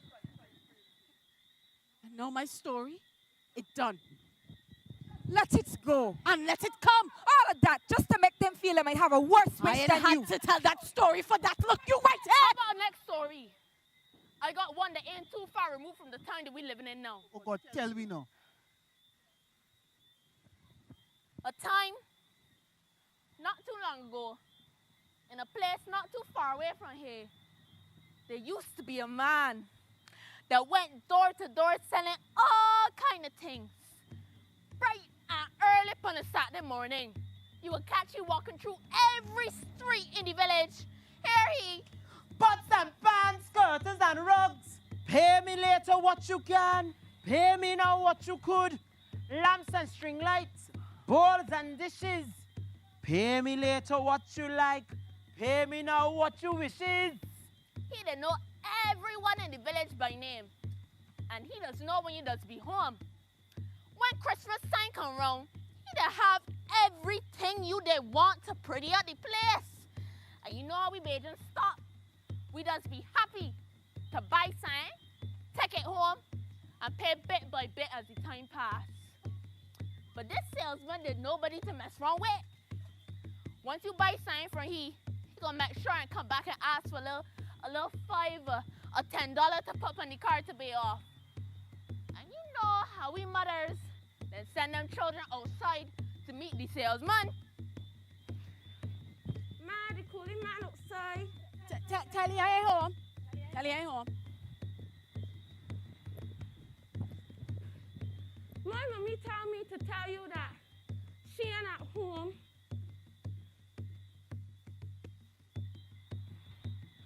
Everyone did know that if you buy something from the salesman and you ain't pay it yet, you better pay he twice the amount that you owe he the next time he come around.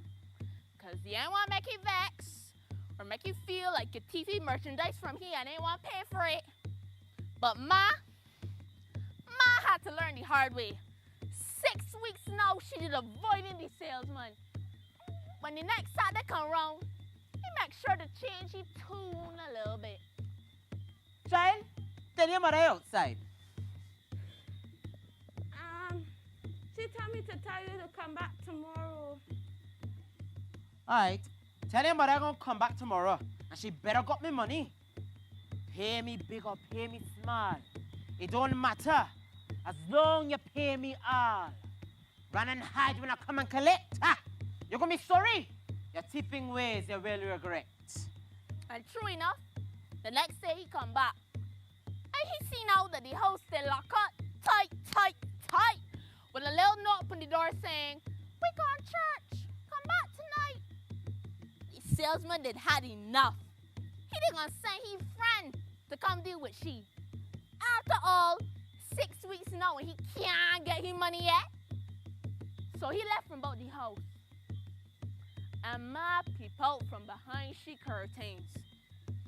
The same ones that she did buy from he. Ma peep out. make sure he de gone.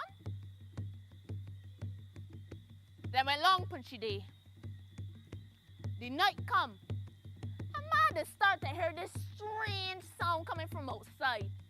There! What's that sound out there, son? And not just any donkey, one of the steel variety.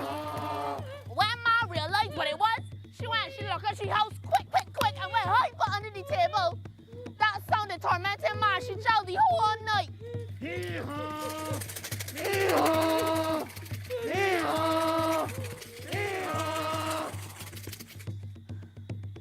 When the sun rise, man, she child they walking about the house looking more dumpy than we.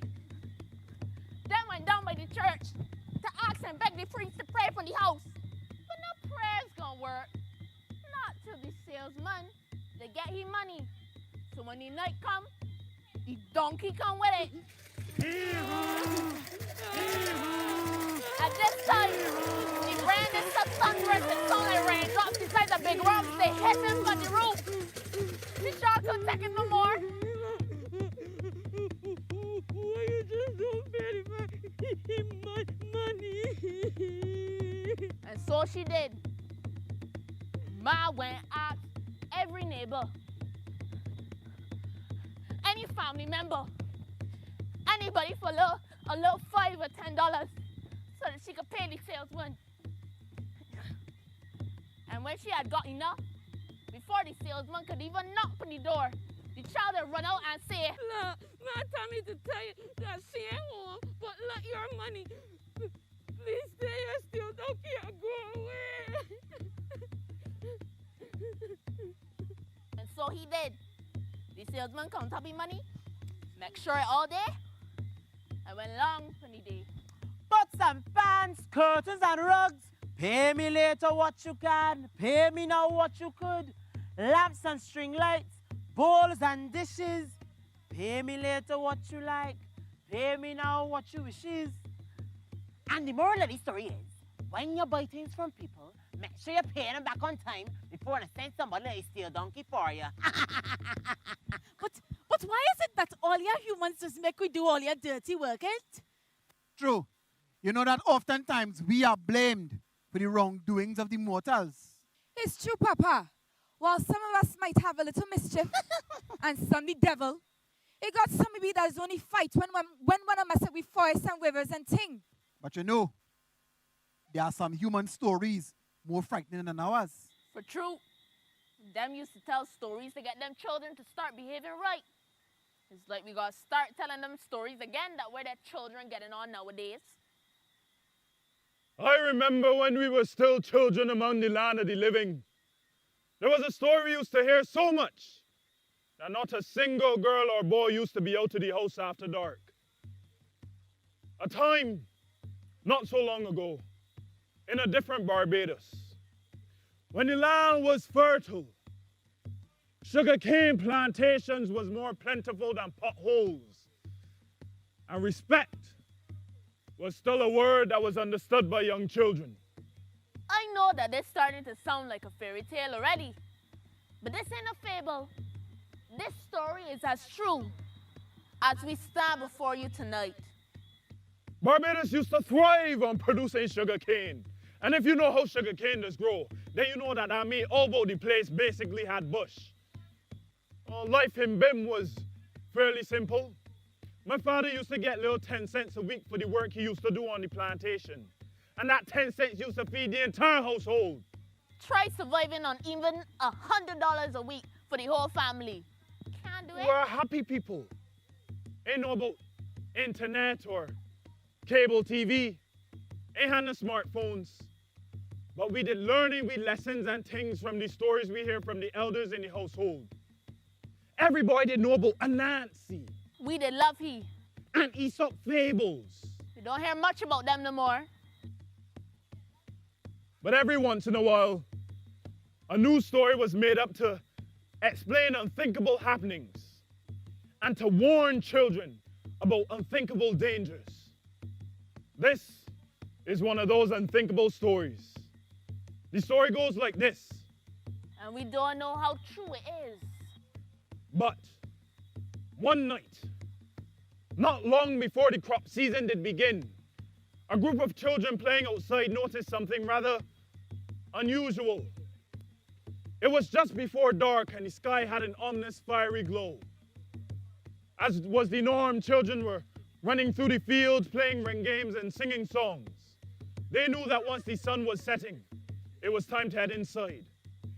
So the children broke the barrier of the tall canes and stepped into the road. And that's when they saw it. For the third time that week, a most unusual hearse, driving slower than a turtle could run. The driver dressed in all black, peering at them from beneath the shadow of his broad-rimmed hat.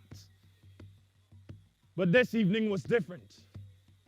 This evening, he stopped, and without saying a single word, reached his black-gloved hand through the window and beckoned them with a handful of sweets cradled between his crooked fingers. The children screamed and scattered, all of them running to the safety of their own homes.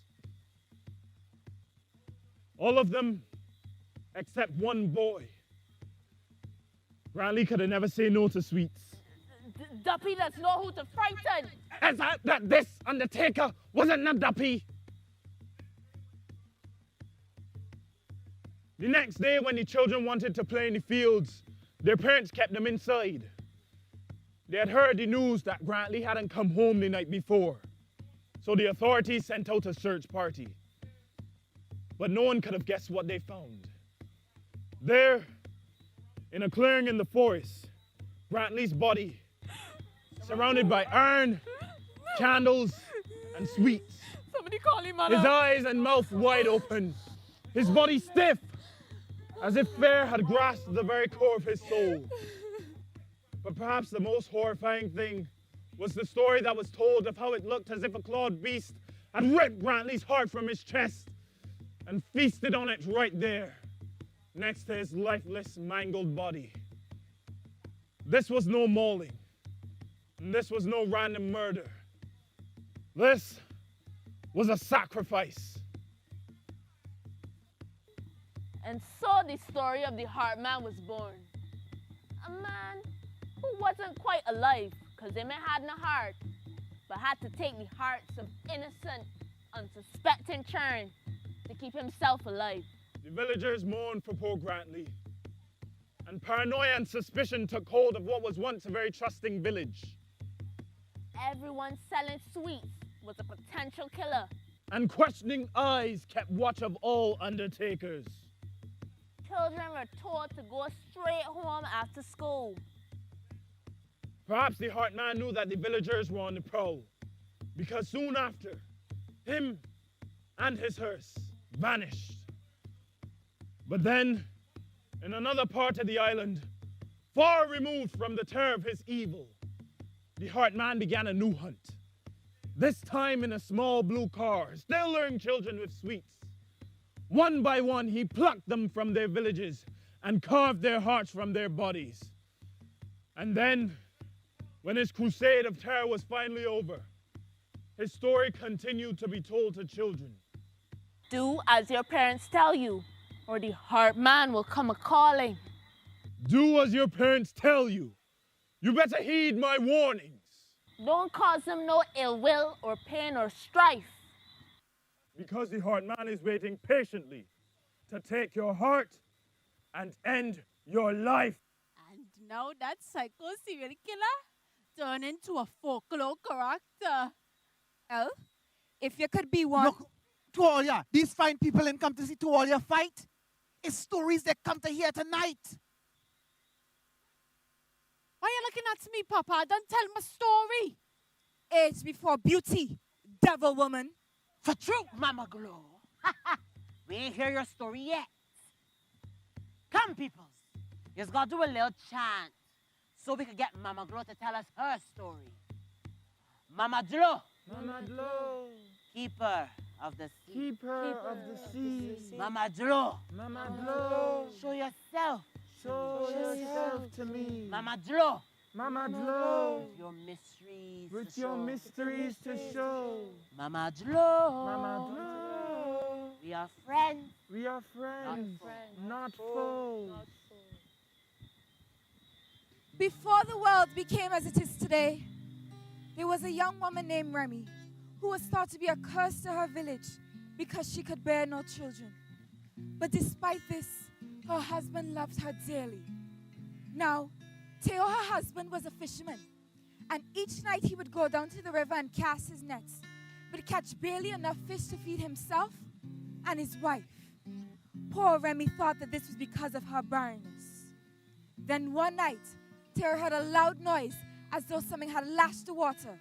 Startled with fear, he hid behind a tree, peeping out to see if he could see the creature that made the noise. But he saw no one. Yet the breeze seemed to hum a gentle and hypnotizing sound. Then he could control his curiosity no more and followed the luring sound. Now his father had told him stories of Mama Dlo, but he himself had never seen me. So he closed his eyes and called out to me. Mama Dlo, keeper of the sea. Mama Dlo, show yourself to me. Mama Dlo, with your mysteries to show. Mama Dlo, I am friend, not foe. When Theo opened his eyes, there I was, combing my hair in my beloved mirror. And I turned to him and said, "Call me sweetly, and we will have fun. But if you betray me, to my wrath you will succumb." That night, Theo stood by me, enraptured by my beauty. He told me stories of how his wife could bear no children and how he could barely catch enough fish. His life was so full of hopelessness, and yet he asked for nothing. So I made him a promise.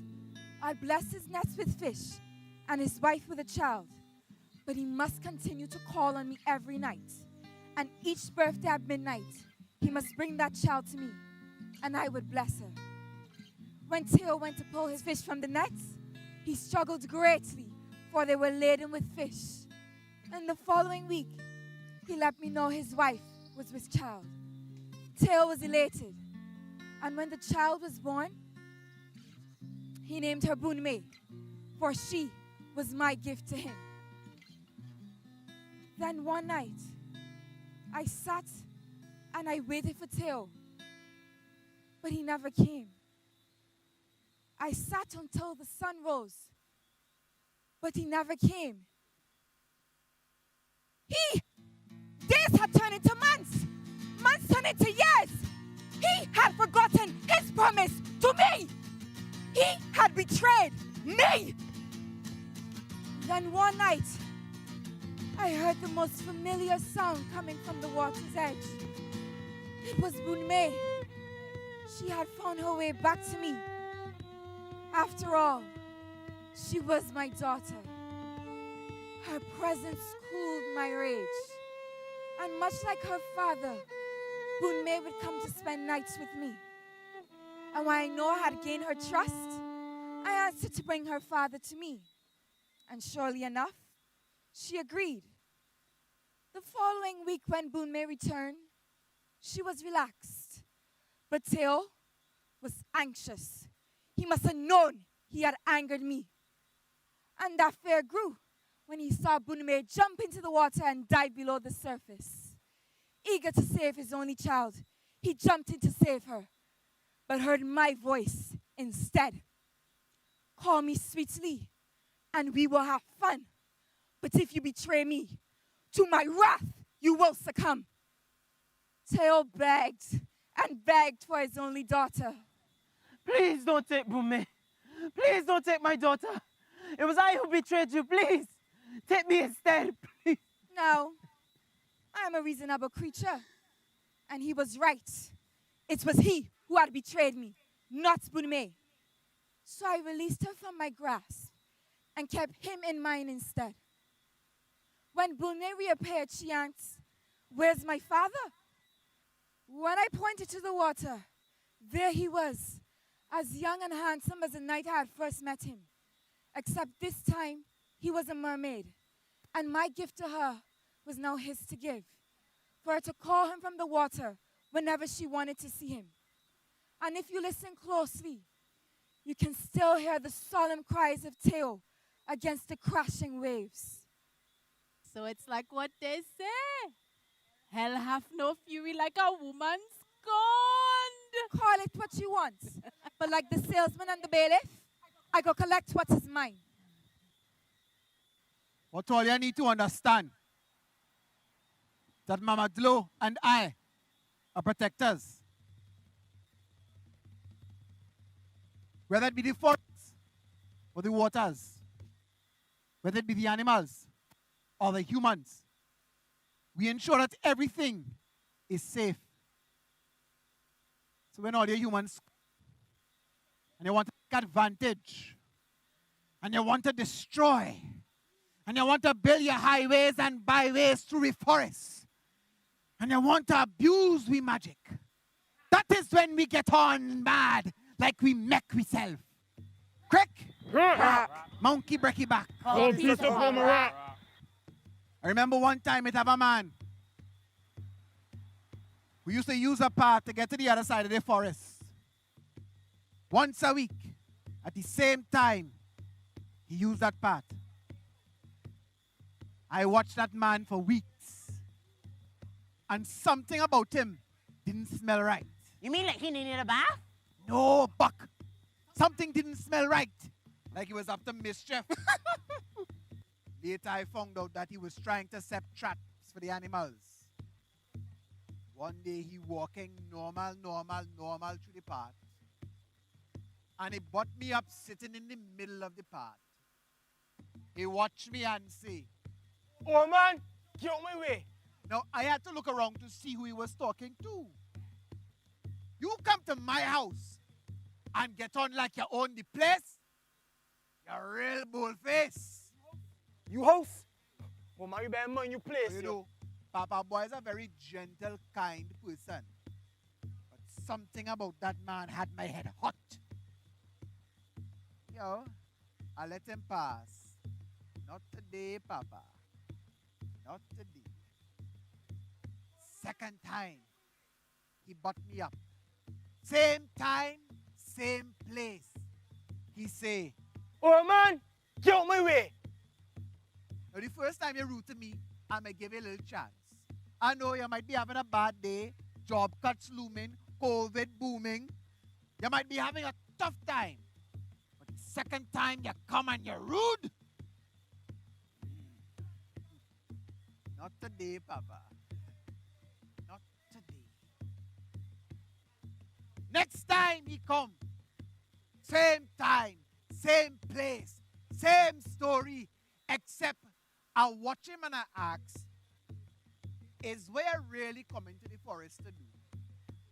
That is when the man show me him gun.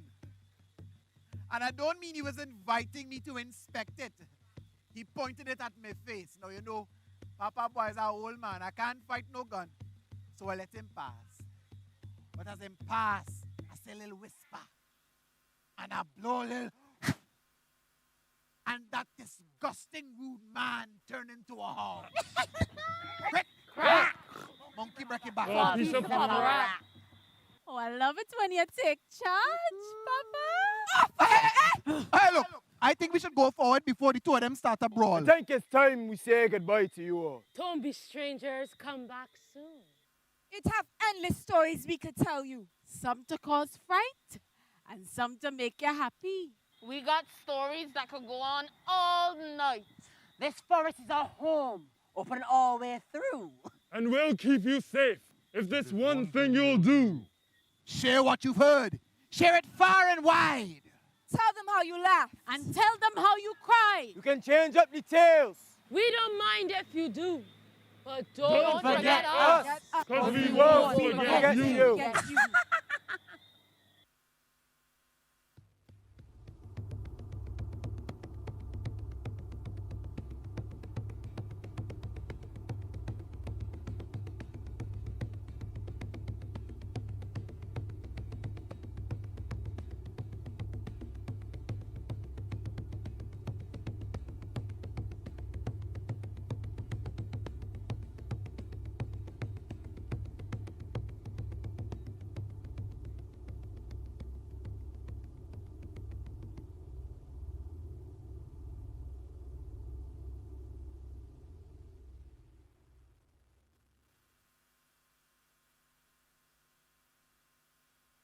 Hi, I'm Naila Aimoja, and you've just watched an exciting production of Tales in the Forest. And I have the honor and pleasure of speaking right now to the writer and the director of the play. Join me. Hi, Michelle. Hi. And how does it feel to have seen the production? It was really quite refreshing. I think it's the first time that this particular piece has been directed by someone other than myself. So it was really a joy to see what Nala did with the production, the characters, bringing them to life. So it was really quite exciting. I have to ask you also, I know some of your work, and so I want you to place this play with your work in terms of your objectives as a writer. Well, my objective has always been to bring Caribbean and Barbadian heritage to the fore. So that is a major thing for me in all of my work. It tends to be either historical based or heritage based or, steeped in the folklore and culture. So it varies according to the production. This one is very special to me because it merges my two main Caribbean experiences being Barbados and Trinidad.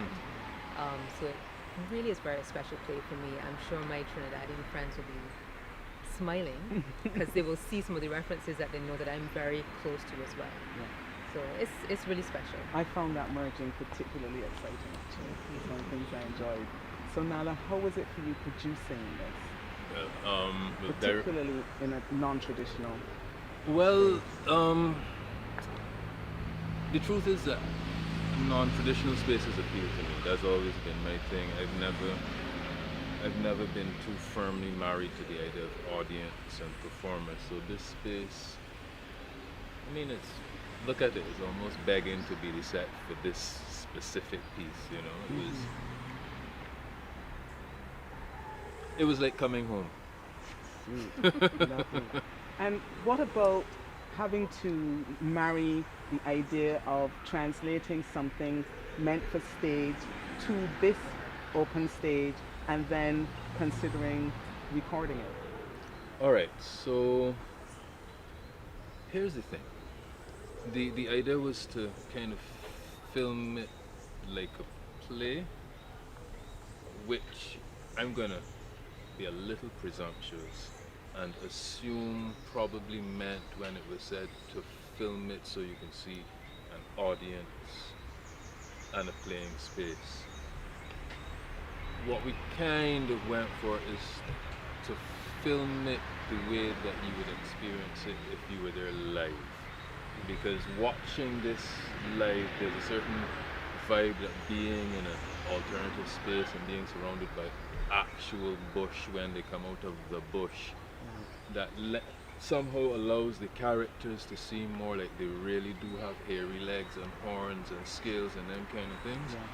So we didn't want to shoot it like a movie, but there are some moments where you bend it a bit so that it mimics what you would get here that you can't get just looking at it as a camera experience. I can see those elements coming through. And so it's going to be really interesting to discuss with the actors their experience of, having that feeling of being in nature in a story that clearly takes place in the forest. And anything they say about me being bad-tempered and cantankerous is a lie. Pure lies, I yes, don't know. It never happened. Yes, never. Yes. Thanks. Thanks Thank both you. of you. Take care. Thanks a lot. Congratulations. Thank you. So, Mr. British tourist. Yes. I'd like to know, I need to knock off the British accent, but seriously, what was the experience like for you performing in this non-traditional stage?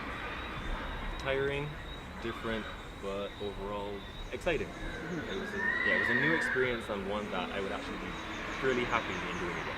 Okay. Why tiring? The overall process of the entire thing, just finding this new character that you've never played before, doing the research that went into it.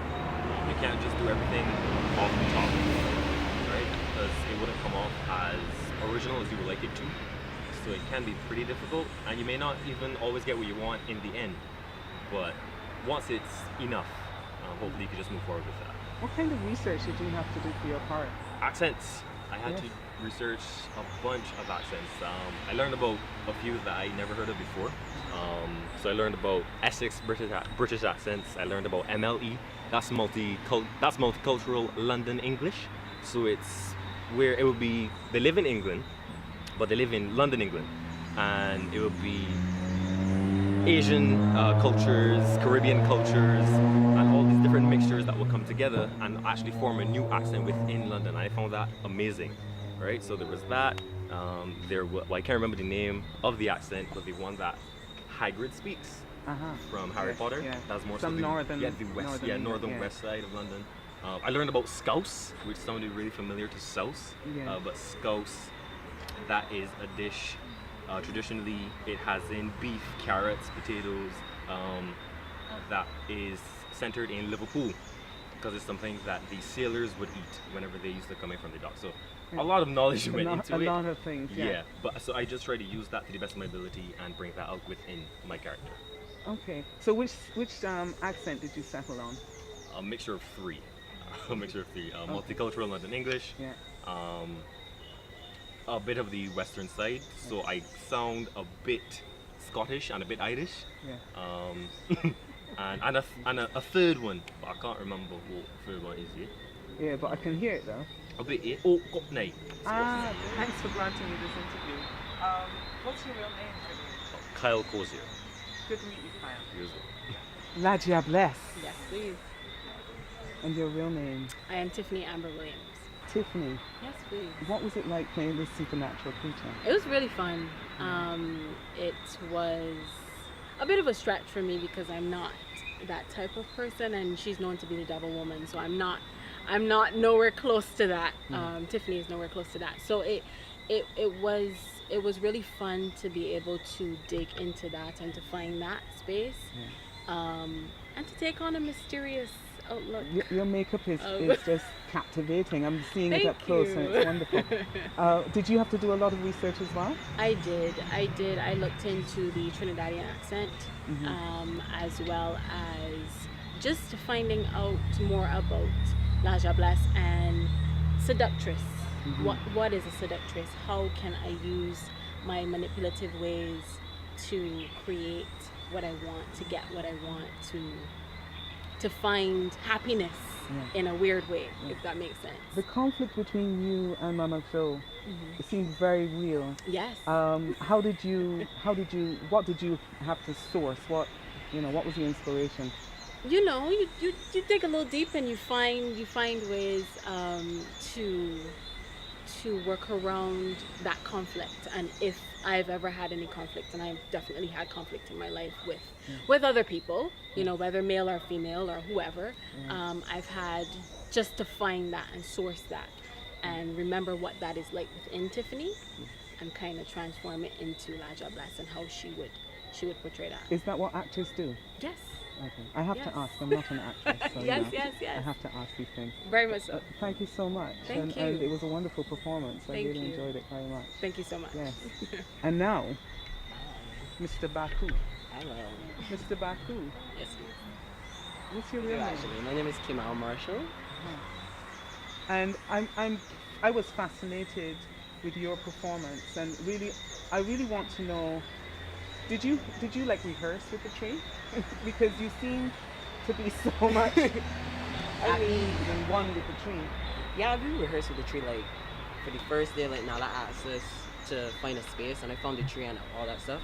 So in my head, I wasn't thinking about climbing up in a tree at first, but then I was like, yeah, I can climb a tree. I haven't climbed a tree like since I was probably like 12 or 11.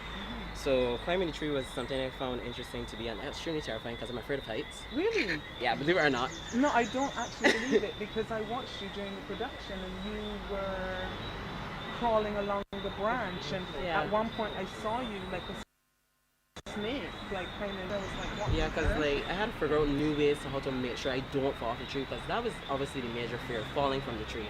But with my dance history and my dance ability, I was able to interlock my heels and make sure that I don't fall off a bit and hold on to it tight for dear life, and to ensure that I am safe throughout the entire process and stuff like that. Yeah. Well, you just answered one of my other questions, because I was going to ask what kind of physical training prepared you. Are you a gymnast? No, I'm not a gymnast. I wish I was actually. But I'm actually a dancer, trained in ballet, contemporary dance, and Caribbean dance. After I studied theatre arts, I went on to study dance. So I was able to combine both my love for acting and my love for dance into one with this character. So it came in handy. Wonderful. Thank you so much for that wonderful performance. You're so welcome. Thank you all. Thank you.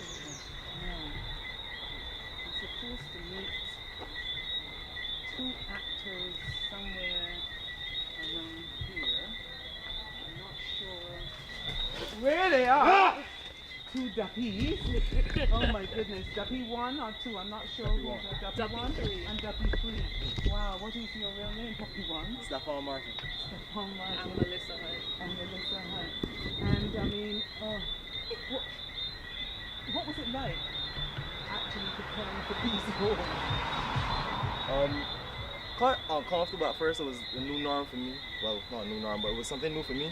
Never been a duppy before, obviously. I'm not really versed. I'm not really very good at dancing, but it opened my body and mind into a new experience in general. And having to be off stage, like in bushes. I mean, were you afraid that you might butt upon some real duppies? Yes. Oh. I didn't think it was the duppies I was going to butt up on. I think some other creatures in the forest that I was afraid of. Especially just now, I was like,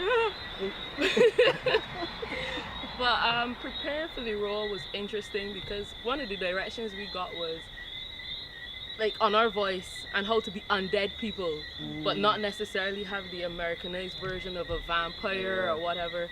And although we hear about duppies in our everyday life, we never really study what a duppy is like. like. Study how to vocalize it and stuff like that. So that was interesting to have to do. Did it take a lot of preparation? Every role takes a lot of preparation, and it did. And how do you feel after the performance? I feel fulfilled. I don't know. I feel like I've overcome a big milestone in my life. Like in terms of this whole experience, dancing, singing a little bit, like coming out of my comfort zone and doing those things, and storytelling in general. I was going to ask you about the storytelling because both of you had significant roles when it came to that. Yes. If I remember correctly, you told the story about the specialist. Yes. And yours was the heart. Chase Vault. Chase Vault.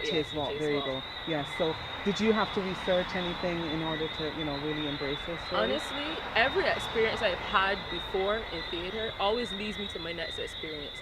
So my last performance on stage was my first time storytelling, and that was a big hill that I had to climb. But then I came here today, and I would not have to say, "Oh, I never do this before," because I did. It was still a challenge, making sure that you always improve from your last performance, but I enjoyed it and it taught me something that I'm sure is going to help me in the next performance to come. And I'm sure, and we enjoyed it so much. So thank you both. Wonderful performances. I'm supposed to meet two others. I wonder if they got any more out here. My goodness gracious me, the things I do for art.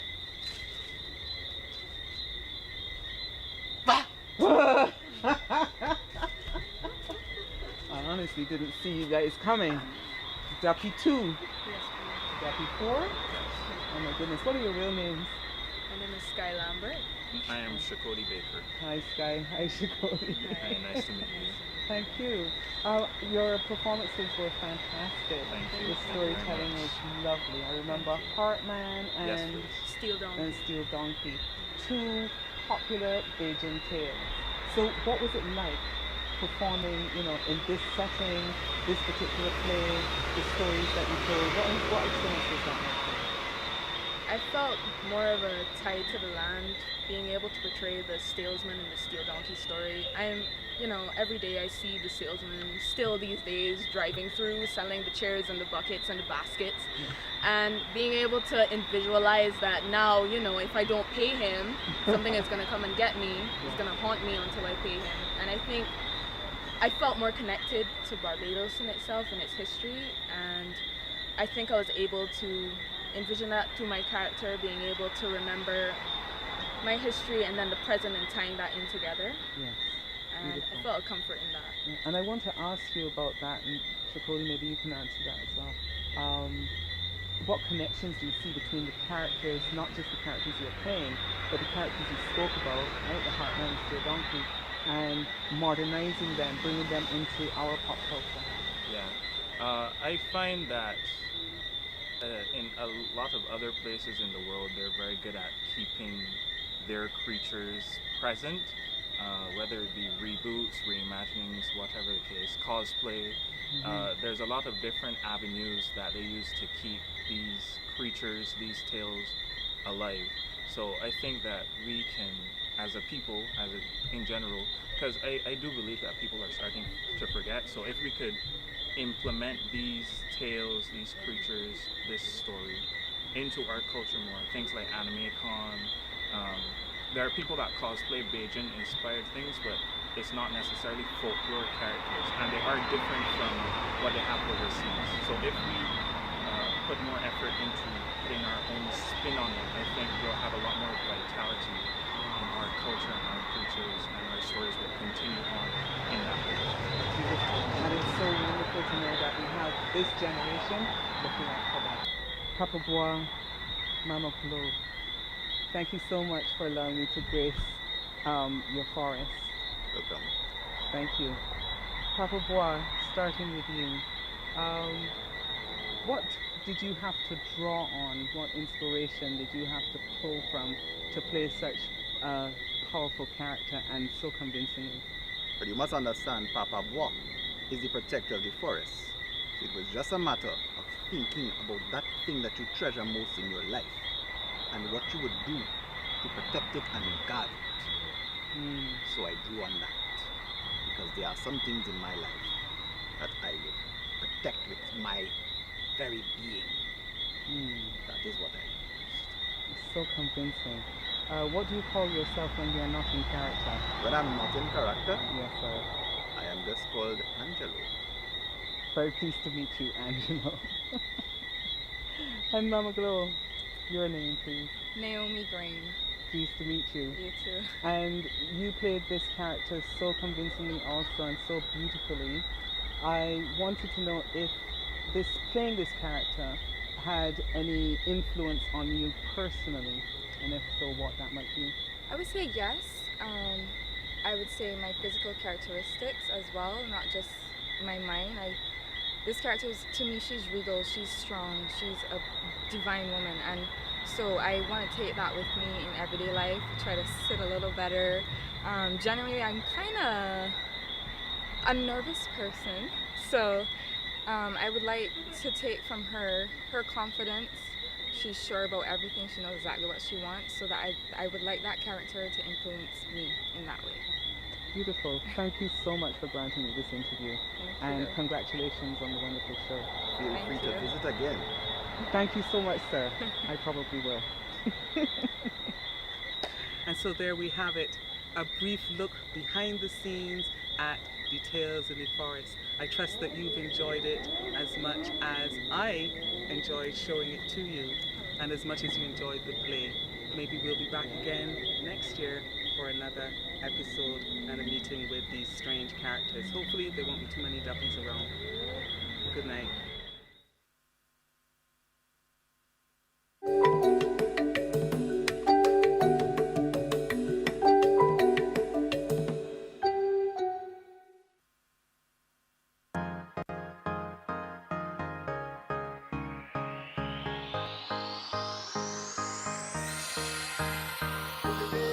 Out of crisis and catastrophe comes opportunity, yeah. For real change in the world economy, to reduce vulnerability and inequality. So we coming together virtually to expand opportunities for developing countries. At UNCTAD 15, we're solving trade issues, youth issues and gender issues too. Civil society and creative industries are part of the call to bring prosperity for all. Small island, big ideas, much more than the beach. Small country, big reach, touching the world virtually. We might be small, but proud people standing tall. Creative and hardworking, we bring Barbados to you.